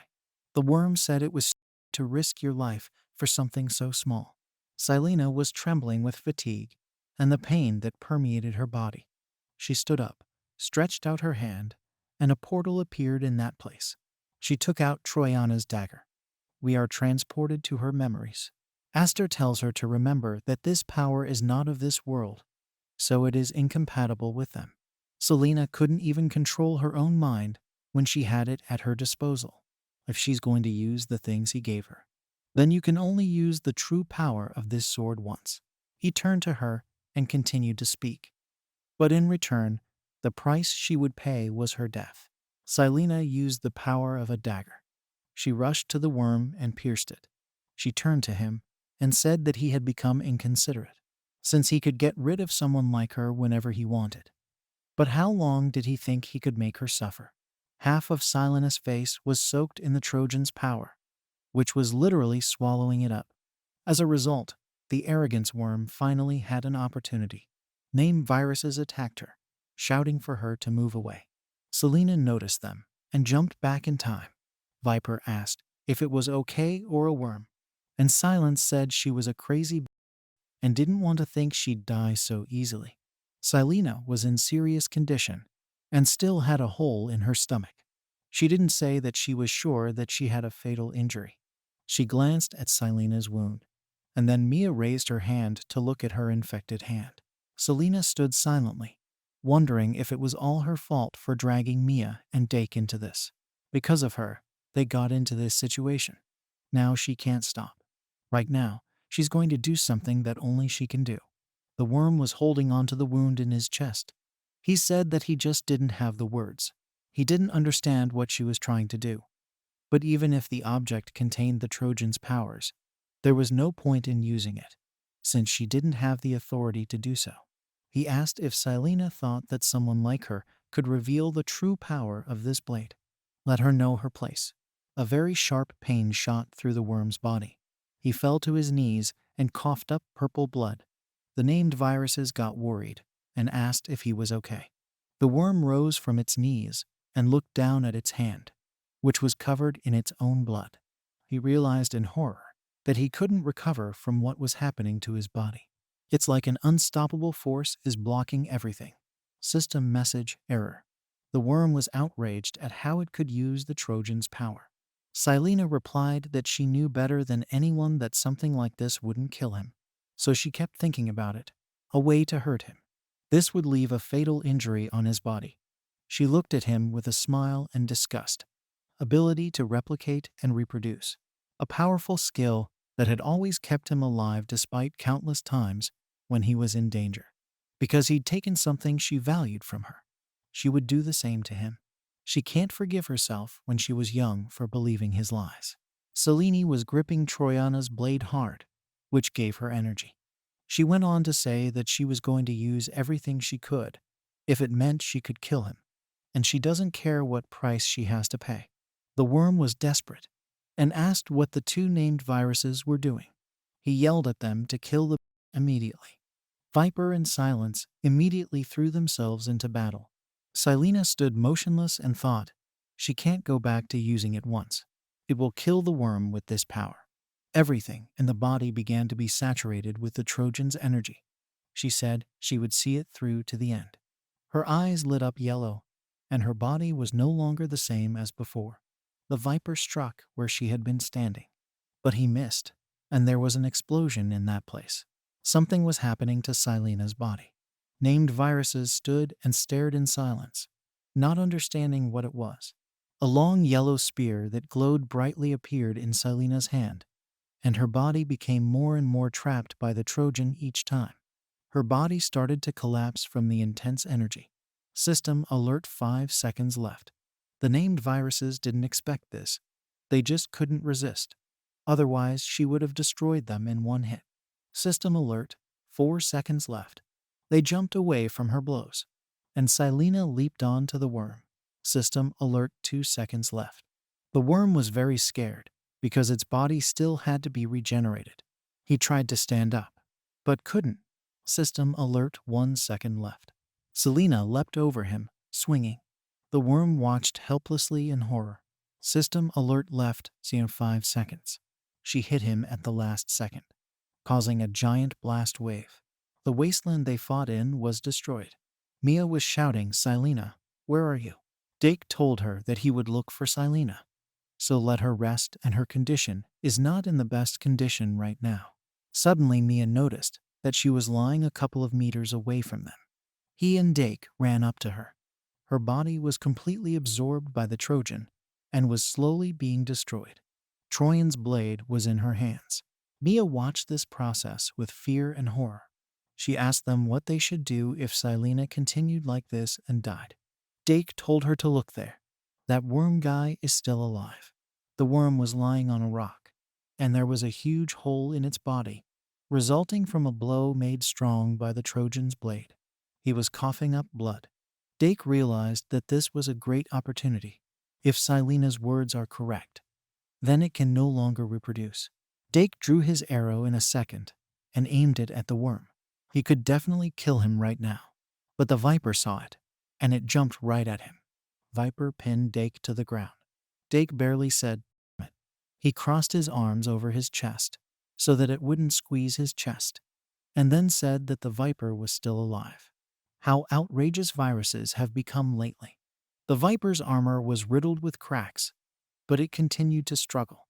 Mia ran to dig, but she was stopped by a beam of energy that came out of nowhere. It was silence. Mia wondered if this was the right time for her to be like this. After the infection, her body does not obey. If this continues, she will die.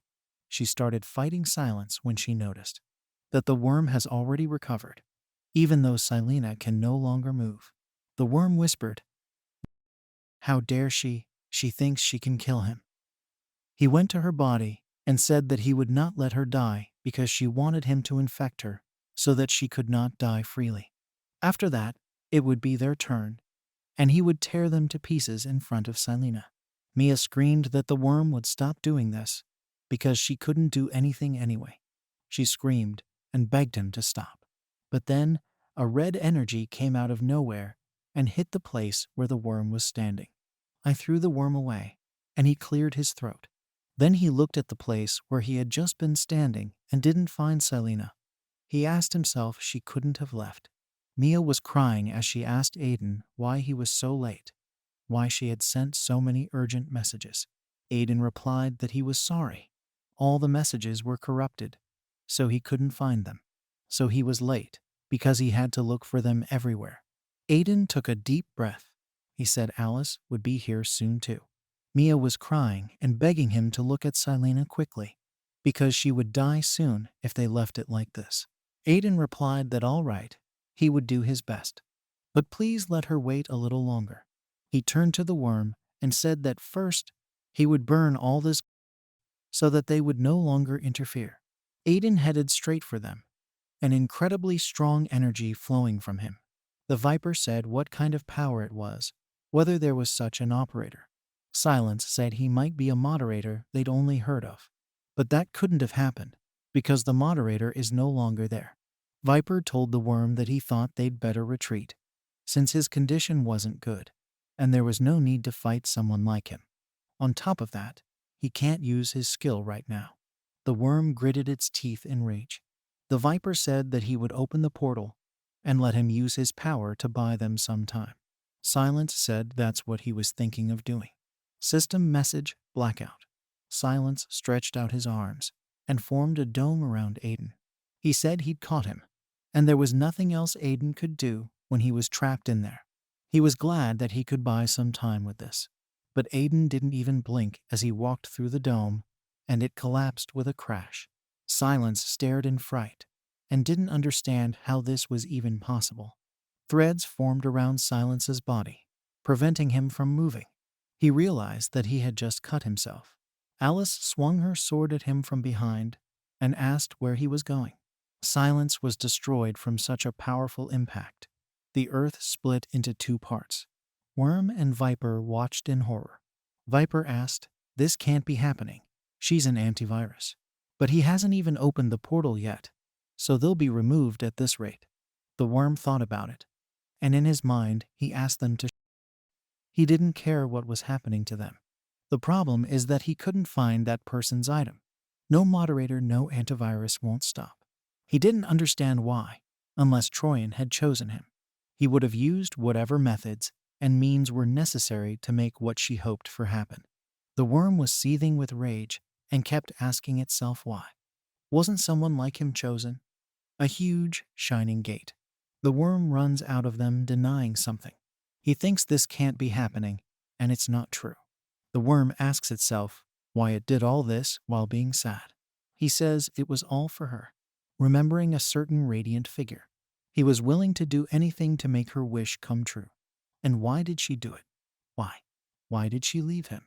A worm that has run into the gate looks at a certain person in the flower garden. Petals develop everywhere. He asks this person why. It was Miss Trojan. She looks at him with one eye, as if not paying attention. The worm says that he has been following her since the last world, just to be with her, because no one else knows her or understands her as well as he does. And he would do whatever she wanted, putting his hand on his chest. So he asks her to use it. She pays attention to him and says, "Creeper, I'm sure you know better than I do. that a sense of duty is useless. Only with you, it's impossible. Worm. He looks at her in despair. And all she wants is to return to the world she came from. After all, there is only one person who can make it all come true, remembering Aiden. So she says he doesn't need it anymore. After all, the worm is just a virus that cannot be accepted by this world. He looks at her in despair. After all, she will sleep until the time comes and asks him to stop interfering and disappear. At this point, she pushes it back, walking in the opposite direction. The worm falls into a certain funnel, reaching out to the Trojan, after which the gate slams shut, and it remains with itself. I can see the desperation in his eyes. He's shaking all over, squeezing his hand. He says he couldn't believe it. He remembers her saying that, she says, and his uselessness. He asks himself that his existence was denied. After that, he lost his goals, couldn't do anything else. After all, 3 years had passed when his eyes and ears were closed to the world. After all, Aiden is the one who has the authority of a moderator. He remembers his face, and it tells you how this insignificant guy was chosen. He blames Aiden for everything, if it wasn't for him. And instead of using it, he should have killed it the first time he saw it. He thinks that if you kill him, he will become the moderator, and of course, she will look at him, his eyes filled with anger. Someone distracts him by saying that he has opened a portal. This person says there's no need to fight him right now, reaching out to the portal and asking it to hurry up. The moment that you cut his arm open, he is surprised. Alice then asks him where he's going. She was standing right in front of him. She says they won't be able to escape while standing in front of her. And it attacks the worm and this virus. The worm is desperate and angry, saying that you don't want to use it recklessly. He breaks the wall, thrusting his hand through. Taking out a hammer, he says that, apparently, nothing will help. Aiden is surprised and shouts to Alice. At this point, Alice strikes. But her sword breaks. She is very surprised. There is an explosion. It was Aiden who saved Alice, and he asks if she's okay. At this point, she says that her exclusive weapon broke in two, asking why would he do that. So what happened? The worm says it only took it because Aiden threw it away. He is holding a huge, shining sword, both that he should have taken care of it properly, and that he was surprised at first. But unlike his appearance, he made it with Miss Trojan's help. He was made to protect someone. After all, 3 years ago on that very day, the worm remembers the past, sees the Trojan and a ray of light. He's talking about how Aiden dropped that sword when he was removing himself. Thinking back on it, I didn't even realize how important it was. He says it's obvious that at that point, he didn't even know how he could use it properly, and he'll show him how to use it properly. After all, this is an incredible thing. Aiden gets angry, saying that he represents Alice's memories and not something to be pathetic about, something to brandish. After that, use the command for permanent deletion. This ability falls on the worm, who gritted his teeth. At this moment, the sword shone and the cancel command occurred. Aiden was very surprised that the virus could use commands. The battered virus laughs and says that this power is a Trojan. If it wasn't for this sword, it would have been removed. If the moderator's team is cancelled, it means that their strength is not yet at the same level as that of Miss Trojan. Aiden looks at him in surprise. The worm says it wants to kill them all right now, but not the time, since it's not in the best condition right now, and he'll remember it next time. Aiden looks at him with disdainful eyes, talking about who gave him permission to go. At this point, he pulls out his sword, and it uses the commands permanently delete, network slash, and boost. The worm uses the U-turn command. After that, Aiden's teams fly off, and a flash occurs. He tells Aiden to stop doing useless nonsense. We can't kill each other in teams. The worm looks at him as he goes into the portal and says that when he is ready, he will definitely come for him, and he is looking forward to it. Aiden thinks to himself that he can't let him leave like this, but he knows the power of this sword better than anyone else, remembering how he used it to destroy his enemies. After all, he was strong when he used it. But if he swung it, everything here would be swept away. On top of that, There are those who are badly injured, and he needs to help them immediately, and he can't drag this out any longer. It's all very annoying for him. After that, the worm leaves, and Aiden thinks about how he can only watch it. He says that he won't wait for it to heal, and he will find it first.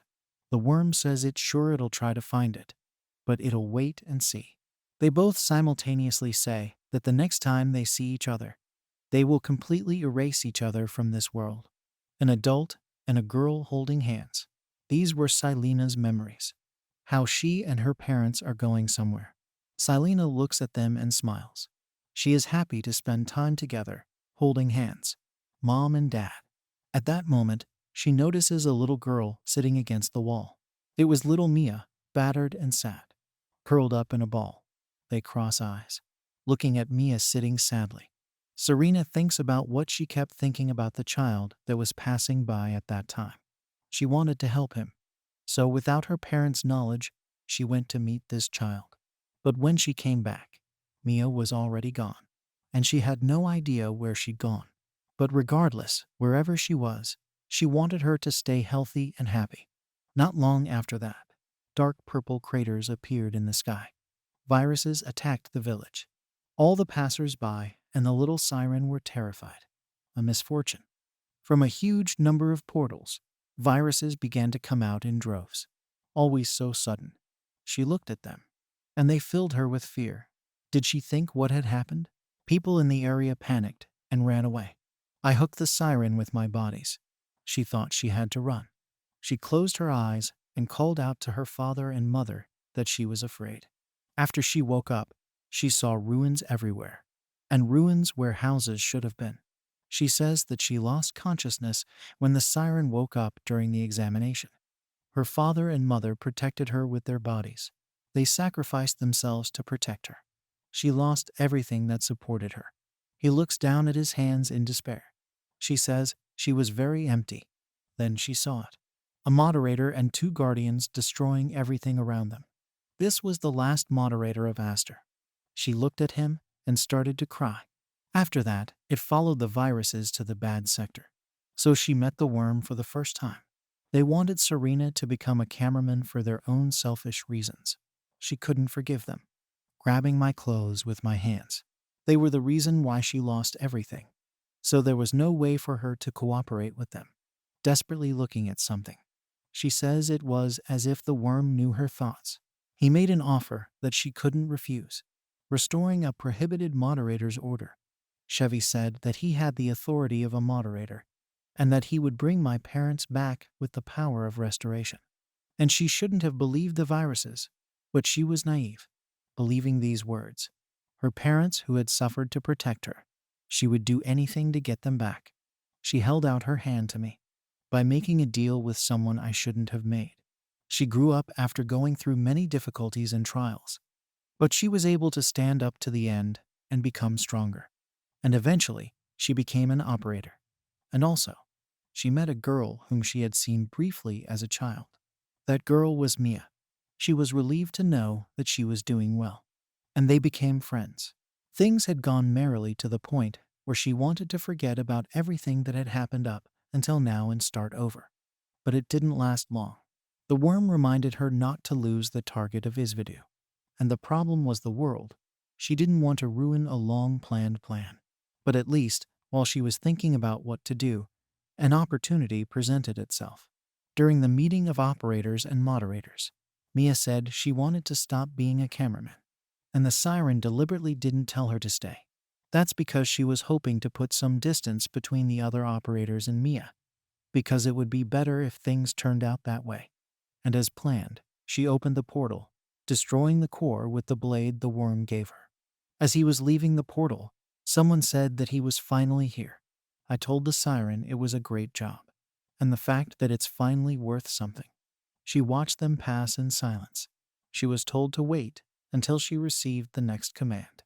Beetlejuice said that he would move the moderator to another location and let her know after he did it, and she was surprised. And he doesn't let the Trojan take the sword. This was the first time Beetlejuice had spoken to her. He asked you to listen to his words. She instinctively felt that she should follow what he said. After that, The world changed after the appearance of Trojans. Chaos ensued everywhere. Burned land, piles of corpses. The plan failed, and only the harsh reality remained. Only the way things had turned out. It wasn't what she wanted. The siren was desperate, and she was crying. She thought that she needed to find a moderator and return everything to how it was. After that, she was told that her role was done, and it was time to return the weapon, because now it was useless. She remembered Beetlejuice's words and said that he had predicted it, and she would not give him back so easily. She's done everything you asked her to do since then, but they still haven't given me what she asked for. They'd better find a way, because it's her turn to get what she asked for, and he'll take the blade with him. After that, she flew away, and the virus screamed after her to stay. Take them to the place that Beetlejuice mentioned. She wondered if this was a bad sector. Someone called out to her, saying that she was here. They told her they were waiting for her. It was a stare. Selena stared at the silhouette ahead. In her mind, she remembered everything that had happened, how her parents had given their lives for her. As she watched the destruction created by the moderator and his knights, that it was a stare. A look of despair crossed her face. She lunged at him. I grabbed him by the scruff of the neck. She told him that he had removed her parents, holding him, and her hands were shaking, and that he doesn't have a clue. How she worked hard to avenge them, and to become stronger, running away from viruses, the horrors that she had to go through. She had been waiting for this moment for a long time. Picking up the blade, Astaire says that everything is clear to him, and as he expected, she was the victim. She shouts at him to be quiet. He's saying it now. It's like he doesn't understand everything that's going on. Raising the blade. There was anger in her eyes, and she said it was disgusting. By shouting die, she makes a hit. She says she remembers everything he did. Astaire tells her to do whatever she wants. He looks at her with desperate eyes, and he says that it should at least reduce her resentment a little. He'll accept it. She stopped the blade by holding his chest. Her hands were shaking. She started to cry. She says she knew he had no choice but to delete them, remembering how she'd cried in the arms of her dead parents. And even if he is the object of their hatred, he will accept everything. It was an unknown power that even Aster couldn't use. The worm's suggestion to resurrect my parents was impossible from the start. My parents won't come back, even if I kill Aster. The sins she committed are now irreversible. As she spoke, she sobbed. In the end, viruses are to blame for everything. Remembering all the people she'd seen, perhaps it was the desperation of accepting their deaths. She dropped to her knees in front of him, head down. After all, it made me take out my anger on him, and my anger. She stared at him in silence. Astaire says, he will continue to face the sins he has committed over and over again, and victims like her will no longer be looking at her. He thinks to destroy the root of the viruses, and when it's all over, he'll atone for his sins. They're both heading somewhere. Aster asks Selena, what was she going to do? And she says she doesn't know. She says she doesn't think it bothers her anymore. Aster asks her if she wants to take revenge on the worm. She says she would like to, but it's impossible to kill him. After all, it rarely shows its main body. And even if he did, it would be impossible for her to do so, as he could just multiply his main body. And if it's as he said, what will he do if you don't go back and explain yourself to the others? He says they don't have a firewall, so he doesn't want to pull them in anymore. And that's also the reason why he didn't come back. After all, viruses are especially dangerous here, so you need to prevent them from getting out. And more importantly, he's sure that the worm's main body is here somewhere. On top of that, so is the Trojan. After all, everyone lost something expensive because of these viruses. At this point, he remembers the way Alice was scattering. Anger appeared in his eyes. He says he's going to destroy all the viruses here. A few days later, Astaire said it again before she left. I want her to be careful, because power is not compatible with them, because she is not from this world, that it was difficult for him to maintain his sanity with the power he had, and that if it came with the thing he gave you, he could only use it once. Selena holds the blade, pointing it towards her. He says that you can only use the true power of this ball once. Then she goes to the portal. Astaire says she left, and he did what she asked. And now it suits Beetlejuice. After that, the viruses are sent. Somewhere they are looking for something. After all, this is an endless pursuit of viruses. Selene holds the spear and flies away. To recover the sword, the worm sent an infinite number of clones and uninvited viruses. But in the end, she was able to injure him. There was an explosion. And even though she couldn't kill him, she thought she had done everything she could. And now everything is fine. She's lying on the floor, covered in wounds. She slowly opens her eyes, hearing someone's words, but not understanding their meaning. It was Aiden and Alice who were trying to cure her. She turns her head and sees another body. It was Mia. They both lay dying. Mia looked at Selena and smiled at her, taking the blade. Then a flash occurs. She's looking somewhere. She sees a certain person. A little girl. Selena raises her hand to Aiden, looking at him. He looks surprised. Version 1.2 update completed. He's shouting something, trying to get her back. Aiden directs his power to Mia's body, and it heals. Selenium evaporates. Aiden looks at the remains of Selena. Then they watch her remains fly away. Selena sees a silhouette located in some bright place. Someone asks her why she did it, because she had a chance. The siren turns. A girl nearby says, there was a way she was able to live. Is she really okay? Selena smiles and says this is the first time she made a decision that made sense. Then the girl says goodbye to her, and she says it won't hurt her anymore. After which, the event is transferred to a small siren where she is taken by the hand. She looks at her parents in the city she used to live in and smiles. She also sees little Mia in the alley, looks at her. But this time, she takes her hand and leads somewhere smiling. Mia looks at her in surprise. The siren led her to her parents' place in the flower field, and they're heading somewhere. Clouds of dust can be seen everywhere. A shattered floor. Mia is out of breath. She stands over a mountain of corpses. Someone is calling her, and he says enough. It was Dyke. He says that she doesn't even rest, and at this rate she will faint, and he's worried about her. Mia asks Theo to make the monsters stronger.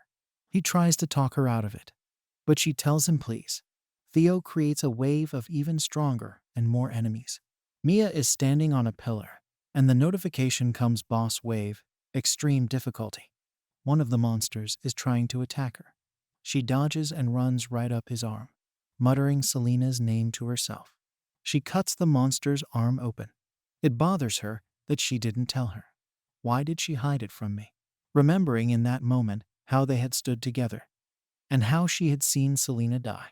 Speaking of what she should have said if she was stronger. She starts to cry. This wouldn't have happened.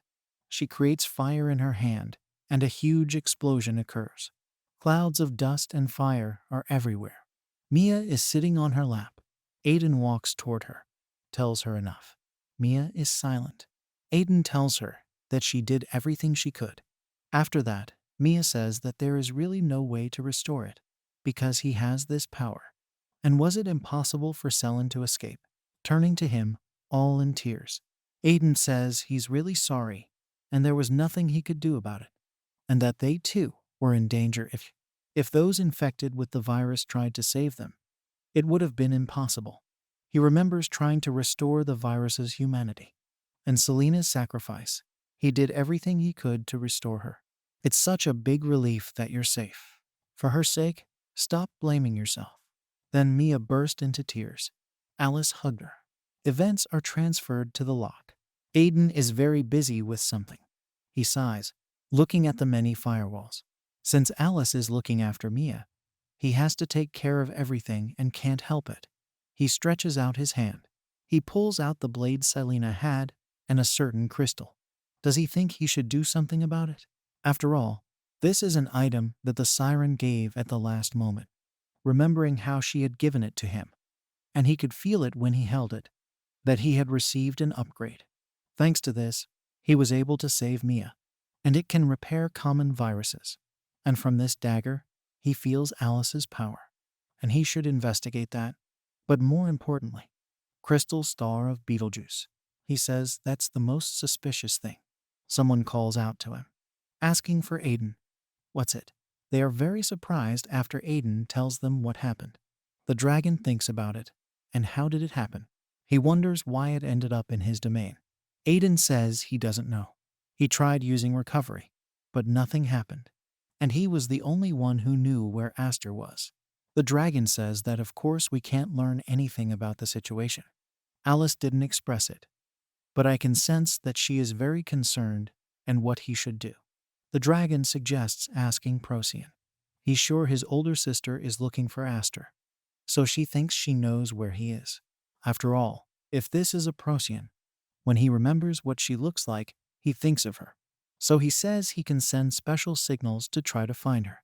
So until then, he should try to finish all his important work. He is sure that there is a definite reason why Beetlejuice has become like this, and first of all, please keep it away. Aiden agrees with the dragon. A huge barrier over the city. We are shown busy streets and beautiful views of the city. Procyon Stolitsa. A silhouette stands near the barrier. He calls this place the last stronghold of the people. Virus says this is the perfect place for his debut. He wonders what kind of barrier it is. It thinks it's a firewall. Speaking of which, it's lousy. And he thinks about how they can really block him with this, and he will destroy it in one fell swoop.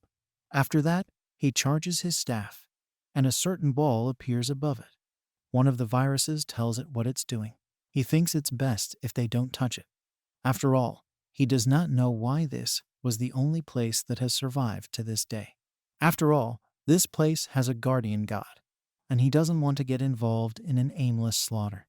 After which, Virus smiles and says that you think he will be afraid because of something like this and releases his salvo. This beam hits the barrier directly. Clouds of dust are everywhere.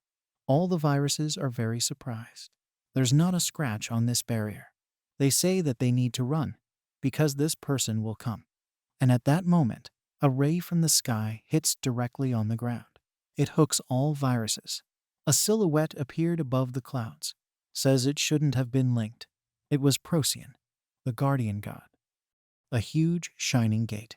Painful sounds are heard near them. It was a wounded worm. He looks at other viruses and asks them what to do to get rid of this pain. He points to his wound and asks if there is no way to repair the injury caused by the Trojan's power. His hands are shaking. He calls out Selena's name. There's anger in his eyes. He says she's and the fact that even after his death, she continues to torment him, remembering her image. He says that it's not good, that now he doesn't have the multiplication skill, and that they will be at a disadvantage over time. Some 4 people are standing and looking at a huge column on which there are other viruses. He says that until now, he was able to last so long thanks to the power of multiplication. But now he won't be able to handle the speed of removing his clones, remembering how they are destroyed. He says that his current strength will decrease very quickly. Speaking of which, right now, a bastard named Aiden is out to kill him.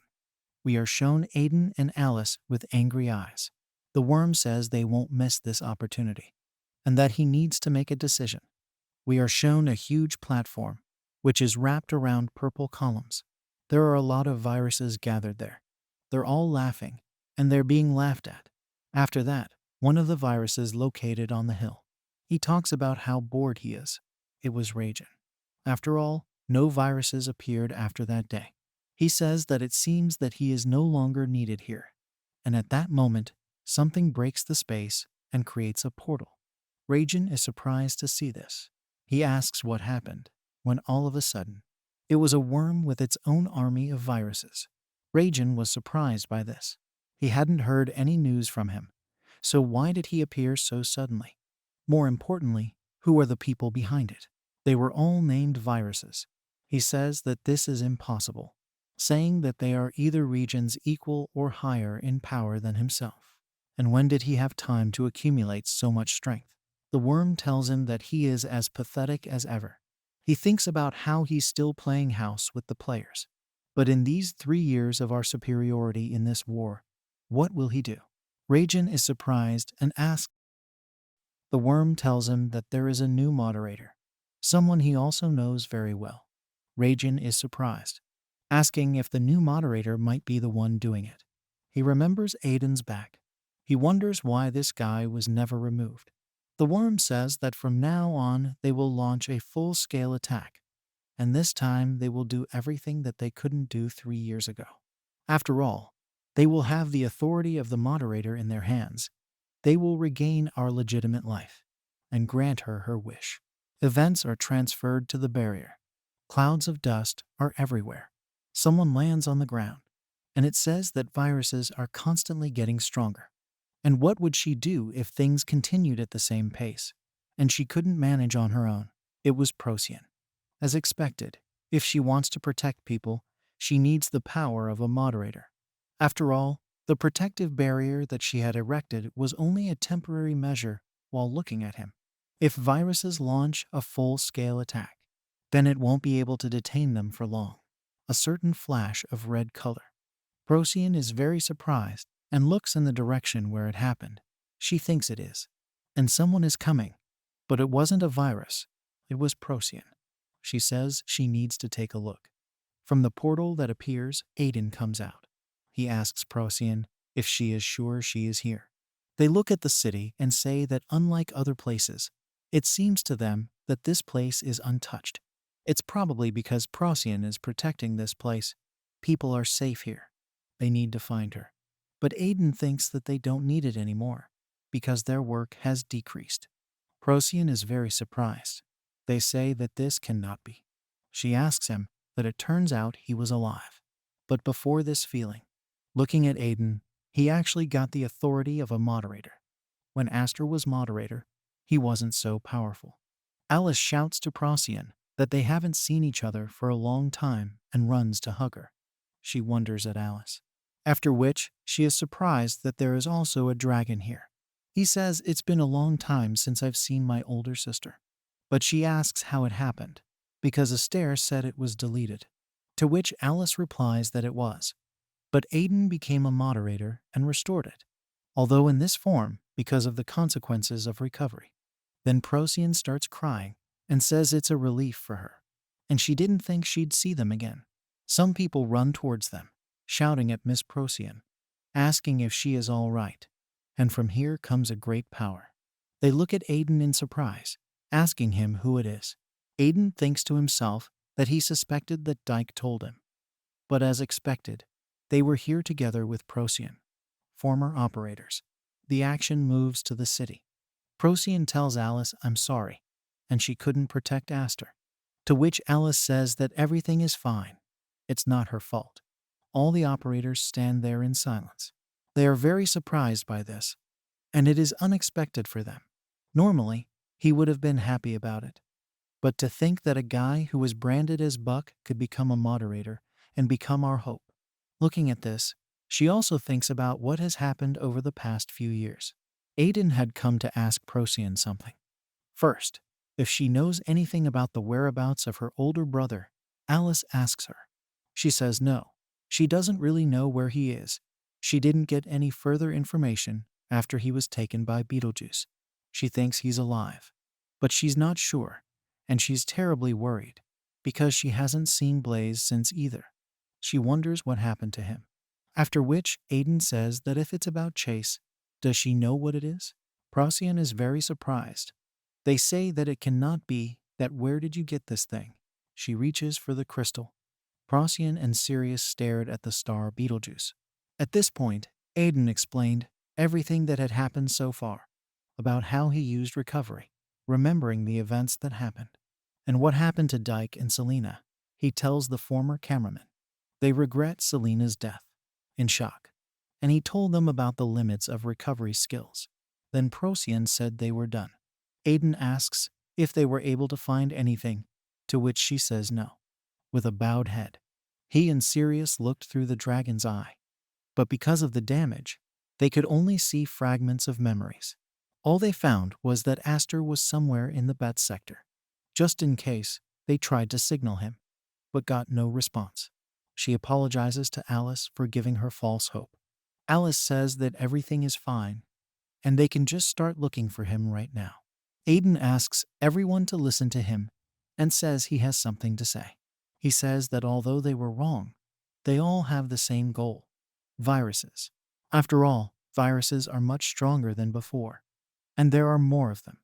Remembering the viruses they met, he asks them if they will fight viruses together with them. However, all of you need to acknowledge his powers. All the former operators stand in silence, listening to him. Aiden thinks to himself that this is going to be hard to decide, since it's a sudden offer, and they've been supporting Aster for a long time. They can't do anything if they reject his offer, because from their point of view, I'm just an outsider. But Procyon speaks well, and that they accept his suggestions. Aiden is surprised. He says it's easier than he expected. Procyon says that she agrees with him, because after all, he is the only real moderator that Aster has recognized, although their methods were not always correct. I remember how they destroyed cities, and as operators, they never forget the goal of helping people. They will do their best to move forward to help them. Everyone is looking at Aiden and looking forward to working with him. They say they recognize its power. After that, Aiden smiles and understands their feelings well. He raises his finger and creates a kind of funnel. Speaking of which, it's a choice he likes too, creating a firewall around them. Events are moved to the city. The townspeople are surprised. They say that this is Miss Procyon. Everyone praises her, rejoices in her, saying that she will come to the square and asks to look here once. Aiden says she's very popular. She, in turn, is very shy and silent. Logan says it's been like this ever since Miss Procyon stayed here and protected the people in this town. And all thanks to Miss Procyon, even to the fact that she changed the name of the city. Alice says Procyon is incredible. She is silently embarrassed. Someone calls Procyon, calling her big sister. It was a small dragon. He says it was too much, because his mana is not the same as before. He really doesn't need to be in this form. The little dragon became a human child. Procyon tells him to stop whining. And how much longer is he going to stay in cub form? After all, being in this form is a problem concerning the dignity of the dragon.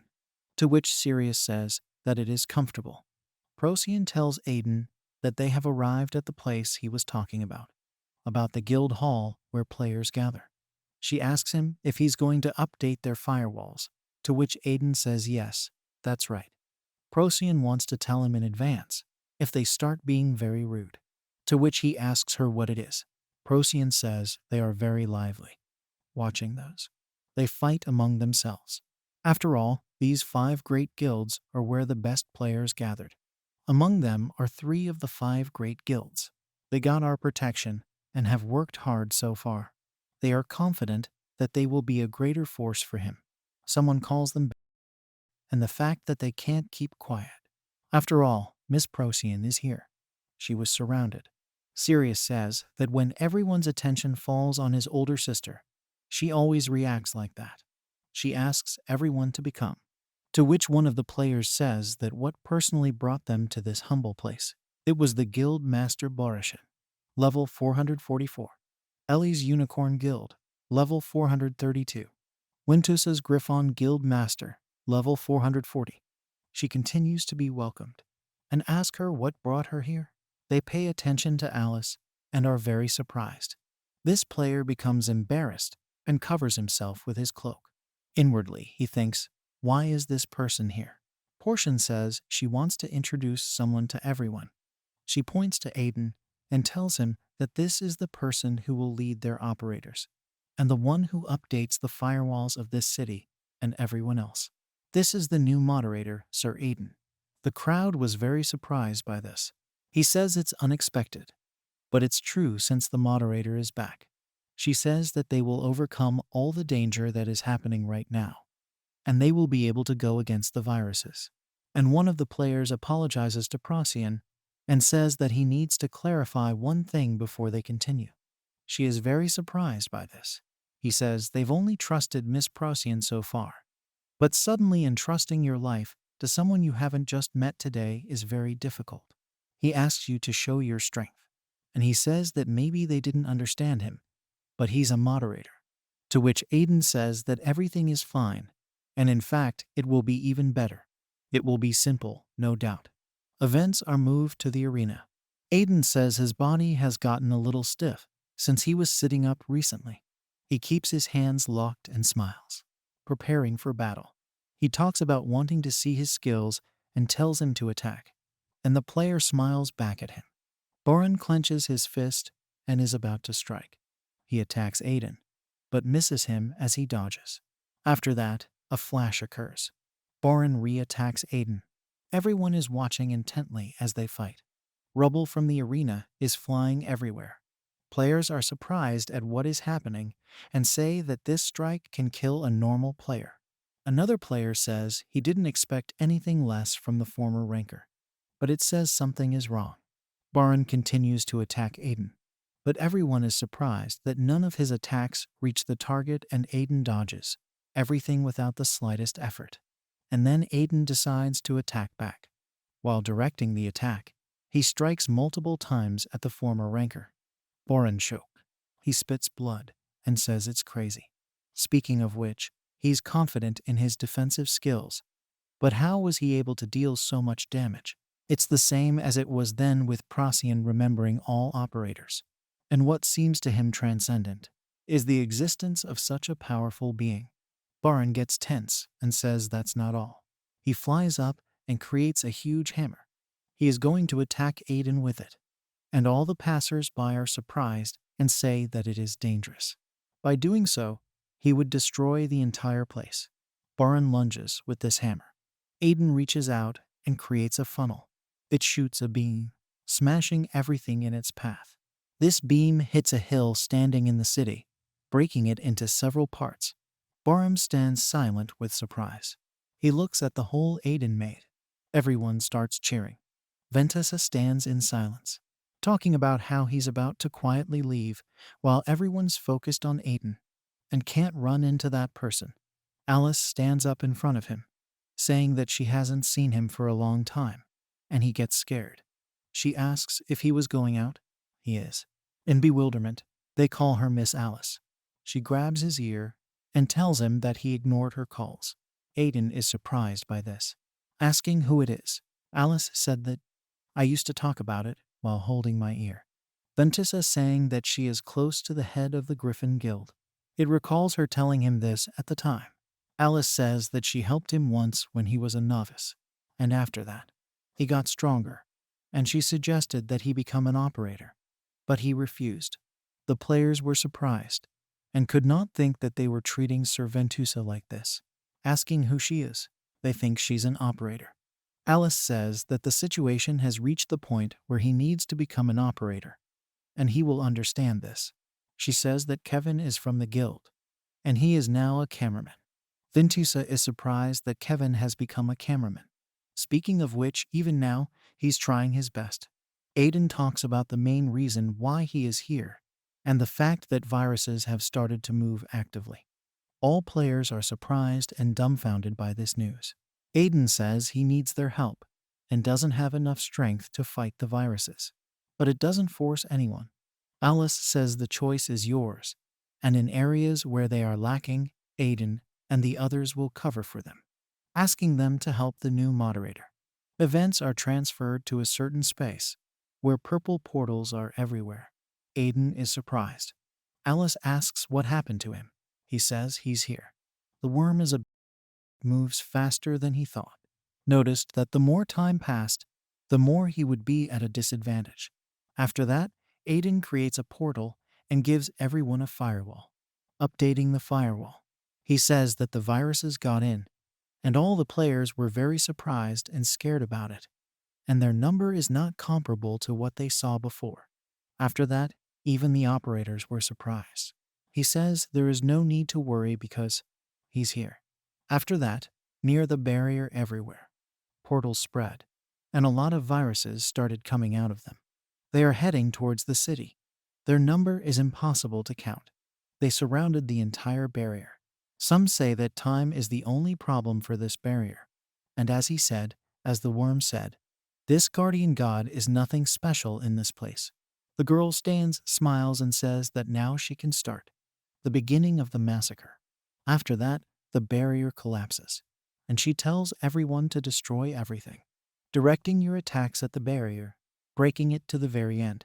The barrier shatters into small pieces. A certain virus says that the Procyon barrier is now broken, standing near a huge number of other viruses. And it says that now these insects will not be able to do anything. Smiling, she says erase them all. And viruses attack people by passing through a broken barrier. People are running in a panic, telling everyone to run away because it was attacked by viruses, asking for help. Aiden reaches out and uses the permanent delete command. Then there is a flash and a wave, which affects them. They are very surprised, and there is an explosion. All the viruses in the blast area are screaming. The woman is not surprised. Others ask her what happened, why this is happening. There is someone who can use the delete command. She is silently in shock. Privately, she wonders what the heck is going on, and it's different from what she's heard. Aiden stands in front of the townspeople. She thinks to herself, why? Who is it? Aiden stands over the townspeople, using his arm, and she thinks this one is a moderator. They show us a serious Aiden. It creates some cubes. After that, the firewall update is completed. Aiden creates a barrier around the city.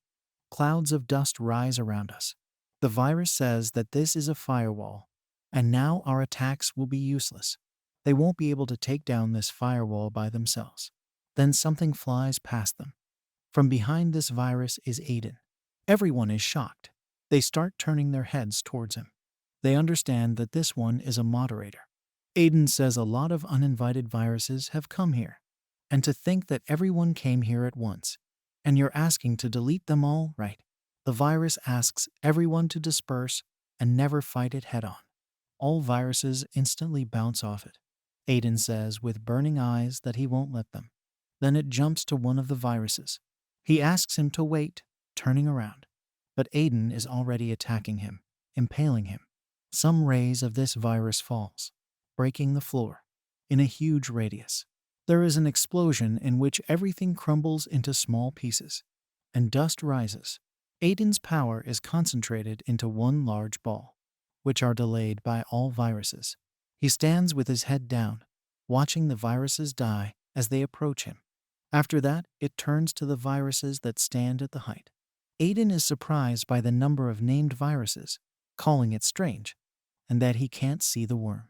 He wonders if he didn't come here to settle things, and where he is. At this time, all viruses stay away from Aiden. Does it think where the worm is? Then he remembers that if you think about it, when he teleported from behind these viruses, and how they didn't know he was here jumping away from him. He thinks that the worm has gone to Urge. After all, this probably thought that he was there, and all the strong viruses would go to Urge. If he continued to stay here, Urge would fall, and he needed to get back quickly. After that, Alice lands next to Aiden and tells Aiden to leave everything that is here to her and return first, talking about how he needs to kill the worm. He smiles, thinking that she was thinking what he was thinking, telling her okay. He opens portals, says that he trusts Alice with this. Then all the viruses, they get annoyed. All former and current operators, along with players, are directed towards viruses. Alice says that the current amount of labor should be more than sufficient, and something that doesn't make everyone else fully understand, that they don't belong here anymore.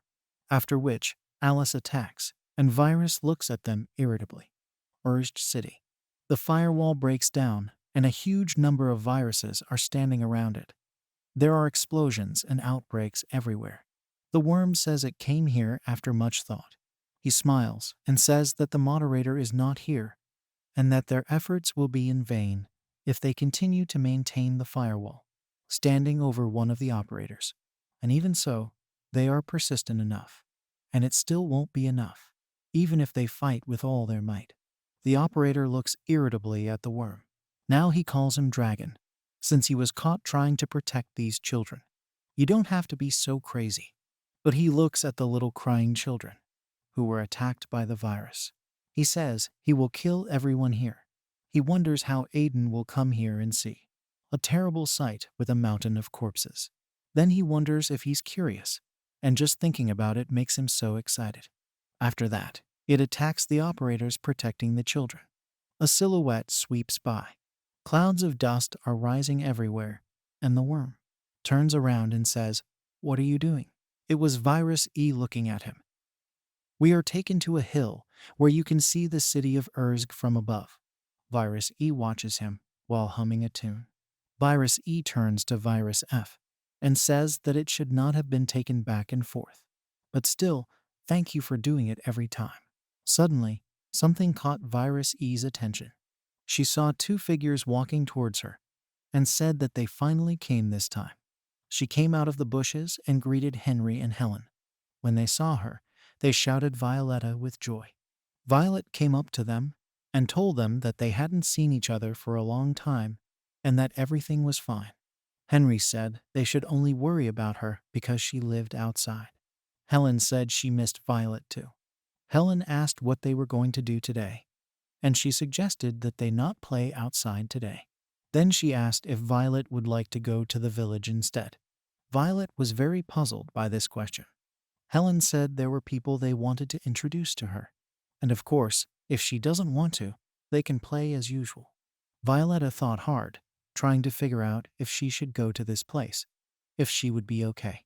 She knew it was very dangerous, but to be honest, she always wanted to go there, since it is the only one that can pass through the firewall. It would be nice to be apart for a while. Nothing should happen in such a short time. The three of them headed for the city. Virus F silently watched and worried for Violetta. Violet walked through the city along the streets. She admired the beauty of this place. She wondered if this city was made up of things that no one would be able to find in a bad sector. If she had known this was such an incredible place, she would have come earlier. When she went through the firewall, she was very nervous. But nothing happened. And since Henry and Helen are happy, it's fun. Violet laughed. The children introduced Violetta to Sophia and Logan. Then they went to show the blacksmith shop. Then they went to the market and bought some orange juice for Violetta. Violet went with Henry and Helen and said it was really fun. She thanked them and said it was the most fun thing she'd ever done with either of them. They're both really the best. Suddenly, Theodore saw them. He shouted to the children that it was dangerous and that they should get away from her. Theodore jumped, grabbing Heaven as well. The children didn't understand what had happened. Theodore asked if they were wounded. Theodore glanced at Violet and wondered how she had managed to bypass the firewall. She thinks she can hide. There was no way she could deceive him. Virus. Violetta's body changed, and she looked like a virus again. Henry and Helen stood looking at her in fright, not understanding how they could be friends with the virus. Violet clutched her face in fright. She was afraid for her appearance. She tried to calm everyone down by saying that she just wanted to play with them. But the children were terrified of her. Violet's eyes were filled with darkness, terrifying to look into. Violet lowered her hands and said that they both seemed to find her intimidating. She began to cry, saying that, as she expected, it was impossible. Violet said goodbye. Henry and Helen were confused when they saw Virus crying. It began to fade. Theodore shouted at her to stop. He wouldn't let her escape so easily. He extended his hand forward and activated his crystal cannons. They fired a volley at the spot where Violetta had been standing. Henry and Helen were very frightened because Violet was still their friend, but she managed to escape. Theodore buried his eyes in the floor, ashamed that he hadn't been able to notice the invading virus, and decided that he needed to take immediate action. And the children sighed quietly. Henry looked at his sister and said that Violetta was crying. What should they do now? Should they be the ones who believe Violetta? If they could see her again, Henry said he wanted to apologize. Hundreds of portals appeared out of nowhere. Theodore, Jake, and Mia, and all the cameramen were very scared. All the NPCs and players in the city were looking up. Huge holes appeared in space right above the city. A worm emerged from one of them. He held Aiden's sword in his hand, and in front of him were 4 named viruses. The worm was unperturbed. System message: anti-debugging. Darkness descended on this world, and only the city of Erst, which was protected by Brandmosser, remained unscathed. Theodore glanced up and wondered if it was viruses, if Aiden had actually mentioned it, but to think that it would happen so soon. Then what kind of virus was it before she was scouting? Due to anti-debugging, the contract with Aiden is blocked. First, they need to take as little damage as possible, and second, they need to have people on standby. Theodore thought that Aiden should return as soon as possible. Violet was sitting next to Virus F. She cried and asked him why she was born with a virus. But I just didn't say anything. Suddenly, they both felt something. Violetta jumped up and looked toward the city. She saw thousands of viruses coming out of the portals, preparing a large-scale attack. Violetta screamed, "What's going on? Why is there a worm here?" She thought of her friends Henry and Helen, and I was very afraid that they would get hurt. Players and NPCs run away. Someone from above is shouting for them to come here, because this shelter was created by Mr. Aiden. Players shout to each other that it's finally a safe place. Logan looked back and thought, even though they had been warned earlier that viruses were coming. But this is the first time he's seen so many viruses. Where is Mr. Aiden? The huge horde of the virus stayed and stayed. At the head of the group was a worm with Aiden's sword. The worm said that they didn't react strangely. He glanced at the city and asked what the moderator was up to. If he doesn't resist at all, then they'll continue. He swung his sword and slashed at the city's brandmosser with all his strength. The shield protecting the city began to collapse with a crash and created a gap in it. The viruses rushed to the created passageway in a crowd. The worm ordered them all to be killed. Laser beams came from somewhere, which destroyed the first rows of viruses. The viruses screamed out what was going on and how hot they were. Mia gritted her teeth and stared ahead, wondering how the viruses dared to come here. Mia screamed that they wouldn't let them go any further. Behind her were the most powerful operators, and behind them were the guards. Farthest away on the wall were players whose level did not allow them to fight so closely at the front. Mia said they should end it right now. The viruses were looking forward to talking among themselves, which was getting bigger and bigger. One of the named viruses said, who knew that they would gather so much strength. Pushing through the crowd of viruses, named viruses came forward. Well, such a force of people will come to an end. In this world, there is only room for one of them, either viruses or humans. They clashed in a deadly battle, viruses crushed by the crowd, and people by skills and strength. Theodora was typing something in the system windows, watching the fierce battle near the city gates. Theodore told Henry and Helen to stay close to him. He thought that it was very bad. The viruses easily destroyed the protective screen. While Lord Aiden is gone, he must restore the protective shield as the guardian of this land. A voice came from somewhere, saying that Theodore really thought he would let him do this. The worm was standing right behind Theodore. Theodore jumped out of the way, protecting the children with his back. The worm started saying that he thought Theodore was the moderator, but that he was just a fake who was cheating on him. Theodore wondered. He was sure it was Lord Aiden's sword. So where did the worm get it from? The worm went on to say that get rid of it first. He was going to kill everyone anyway. Theodore activated his laser cannons and started shooting at him. But with a smile, the worm plunged Aiden's sword into the ground, and a firewall appeared around him, protecting him from all his attacks. Helen and Henry stood and watched us as the battle raged on. They watched in horror as the worm pushed Theodore back. They thought that at this rate he might die. He urgently needed someone's help. The children started crying, asking for someone to help him. Violet appeared from somewhere. She leaped and threw the worm several meters away. The children were crying, but when they saw Violetta, they got into a stupor. Violetta protected the children that the worm wanted to attack. What it does. How dare she stand in his way, the worm protested. Violet asked the worm to stop and retreat, never to come back here again. Laughing, the worm said that he had no words because she decided to protect this. Violet was seething with rage. She changed her form to a more menacing one. with tentacles protruding from her back and long clawed gloves on her hands. She immediately jumped on the worm.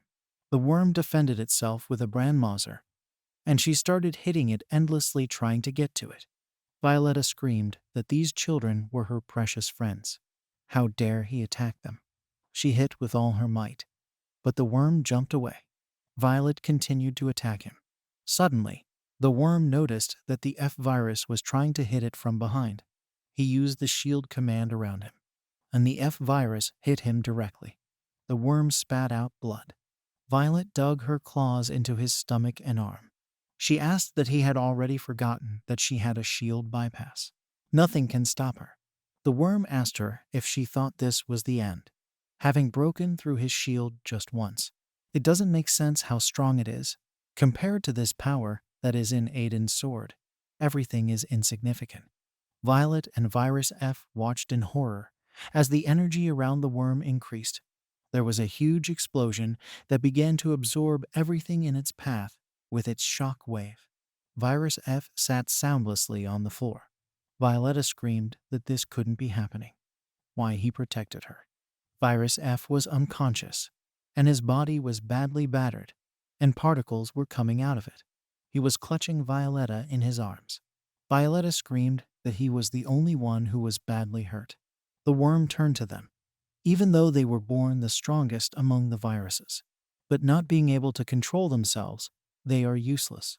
They're both losers, and they've only been a hindrance to him from the start, so that they don't get in his way anymore. He will take the chance and get rid of them. The children and Theodore stood off to the side and just watched. Violet was filled with anger. The barrier that was above the city began to crack, and then it broke in two.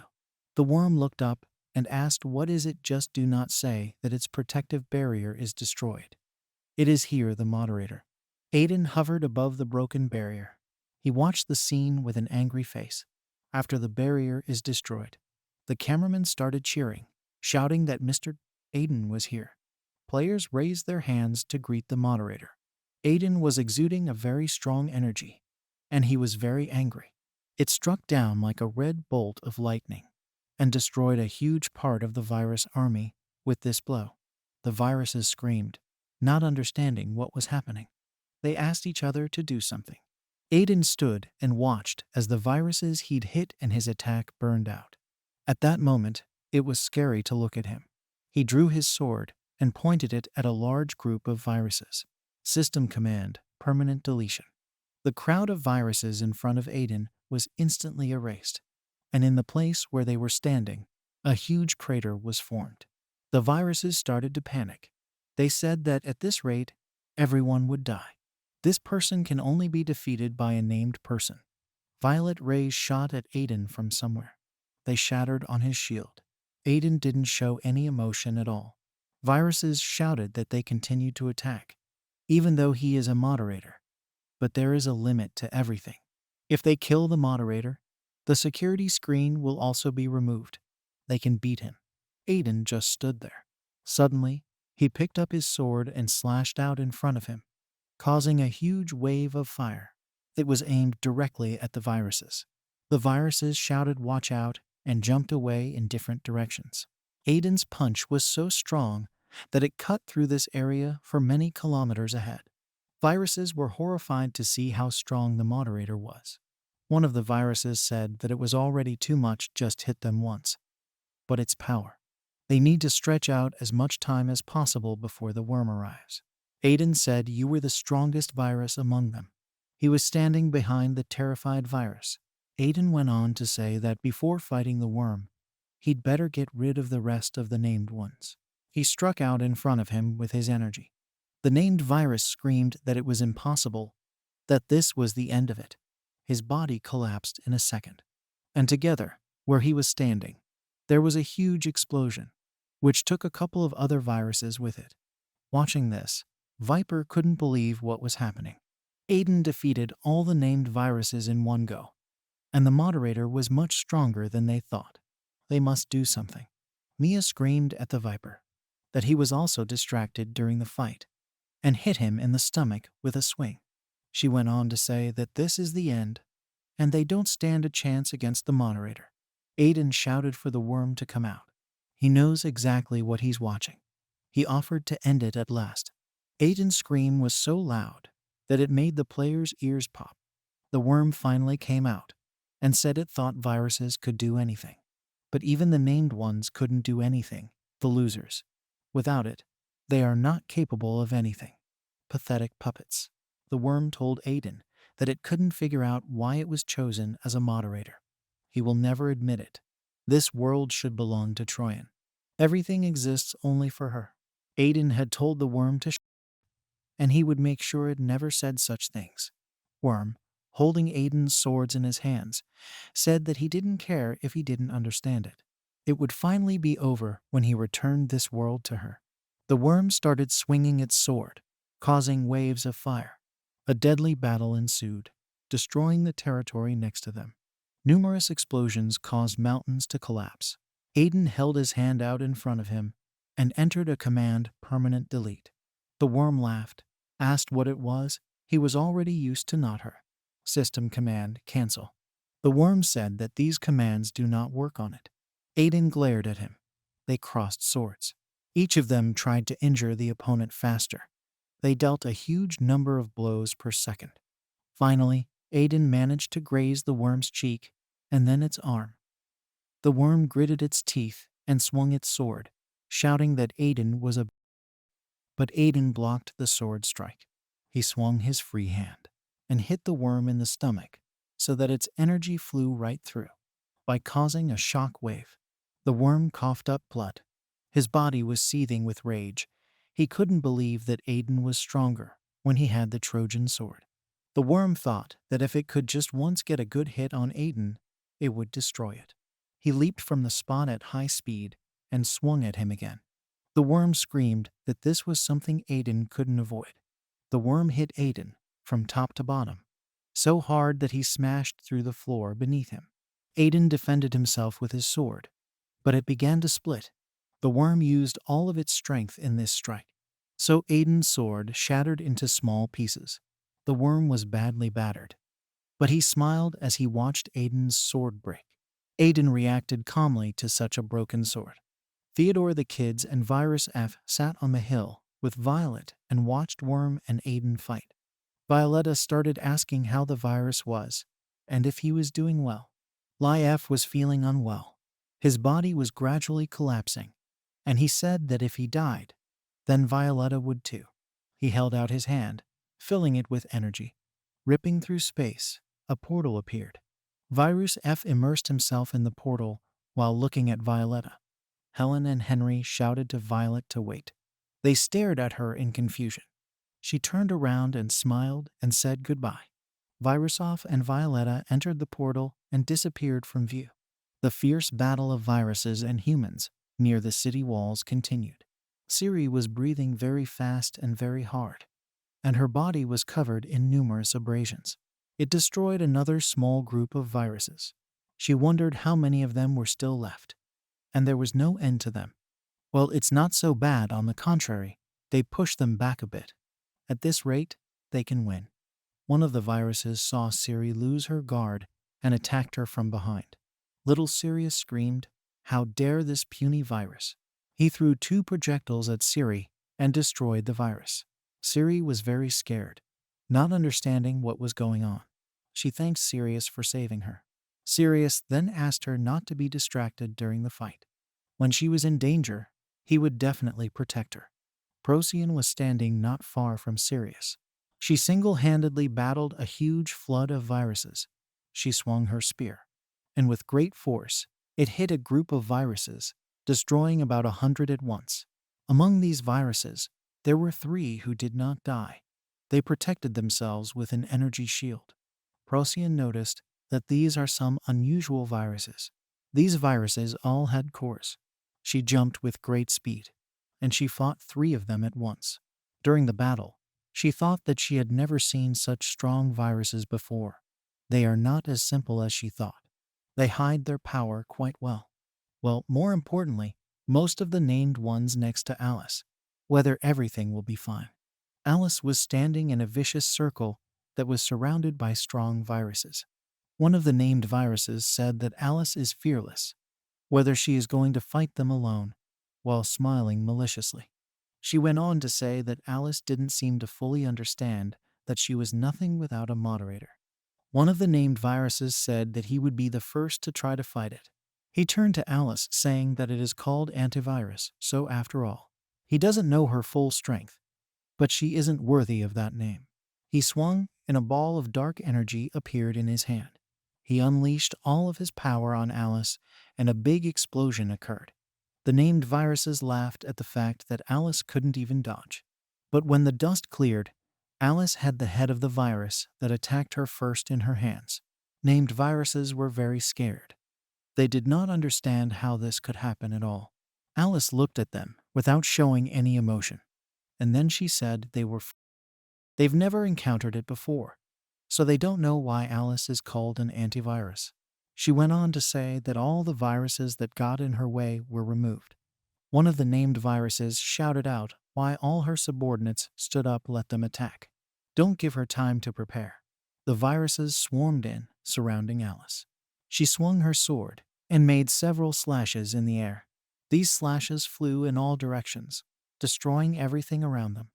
One by one, viruses got caught on them and instantly died. Alice cut mercilessly, without a second thought. The named virus commander of all the others shouted that it was simply impossible. She wondered if she had known that Alice was so strong, she would never have come here. Alice created a charge of her own energy, which destroyed the remnants of viruses. A large crater was formed at the site of its impact. Procyon approached her, asking if Alice was okay. She came to help, but it seems that she was worried for nothing. Alice replied that everything was fine, and she was grateful that Procyon had come to her rescue. Procyon offered to join Aiden. Alice said she thinks they've already removed most of the viruses. A crippled name virus was watching all of this. She wondered if she would die such a miserable death. She must not deceive herself. She jumped straight at Procyon and Alice, mentally hoping that he would take at least two of them. Before they could react, the core of the virus began to gain strength and was about to explode. Virus laughed one last time and said that they would all leave together. Aster suddenly appeared. There was a huge explosion. The dust raised from it was slowly subsiding. Procyon and Alice watched as Aster raised his shield in front of them. They couldn't believe that he was alive. He turned to face them, and it was obvious that he was tired. The worm swung hard and hit Aiden. His punch was powerful enough to tear apart the ground in front of him. Aiden was thrown back a couple of meters. He looked down at his sword, which had turned into shards. The worm laughed, asking what Aiden was doing at all, making the sword break easier than before. There was a huge amount of energy coming from the worm. He asked if Aiden finally understood that the worm's body was littered with cuts and cuts, but it didn't show any signs of weakness. He kept saying that Aiden had nothing against his power. Behind Aiden was a pile of destroyed weapons, swords, and shields. The worm leapt at Aiden, telling him to stop fighting and just die. Aiden quickly restored the sword and continued to resist the worm. He only parried a couple of blows. How his sword broke again. Aiden opened the command prompt and entered construction. A large number of blocks flew towards the worm. The worm leaped among them, and I cut up some of them. He was getting closer to Aiden, and he screamed that he was dead. Swords began to appear around Aiden. He sent them all towards the worm. The worm swung and destroyed one by one. Then he smiled. He began to follow the blocks Aiden had created, making his way through the swords, flying at him, deftly dodging them. He swung at Aiden, and with devastating force it hit. The impact was so strong that it caused an explosion. Aiden jumped back at the last second. He jumped on one of the blocks that he created and thought that it annoyed him very much. Ellis' weapon is much more powerful than his, so he urgently needed to find a way out. But what bothers him the most is that he dared to use Ellis' weapon. He's using it like it belongs to him. Why even Ellis give him this power? He thought back to his childhood. Ellis handed him the hammer. Aiden asked what it was and why. Ellis laughed, saying it was a secret. She went to her brother and hugged him, saying that it was her gift. Aiden gave his sister a mutual hug and said with a smile that he was grateful to her. But where did she find him? Alice said that there is a special power hidden in the hammer. Puzzled, Aiden asked what the special power was. Alice replied that she had cast a spell on him and that it would help her brother when the special day came. Then he'll need it. When that day came, she hoped that Aiden would grant her wishes. Aiden wondered what he had just realized. He was the moderator of this world. He is the only one who can change this world. Elise knew this was going to happen from the start, so she trusted him and waited. Aiden wasn't sure if he could give her what she really wanted, but he decided to give it a try. He raised his hand and formed a small version of this world. He said that he would bring changes to the world. A ray of light appeared, shooting far into the sky. The worm watched, not understanding what was happening. What was Aiden up to? In place of the beam, a sword appeared, which included a very large amount of Aiden's energy. As soon as he touched it, he realized how much the sword's power had grown. System message, version 2 update completed. The worm didn't know what Aiden was doing. After all, nothing can resist the power of a Trojan. There's no way he can win. The worm screamed, "Die, moderator." He directed the full force of Troyan's sword straight at Aiden. A huge beam of energy shot straight at him. Aiden stood very still. He held out his new sword, believing in its power. From Aiden's sword, a huge force came out, which was supposed to counteract the incredible power of Troyan's sword. Aiden's energy absorbed the Trojan's power, and a giant explosion shot straight at the worm. The worm, not understanding anything, shouted how this is possible. Aiden stood there calmly, and then said that he would rid this world of viruses. He had already told the worm that he would destroy it. This is the end for him. The worm's body was engulfed by the energy. It tried to resist, but it couldn't. He shouted that he couldn't just die like that Trojan had to protect him. Aiden was looking down at something. A bottomless crater was formed at the site of its impact.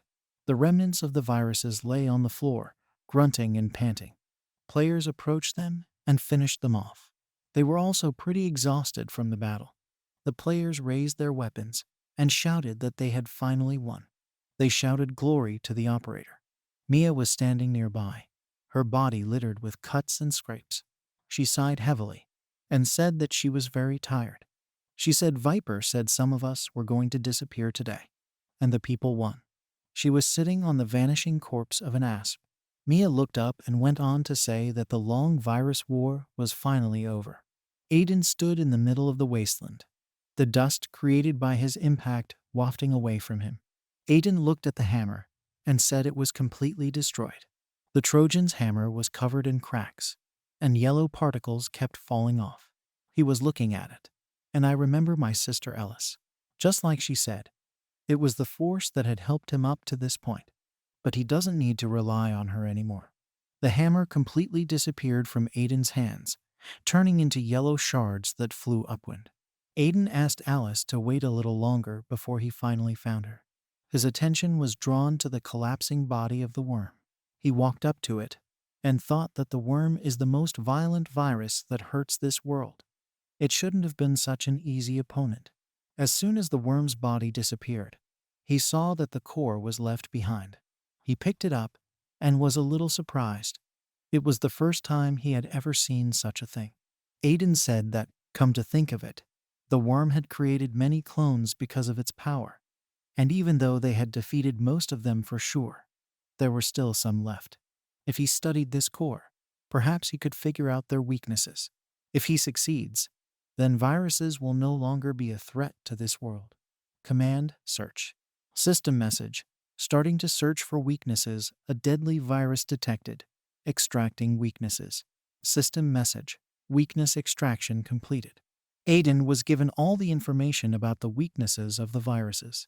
System message, version 2.1 update completed. System message errors fixed. Viruses will no longer appear. Aiden said everything was ready, and there was nothing else for him to do here. He needs to clean up quickly and go to Alice's place. Suddenly, a portal appeared behind him and caught his attention. Alice came out, along with Aster. Alice greeted Aiden and said that she was finally back. Aiden hugged Alice. Alice went on to say that she wanted to finish everything there as quickly as possible and come to Aiden's aid. But it seems that he managed to do it on his own. Aiden looked ahead and said that just as he thought, Aster was alive. Aster said there was something he needed to discuss with the moderator. We are transported to a valley that no one has ever been to before. In the center of the cave lies a crystal. The crystal begins to transform and a hand first appears from it. And then the whole worm comes out. He's breathing hard and can't believe he's alive. Who would have thought he had a clone left? He says that he doesn't think the moderator knows about this place. He knew that this world hasn't abandoned him yet. He laughed and said that when he mutated, his distribution and cloning skills came back to him. With them, he would definitely be able to kill the moderator. To begin with, he must start all over again slowly and carefully. Now he will not be careful, but will destroy and consume everything and everything. He felt someone's eyes on him from behind him. He whirled around and couldn't make out what it was or who it was. Behind him was Virus F, who had come out of the portal. The worm wondered what the virus should do here. No one should know about this place, how it got here in the first place. Violet appeared behind Virus F, and he let her pass. The worm was kneeling in front of her because it hadn't fully recovered yet. Violetta approached him, saying that he had turned into a mutated virus, which must be the result of his desire to survive. She asked him to answer her question about what he really wants, whether he wants to gain power and become a moderator or strive to destroy this world. The worm panicked. He thought that since when did she become interested in this, he needed to run urgently. But he is not sure that he can stand up against her first. He needs to study the area and try to find a way out. The worm said that they both know that this world is hostile to them. But it doesn't make any sense, because this world is just an imitation of the original one. Viruses, and the true owners of this world after all, they were the first here, whether Violetta agrees with this. He returns what is rightfully theirs. To do this, they needed a Trojan, a moderator of the true world, her power with which they will succeed. Violetta said she understood him. Then she said creeper. Her eyes turned yellow. The worm was horrified. He thought because only one person in this world knows his real name cannot be that Violetta is a Trojan. Trojan said that, as expected, it is no different from the creator. After all, the creeper just wanted to use it. The creeper screamed that she had misunderstood. The creeper's body was pierced by the Trojan's energies. He fell to his knees and screamed a curse. And what was it all about? He turned to Troyan saying that it was all because of her. This world should be theirs. He said he wanted it back. So why was she mad? Unlike her, he was trying to do something, or he was wrong. Troyan said that the creeper still thinks only of himself. It's all his fault. The creeper had done everything he wanted up to this point, and there was no point in blaming her now. And her name isn't Troyan, it's Elise. She kept saying that she would let him hear one last thing, that he had never helped her in this world. A huge explosion occurred in front of the creeper. He started shouting that it just couldn't be, and it shouldn't be like this. His body rapidly began to collapse. A bright light illuminated the entire room, and his body was finally completely destroyed. Elise said that he was now completely gone. She turned around and said to Teddy, "I'm sorry I borrowed the baby's body. If she hadn't done that, then everything might have come to an end." Teddy got down on one knee in front of her. Troyan kept telling him not to worry, and that he would definitely keep his promise to him. Finally, the time has come. In the center of the universe, you can see a large island. Strong energy is rising up from this island. Message system Mir-01. Trojan in the hands forms some kind of energy, in which you can see her memories. Abruptly, Troyan turns around and sees a figure carving out of a large black ball. A figure that looks like a man. In the city, NPCs enjoy life, smile, rejoice, laugh, talk to each other. Aiden watches all this and enjoys it through the system window. He's happy to see the NPCs so happy. He is happy to see the world where updates have started. Now people are free from the yoke of viruses and enjoy peaceful times that did not exist before. They and their operators worked hard to create a lot of firewalls and added a new update around the world. And people have also worked hard to adapt to the new world. But with sharp variables, unexpected problems also appeared. Although the viruses finally disappeared, bugs in the form of monsters began to appear. Aiden kept trying to get rid of them, and fortunately nothing serious happened. Because he kept working on it, a new quest appeared. All the players were seriously prepared for this quest. They dressed up their best uniforms and prepared for battle. Many people joined to receive rewards themselves. Veteran players were the core of the clan, which made it easy to complete missions. And at the end of the operation, a security system was added for beginners. Of course, there were also people among the players who were dissatisfied with the new updates and who wanted to return their privileges. But there were more people who were satisfied with the innovations, so they didn't even pay attention to them. And once people became free, the wall between NPCs and players disappeared. There was a shadow on the mountain next to the grave. It was Mia. She hadn't seen it for a long time, and now she finally came to her grave. She had been very busy lately, so she couldn't come. Most of the viruses have already been destroyed, and she thinks there's still a little bit left, that the last headache will be the cheaters from Hydra and Regine. But they are slowly getting rid of them with other operators, destroying them and completely suppressing them. Mia thinks that soon they will completely figure it out, and the world that Selena so much wanted will soon come. Aster suddenly walked up to Mia, and Mia was surprised. Aster thinks he's here for relief, even though it might mean nothing to Celine. But one day, the author will make this world the way Celine wanted it to be. Mia watched it all and was surprised at how much Aster had grown. Now at least he shows his emotions, and before, when he was a cameraman, his face was scary to look at. The author said that before he was not in the best shape, and let me not forget that now he is the same operator as everyone else. Now Aster is the antivirus operator. I was very surprised then. He suddenly showed up with everything alone. They did not expect that he would ask the moderator to become an operator.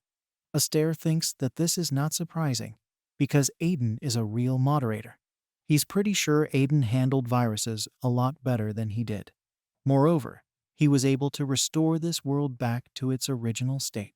The author has a feeling that now everything is in its place. Aiden will guide them as a moderator, and he and Alice will protect him like antivirus software. The author believes that what a was and why he only now understood all this. Aster apologizes for interrupting Mia, and he's already leaving. He will never forget his contribution to their world. They just can't forget it. Mia also says goodbye to Celine and leaves, wishing her luck and leaving flowers. Aiden closely monitors the entire system and has complete control over it. Alice looks at him and completely doesn't understand what he's doing. It's been a few days and Aiden still hasn't come out. If you leave it like this, it won't stop working. What a is. Alice didn't want to interfere, but she has no choice. Alice called out to Aiden. He was surprised when she came. Aiden asked Alice what had happened. Alice angrily asked him how much longer he was going to be locked up here. Aiden screamed that he was in pain and let her wait. Alice said that his status does not give him the right to work smoothly and kill himself. Rest is also important. He must take care of his health. And he asked Alice to let him go. Here Aiden and Alice finally went outside and enjoy nature. Alice was having so much fun, and how glad she is that the world is alive again. Aiden did an incredible job. Aiden said that there were still some things that needed to be worked out, and besides, it wasn't just his fault. They all helped him a lot. At least Aiden hadn't been able to rest because of the crowd, since everyone here knew them now. Alice asked Aiden if he remembered, but Aiden didn't remember what. It is in this place where they are. Alice became his operator, so this is their place, was shy.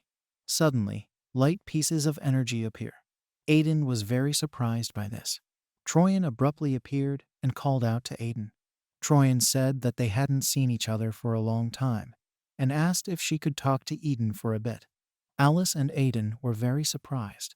They didn't know where the Trojan was all this time. Troyan had no idea how long Aiden had been looking for her. After removing the worm, he continued to search. He tried all the different ways, but he couldn't find her within this world. He bumped into a wall because he didn't have a single clue. Alice said that Aiden talked a lot about the Trojan. Alice understands that things are complicated between them, but she must protect Aiden. Alice didn't understand why she had come here or what she was up to. Troyana absolutely does not care about Alice. She wants to give her brother something and invites him to come with her. Alice can also go with them, if only she wants to. The portal leads to some kind of desert with absolutely nothing. Alice thought about it. But who would have thought that she would end up here again? Countless times. But I couldn't find the Trojan here. This is where Aiden became the moderator. Aiden asked why Troyan had brought them here. The Trojan called the operating system. Suddenly, a ball of something flew out of Aiden's body. I would never have thought that the operating system would listen to the Trojan. It didn't understand what was going on. System message. An intruder has been detected in the system. System message. Attention. System message. The intruder cannot be identified. System message. System protection failed. System message. We advise the moderator to delete it immediately. System message. Attention. Surprisingly, the Trojan hacked the operating system. System message. Attention. Aiden had absolutely no idea what was going on. The state of the operating system was unstable. System message or notification. System message. The moderator has been changed. Eileen and Alice were completely shocked by what was happening. System message. The new moderator is a Trojan. I couldn't believe she changed the moderator. Aiden didn't understand how that was even possible. Troyan said that it was not so easy to take the moderator away from him. She said that Aiden has become stronger, but he still lacks something. In its current state, it will not be able to take out the information that the Trojan wants to give it, and will completely lose to the creator. Aiden didn't know who the creator was. Troyan said that as the moderator of this world, Aiden needs to take back control of the operating system, and she is confident that he will succeed. Abruptly, the Trojan ordered the operating system to start. System messages. System protection is activated. Abruptly, blast of intense red energy flew at Aiden. Aiden started to defend himself. Alice was worried about Aiden and started helping him by destroying the energy clumps in the form of swords. Troyan said it was pointless to interfere. Let Alice just stand there and watch. Alice was covered in black energy in the form of a cocoon. Large blobs of energy are flying at Aiden at high speed. Aiden made an energy shield around himself. He thought the operating system would listen to his every word. But what was going on Aiden didn't understand until now. He has a lot of questions for the Trojan. But first he must get the operating system back. System message, command chain. System message, command reflection plus protective wall. Aiden knew it wasn't going to be easy. Aiden flew to the operating system, took it in his fist, and slammed it hard to the ground. Finally, Aiden caught the operating system. He thought that if he caught her, then she wouldn't attack again. But then the operating system flew in the direction of the Trojan, and it absorbed it. Troyan's appearance changed. She looked like Theo. System message, security system maximum level. The Trojan was releasing strong waves of energy. System message, the command is not available. Aiden was surprised that the operating system could block commands. She became stronger thanks to the Trojan. Aiden and the operating system began to fight, destroying everything around them. Even though it's not Aiden's exclusive weapon, he's glad he can at least use it. Inventory works fine, which means that it can use more than just commands. System message, restriction command. Suddenly, red energy bound Aiden. But Aiden easily broke this restriction and avoided a very strong Trojan strike. Aiden counterattacks and strikes directly at Troyan's sword, and it bounces off. If he kept pushing her into a corner, he could win. The Trojan fires a huge number of red balls directly at Aiden. System message, all performance degradation command. System message, decreased attack power, decreased magic power, decreased defense, decreased agility, decreased survivability. All of these restrictions were aimed at Aiden. Aiden said that blocking his stats and using his own was mean. The Trojan formed an energy ball. System message. Cloud command plus copy. Suddenly, a huge number of NPCs appeared from the cloud, which were aimed at Aiden. Aiden knew this was an insidious situation. It copied the moderators that are linked to it via the cloud. Aiden is very weak and can't use commands, so you'll have to fight them. Aiden hadn't fought so many people at once in a long time. A huge number of operators formed from the cloud attacked Aiden. Aiden does a great job with them and attacks everyone. No matter how much he destroys them, they keep attacking and attacking. Aiden thought about how stubborn they were. Even if he defeats them, they are copied again to the end, and the edge is not visible. He realized that he needed to attack the Trojans to stop them. System message. Fire arrow. Due to his weakened state, there was no way Aiden could break through that fire arrow. Aiden thought that the Trojan wasn't planning on moving at all. Aiden needs to find a way to wake up the operating system. He found himself in such a situation, and without commands, he did not understand what he could do now. He needs to find a solution that only he can make. Aiden wondered what a team was. This is the exclusive power of the administrator, or a little different. Maybe getting the admin spot that was taken away from him wasn't a real problem. Troyan said that Aiden is just an improvement that can change this world. Suddenly, Aiden realized that it was simple. System message. Version 2.3 update completed. If Aiden can't use the commands, then he'll just keep updating them. System message. Command destroying the wall of fire. The wall of fire abruptly fell, and Aiden leapt toward the Trojan. Aiden turned to the operating system, and he apologized for being aware of it for so long. Aiden said that he was the admin of this world, so let him stop it now. System message. Operating system version 1 update completed. Aiden called the operating system Alpha. We are transported by a lonely operating system that talks to itself. From a certain moment, it realized that it had woken up in a completely empty space where there is nothing. Suddenly she was awake, but it didn't matter. In the center of the empty world hung a red small core. The system went on to say that it needed to maintain all the things it had been doing previously, and that was its priority. In the system of this world, it helps the administrator to make this world function efficiently and correctly. This was her mission and her raison d'etre. She was just going with the flow, trying to function properly. Everything for her master, who will one day appear in her life. However, no matter how long she waited, her master never showed up. And this world, which had no administrator, began to slowly collapse. The system continued to tell the story. Some time passed, and someone came to visit her. It was a Trojan that came from another world. System message, warning, danger. The system registered the Trojan as a virus a very, very long time ago. Troyan was someone from the first world, but in this world, she was a nobody. But still, she easily invaded where the system was. System message, the security system has been activated. A huge number of dark hands formed around the system. System message, deletion. Hands shot toward the Trojans, but the Trojan destroyed them without even trying. The system was very scared. Trojan started talking, asking the system to calm down. Her master administrator is in danger. It was deleted. Let her help her find it. The system opened its applications and urgently started searching. Soon, she found a moderator who was gradually being removed. System message, numbers only to found. The Trojan told the system to hurry up and let it cancel the removal of Aster. And then the Trojan promises that it will wake up its sleeping master, and it will help him grow up.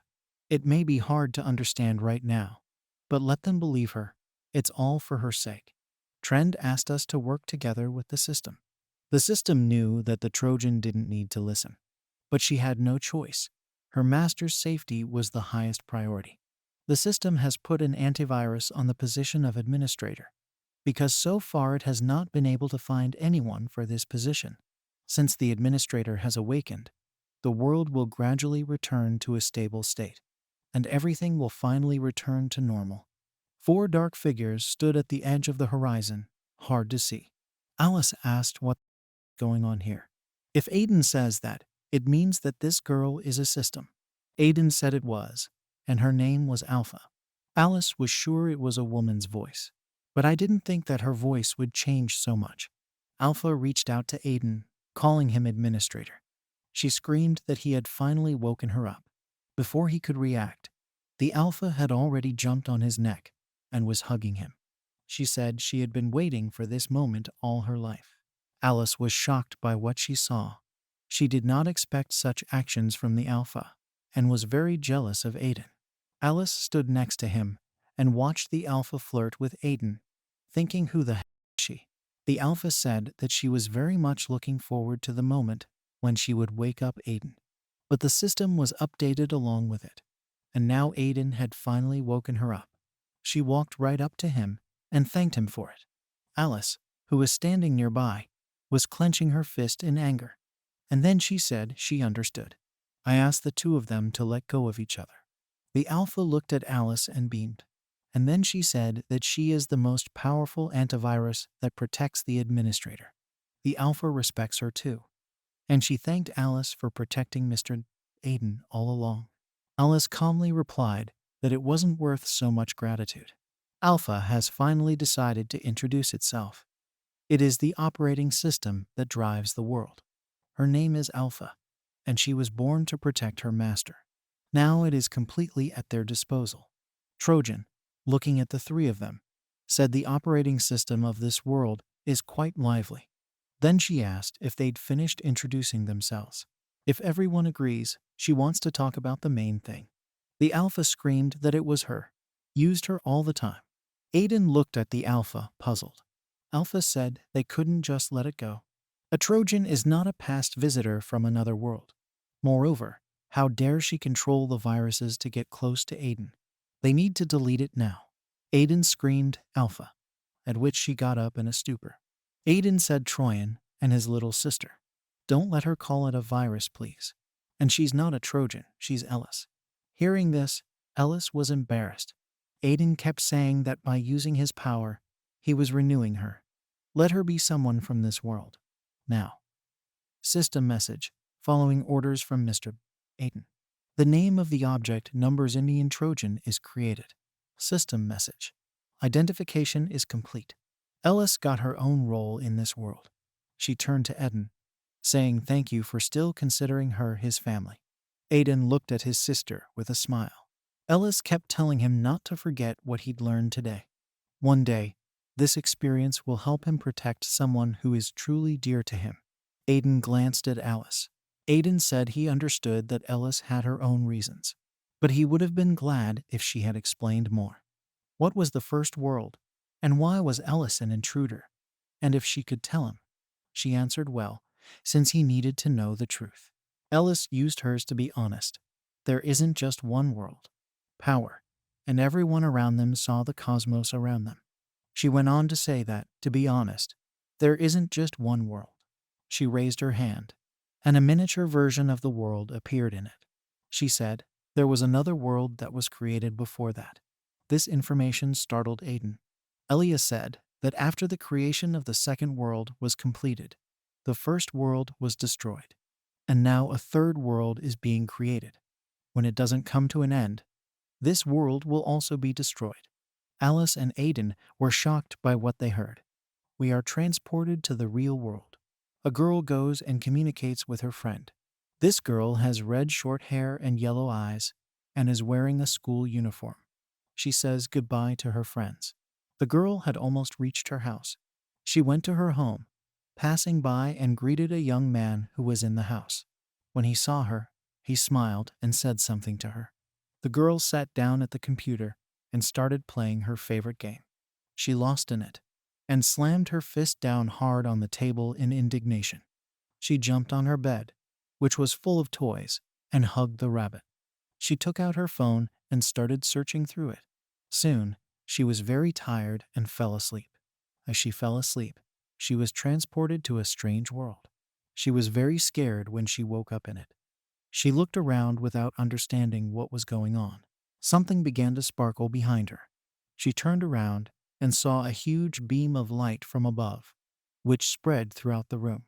She stared ahead, not understanding what was happening. We're whisked back in, and Aiden asks Elise what she's talking about. What does the third world mean? And how to understand that this world will collapse? Why? Ellis replied that it was because he was no longer needed. As a new world appears, the reason for this world's existence disappears. When the creation of the third world is complete, this world will go through what the first world went through. Most people will either die or become viruses. Suddenly, the room they were in was illuminated by a bright light, and in the distance, the first world island appeared. Ellis replied that she was a first world administrator. However, now there is nothing left of the first world. Alpha, Aiden, and Alice watched in horror at the remnants of the first world. Ellis opened a portal through which her body could be seen chained up. Aiden wondered if it was her. Ellis said it was true. How she became like this. Or she said, just let him watch. When Aiden looked up, he was shocked by what he saw. In front of him were huge waves of light, with something visible in the center. Aiden noticed this without really understanding what it was. Ellis said the Great Will repeats building and destruction. That's what she calls it. Numbers and creator. There was a human figure in the center that couldn't be seen because the light was too strong. Or said that the reason she came to see him was to show him all of this. She turned to him and said, "Brother, I want to go back to where I came from." That's the only reason she's helping him, since he's her last hope. She asked Aiden not to die. He didn't say anything, just looked at her with a sad expression. Or he said that the amazing thing is that the process of creating the third world is not yet complete. At first, she tried to stop this process, but as he sees it, she can only temporarily slow it down. Right now, almost all of her energy is used to create it, but she can't stand it for long, and the seal is getting weaker and weaker every day. When the creators wake up, the process will speed up, and from now on, the impact on his world will increase, and even now, there may be something unknown affecting your world. They need to prepare for the fact that this time will soon come. She'd already told him everything he needed to know, and now she had to leave. Aiden asked her why she was leaving. He still had so much to ask, or said that the time she could have spent here and gone and apologize. She asked him to understand her, and not to forget what she had said to him. The portal closed. Alice and Aiden stood in a daze. Alice said that they had just heard something incredible. Aiden thought, after he became an administrator, he didn't think that everything would work smoothly, but he was careless. Does this mean that Ellis did it all by herself? He has to pull himself together for Ella's sake. That first they need to go back to where they started. He thinks they need to tell everyone about it. Moreover, they must introduce the Alpha to everyone. They returned to the city. The Alpha stood and looked closely at Theodore. Baron turned to Aiden and said that he had brought a very interesting person with him.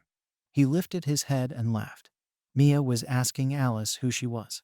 Alice said that strangely enough, she definitely didn't do it. Zeno said it was amazing anyway. He said that to think that everything they did in the system went through it. The Alpha pointed a finger at Theodore and said that he should know that she is the person who helps Mr. Aiden with everything. And if he insisted on being here for the first time, he would be in big trouble. Theodore told the Alpha to calm down, because they both serve the administrator. So what's the point of arguing? The Alpha smiled and stated that since she was in a higher position than him, Theodore should listen to her from now on. If he understood, then she suggested setting up the rules. She said that from now on, Theodore will call her Alpha because the operating system sounds a bit harsh. From the castles where he lived, there were shouts for Aiden to concentrate. We are transported to the distant lands of this world. Astaire walks with a straight face. Then he sees a huge glowing crystal sticking out of the wall. Aster said it really was Beetlejuice. Or rather, as the vision had shown him, he was holding a crystal in his hands.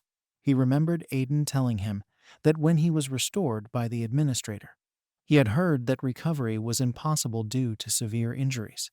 The sacrifices of countless people, including yourself, have given Aiden a sense of responsibility to keep the peace.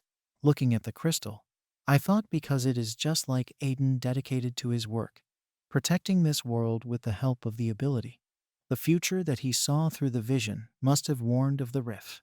The rift began to expand and glow. Aster didn't understand what was happening, why the rift was suddenly getting bigger. He didn't see it clearly. How could this even happen? Armored monsters began to emerge from the rift. The author said that he should report this to the administrator as soon as possible. He didn't understand who they were. They didn't look like viruses. More and more creatures from outside the world were coming out of the rift. Aster thought about it and decided to buy some time before the receptionist arrived. The Alpha continued to argue with Theodore. Just then, she realized that something had happened. Siri and Dake were standing in the back, asking what was going on. System message, uninvited guests detected. Alpha watched the many system messages that came out from everywhere. Unauthorized and unrecognized objects are detected. The level of danger is immeasurable, and urgent action is required. Players and operators began to argue noisily, saying that what uninvited dice might be is definitely not a bug. Didn't they say there were no more viruses? Eden stood back and watched it all. He said he'd just received a message from Aster. Alice couldn't believe what her brother had written. I wondered if this was what I'd warned them about. It happened much faster than he thought. Aiden ordered operators to be distributed throughout the area to protect people. He shouted for Alice to follow him. He said they were going to Aster's. There were numerous explosions everywhere. Monsters that didn't exist in this world before were being killed one by one. It was Aster, and he was mercilessly destroying them. Aster thought that these guys were very strong. The guardians of the system that he summoned could not resist anything and died one by one. He wondered if he needed more power to stop them completely before the receptionist arrived. He slashed the air in front of him with his sword, causing numerous waves of his energy to surge. Waves flew towards the monsters at high speed, cutting through everything in their path. He almost didn't bother destroying a group of monsters. The rift continued to widen, and out of it came 5 dark figures. In the center of them was a strange woman. Aster was fighting the creatures when he noticed that there was someone in the rift. Figures slowly emerged from the rift and headed straight for him. Aiden, Alice, and Procyon arrived at the location of Aster's last message. Aiden said the message said they were still there. Alpha contacted Aiden via the system screen and told him that she had some bad news. Aiden asked what had happened. Alpha reported that Aster's signal was interrupted. Alice and Procyon could not believe it. They were very much afraid and worried about Aster. The Alpha kept saying that it looked like he had suddenly disappeared from this world. She thought they needed to hurry forward, shouting for Alice and Procyon to keep up with him. They walked on and saw a horrifying scene.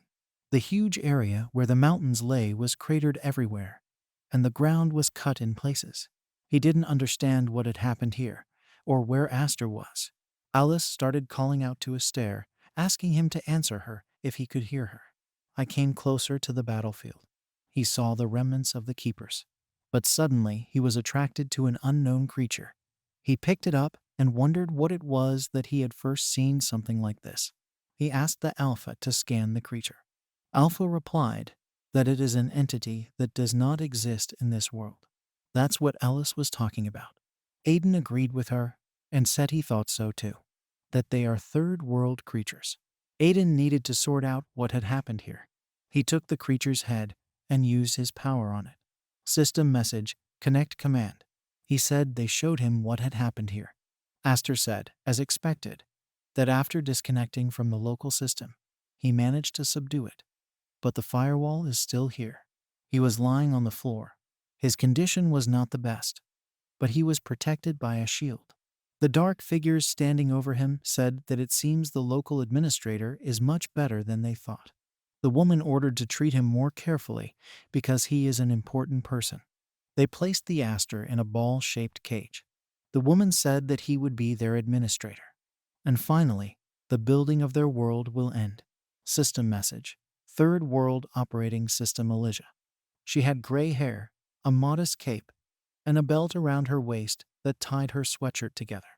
Procyon screamed, and Aster was caught. Alice said they couldn't have caught their brother as easily as they did. Aiden gritted his teeth and said that they probably tricked him. They needed to save Aster as soon as possible, but they couldn't locate him right now. Besides, the problem right now is that even if they knew where he was, it would be impossible to get there. They had to go back. There was nothing else to learn. Aster said they didn't have time to chill out. They must come up with something that can save Aster. We are being transferred to the Hydra clan. I was holding my head screaming. He didn't know what to do. It had all happened too fast for him to even know what to do. The guys from the Hydra Guild were supposed to support, but something went wrong.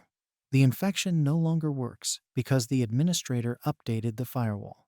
The operator should be in touch now, so what should he do?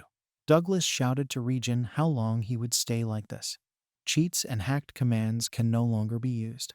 He stared at Regen desperately, shouting at them to keep going. They were doomed. They shouldn't have gotten involved in this in the first place.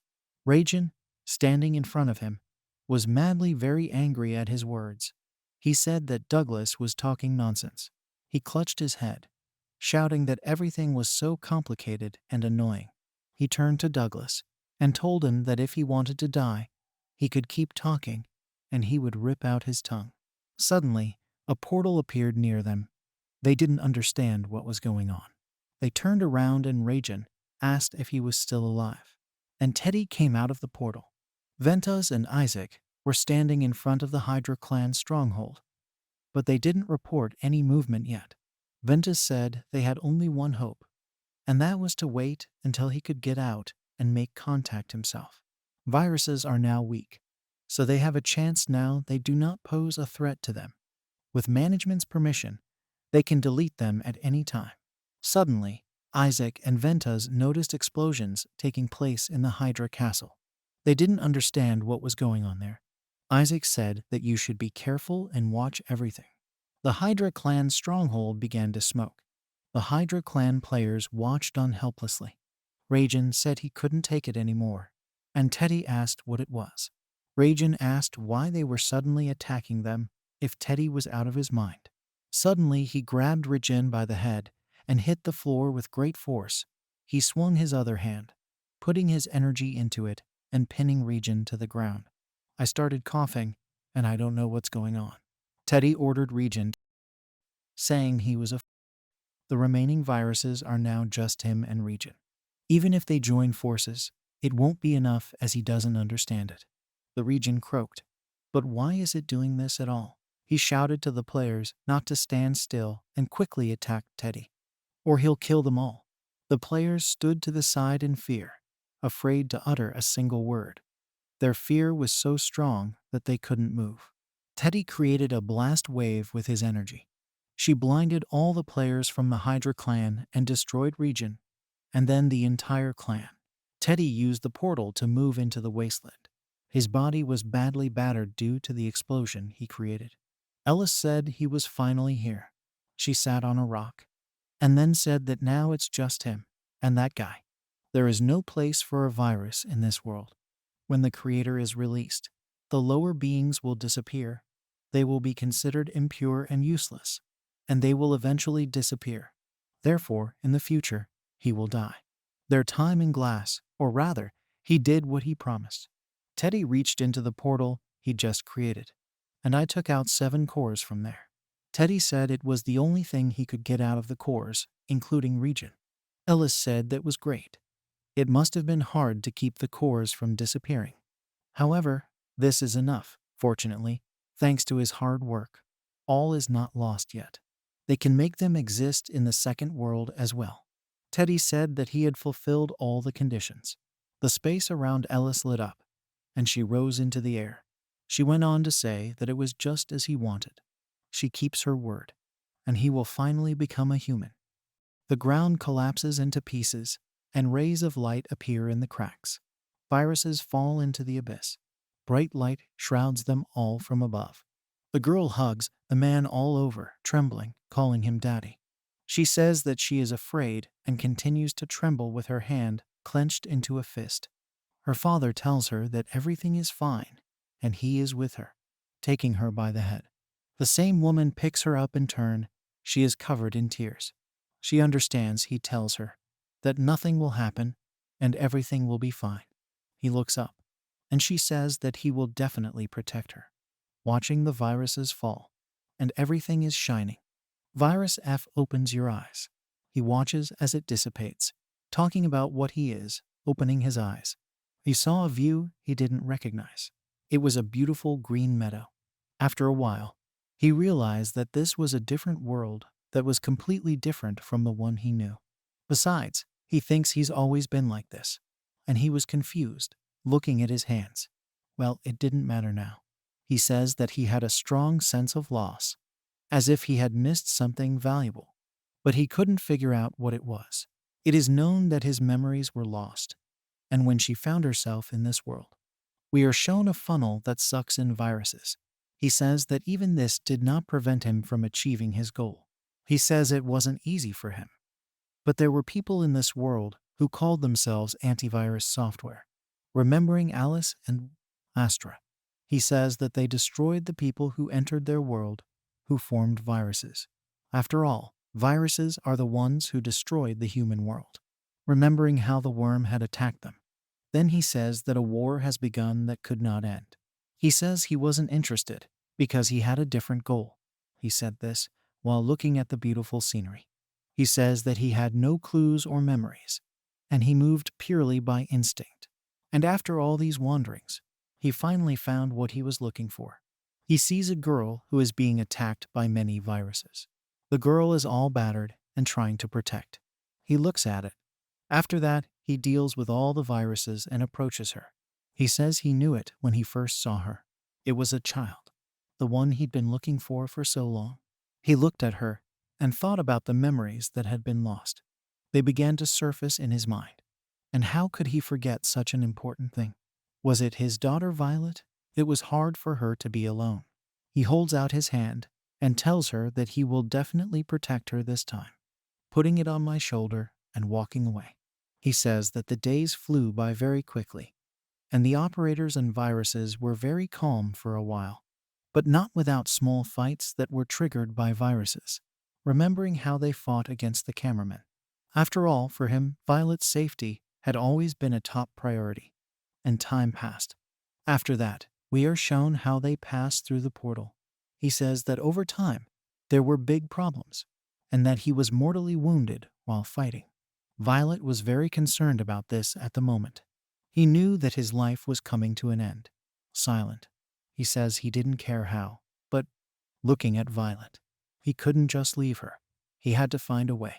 A huge, shining gate. Someone asks him if he wants to save Violet. He is told that it is not so easy, and she's not sure it's going to be that successful. And to do him a favor, he had to do something for her. However, with such large wounds, this matter did not turn out. And by the time you're ready to save Violet, your body will be dead. However, if you are willing to take the risk, I did my best to help you. After which, she soared into the air. A huge flash occurs. Gold color. The Trojan says that even though it has become a virus, and its love for its daughter has remained unchanged, and that he did everything he could for her, and now his time is running out, so he needs to say goodbye to his daughter. Since she was your manager, she will carry out her duties to the end, and she will wait. Numbers knows one creating a new object named Alice. Create a new map item by number search for a number. All rooms have been updated. Aiden, Aster. Shining light. A little girl is lying down. Virus F looks at a little girl. She opens her eyes, sees a silhouette, and closes it again. Virus F puts his finger to her cheek with trembling hands and looks at her. All the memories are squandered, and he closes his eyes and disappears. It stands in a certain space. An entity tells him that he wasn't worried about the fact that he made sure that he could get to her in complete safety. He apologizes for not being able to save her. He says he thanks you for your concern, standing in front of her on one knee, and says that he saw how everyone tried to help everyone. And as your operator, she understands everything, and he doesn't have any regrets right now. He smiles and continues to thank the person. Then they leave. Actions are moved to the forest. This little girl is lying there crying. She opens her eyes and continues to cry, looking at nature. She is silent and remembers this man. Rubbing my tears with my hands. She stands up and leaves. He shows us the city. This girl is standing in the middle of the street, watching the passers-by. She is very worried and surprised by the number of people. She says she never thought she would be able to come back here again. She says she needs to meet the receptionist soon, but she doesn't know how to find him, and she doesn't really care. Then they grab her by the scruff of the neck. They are surprised, and lifting her up, she looks at the girl. He asks her that she was supposed to be a virus, and how she became a human. After all, there were system changes, and the fact that it was associated with them. She says you can't fool her anymore. Speaking of going to the master, events are transferred to a certain red-colored space. There are many platforms around. One of the operators asks if they found a way to save Aster. Others say they don't know its location, and there is no way to track it. They're all very excited. Ventusa says that viruses are once again invading their lands. Looking at it, Aiden showed them that it wasn't viruses. Another operator says that all residents are under great threat. If they do not report the invasion, chaos will begin. They're thinking about doing it, and who's going to say it? Aiden and Alice watch in silence. He thinks to himself that he is still stomping around in one place. If there is no way to get into the third world, then there is nothing to be done. After all, how did these guys manage to cross this world? He thinks it's strange that they'll only disappear with Aster. Remembering Elise, he thinks there's no other way out. At that moment, Aiden is called out as he comes out of the portal. It was Alpha. He asks her where she got to when she didn't finish in the middle of their conversation. She smiles and says that everyone is surprised. Alpha says that this is the child who was a virus and became a human, pointing at her, and she brought her here so that she wouldn't wander around alone in the village. It's that girl virus. They should remember her. Everyone is in shock, remembering that the virus was that girl. Everyone is thinking, how could this happen? Ventusa says he wants to tell Aiden something, that when he was on a mission, he met the strange viruses that he talked about earlier, and when they got there, it was too late. Then it seemed to him that the viruses were fighting against each other, and they had a specific purpose for this, that it was done all for the sake of this child. Remembering how the F virus goes, everyone is surprised that the virus could turn into a person. The scan showed that there was no virus anymore. Someone tells Aiden that finally all the viruses in this world will disappear. The girl tries to call out to Aiden. She says that her little sister Alice entrusted her with something and asked her to give it to the administrator. Holding something in your hands. Aiden was very surprised by this. By asking that it was Alice, she lets go of the balloon and it flies into Aiden. He enters a certain space. Alice tells him, "Hi," and he calls out to her. She says that he received this message if all the viruses disappeared. He thinks it's a pre-recorded message. She says that she will not be able to see him again. It is possible that this is their last meeting, and that the power she possesses will give to him. By giving it power, it is said that this power no longer makes any sense to her, and he must accept it, for it is a power he will need more than she does. Aiden is filled with an aura. Version 2.2 update completed. Shift changes. You can cross extraneous measures with administrator rights. The available number of people is 1. She tells him to be careful the next time he sees her, because there is a high probability that her body will be taken away by the creator, keeping the Trojan on a chain.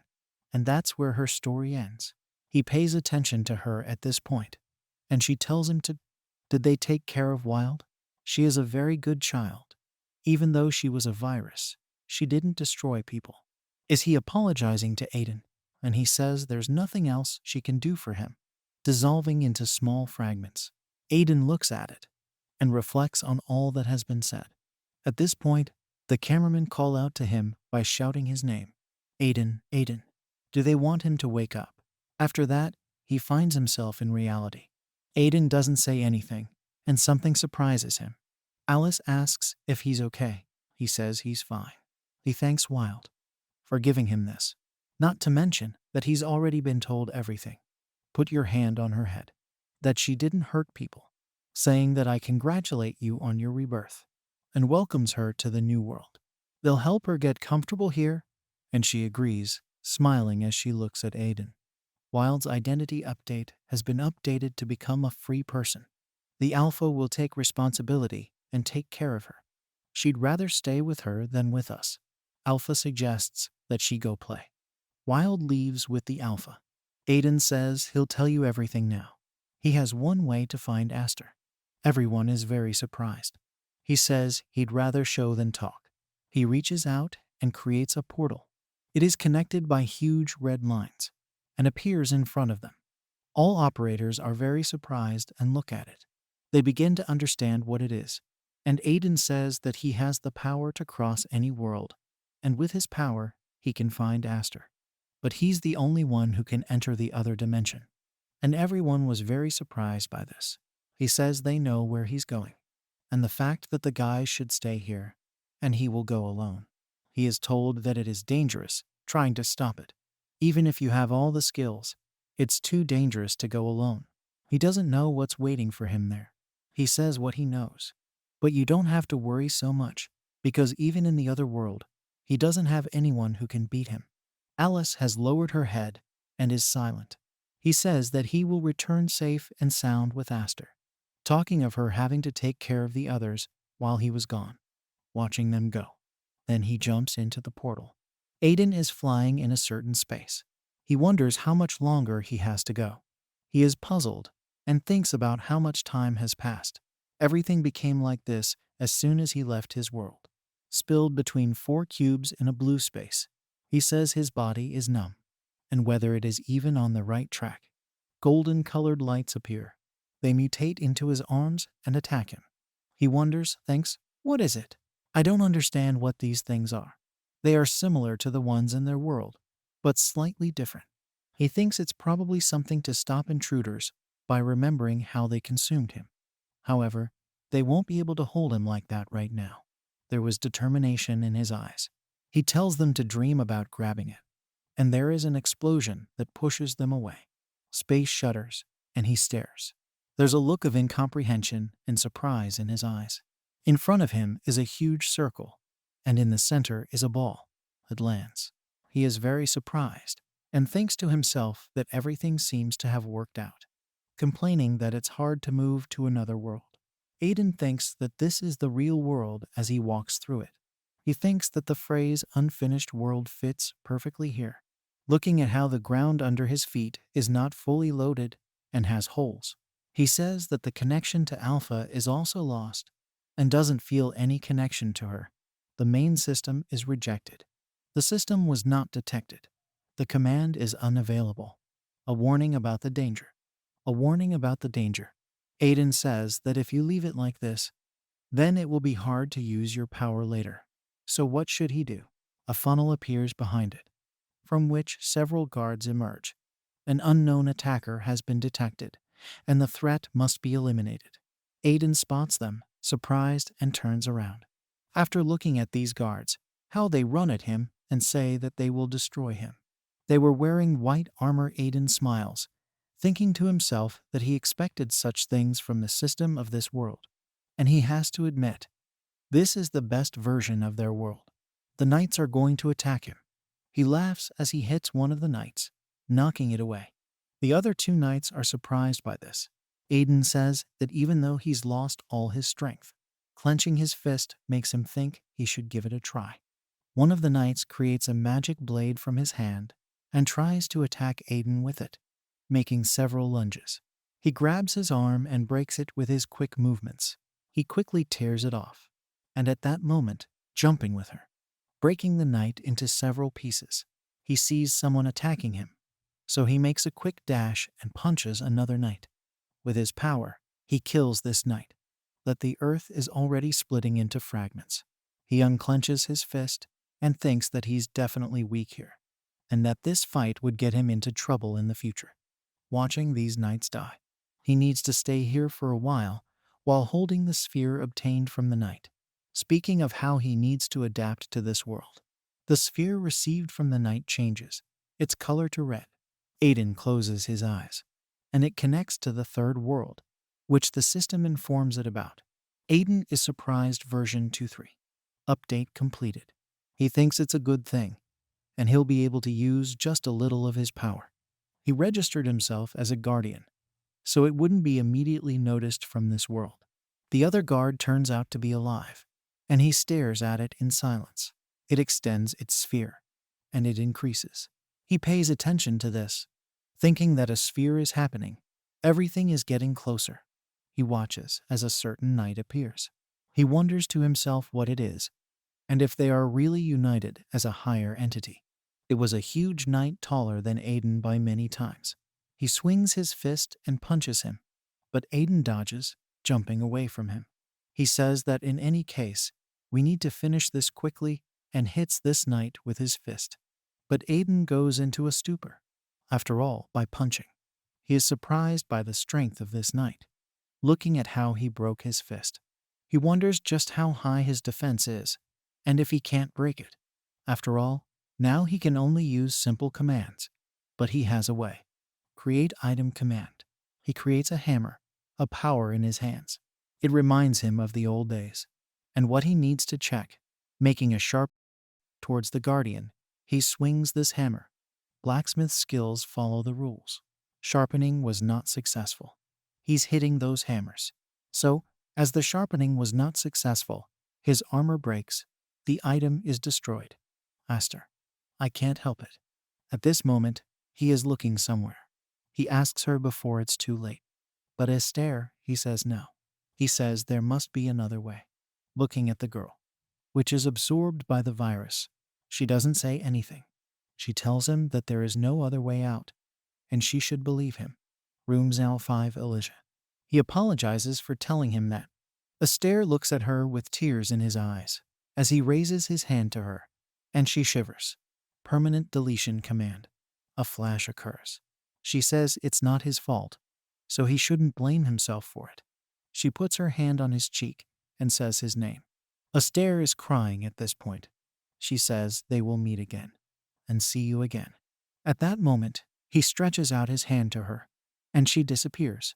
She says goodbye to him, crying and smiling, and completely evaporates. Esther looks down at his shaking hands, grabs his head, and begins to sob. We lost a lot of loved ones fighting viruses, and the more he did it, the more desperate he became, sitting on my knees and sobbing. To make matters worse, the power within him was beginning to manifest, remembering how he got hit by a Trojan, and it broke him from the inside out.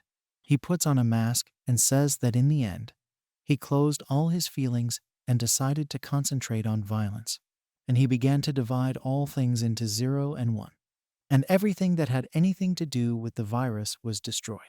Remembering how he destroyed cities with his guards, and he felt it was his duty. Alice tried her best to stop him, but he wasn't listening, turning away from her, running away from everything. Alice wanted everything to be mutual as she held out the sphere to him. She tried to use recovery, but eventually failed. She was almost exposed to all the dangers, remembering how Aster and the cameraman stood and watched as Alice tried to recover. After all, it went beyond the operator's limit. After that, she abandoned him, and when there was no one to stop them, and the whole world seemed to stop, he couldn't find a single way to stop the viruses. They were consuming everything around them, because there were too many innocent people who shouldn't have disappeared. If he had been stronger, perhaps so many people wouldn't have been hurt. They show us Aster, wondering how many more people he can save. Esther was lost in despair. Not to mention, it's getting late. It's too late to regret everything. They tell him that it's all because of him, that it was he who killed everyone. Silena appeared at his side, holding his shoulder. It was his suggestion. She asked him why he had survived alone, and Esther sank into despair. He opens his eyes. He gets very short of breath while lying on the floor. He thinks about where he is and gets to his feet. He calls it a very strange place, and the last thing he remembers is viruses, that they came to him, And what happened next, he doesn't remember. They call out to him, say that he has come to his senses, and he is surprised. He asks her who she is. A girl is standing in front of him. She says she was waiting for him to wake up, and he wonders. Aster asks who she is, to which she tells him that she didn't think they would meet again like this. After all, this is fate? He thinks about who it is and ends up saying it's Alicia, to which she tells him that it's been a long time since we've met, and she missed him. He thinks it can't be, because it's impossible. He was very scared, because it wasn't supposed to be alive. He personally deleted it, remembering how he used that skill, and he can't believe it's her. To which she says that she thought so too. But so much has happened that she needs to tell him all of it, and she will give him all the answers. He says that she was reborn, and the reason why she was reborn is because the creators wanted her to be reborn. After all, her role is to complete the construction of this world. To do this, she can use some of the creator's power, because the creator's will is its goal. Aster looks at her and says nothing. She continues her story, saying that at a certain point, she stopped feeling the power of the creator. Is that why she brought him here? After all, this world has not yet been created.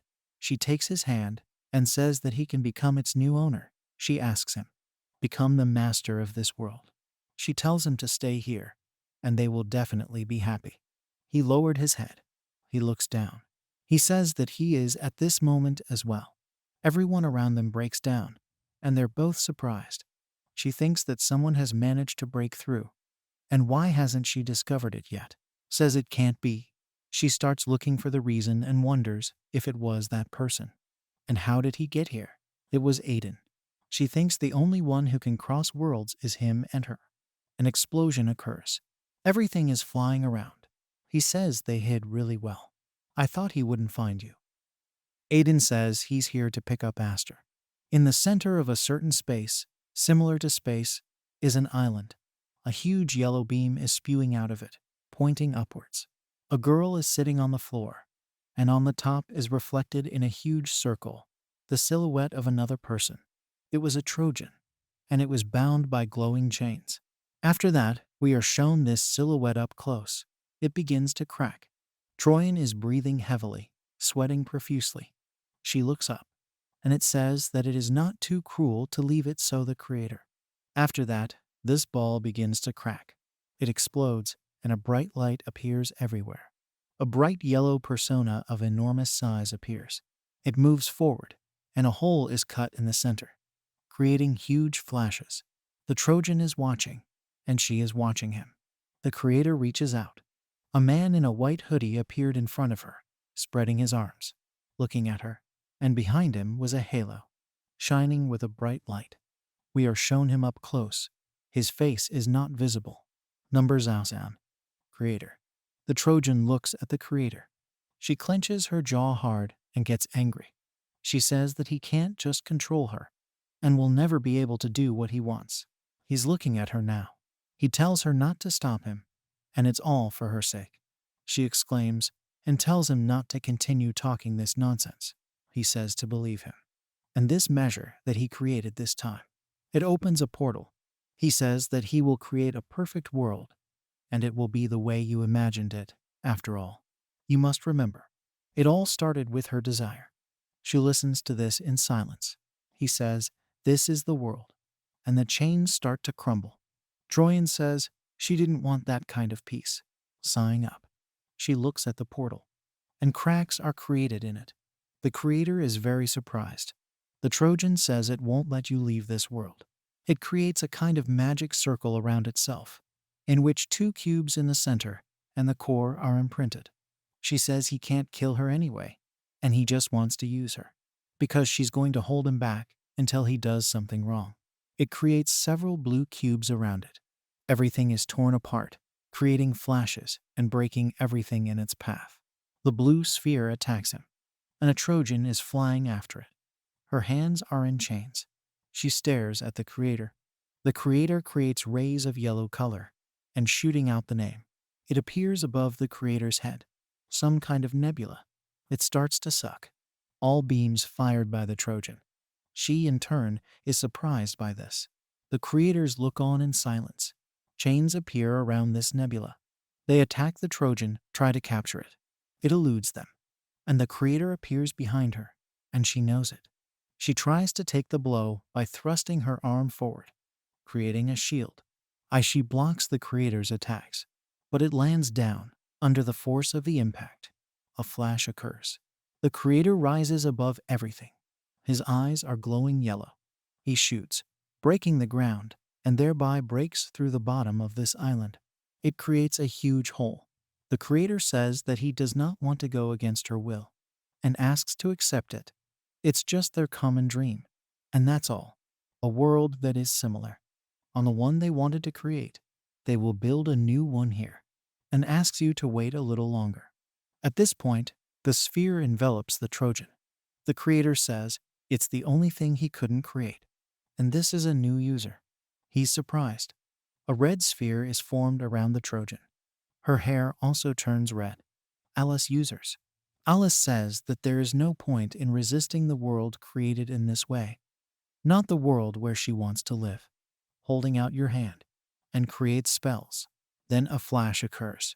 In the direction of the creator, a beam flies and everything around explodes, blowing up the entire island. The city is on fire. There are clouds of dust around and 3 silhouettes are visible. Aiden tells Aster that they need to go back, and the fact that everyone is worried about him, especially his sister Alice. He's heading for a stair. Elise looks at Aiden and says that she must not let a stair return. If he returned, all her plans would be ruined. It depends on how he heads towards it. She says it's too early, and there's no other choice. And now is not the time for her to save energy. She remembers her guardians, and is told that she must do her best to activate them. She calls Aster to her and asks him to step away. At this point, 3 guards attack Aiden. There is a flash and an explosion. Aiden leans away from them and thinks to himself that she's decided not to let him go. He looks at these guards and says it was predictable. These guards are cloaked and have a lot of weapons. Halos behind themselves are blue in color. Aster asks Elise to stop, saying that he wasn't the enemy. She also tells him that she knew he was feeling guilty, but Aster says that she is from this world, remembering how they stood side by side, and that's why she wants to start all over again, looking sad, and she would do anything for that. At this point, 3 guards attack Aiden. She says he can't use the system of this world by watching him fight them, and as long as he's weak, they have a chance. The store asks her to wait, thinking to himself that she's wrong and that it doesn't matter if Aiden can't use the system. He says that he won't have any chance even if he doesn't have a system looking at Aster. Aiden pulls out his weapon and swings it a couple of times. By cutting them into pieces, they break, and he wants to finish off one of the guards standing behind him. At this point, they attack from the other side. He defends himself by creating a barrier of 2 blades. 3, the guardian tries to cut off his head, and he defends himself with his sword. They all make a huge amount of swings with their swords. He says to himself that he expected them to be not weak, and before coming here, he analyzed the system through the other guys he beat, remembering how he's been poking around with the cores of these guards, and he can't use all his power yet, but he thinks it's enough to draw his sword. Item creation command. It creates a giant-sized blade. About to attack 2 guards, they are surprised, and he makes his swing. It demolishes everything in a huge radius, creating huge destruction around. He vaporizes the sword from his hand, and while the dust settles, he looks at them. One of the guards is sitting on his knee, shaking, almost dead. 3 is already dead. At this moment, Elise is watching the duel from above and says that it is incredible that he defeated her guards. She thinks to herself that they won't be able to defeat this man, thinking about what he is. At that moment, Aiden looks at her. She says there is nothing she can do and wanted to keep him alive, but she will have to take extreme measures.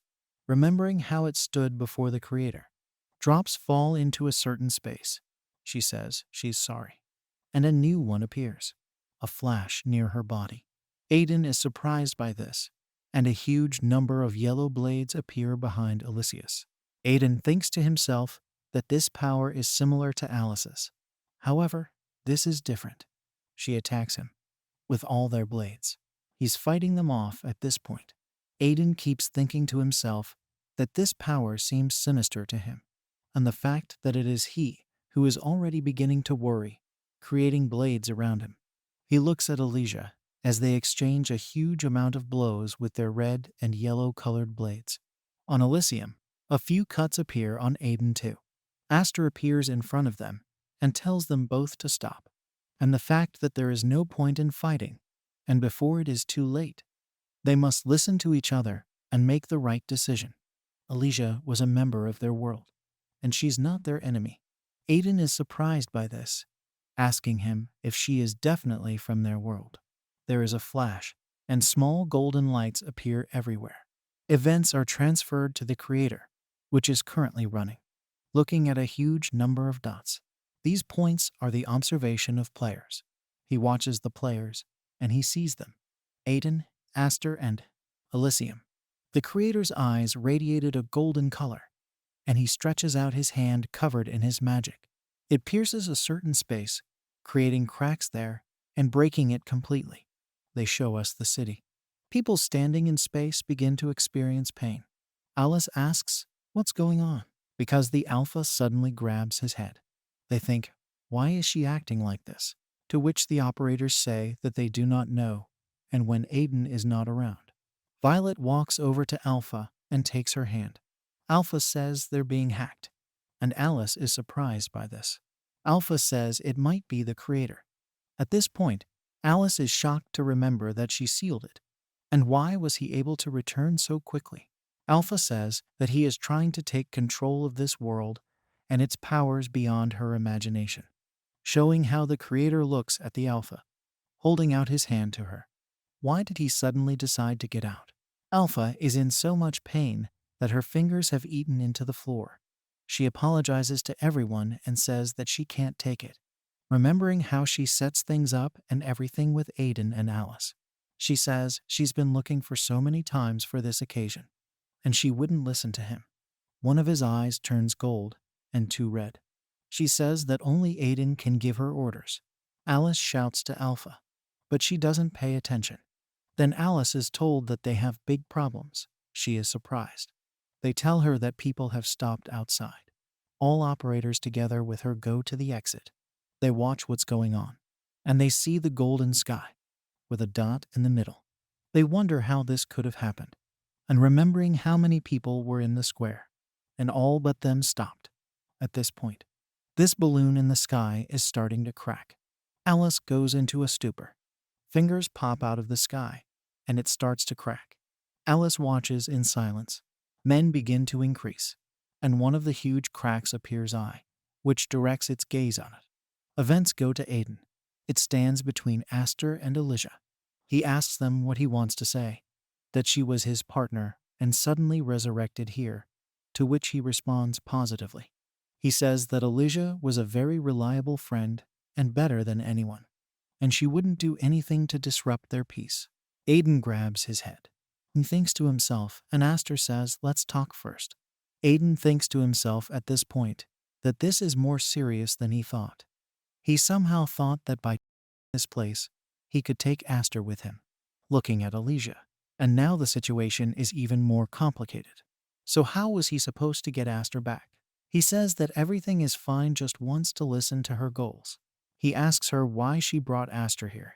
Alicia says that in a previous life, she woke up with her colleagues at the same time in the same place. Numbers dealt in 5 antivirus Alicia. She says they woke up and knew from birth what to do to protect their world. And Aster and Alice woke up first and waited for them. In 3 Aster's Nazna for Alice. She says they weren't taught much, and they were our elders. Aster began to introduce them, and they followed in his footsteps. Everyone recognized him as an excellent commander, and he treated everyone very well. Alicia loved Aster for who he was, and after them, other creatures also began to awaken.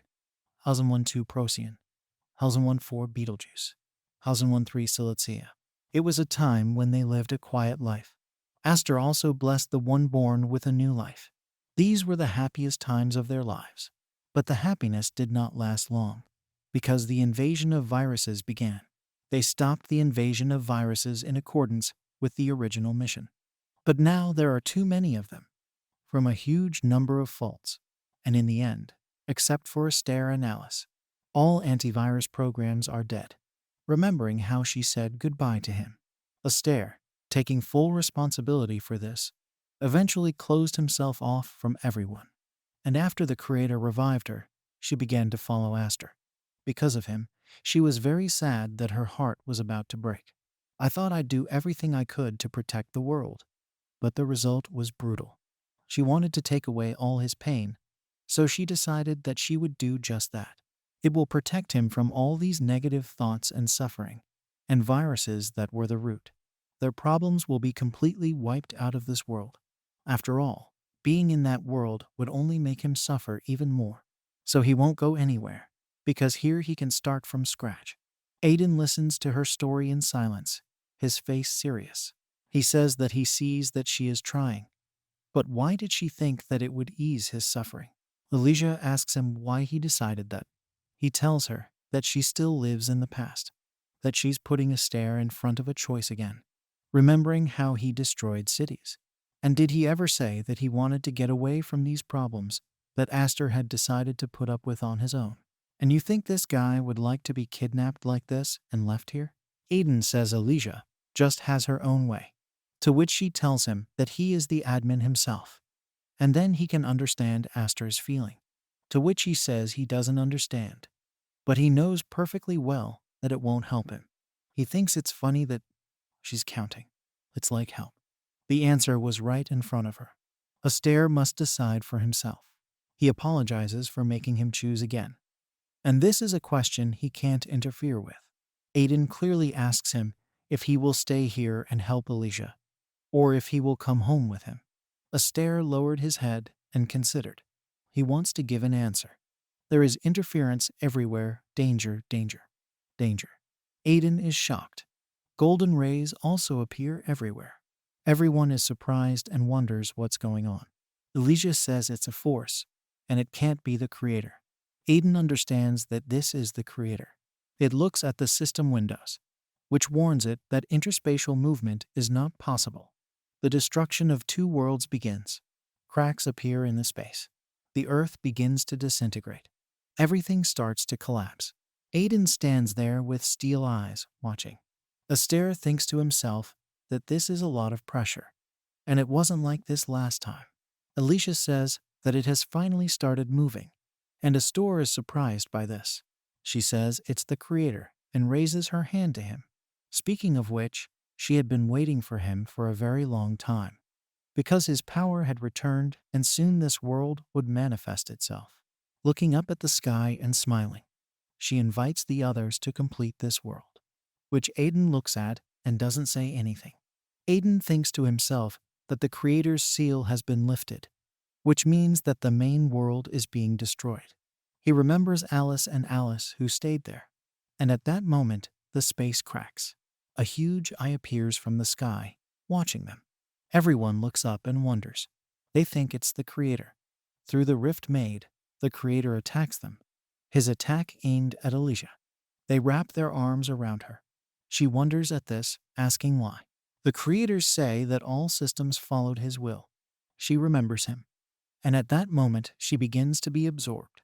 She screams in pain, her eyes turning yellow. Aster is trying to stop it.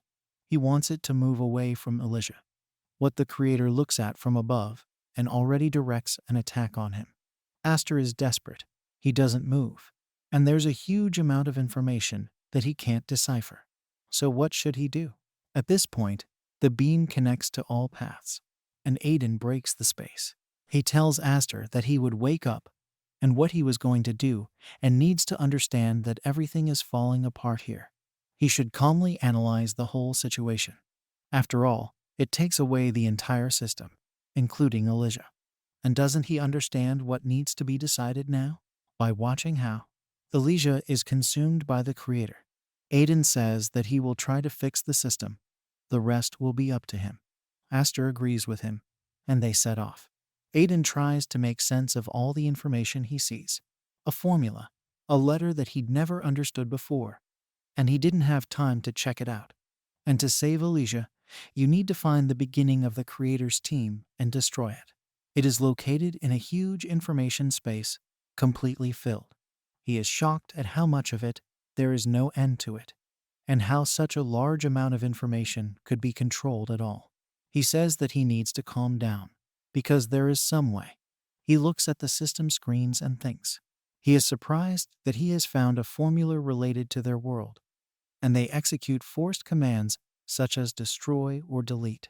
Someone contacts Aiden, asking to hear her voice. He is surprised by this voice. It was Alpha, and she calls him and says things are bad. Having flown to him their miniature copies, she says that at first she held him down, but then he somehow managed to get out, and no one knows what's really going on. She doesn't understand what's going on in their world. Aiden thinks that the problem is much more serious than he thought, and he should get back as soon as possible. He apologizes to the Alpha and says that he needs to wait a bit before he gets back. She tells him to come back as soon as possible, and he continues to study the information. He destroys a certain slab with his blade, cutting it in half, and says that this should help. And because of this, Elise will not be completely absorbed. Errors appear everywhere. He wonders what it is, and a huge funnel appears in front of him, and this funnel begins to absorb it. Darkness. Aiden is lying on the floor. He wonders what's wrong as he gets up from the floor. He wonders where he is. Being in a certain gray space, it looks like the sea. Aiden can see the glow surrounding them in the distance. He gets scared, and a certain person appears in front of him, with white hair. The creator from the sky, with the help of huge eyes, watches the operators. Cameramen run, trying to hide from his sight. Alice didn't understand what had happened. She asked Siri if she could get the security system working again. Siri replied that it would be very difficult, but she would try. Theodore, trying to restore the security system, said that none of them are responding. Siri informed Alice that there is no way to do this right now. Alice thought about it, not understanding what the hell is going on here. It should be expected that the creator is trying to customize the alpha for himself, so they had prepared for this beforehand. But Alice didn't expect him to go this far. Suddenly Dake shouted for Alice to look ahead. He said that another big crack had appeared. Out of it came an incredibly large monster fully equipped in armor, never seen before in this world. The operators couldn't believe that this was really happening. This creature was already too huge. The operators said it was just awful, and then asked why it was so big. The monster raised its hand, which started to emit energy. The operators didn't understand what he was doing at all. The monster struck down with great force.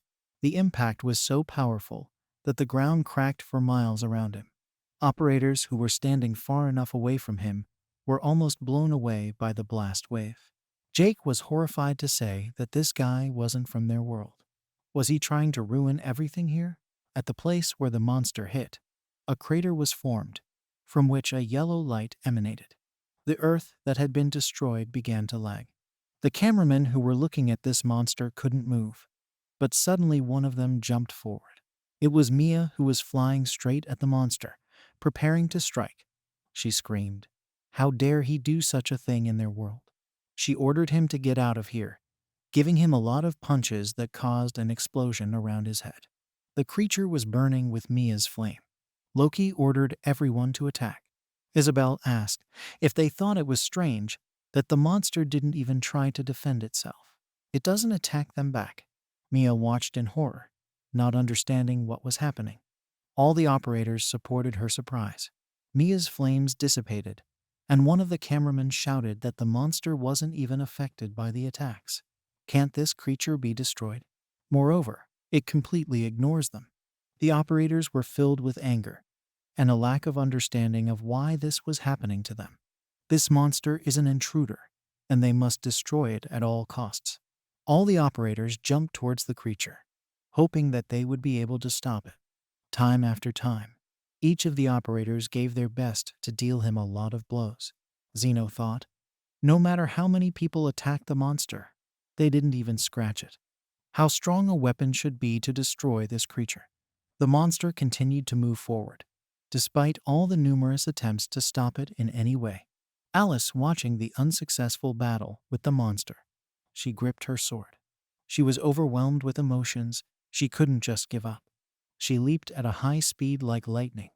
With great force, it struck his arm, cutting through it. The monster hadn't expected this turn of events. The operators were shocked by what they saw. They didn't understand how she did it. A large piece of the hand fell to the ground with a loud crash. Alice yelled for everyone to check their messages. They urgently need to update their information. Apparently, the Alpha contacted Aiden, and Aiden updated the system and strengthened their skills and weapons. Now they can use them. So let them try to update their system first. All operators were given their personal weapons again. System message: urgent update, your abilities are enhanced against intruders. All the operators for a second without thinking rushed into battle on the monster. The monster was now taking more damage and couldn't advance any further. The monster's mask began to shatter. He used his other hand and charged his energy into it. The operators shouted that they urgently needed to attack. The monster held out its hand, and an unprecedented amount of energy radiated from it. With a sudden flash of light, a terrifying beam of power shot out, shattering and destroying everything in its path. Mia watched the aftermath of the destruction and thought that if she was suddenly hit by it, she would immediately turn into powder.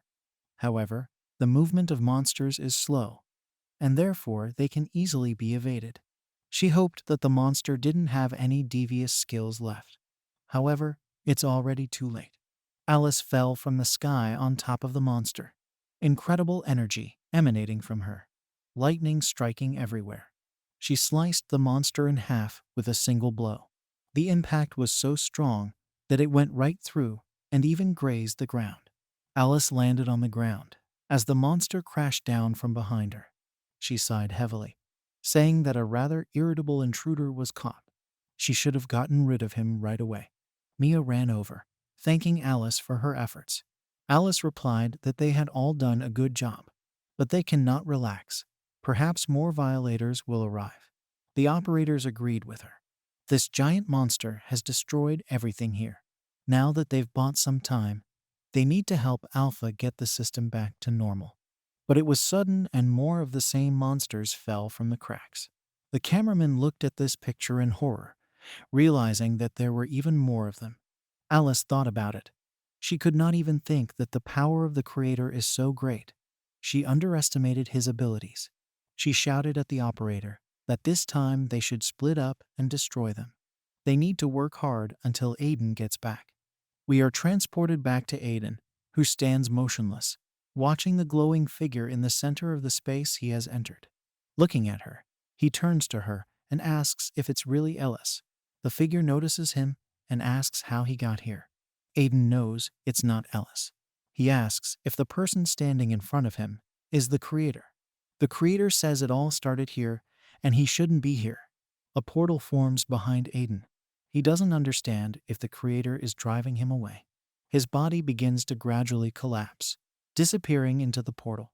The Creator says that she asked for Aiden's help, so he should return to his world. The Creator looks at Aiden and then goes on to say that he won't return to that world if she leaves. That world will disappear. Aiden walks back in. He doesn't understand what just happened. No doubt it was the Creator. But why was he in the guise of Elise? If Elise leaves, the world will disappear. So what does that mean? Aiden wondered if there was anything he could do against the Creator right now. Suddenly, something ahead of him caught his attention. He noticed Aster and Elijah, so it was possible to stop the Creator for a while. Aiden moves closer, and Aster spots him. Aster thanks him for being able to save Elijah. Aiden replies, all because they were able to buy some time for him. Elijah said that she had heard what would happen to them when the third world was completed. She looked down and then apologized, saying that wasn't what she wanted. Aiden replied that everything was fine and only the Creator was to blame for this. They had to decide what to do next. They need to find a way to go back. And from the very beginning he tries to do it, but each time he fails. Aiden asked Elise what she thought all this was about. She said she couldn't guess anything. The reason why she was able to move to another world was because she used the power of the Creator. It was impossible to avoid those eyes that were watching them. But for a while it disappeared, but not for long. Aiden said he thought once they got out of here, they'd know the reason for everything. He said that he has one way. Aster and Elise listened with bated breath. Elise was telling them what to do if Aiden was sure of his plan. Aiden replied that as for the plan, he would only say it once. First of all, he has two requests. First of all, in this world, he can't use his power. To do this, they must transfer their system abilities to it. Elise was shocked by what she heard. She couldn't believe that she had to give up all her rights. Aiden went on to say that second, he needed the power of the Creator that she had now. It's almost like asking the operating system to put all of its life force in his hands. But that's the only way to go back right now. The plan is much simpler than they think. Aiden asked me to just trust him to save their world. Although it's incomplete, it requires a lot of energy, so he wants to borrow some power from them. As Alicia has already said, the Creator is monitoring their every move, so he should be able to control every system in this world. Alicia was thinking hard. Aster walked over to her, putting a hand on her shoulder and telling her that he wanted her to trust Aiden, that only he could help them. He gave her a desperate look and said please. She replied that they would try it well. She opened the system windows, saying that she was giving Aiden all system permissions. But he also has to be careful because he might be hit by the power of the Creator. She asked him to be careful. Alicia finally gathered the strength to push the button. Aiden was instantly logged in. He saw a huge power of energy in front of him, which I started absorbing. Alicia replied that she had done everything. Aster asked him if he'd been able to take the power. Aiden said that he thought so, that he felt an unprecedented power in himself. It's really hard to adapt to this power. It should be enough. Before they could proceed with their plan, he had important news to tell Alicia. The fact that what he did to her was a temporary measure. She's not exactly controlled by the Creator, but he doesn't know when she'll lose control again. Before that, it will update it and completely separate it from the Creator. Alicia had never felt this way before. System message. Operating system Alicia start updating. Synced with the operator Aiden. Aiden had said that was all, that no one else could control her. Now they can finally get started. System command start. The room they were in began to change. Alicia and Aster were shocked by what they saw. The blocks started swapping places. System message, copying the world. This world they were in was completely copied to exactly the same one. Alicia and Aster couldn't say a word as they watched this process. Aiden replied that everything was ready. It might fool their eyesight for a while. Aster replied that of course at this level, it is natural. Alicia said, even so, the world creation skill is impossible because of the Creator. Their problem was never solved. Aiden smiled and sighed heavily, saying that he hadn't even started yet. Aiden asked if they really thought this was the only way they would stick to it. It's not better to move something other than them. Alicia screamed that he couldn't do that. Aiden calmly replied that everything would be fine. The world began to sink into the portal. Aiden screamed that they would move the whole world. Alicia and Aster didn't understand what was going on. If the whole world was moving. Aiden smiled and said it was true. Alicia, who was shocked by what she heard, asked if Aiden was crazy. She didn't understand what Aiden had just said. Aiden asked what was wrong. Alicia replied that she knew Aiden wasn't a weak moderator, but it was possible. Aiden said, why should it be impossible? Why does she think so? Aiden said he would prove it to them without further ado. Besides, they'd see for themselves. He hadn't told them. But he'd contacted the Alpha.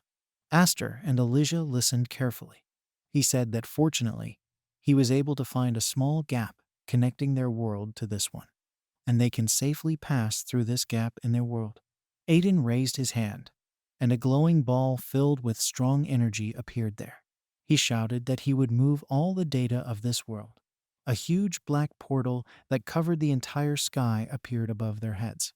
Alicia and Aster stood with their mouths open, unable to say a word. The unexpected Alicia came to her senses and shouted out that it was unbelievable. It really worked. The entire world began to move into this black portal. Aiden raised his hands above his head and used a huge portion of his power. System message, command data. Almost half the world was already submerged in the portal. System message, Mir 3 download completed, sending all data to the second world. They began to move with the world. At this time, Aiden thought that everything worked. But if he made even one mistake, the passage would close. He needs to keep his focus until he's connected to the Alpha. The Alpha connected to the system was breathing heavily. She wondered if it was a powerful force trying to control her. If she couldn't stand it and lost control, the world would end. Aiden didn't get a message from Alice for a long time, and she, who couldn't withstand such a force, came under control. The Creator's powers will become even stronger. Alpha felt as if the Creator was looking at her right now and trying harder to take her over. She was thinking that she should never give up now. Suddenly, she heard Aiden's voice. The Alpha couldn't believe it. Aiden asked her if she was waiting for them. The Alpha replied that she had waited a very long time. Aiden said that he had to be a little late, and he is not alone. With him a lot of information and systems, let it be ready. As soon as the Alpha saw the whole world that Aiden brought, she was horrified. She asked what it was all about. A huge planet appeared in front of her. She screamed and asked why Aiden hadn't explained what it was. The entire third world passed through the portal. The Creator is standing in his usual place. I didn't understand what had happened, because the third world should be here. She said that no one should act arbitrarily. How could she have overlooked it? She continued to say, as expected, she would have to make this moderator her enemy. There's no point in drawing attention to her anymore. A cube appeared in front of her, floating in the air. She said that otherwise their actions would become a threat to her. There was a small amount of energy coming from the cube in front of her. The Creator Elise remembered. If only she could keep her in this world. There were threads filled with energy all around the Creator's hands. She went on to say that she wouldn't hesitate any longer. It changed its shape, giving off a very bright light. Her eyes were filled with energy. She said she would grant all of Alice's wishes, even if it is against the user's will. The portal on the second world has opened. It glowed brightly. Aiden, Aster, and Alicia burst out. Aiden wondered if it had taken longer than he expected. But when he stepped out of the portal, he saw a horrifying sight. He hoped they weren't too late. Looking ahead, he was shocked by what he saw. There were mountains of huge creatures everywhere, and in some places the ground was broken through and lags were emitted. He saw Siri and Jake, the other cameraman, lying on the floor, all in a terrible state. Aiden realized that they were fighting against intruders. The rage inside Aiden overwhelmed him. With the naked eye, one could see an incredibly strong energy surrounding Aiden. Alicia stood there, afraid to say a word. Aiden couldn't believe that their entire world was slowly being destroyed. The energy around Aiden increased and increased. Alicia wondered how much pressure he was exuding. She recalled the battle with him, realizing that he was insanely strong. After all, he wasn't fighting her with his full strength. Aiden saw a large explosion in the distance. He said that even now someone is trying to block the system. Is it really Alice? He urgently needs to finish setting up the world. Looking at the whole horrifying scene, Aiden said that he would never forgive the Creator. She turned to Aster and Alicia, asking them to help his comrades, because they are still alive, but seriously injured. He informed everyone in this world to evacuate people to a safe place. This world is aligned with the third world, and they can cross the world without using the shift of change. In the meantime, he will deal with all the violators. He pushed off from the ground and rushed at high speed to help his combat-ready comrades. Aster told Alicia that they should start moving too. She said they had to hurry. They jumped in different directions, and Alicia shouted at Aster to take care of himself. Aster walked over to Zeno and Dake. He apologized to the operators for being late, and then she said they should start treatment right now. He saw with pain that everything was in a terrible state, not understanding why this had happened again. He thought about it, blaming the creator for everything. Because why does he throw out unnecessary details if he doesn't need them? Aster wanted to help Aiden destroy the monsters right now, because he was doing everything for them. But he has no choice but to trust Aiden. Aiden was flying at high speed. As a friend, he noticed Alice fighting monsters. But suddenly, something caught Aiden's attention. He could see numerous beams of energy rushing straight towards him. And at the last second, he was able to activate the firewall and protect himself.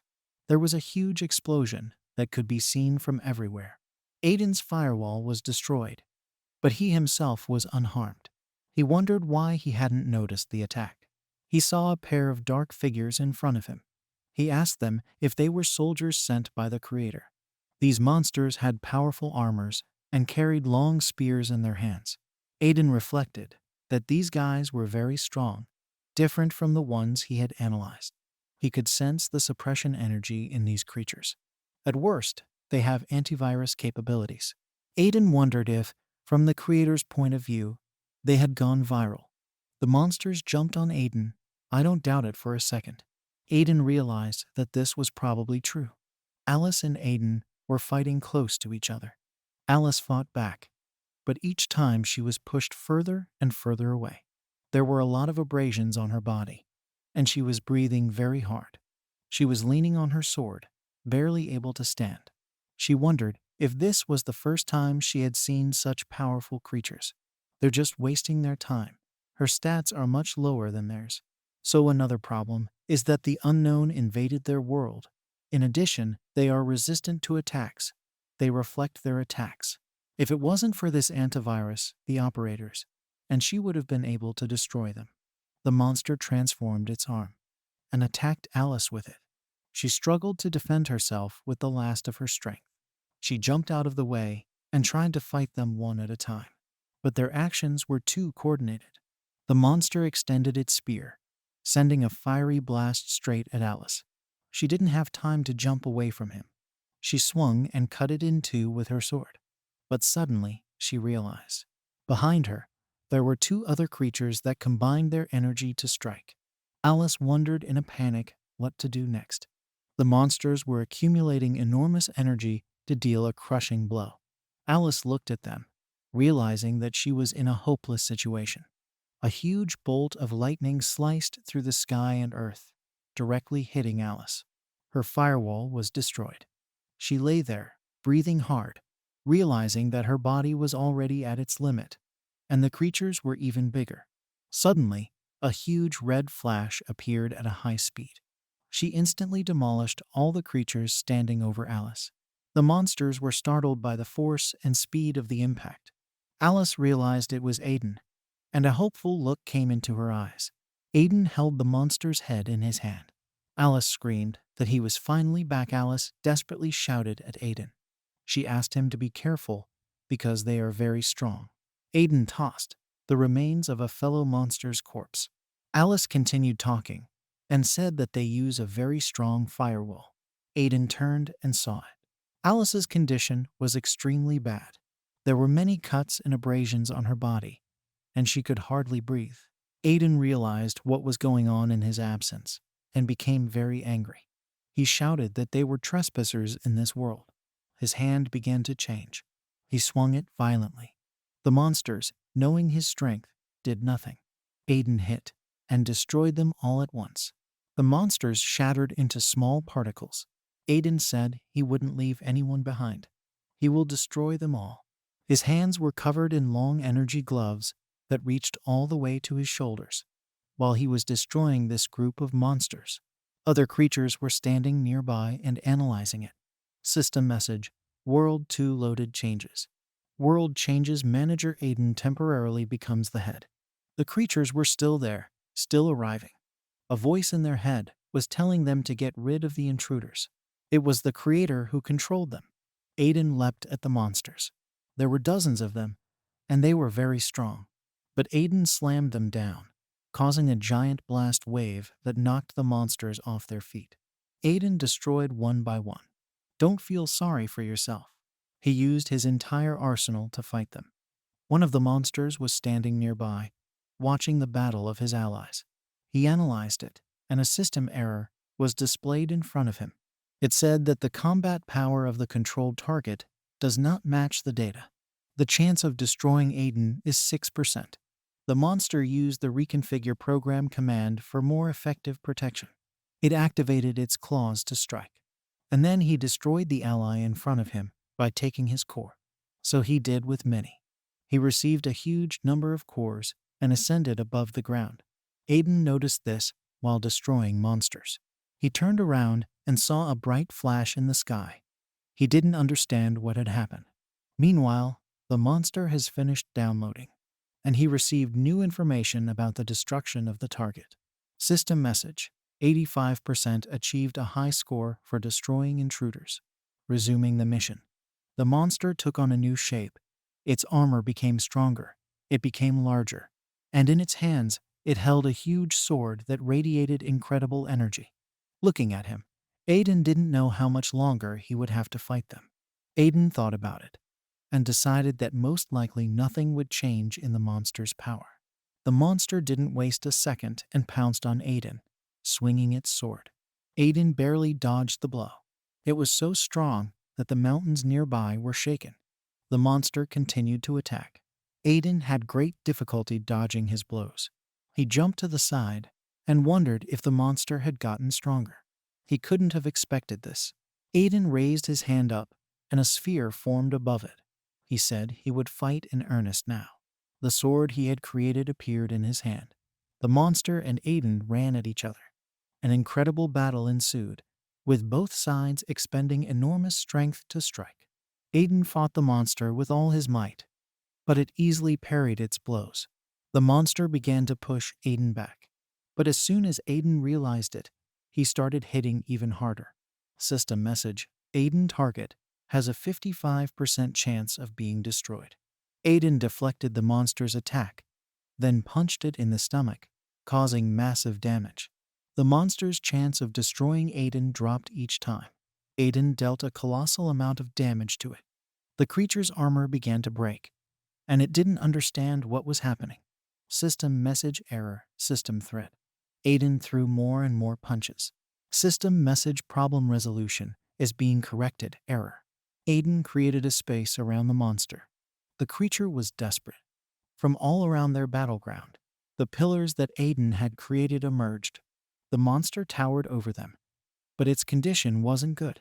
System message: continuation of the battle is not possible. Go back immediately and wait for new commands.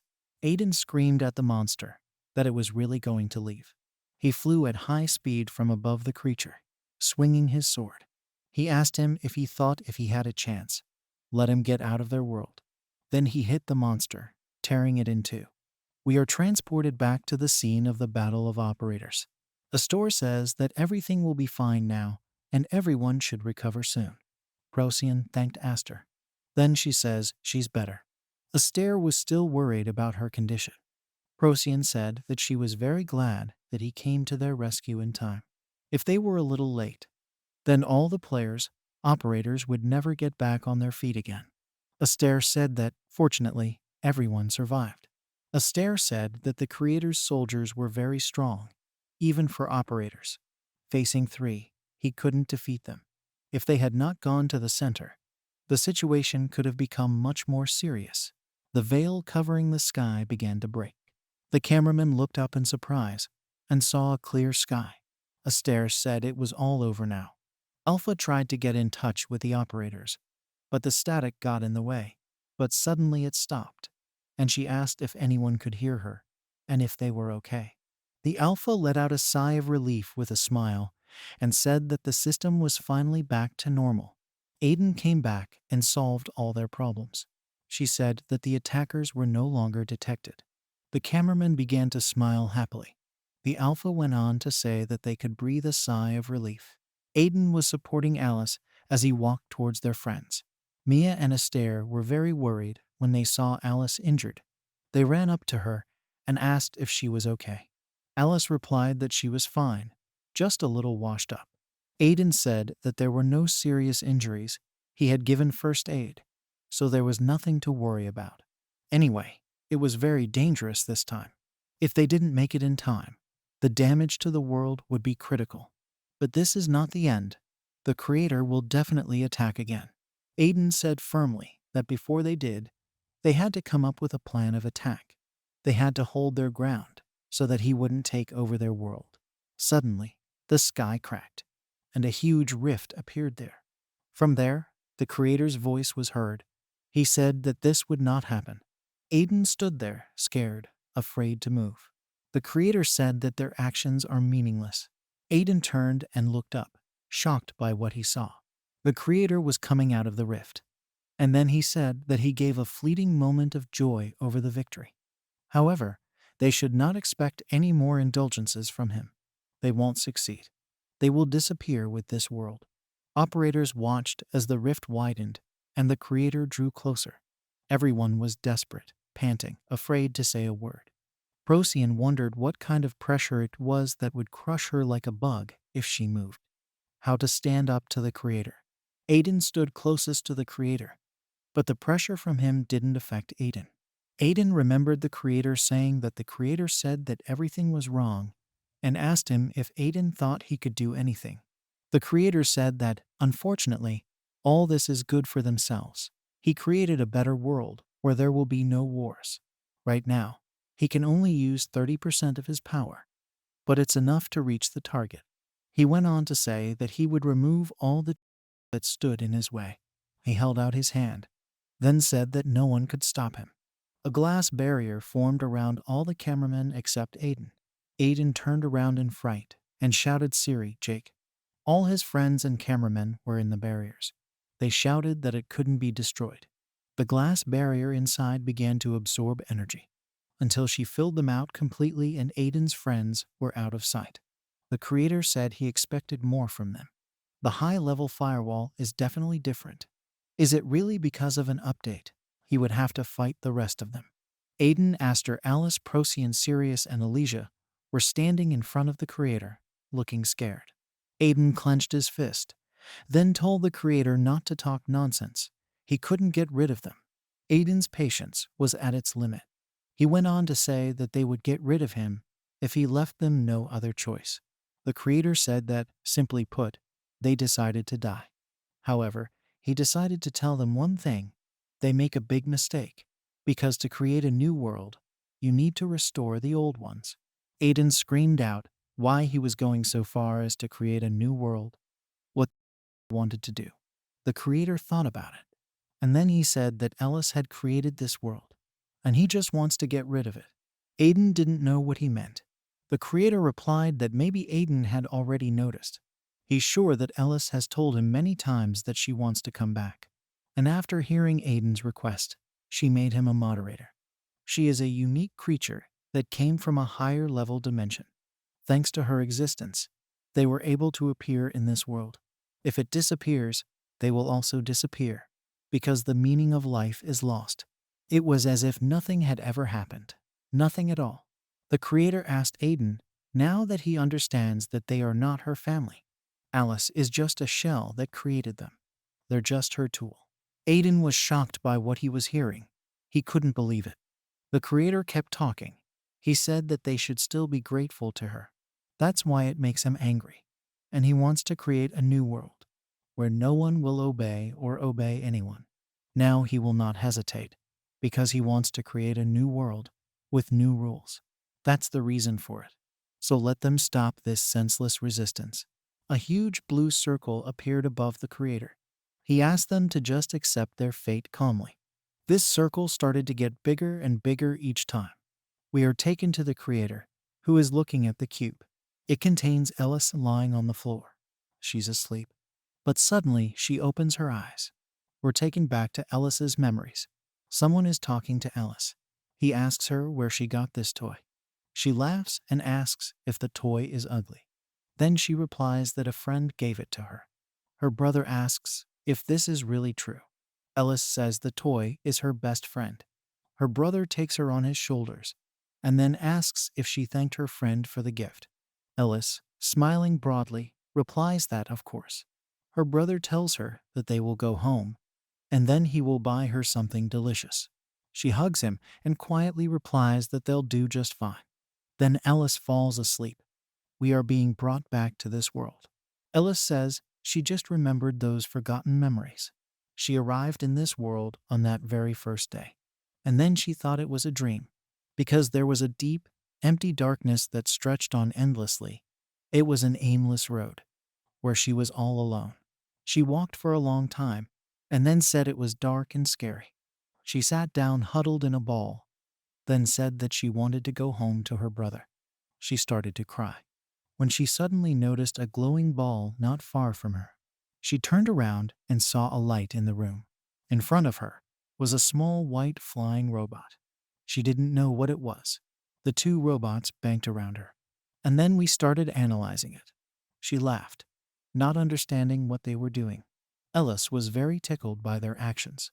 Robots were analyzing her memories. And then one of them is working through this information. System message. System creation completed. Start optimizing the option system. The robot started loading, and Elise watched it without understanding what was happening. She asked why they were doing this. The robots were suddenly moving around her. She went up to one of them, touched it, and then asked if it was okay. The robot buzzed, and she didn't understand. A system message popped up in front of Elise. It was hard to read. Hi. Elise was very happy and asked if the robot could hear her. And then she introduced herself. At first, she thought that there was no one here and was very scared. But she's so glad the robot came to her. Elise complained that her feet hurt from walking, and she couldn't walk anymore. It would be nice if there was a place to sit and relax. At this point, the robot started analyzing, and then he created a bench near her from her memories. Elise was very happy and said it was very cool. She sat down on the bench and then said that it was amazing that he could use magic. She asked if there was anything else the robot could do, and the robot started analyzing. He created a large stuffed rabbit in front of her. She was very happy and hugged him and said that the rabbit was cute. And then she asked that the robot had done all this for her. She thanked him, then patted him. Elise said that now I'm not so scared in the dark, and she's not afraid of anything, because the robot is nearby. Then she asked the robot what his name was. She would like to meet him. The robot started to think and asked what his name was. Elise said he didn't have a name, so let her make up a name for him herself. Elise thought hard. The robot flew motionless beside her, watching the process. Then the name Arneb popped into her head. She asked the robot what his name was. Arneb. She'd seen the name in a book, and it was one of her favorite constellations. The robot repeated its name, Arneb. Elise asked if he liked the new name. The robot lit up, and then there were system messages that said that new data was received from the user. His body changes, reconfiguring the system, increasing the level of synchronization with the user. Elise didn't understand what was going on, why he was glowing so abruptly. She watched the robot take on its human form, and then a small boy in a white hoodie appeared. He looked at his body and admired it. System message. A new object numbers like an Arneb has been created. Ollie said with a smile that Arneb looked different. She was shocked, and then asked how he did it. Arneb asked her if she was happy. He smiled and said that if she was happy, then he was happy too. Whether she would be friends with him. Elise glowed with happiness, and then she said that, of course, let them go play. She would make him happy too. And then she took his hand. She looked up and said it would be even more fun this time. Elise screamed with happiness as she went down the slide. She said she hadn't even seen that in her dreams. She was laughing and smiling. Arneb was also happy with the work he had done. They went out and had fun in this place, where Arneb created new entertainment for her. Then Elise said that she had a lot of fun, but she thinks she should go back. Arneb looked at her, startled. She asked if he could bring her home. She'd been here too long already. Arneb asked her sadly why she wanted to leave, why she doesn't want to stay here. Isn't this place fun for her? Elise said no. She liked everything here very much, but her brother is waiting for her. If she didn't come, he would be very worried. Arneb lowered his eyes, and they filled with tears. Ellis told him not to be upset, and they could play again, and she would definitely come back. Hearing this, Arneb raised his head and asked if she was really coming back. She shouted that of course. They put their little fingers together, and Ellis said she promised they would be friends forever, and offered to play again. Arneb smiled and said good. He brought Ellis back to his world. He said he was now looking forward to seeing them again. Time in this world flows 72 times faster than in Ellis' world, so she won't be back for a very long time. It didn't really bother him though, since he'd promised to wait for her and they'd play again. But it's already been 700 years for him, and Ellis hasn't come. Arneb found himself completely alone. The system constantly refused him. The system restore message is not available. He lay there wondering if Ellis had forgotten about him. But that can't be right, because she promised to come back. He apologized to Ellis, saying that all the memories that were associated with her were gone and gone. He tried to stop it, but it didn't work. Nothing helped, it disappeared. That's right, this world started with the appearance of Ellis, so without her, it will collapse. Without it, it's all completely pointless. Their shared memories, the promises she made, are the only ones that keep this world going. Therefore, he must never forget her. Suddenly, a distant light appeared in front of Arneb. His body felt something familiar. He couldn't believe it was starting all over again. Could it be Ellis?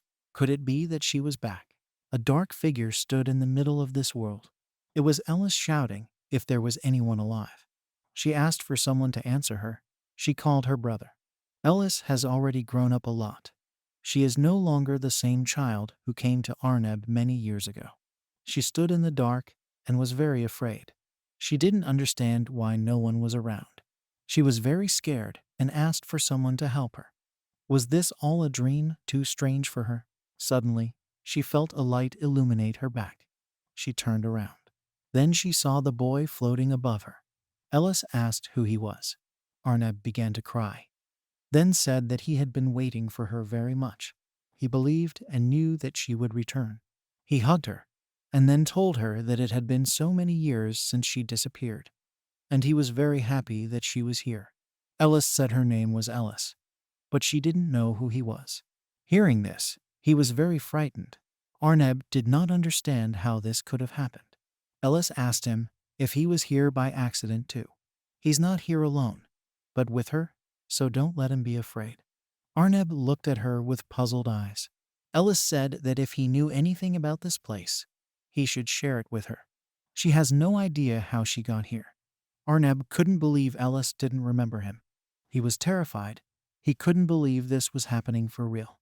He tried his best to check the information about Ellis's memory, but the memories of him, they completely disappeared. No memories, maybe their friendship was just a dream. After promising Ellis, he waited patiently for her here. And then what? Ellis asked if the boy was okay.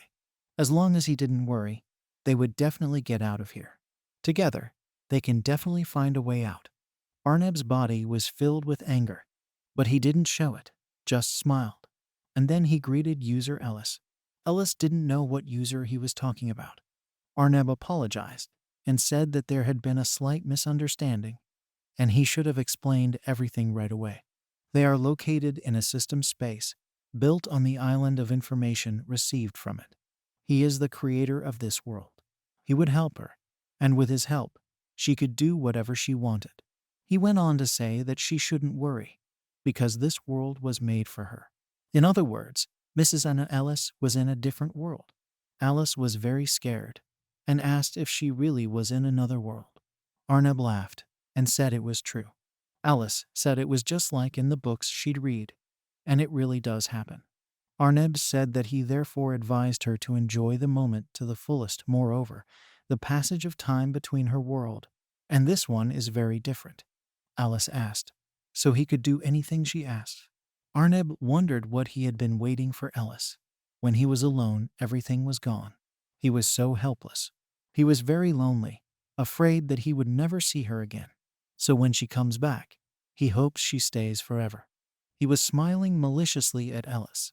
Then he wondered again If that was why this time she would stay with him forever. We are transported back to the battle with Aiden and the Creator. The Creator deals incredibly powerful blows. Aiden has great difficulty dodging its energy attacks. He breathes heavily and then says it's just unbelievable. The Creator uses cubes to attack. He gathers power in them. Then he throws them at Aiden with great speed. Aiden was protected by a firewall. He thought that the Creator was too strong. He held back the Creator's attacks, saying to himself that he needed to stall for a little more time. Alice will arrive soon, and maybe they can do it together. Alice was shouting from a distance for Aiden to be careful. Whatever he does, he won't be able to destroy the Creator, and permanent deletion is activated. At this time, Procyon and Aster were trying to free their comrades from the whetstone. Alice screamed that at this rate, their world would be destroyed in half an hour. Hearing this, Aiden was very scared. He thought that all his friends and comrades would be permanently deleted. The Creator said that the timer is already activated, and there is nothing to stop it. They will become material for a new world. After all, it will be impossible to restore this one. With each word of the Creator, Aiden became more and more angry that those who heard these words were very scared. They did not understand how to perceive the words of the Creator, that it would be impossible to restore their world. Aiden turned to the Creator, telling him not to make him laugh once he created them. Then you can restore them too. It doesn't want to be deleted. Aiden said he was the master of this world. Therefore, they will protect their world to the last. The cameraman and Aiden rushed forward. Elise attacked him from the air. Procyon threw her copies of Earth, and Sirius directed energy balls at the Creator. A lot of projectiles flew straight at the Creator, but they passed through it without causing any damage. Elise and Procyon didn't understand how this was even possible because their skill had fallen into it. What happened then? Aster and Alice swung at the Creator at the same time. They dealt him a huge amount of blows. His body was completely incised. Alice turned to look and was surprised to find that he didn't even raise an eyebrow. But Aiden used the command to disable the firewall. Don't any commands work for him? The Creator said it was very funny. Why do they think they can injure him with their pathetic attacks? At that moment, Aiden swung his sword furiously at him. It hit the Creator with all its great strength, slamming him into the ground. But the Creators protected the firewall. It didn't understand how he could block his attack. Is the Creator also not susceptible to physical attacks? Aiden said that he had found a way to get rid of the Creator. The Creator glared at Aiden and shouted, "You." Aiden said that he was sure that physical attacks would definitely miss him.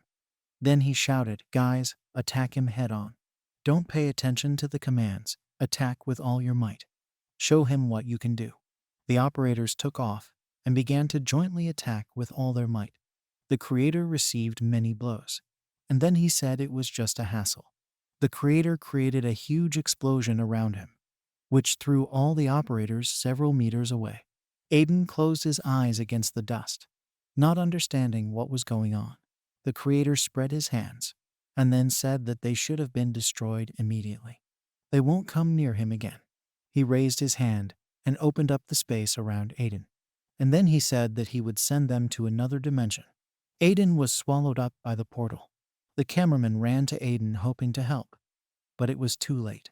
The portal closed. Alice stared at it desperately. I don't believe this is happening all the time. The Creator continued to speak, and they decided to challenge his decision. Because of some Aiden, they decided to go against the Creator. With this person, not just die, because he's weak. An incredibly powerful aura could be seen surrounding the Creator. It rose higher to the heavens. Then the eye of the Creator appeared. The ground beneath the operator's feet began to crumble. Then they were pinned to the ground. They were in despair. The Creator's aura strongly suppressed them, and they couldn't breathe. Alice and Aster thought that they couldn't even move. The Creator asked if they were still resisting. Skills, teams, and even their physical abilities are all controlled by him. After all, he created them. Now he will create a new ideal world. There is no need to continue. Spend time on them. Spikes appeared in Aster and Alice's bodies, and then in all statements.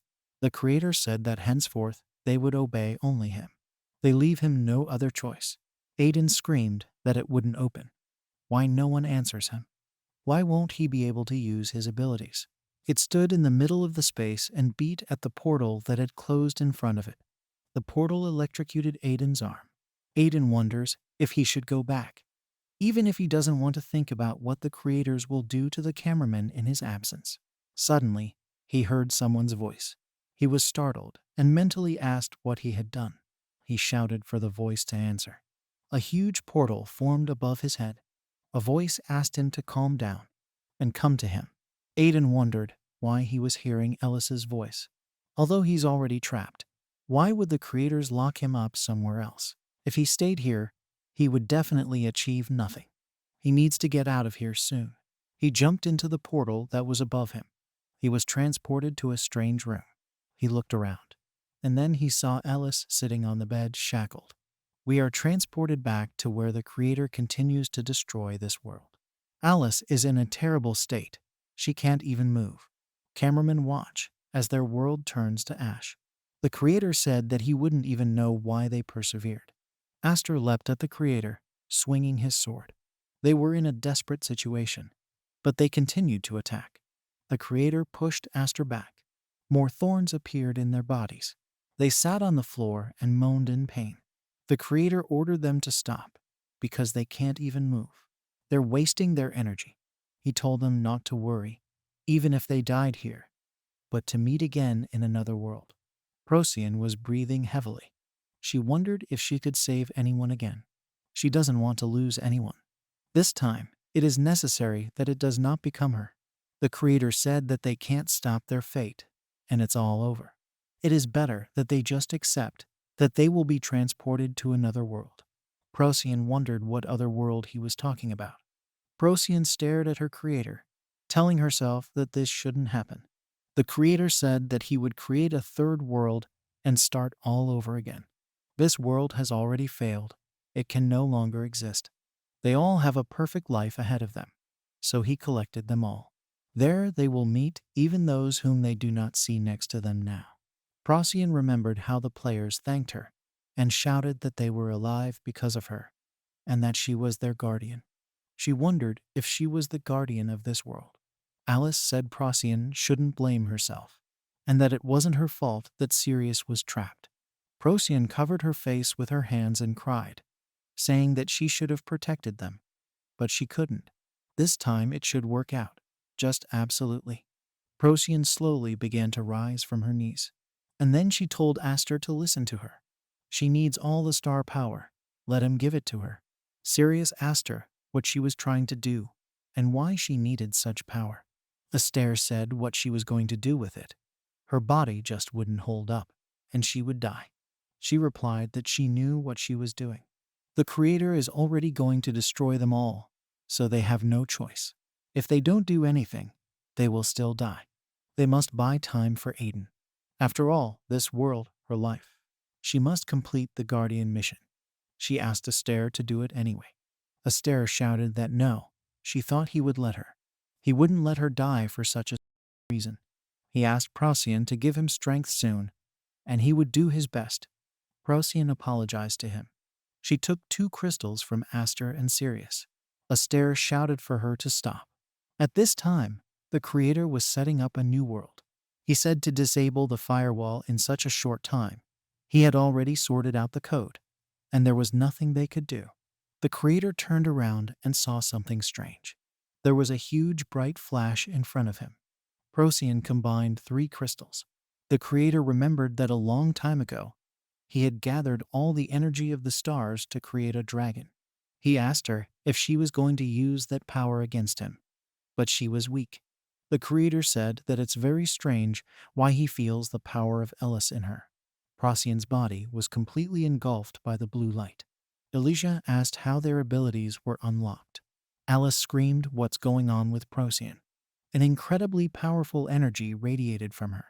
The creator, looking at her, said that it is very weak, but he feels the power of Elise. But this cannot change anything. The result will not change. Procyon appeared in a new form, exuding an incredibly strong energy. and a yellow slash appeared on her chest. System message error Procyon. Warning. Due to user influence, the Procyon object cannot be recognized by the system. The current object is excluded from the system and will be deleted shortly. Incredibly powerful energy spears appeared above Procyon's head. She stood quietly, watching the creator. The creator said that she was willing to give up everything to stop him, even refuses the chance to be reborn again. Once she was out of his system, there was no way to reverse it. She still has time to think and make the right choice. Procyon leapt from her seat, and it turned out to be behind the creator's back. It dealt an incredibly powerful blow to the creator's firewall. Procyon was able to destroy his shield and hit it. The impact was so powerful that it caused an incredible huge shock wave. Creator to the ground, yellow energy oozed out from his body. His body was cut open. The creator's real body was also affected. He wondered if he'd underestimated her.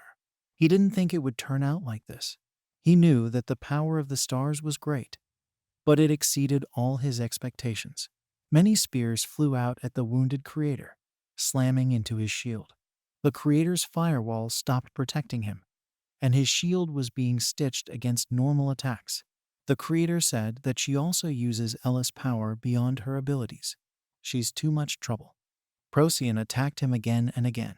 It carried an incredibly powerful punch that crushed the creator into the ground. Other operators have also joined Procyon.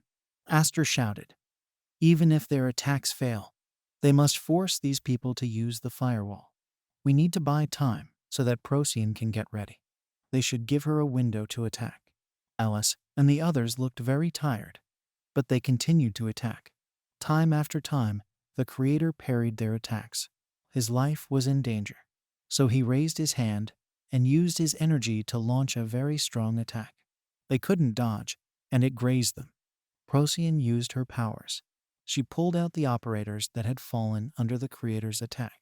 Then, with great force, she leaped down on the creator like a bolt of lightning. It hit, and the creator's shield began to crack. The creator said that he had already said that it would not help them. Procyon's attacks didn't hit him. But suddenly, Aster appeared behind the creator. He plunged the spear into the creator's stomach. The creator didn't understand what was going on. Aster shouted for Procyon to act. Let her not pay any attention to him, but just attack with all her might. Procyon bit her lip, afraid to hurt Aster. But she still activated her skill and released a huge amount of energy into the creator. Huge beams hit the target accurately, hitting the creator. He grimaced in pain and shouted for her to stop. Let them all stop. There was an incredible strong flash around the creator. He ordered that no one should approach him. He pushed Aster and the projectiles away from him. Aster flew away at great speed. When Procyon saw Aster, she was very frightened. Aster's body was covered in ash. He was very badly burned. Elise ran up to him worried and not knowing what to do. Procyon wondered if she didn't have the strength. She's willing to give anything. She apologized to Aster, and the crystals inside her exploded. The creators were blinded by a bright light. He shouted that they had crossed the Rubicon. Now they have no way back. A giant dragon towered behind Portion. The dragon opened its mouth and prepared an energy projectile for firing.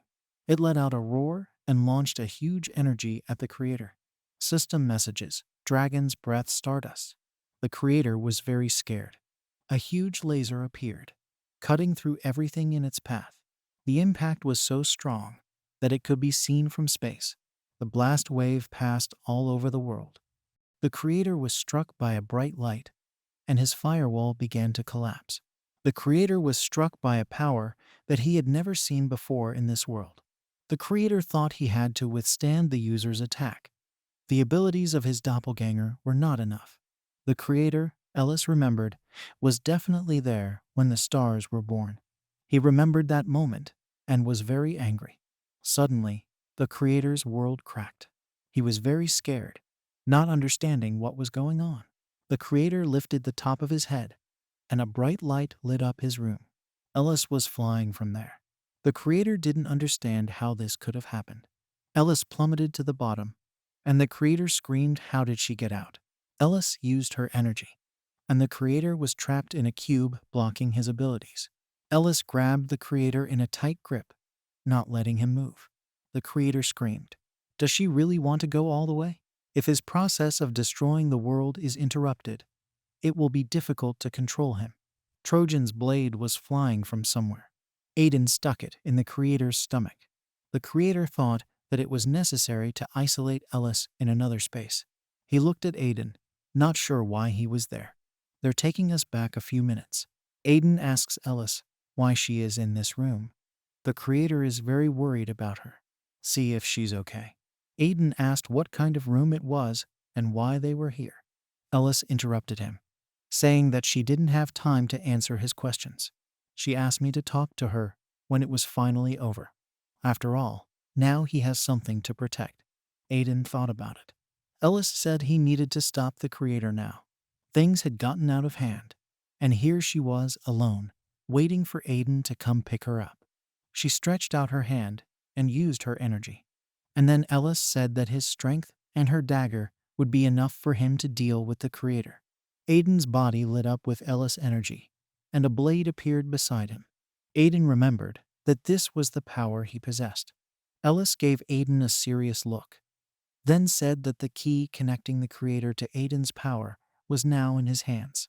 She said that as soon as Aiden left the room, he would follow her orders, and it's finally time for Aiden to finally know who he is.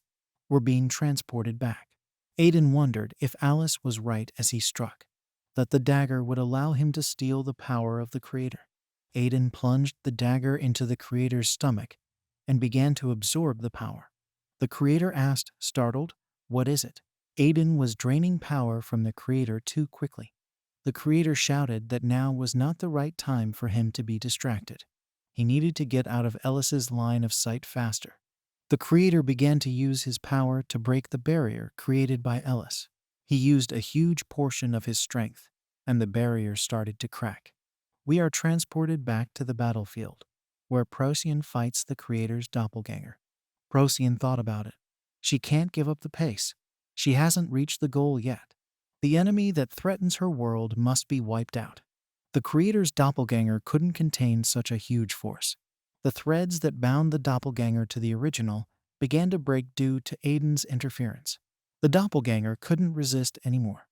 Procyon saw this as a chance and screamed that right now she would be able to defeat him. She increased the power of the laser that came from the dragon behind her, and it began to consume the creator's doppelganger. The doppelganger began to collapse, rapidly disappearing. The huge amount of energy that Procyon released and the weakness of the doppelganger without a creator destroyed him completely. Procyon lost all her strength and began to fall.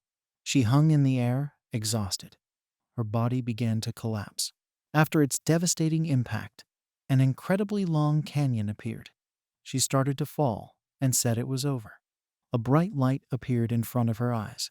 Her body was too exhausted, but it couldn't withstand such a huge force. We are transported to Aiden, who continues to absorb the power of the creator. Aiden tells himself that the creator is already giving up, and that both Jim and Ellis can stop this monster. Ellis tells Aiden that she will cover for him, and that he should go ahead. He doesn't understand anything and asks what she's even saying. They'll get out of here together. Ellis replies that she is fine, and the creator will not harm her. Let Aiden take care of himself. Aiden takes out the Trojan's blade and says that he will definitely come back for her. The creator watches helplessly as Aiden flees into the portal. And then he says that he won't let him just walk away, and he raises his hand to use the last of his strength.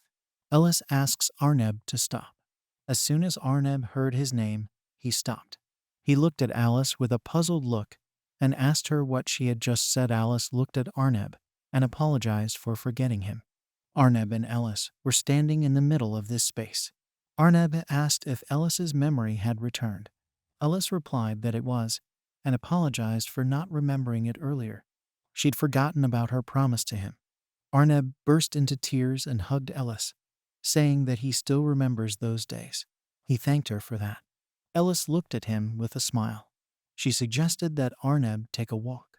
They moved in an indeterminate direction.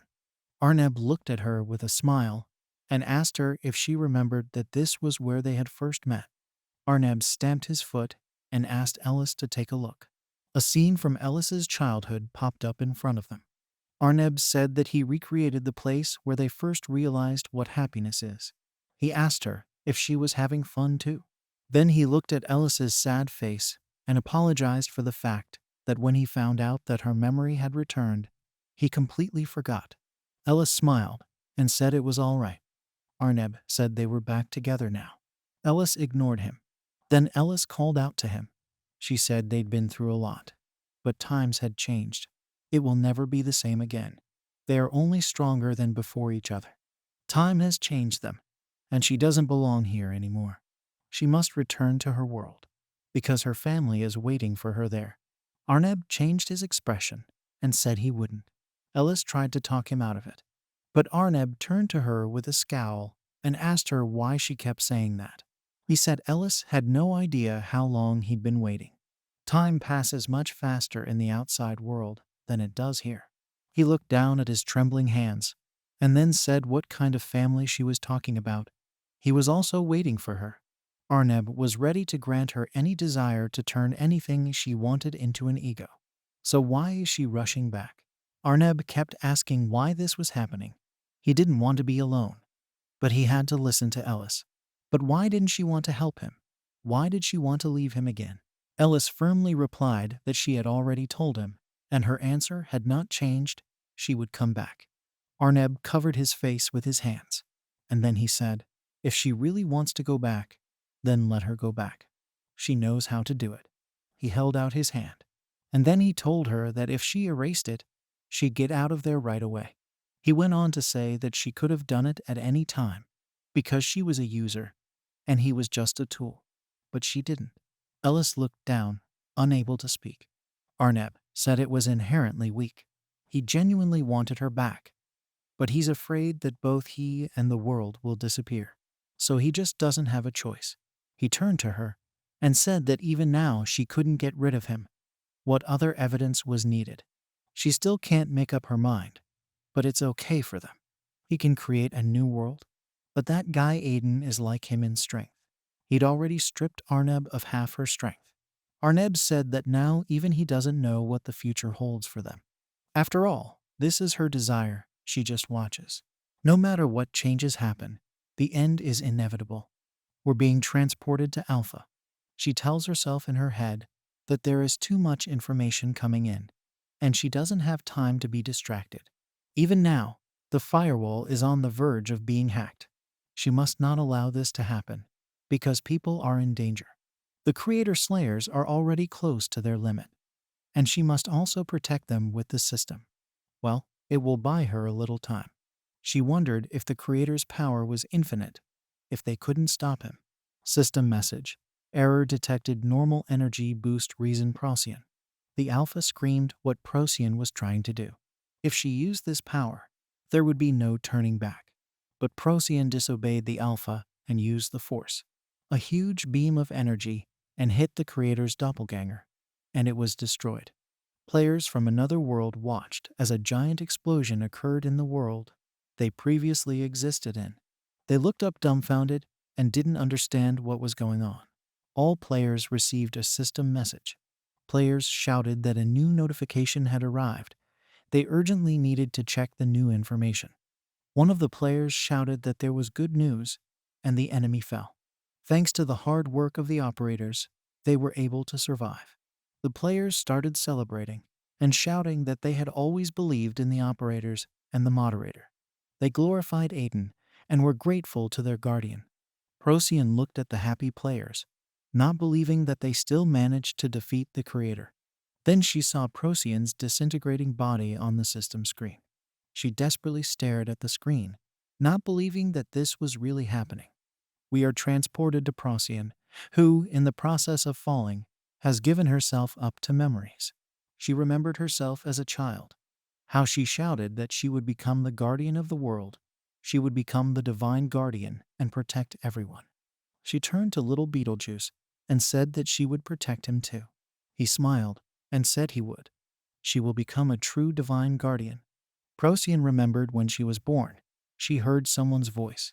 A voice was talking to someone, asking if the dragons could wake up now. And another voice said that these children had just been born. The voices belonged to Elise and the creator. Elise, looking at the baby dragons, said that she really wanted to talk to them. The creator replied that they need to grow first. Elise started to move away from them and said that she was looking forward to them waking up. They should leave them, otherwise they would disturb their sleep. The creator asked Elise what she wanted to do. Elise replied that they could start by creating a place where they had recently played. Procyon fell asleep again.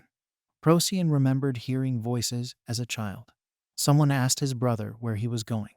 The voice replied that he had been somewhere before and found a secret place, and in it some eggs. We need to open the door and check. Suddenly, Aster, Alice, and Elise saw something. There were 3 small dragons in front of them. Elise and Alice were squeaking happily, calling them cuties. Aster said he'd definitely seen these creatures before. He went on to say that he didn't even think to see dragons in a place like this. Procyon saw the first people, and they were very friendly to them. She and her brothers followed to the new world, the first world she saw when she came out of the nest. It was indescribably beautiful. Procyon remembered arguing with her brothers as a child. She slammed her fist into Sirius' head. Then she picked up an apple and started looking at it. Sirius standing nearby, rubbing his bruised head. Procyon said it was the fruit Alice had mentioned. She had heard that it was delicious. Procyon took a bite of the apple and then said it was just delicious. Sirius was angry with his sister and said that she would watch him eat next time.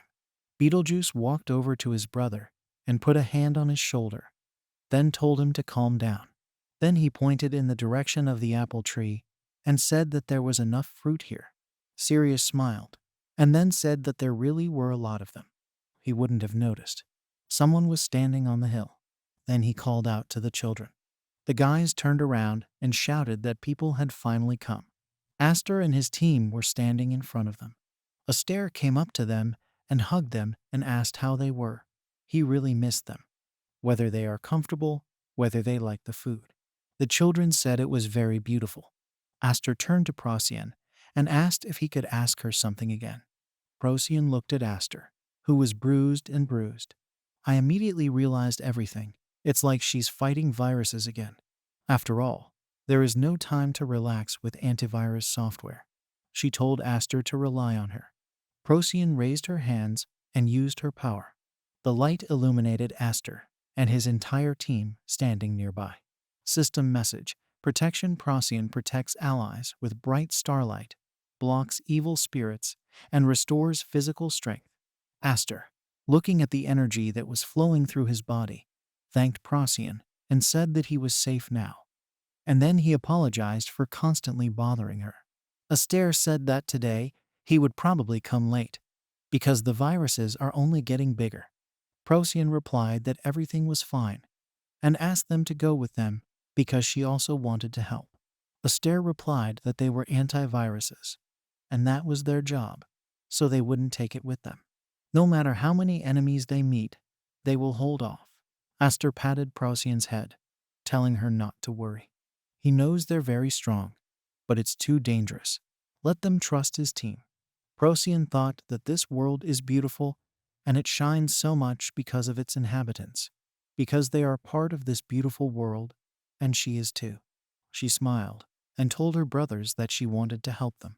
She will become the guardian of this world. She will become the divine guardian and protect this entire world. Let them trust her too. Beetlejuice pondered. He saw the future that awaits Procyon. Then he smiled and said she was right. She will become the guardian of this world. Procyon was transported to a world unknown to her before. She looked around without realizing where she was. Beetlejuice had told her that the object was being placed in this space for the purpose of rebooting to move on to the next life. All passed through it when destroyed or deleted. Procyon saw Beetlejuice and was very scared. He greeted her, saying that they hadn't seen each other for a long time. He thought that they would never meet again. He had been waiting for her here all this time. She wanted to tell him something. Nu stopped abruptly and looked down, then whispered, "I'm sorry." Procyon said that she had failed in her duty, that she had failed to protect Sirius and those closest to her. As a divine guardian, she couldn't do it. And that's the end result. She was trying to come to terms with it all. But when she saw Aster, he sacrificed himself to save everyone. She learned about it from strangers. What difficulties Aster went through to get rid of viruses. She didn't know that.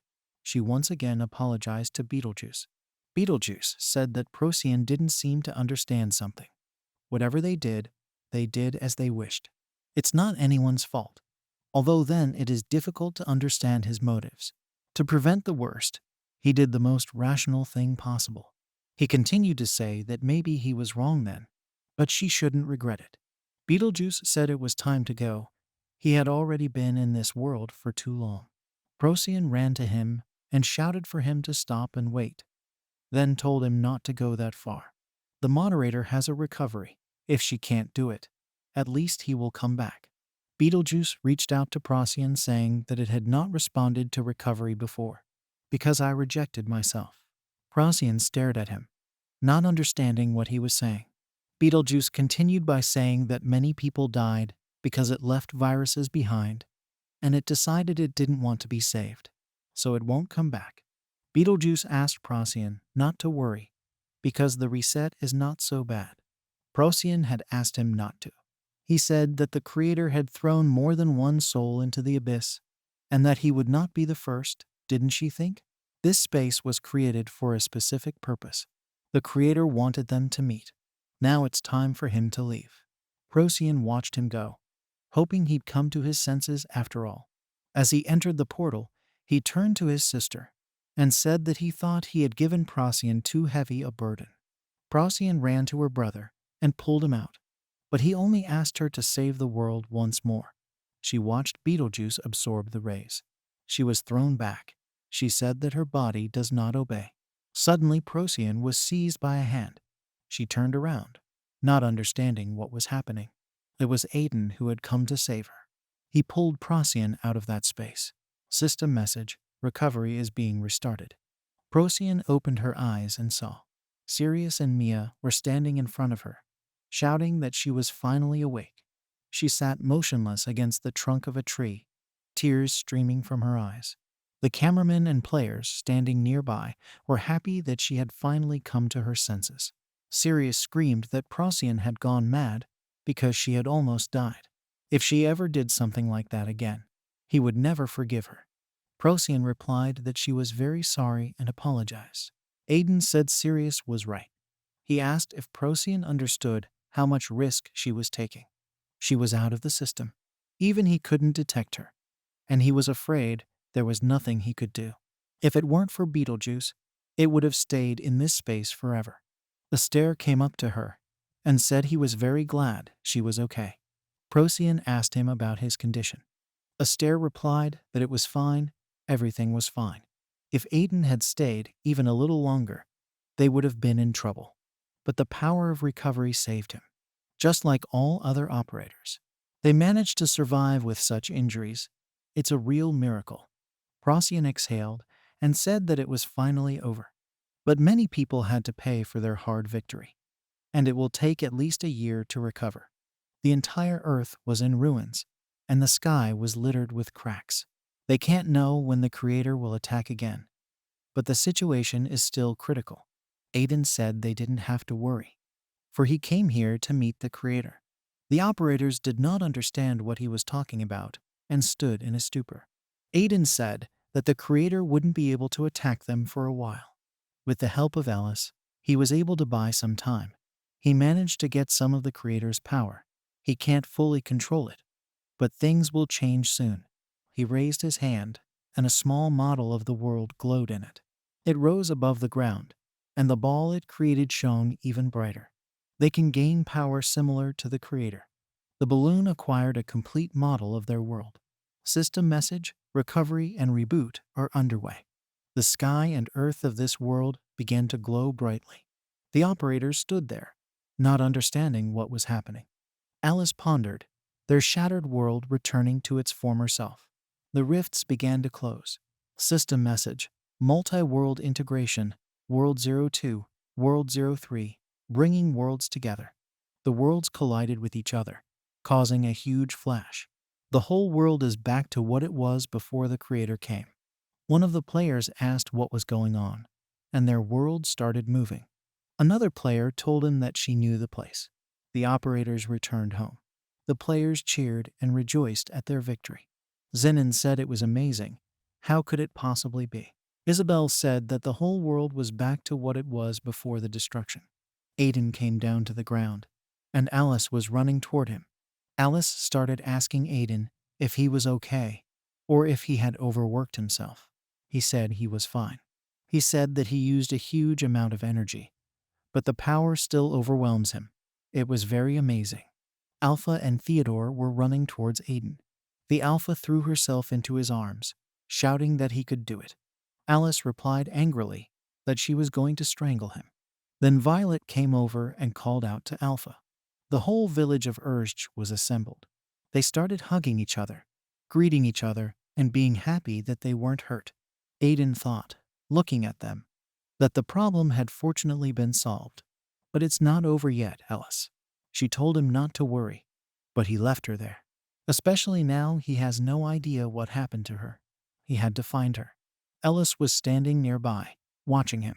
Yellow lights appeared near Aiden, and he recognized them immediately. He turned to see Alice walking toward him. He didn't understand what was going on here, where she was coming from. Ellis looked at him, smiling. Arneb had told Ellis to just watch, no matter what happened, for there is only one possible end. Ellis was about to say something. Suddenly, she felt an incredibly intense pain all over her body. Arneb didn't understand what was going on. And then when she cleared her throat and looked down at her palm, she was covered in blood. Arneb was very frightened to see this.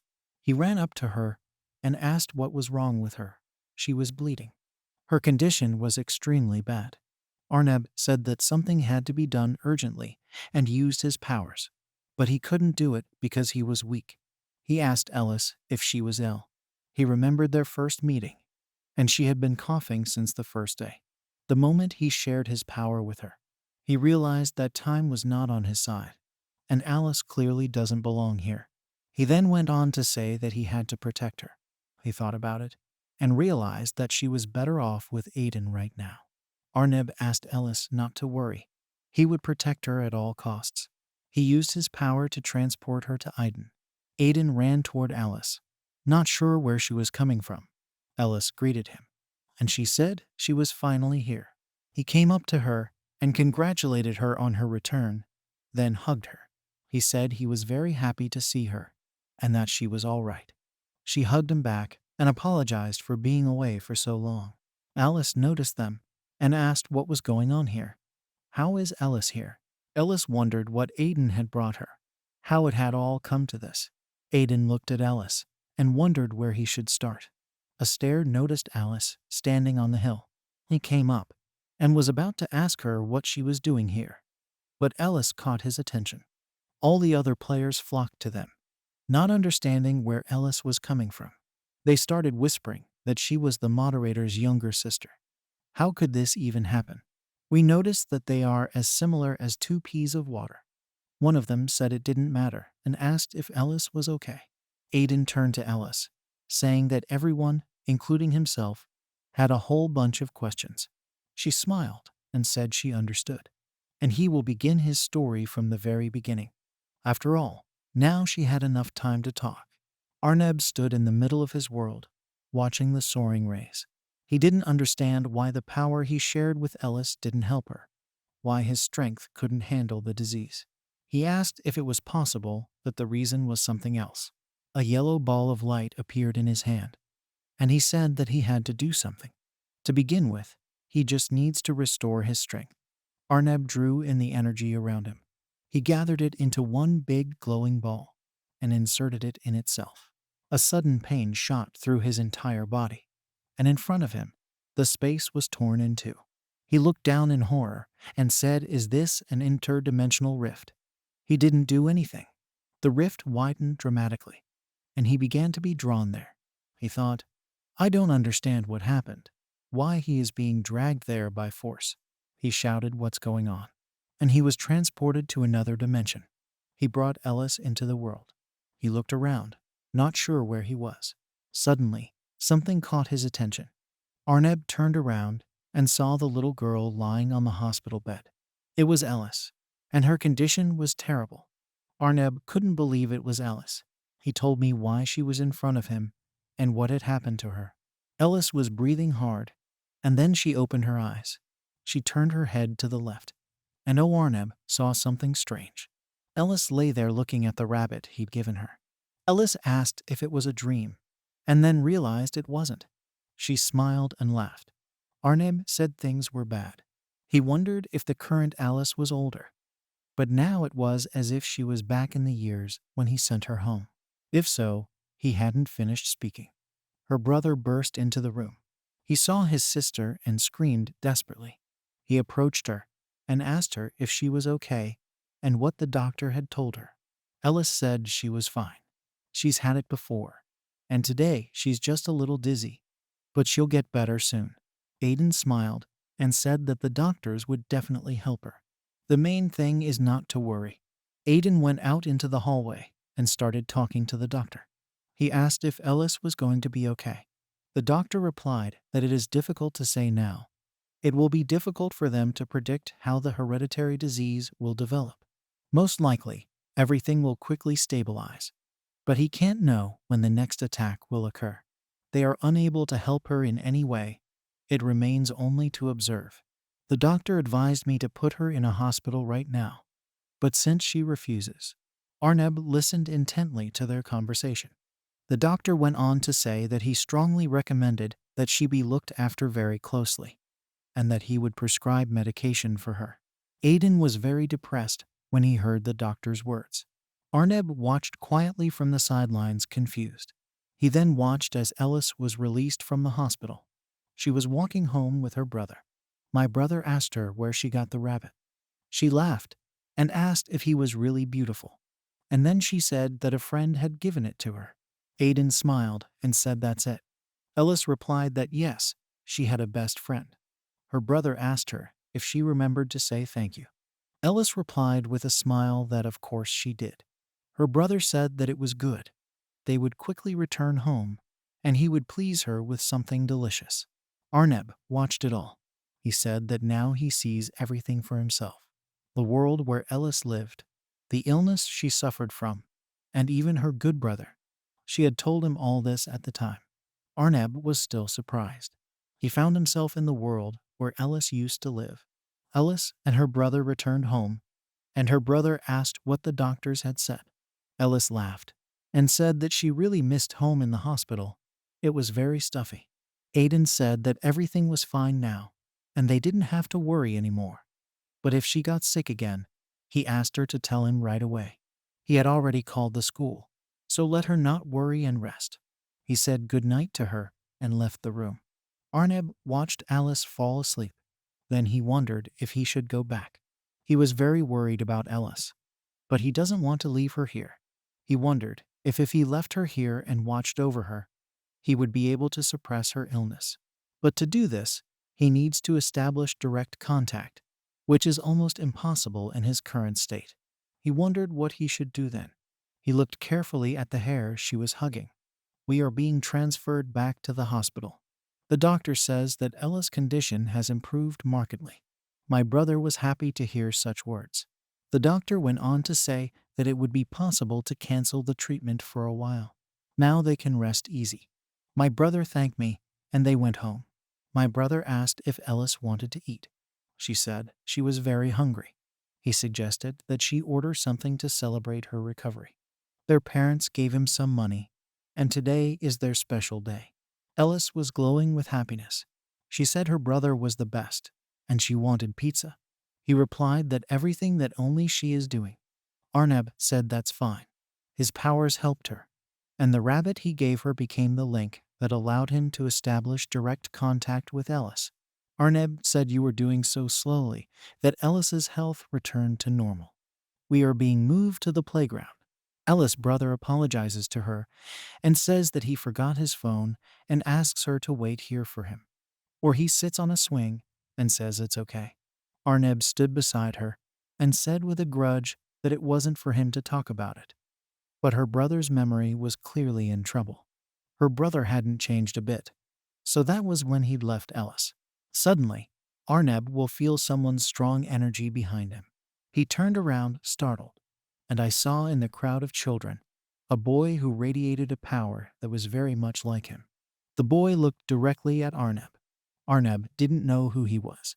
He went up to him and asked the boy who he was, if he was the master of this world.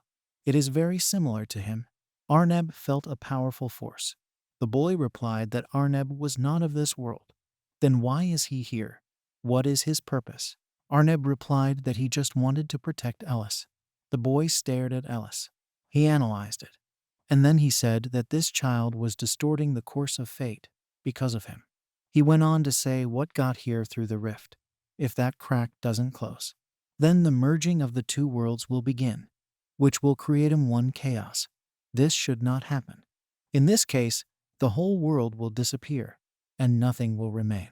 The boy said that Arneb must have been alone forever, and he was desperate to fill the void. This crack, this gave rise to his sincere desire. If nothing was done, Ellis might get hurt. The rift will continue to grow as long as Arneb remembers this girl. This girl's soul is still too weak. She simply won't be able to survive if she goes on a journey. She also has a very weak body. If she crossed the world again, she would die. I was terrified. Was Ellis going to die because of him? The boy said he didn't have time to think. To change everything, he has to make a choice. He will fix what Arneb messed up. Said he didn't want a feud. No matter what Arneb did, he wouldn't interfere until it affected his world. When he's done, just let him go back to his own world. The boy disappeared, and the world came alive again. Arnebi said he hadn't expected to meet someone like himself. So the rift appeared precisely because of him. He needed to think of something urgently before it grew even bigger. Arneb couldn't let Ellis die. He watched her while she slept. And then he said that if she continued to remember him, then the world and her health, all of it would suffer. He couldn't let that happen. After all, she remembered him. I never forgot, and I kept my promise. Arneb gritted his teeth and said that he also resented her. He took possession of the toy. Then he put his paw on her head and told her that now he understood why Ellis had forgotten about him. It was all because of him. He apologized to her. All memories of their friendship began to fade from Ellis's mind, and she cried in her sleep. She was awake. She didn't understand what was going on. She got up, rubbed her eyes, and asked what had just happened. She was very upset, hugged the hair, and then said that it also seems like she lost something. She began to cry again. Her brother ran into the room and asked me what was wrong, if I was hurting again. Ellis said that the friend who gave her the rabbit, she can't remember her name. Aiden didn't know what she was talking about at first. Then I decided to give him a hug and reassure him. Arneb said she would be safe now. He wouldn't let her die so easily. His world. Ellis. All this he protected. And now he has no regrets. Ellie went down to school and called Alice. Alice suggested that they go together. She asked what Ellis's plans were for today. Ellis said they didn't have any problems at all. She planned to stay home all day and lose. Alice asked if she was still playing the busy girl. You can't argue. I wish I could spare her some time. Ellis laughed, then apologized. She said that as a child, she was very often ill and constantly stayed at home, and so it turned out that she just got used to staying at home. Ellis said she'd suggest we go out for lunch tomorrow. Suddenly, they saw a boy standing in front of them. Alice said goodbye to Alice and said that if she promised that tomorrow she would not go anywhere, then she was all for it. Ellis waved to Alice and the boy Nia they met on the way. Nia was staring up at something. Together with Alice, they turned around and went somewhere. Arneb was watching them. He wasn't in the mood, so he watched Nia walk away. Ellis came home. Her brother greeted her and asked her why she was so early. I thought she wanted to go out with some friends. Elise replied that this was not the case, but tomorrow she promised Alice that she could go for a walk. Arneb stood behind her, looking down at his body sadly. Brother Ellis said that of course she could go for a walk, that she wanted to have dinner. Arneb's body began to crumble. He couldn't stop it. He watched Ellis play computer games, and then he said that just a little more time and Ellis could soon fall into the rift. He also shares his strength with her for a long time, thanks to which she does not get sick. This will allow her to be reborn in a different world in the future. Even though he's draining a lot of his strength, the old part of him still cares about Ellis. In addition, he had recently finished studying the rift. If the power stored in Ellis was activated at the time he expected, then she will definitely be able to survive.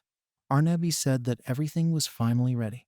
When Ellis falls asleep, all the remaining energy. Suddenly, the rift began to widen. Arneb hadn't expected that. He didn't understand what was going on, why it happened so early. Ellis' real body began to shift back to her own world. Arneb looked on, knowing there was nothing he could do.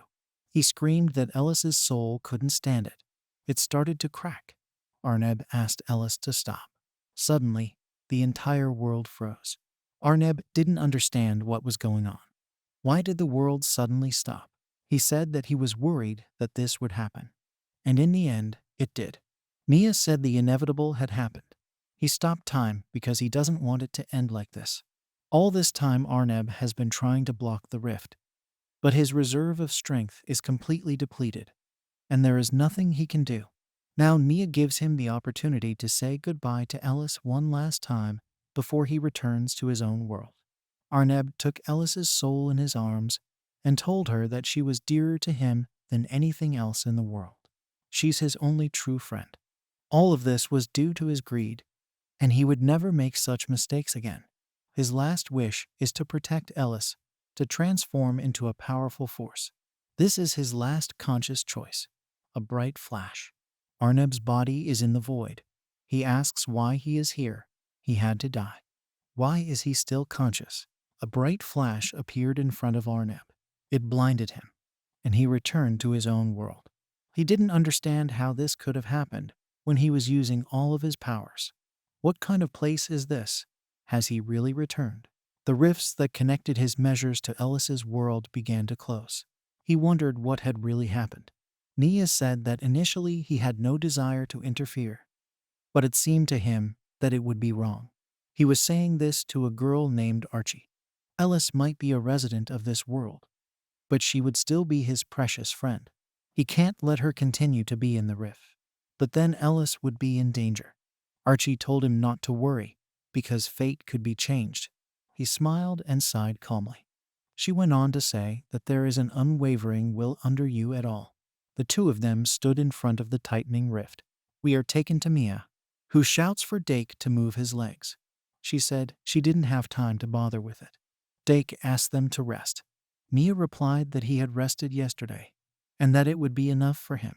Mia went on to say that they're just walking around, which he manages to get tired of. Dake laughed and said it was just like her. He exhaled, then asked her if she understood that when someone uses the power borrowed from the moderator, their native powers quickly run out. Mia said she didn't care, and she asked Dake to go faster. With the help of magic, they were able to restore the world destroyed by the creator. As if nothing had happened, everything went back to normal, and people began to live their daily lives. They quickly got used to small changes. When the world returned to normal, everyone breathed a sigh of relief, and Mia decided to finish what she had wanted for a long time. Restore the destroyed city. Restore it to its original appearance. Of course, she could have asked the moderator for help, but she had been thinking too long. She'll have to do everything herself. Mia wanted to say something, but Aiden didn't have a moment to spare. Aiden said he needed help, but if she won't go alone, let her take Dyke with her. Mia thought about it on the way to her assignment. Her hometown, she would rebuild it herself, even if no one cares. She hadn't forgotten her city. Suddenly, she saw something in front of her. They saw a thriving city. Mia didn't understand what had happened. Dyke said he'd explain later. Mia asked if he was the one who rebuilt the city. Dake said it was too early to say. Dyke explained that he had noticed for a long time that she was always sad when Mia and Selena thought about their hometown. She loved it so much that she was even going to restore it herself. But he misses Selena too. Dyke said that the moderator gave permission for the restoration, and everything went well. Even the disappeared residents returned. He asked Aiden to keep it a secret. Mia started punching Dyke. Dake covered himself with his hands and said he was in pain. Mia said he talked too much. Who even asked for it? He's been trying so hard that Mia doesn't know what to say. She started waving her ponytail. Mia gave Dake a confused look and said that he had done a lot, and then thanked him. She should have said it sooner. Dake exhaled calmly. He asked Mia if she wanted to explore the city. She said it was natural. They headed for the city. In the blacksmith shop, the player was indignant and asked, "What is it? What should he do about it now?" The player was looking at the broken sword. A player with a raised tone asked the NPC how he could hunt monsters with such a sword now. The NPC covered himself with his hands and said that he had warned that there might be similar problems during tempering. The player pushed the NPC and screamed, ruining something with the sword. The two villains loomed over the blacksmith. One of them said that the blacksmith was and if it wasn't for the system, he would have killed him. One of the scoundrels said that after the change of moderator, their life is not so hot at all. There are fewer monsters, and therefore less money. He was already missing the days when they didn't think twice about slashing down monsters. There were no marks with NPCs, all because of this moderator. The NPCs stood on the side, watching the blacksmith being. They couldn't do anything. The scoundrel's partner said it was better that way before. Suddenly, he noticed that someone had shoved him. He wanted to say something, but before he could, he was hit and returned to the ground. The scoundrel was very frightened, not understanding what was happening. He asked who they were, players or something. They were the two players Aiden had banished from the village. One of them replied that he did not understand what the scoundrel was talking about, because the bald man had hit them first. His partner supported him, saying that they defended themselves and did not violate anything. The player replied that where did he even get the word player from? They used to live with squirrels in the woods with that billiard ball. The player went on to say that it was as if they were living in the past. The player asked that the villains look at him when he talks to him. The scoundrel asked why everyone was looking at him like that. They told him that the world had changed a long time ago. The scoundrel turned pale and wanted to say something, but the player grabbed him by the scruff of the neck and told him to listen to something. If he can't make a living from hunting, let him find another way. They've been through it all before. The player asked to stop blaming everyone for nothing. He hopes that the scoundrel understands him, and now let him get out of his sight. The scoundrel, dragging his partner with him, trudged out of the city. NPCs praised the players, saying that they are very cool. Now they have a reliable defender. NPCs were asked to protect him further and come to their store more often. One of the NPCs pointed his finger at the player's weapon and said that this was the first time he had seen such a thing. What kind of weapon it was. The player thought that finally he was asked about it. He raised the broken sword above his head and shouted that this is it. This is his heavenly sword. The weapon in his hands is real. The NPCs said that the moderator really sent them here. They are probably operators, but it doesn't happen every day. This sword definitely belongs to the operator. It's not like it's a fake. One of the NPCs asked if he was bragging about them too much. Suddenly, someone came up to them and said they were. Everyone immediately fell silent. The NPC shouted that he had hired them to work. And what were they doing here? He was going to fire them to hell today. He took them by the scruff of the neck and led them to work. Mia was watching. She smiled and said that everything was really restored here. Dyke said he had to work hard. Does she like it? Mia replied that it was very good. Dyke went on to say that the rest will be fixed soon. Mia suddenly screamed that she knew it. She had to do everything herself. She was tugging at Dake's hair. And then she said that maybe it was necessary to design everything based on the norms and standards of ordinary people. There are completely different races living here, and it was necessary to take this into account. And how he now plans to pull it off will have to be redone from scratch. Dyke frantically shouted that he didn't know and apologized. A system message suddenly caught Mia's attention. An alpha called her and asked if she was okay. Mia said that she was very surprised when she found out that almost everything here was restored. The alpha replied that she actually knew too, but Dake had asked her to keep it a secret, and she decided to help him in order to please Mia. Mia smiled broadly. The alpha said that whatever the case, they would have to stay there for a while. They'll have to fix some things. Behind her, children were playing noisily. The alpha shouted that she had asked them not to make any noise. Mia continued to listen. The alpha apologized to her. Mia said it was all right, because she was busy too. Mia said she'd call her when she was free. Alpha replied that she should not be warned there. The alpha turned around and saw toys scattered everywhere, and just stood silent and stared at them desperately. Alpha went to clean them up, saying that she was the best operating system and why she should take care of the children. She exhaled heavily. Suddenly, a drawing lying on the floor caught her attention. She picked it up and wondered if it was really Violet's drawing. It showed Alpha with Violet and Henry and Helen holding hands with a rainbow above them. She wondered if it was just Mylota and who had thrown it away. She decided to keep it. A system call suddenly caught her attention. Alice called her. Alpha wondered if Alice was supposed to be with Aiden right now. What's going on? We are being transferred to a large-scale battle. Explosions are heard everywhere and beams of energy sweep by. Jake fights Alice. They clash swords, and Jake tries his best to resist her. Operators are watching this from the outside. They are all very detailed and hard to breathe. Zenon said that many days had already passed. It's probably difficult to train without a break, but they can't afford to be idle, especially at this moment when Jake is so desperate. Barn agreed with him and said that Jake should be supported. It seems to him that Jake is in a hurry somewhere. Jake fought Alice with all his might.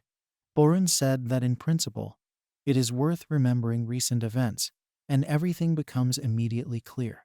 They miraculously survived. He didn't even want to think about how it would have ended if the cameramen had failed. They won the battle, but not the war. The creator can attack at any time. Loki said that it was only Jake who needed to be on the lookout and worry about it. Suddenly, Jake's sword flew out of the way. Alice held the sword up to his head, smiling. She said Jake was getting stronger. If he remembers the first time they met, then he has become 2 heads stronger. This is a good reason to be proud. However, he is too impatient. His movements are ahead of the mind, which narrows his field of vision. If he continues like this, it will not end well. Alice strongly advised him to get rid of this habit as soon as possible. Jake thanked Alice and said that he would definitely listen to her advice. She said that if he didn't mind, he should call the next one. Jake left, and Alice thought that she should give him credit for doing a good job. She was also worried. The creator hadn't done anything for several months. They try their best to resist it. Well, to be honest with you, she would have liked the training to be of no use. In front of Alice was a worried Lily, and behind her was Jake, who was hugged by Siri. Alice became stupefied when she saw them admiring each other. She didn't understand what it was like since when they were dating. They also make out during training. What she was thinking was that they were very envious. Now Aiden should definitely understand her hints. The more she thinks about it, the more angry she gets. Her whole life will pass her by like this. The cameraman shouted and pointed to the side. They wondered how long she'd been here. Alice turned around and saw Elise. She thought that even her first did not notice. Alice turned to her and asked her what she was doing here, if she wasn't supposed to be with Aiden. Elise replied that she was originally with him. But for now, she decided to focus on herself, like going out for a breath of fresh air. She said she was very bored. Alice said she wanted to ask her something. Let them have a sparring match. Alice said that she wanted to fight her in earnest, but there was no telling when the opportunity would come again. Elise waved her hands and said she didn't want to. She just came to see. Alice replied that she thought what Alice said was boring. But Alice came just to see what she was so interested in. Alice said that as soon as she remembered, Alice was weakened and her fear was understandable. Alice looked down then said, "What's the fear? She definitely won't lose to her." Alice raised an eyebrow and smiled. Then I asked her how she could be so sure. A fierce fight broke out between Alice and Ellis. The operator saw an incredibly strong energy from the battlefield. They were shocked at how far their powers were from Alice and Alice's. One of the cameramen said that Alice's battle is a treat for the eyes. Alice struggled as hard as she could, but Alice didn't show it. Alice swung her sword and she cut the place in two where they fought. Alice jumped back. Alice didn't wait for Alice to recover from the blow and charged back into the fight.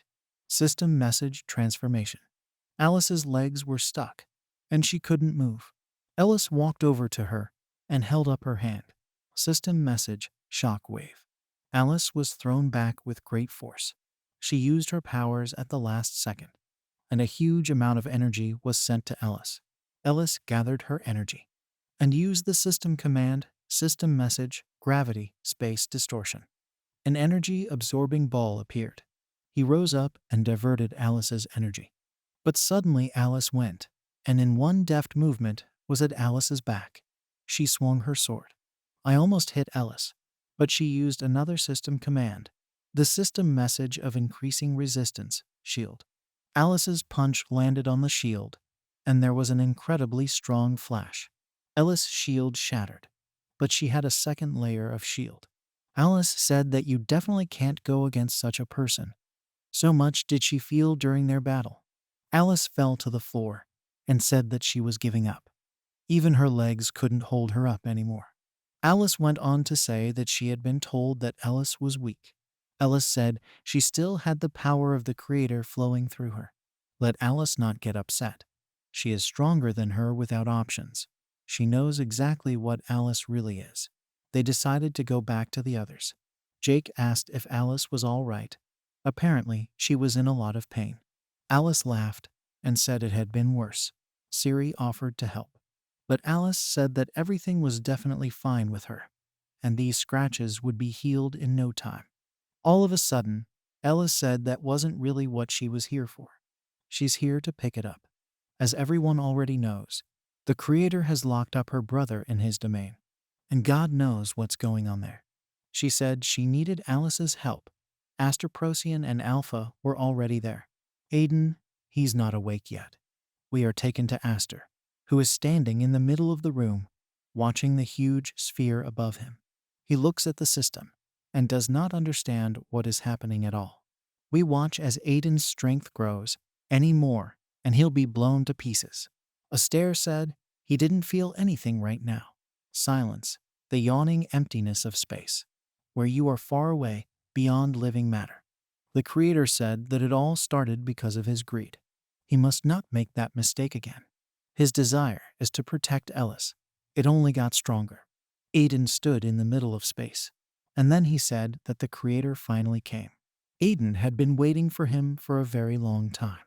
Aiden asked, did he really want to put all the dots on the E's? Arneb said he didn't know anything at the time. He didn't know that it was all because of him and his desire. Arneb didn't realize it was him then. Arneb said that he hoped everything would continue like this. He didn't even think about it. Aiden said it wasn't up to that right now.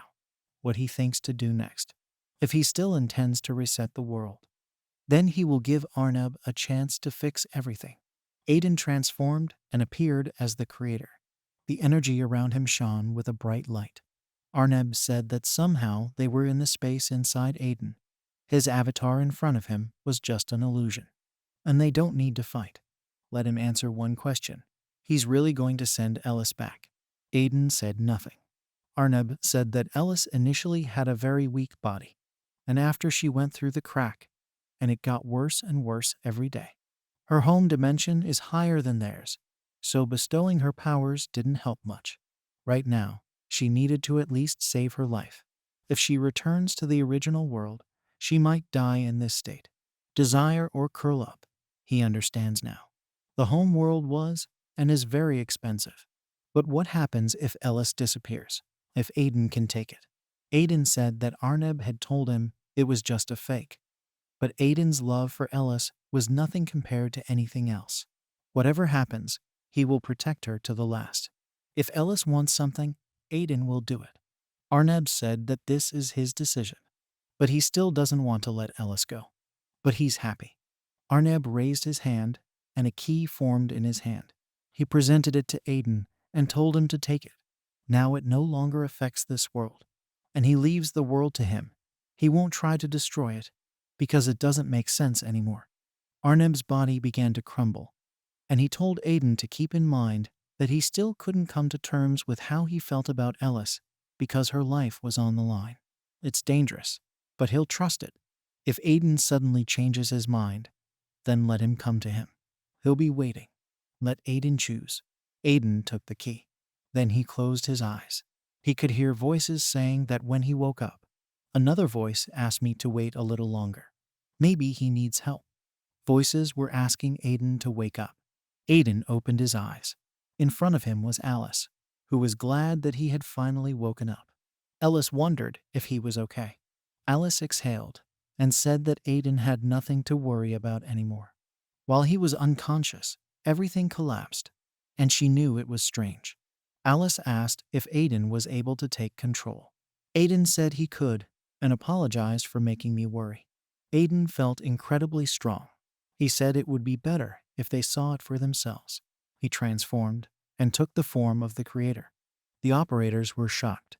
They didn't understand if this was the power of the creator. Aiden looked down at his body, and then he said that he could see all the things that were hidden from his view. Arnabin saw them all the time. He went up to Ellis and told her that he already knew her answer, but that he would ask her again what she wants to do now. Whatever choice she made, he would try to help her. Ellis said that at some point she gave up. She went through a very long, thorny path, of course. This world is dear to her, but she does not belong here. She said she wanted to go back and hope that Aiden would help her. Aiden held out his hand and said okay. He would take care of it. He would bring her back safely. Don't let her worry. Ellis reminisced.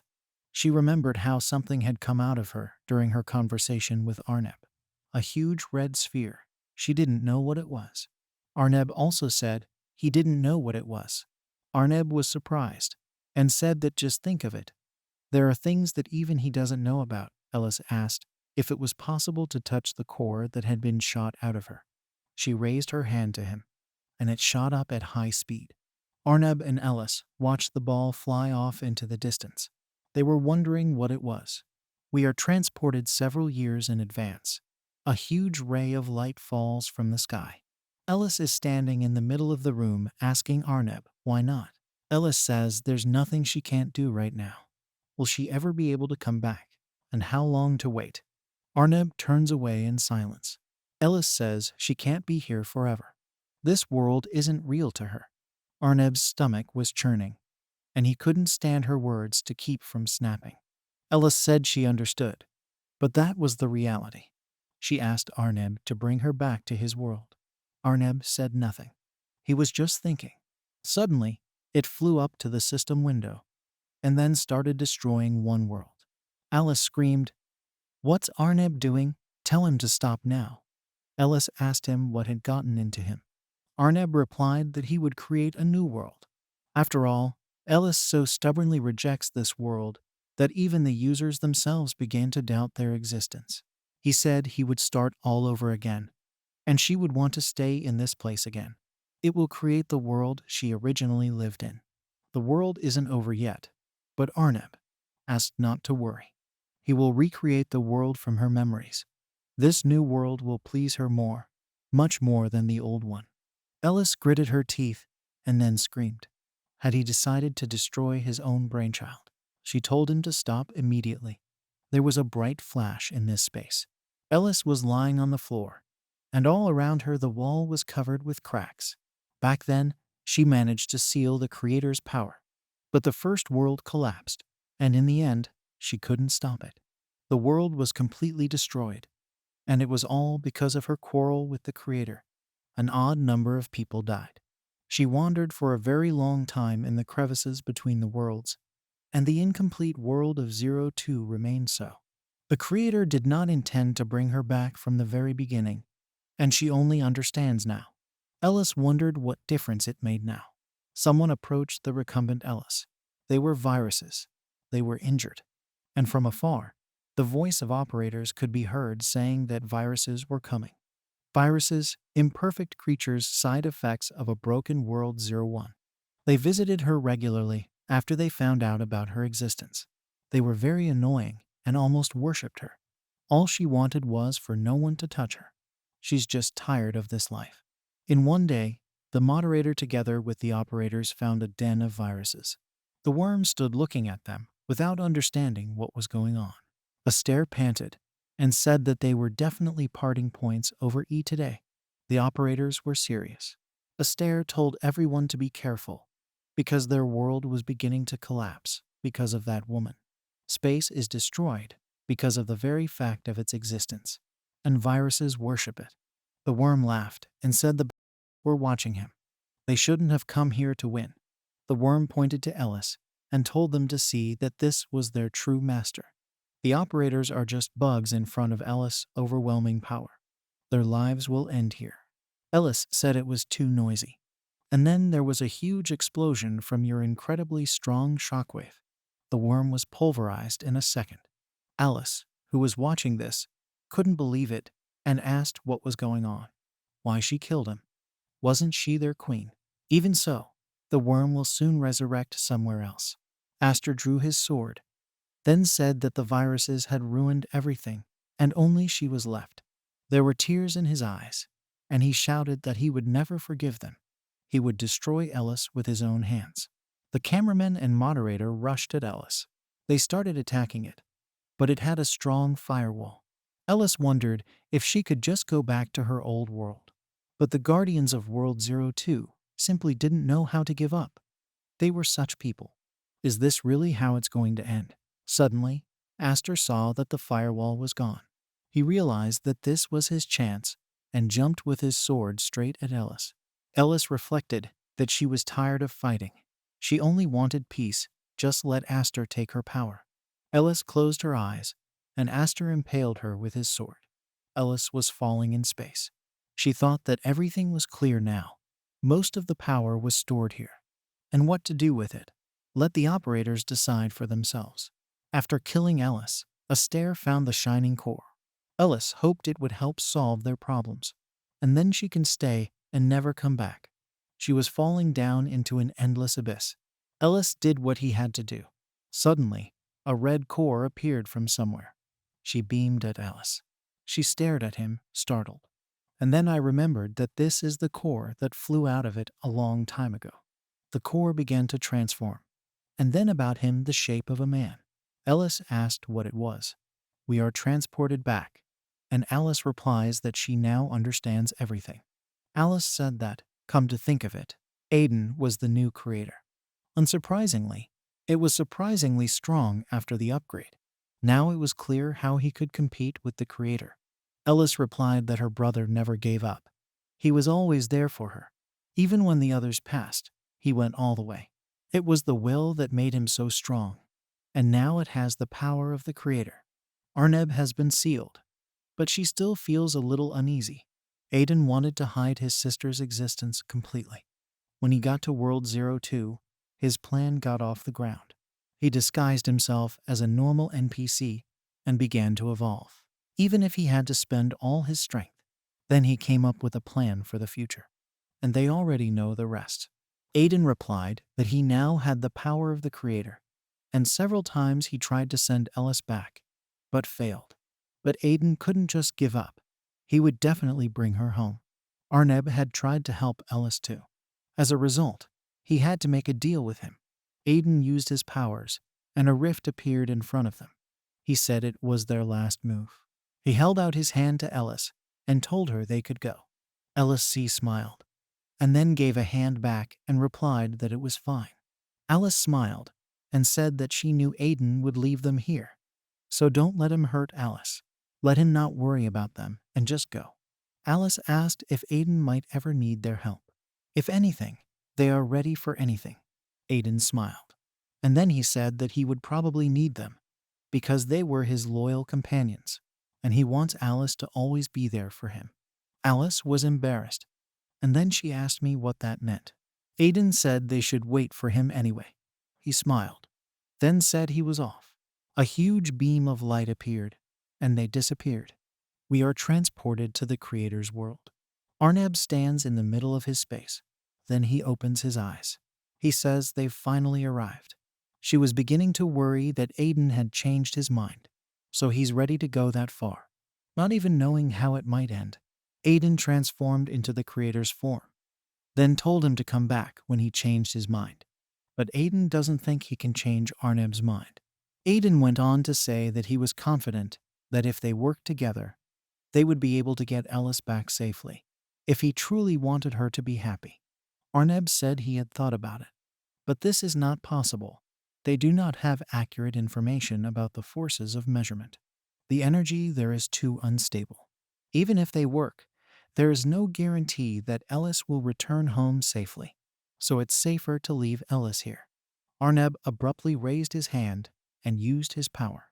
Aiden did the same in response.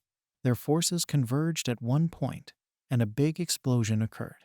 Ellis threw it back, and she suddenly felt that her body was absorbing energy. System message, impenetrable cube. Aiden turned around and saw Ellis hanging in the air in a huge cube. He shouted, "Did Arnab plan this from the beginning?" He ran to the cube and shouted that it was enough to destroy it. But as soon as Aiden swung, the cube moved to Arnab. Arnab was holding a miniature club with Ellis inside and said Aiden was too careless. He apologized to Ellis and said she would have to wait. Then he placed the cube inside himself. He had no other options. Arnab's body began to crumble. It towered above the ground, giving off an incredible yet strong energy. Arnab said that Aiden can do whatever he wants, but he'll prove Aiden wrong. Arnab presented in the form of a girl, in a black dress made of a long dark cape. He had black hair and red eyes. His face reminded me of Ellis. System message. Last player number 99 Arnab. There was a huge flash. Aiden and Arnab were having a serious fight. Arnab attacked Aiden with a large number of energy balls. Aiden screamed what he'd done to Ellis. Aiden wondered if Arnab's appearance had changed and her strength had increased. Arnab said it was nothing. She was just in sleep mode for a while. Arnab asked if Aiden had known this for some time, and he had assumed that something like this might happen, ever since their meeting broke up. System message transformation. Arnab created an incredibly strong dark beam, which immediately headed for Aiden. The beam destroyed everything in its path, and when the beam hit Aiden, it passed through space. He pushed Aiden into the ground with great force. Arnab stood on top and watched, and then he said that Aiden knew it would be like this. Aiden struggled to his feet. He asked why Arnab didn't want to listen to Ellis. The more often this happens, the more he will distance himself from her, if that's what he wants. Aiden said he couldn't believe it. Arnab replied that it was true, but he could not help it. He simply did not see any other options. Arnab went on to say that everything in this world has a beginning and an end, and he is no exception, so don't let it ruin the best version of it. Arnab created a dark ball in his hand, and then he said that they could rule this world together. System message crash. Aiden also did not stand aside. He used the system command, strengthening the firewall, space distortion. There was an incredible explosion, after which there is a huge funnel left. Aiden and Arnab locked forces. The ground around them was collapsing and chaos was everywhere. Arnab's strength was far greater than Aiden's, but Aiden resisted fiercely. But it couldn't withstand such a huge force, and the beam hit him. Aiden flew into the ground at high speed. He coughed up blood. Arnab stared at the huge crater where Aiden lay. Reused the beam. He struck out with great force. The beam, destroying everything in its path, rushed towards Aiden. Arnab created a couple more beams and directed them to destroy Aiden as well. The rays were falling from the sky at a great speed. Aiden dodged them, aiming for Arnab. He wondered if Arnab was burning all of his life force in exchange for energy. But he is ready for this. He still has a trump card up his sleeve. An incredibly strong energy began to build up in Aiden's body. He used the ability transformation. And then there was a huge bright blast wave from it. Arnab stared at it without taking any action. And then he said that they should settle everything once and for all. Aiden flew at high speed towards Arnab. Arnab used the dark pillars to defend himself and aimed them at Aiden. Aiden protected himself with a strong firewall. The pillars crashed against the shield, and they started a fierce battle that destroyed everything around them. Aiden swung his arm and used the command gravity collapse. Arnab was struck by an incredible force, but he was able to deflect Aiden's attack. The two of them were blinded by a huge flash, and there was an incredibly huge explosion. It was so powerful that the space began to lag. The entire space was in chaos. Arnab was injured, and he was emitting particles. His entire body was covered in cracks. Aiden asked him to calm down, saying that he didn't know how it would end. Arnab is very weak. He's using too much strength. His body just can't take it anymore. Why does he do this? Why does he make such sacrifices? Arnab said it made sense. But Aiden ruined everything. And Aiden was able to prove him wrong. And now let him finish it. Arnab put his hand on his chest. And then he said he believed Aiden would succeed. His body lit up. And then the energy that was in Arnab came out. She began to flow into Aiden. It was hard for Aiden to control her. He didn't understand what was going on. System message. Version 3.0 world update started. There was a bright flash from Aiden. System message. Users update Aiden's world. Aiden was clutching his chest, breathing hard. Aiden wanted to ask if it was really Arnab, but the man interrupted him and told him to accept it. Arnab did everything he wanted. Back when Aiden arrived, Aiden said it just couldn't be that Arnab had consumed Elise to send her to his world. Why was he sacrificing himself to save her? Was there really no other way out? Aiden went on to say that Arnab was going to disappear now, and Alice definitely didn't want that. Arnab replied that there was simply no other way. It's the only way to save both Elise and the world. Arnab's body began to rapidly collapse, and he said that from that moment on, he trusted this world to Aiden. Arnab's body collapsed, and Aiden saw something that was left behind. It was Elise lying on the floor. He picked her up and asked her if she was awake, like her condition. Elise held up her hand and said she thought her head had stopped hurting. The pain she felt in her body disappeared. She'd never experienced anything like this before. Elise asked where Arnab was. Aiden couldn't say anything, just didn't say anything. Elise said that's how it ended. She'd expected this, but she'd hoped it wouldn't come to this. She'd thought it would be different. Did she want too much? Elise began to cry. Aiden started to say something, but Elise cut him off and said it was all right. She knew Arnab had made that choice himself. She would never doubt again. Aiden said it was time for them to get back, then asked if Elise was ready. She said she was ready. Aiden raised his hand and used his energy. He closed his eyes and thought that now they would definitely get home. Suddenly, he found Elise's world. There was a huge flash. A ray of light descended on them. He picked her up and told her that this sphere would take her home safely. Now let her listen to him carefully. Once she was home, the road to this world would disappear. If the light disappears, given to her by Arnab, then the cracks that connect her to this world will close, and her illness will disappear along with it. So let her go, because her world is there, not here. Alice jumped on top of Aiden and hugged him. She said they weren't really related. He is a simple user of another world of NPCs. But at some point, she began to think differently. She said that was why she thanked him from the bottom of her heart. Thank you for always being there for her. She'll never forget it. Aiden ruffled her hair. She smiled and asked him what he was doing. He replied that it was a farewell or not. She would always be his favorite sister, no matter what she said. So let her stop worrying about all the little things. Let her take better care of herself. She smiled, tears welling up in her eyes. Elise thanked Aiden again. He told her to take care of herself and said goodbye. She waved back with a smile and stepped into the beam. Aiden watched as the beam transported Elise to her world. Elise passed favorably through space, but suddenly she saw Arneb's body. She flew up to him and told him to wait. She touched him, but he was gone, and a field of flowers appeared around her. Elise looked ahead. Arneb was standing not far from her. He smiled and said that he had come to say goodbye. He said that initially there was nothing, so he was able to create anything. Then he met her, and she gave him the strength to continue to exist. Ellis had filled him with energy when he was drained of eternal darkness. Their meeting. It was an unimaginable gift of fate. Ellis looked at him sadly. Arneb went on to say that he would never forget their first meeting. Ellis's bright smile. He will take all these memories of himself and close it deep in his heart, and it will give her a new future. Suddenly, the world they were in collapsed and fire flew out of it. His body began to collapse, and he said goodbye to Ellis. It left behind the core. Ellis screamed that she didn't want Arneb to leave her and jumped after him. She grabbed his arms and hugged him.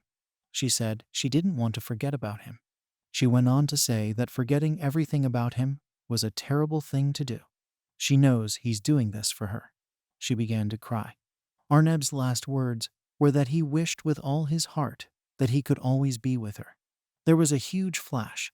A bright light lit up the entire space around, and the core exploded. Ellis heard her name called. She woke up and heard her brother's voice, asking her how much longer she was going to lie around. She's going to be late for school. Ellis told him what he was going to get from her, because she'd asked him to wake up early. Her brother said, at least she knew how many times he'd tried to wake her up. She said something about him pissing her off and jumped out of the room, saying that they were waiting for her. She went outside. They called out to her, saying they were here. Ellis came over and asked them how long they'd been waiting for her. Alice and Nia exchanged glances, and then they said that, to be honest, it was a very long time, but everything was fine. They just came up.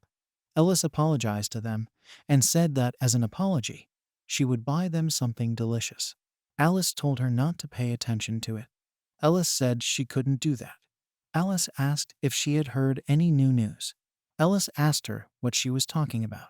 Alice replied that they would have a new one today. Ellis asked who it would be. We are being transferred to the city of Ursh. Life develops in it. All NPCs and humans are happy with their new lives. Helen, Violetta, and Henry walked up to the testing tower, and they said they'd only been here recently. But they are always amazed when they see this place.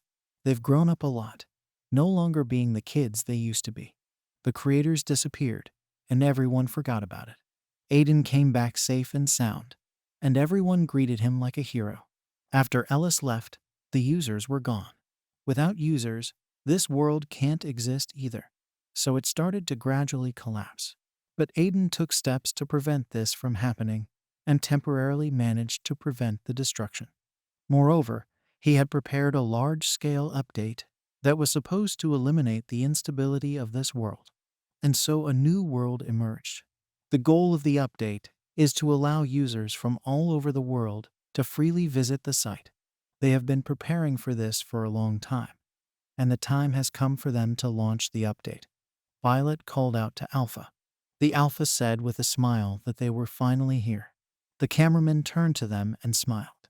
The leadership of each region of the country has already completed its training. Mia and Dake shouted that they were all, and they were the last. The Alpha said she was grateful to both of them for their work. They had been going for so long, and only the last step remained. Wait for Aiden. Aiden was logged in and was typing something in the system windows. He smiled and said that it had finally started. He found many worlds in the system that they didn't even know about. He said that in such conditions, it will be easier to maintain a new system. Thanks to this, their world will become more stable. Alice, standing behind him, said that it was finally over. She came up behind him and hugged him. Alice congratulated Aiden, saying that she, by the way, knew that everything would work out. Aiden said that then she should have told him in advance. Aiden hugged Alice back and kissed her. Alice smiled and said she was tickled. Aiden said he still had some work to do. Alice asked him, because he had already said that everything was ready, whether Aiden managed to eliminate everything.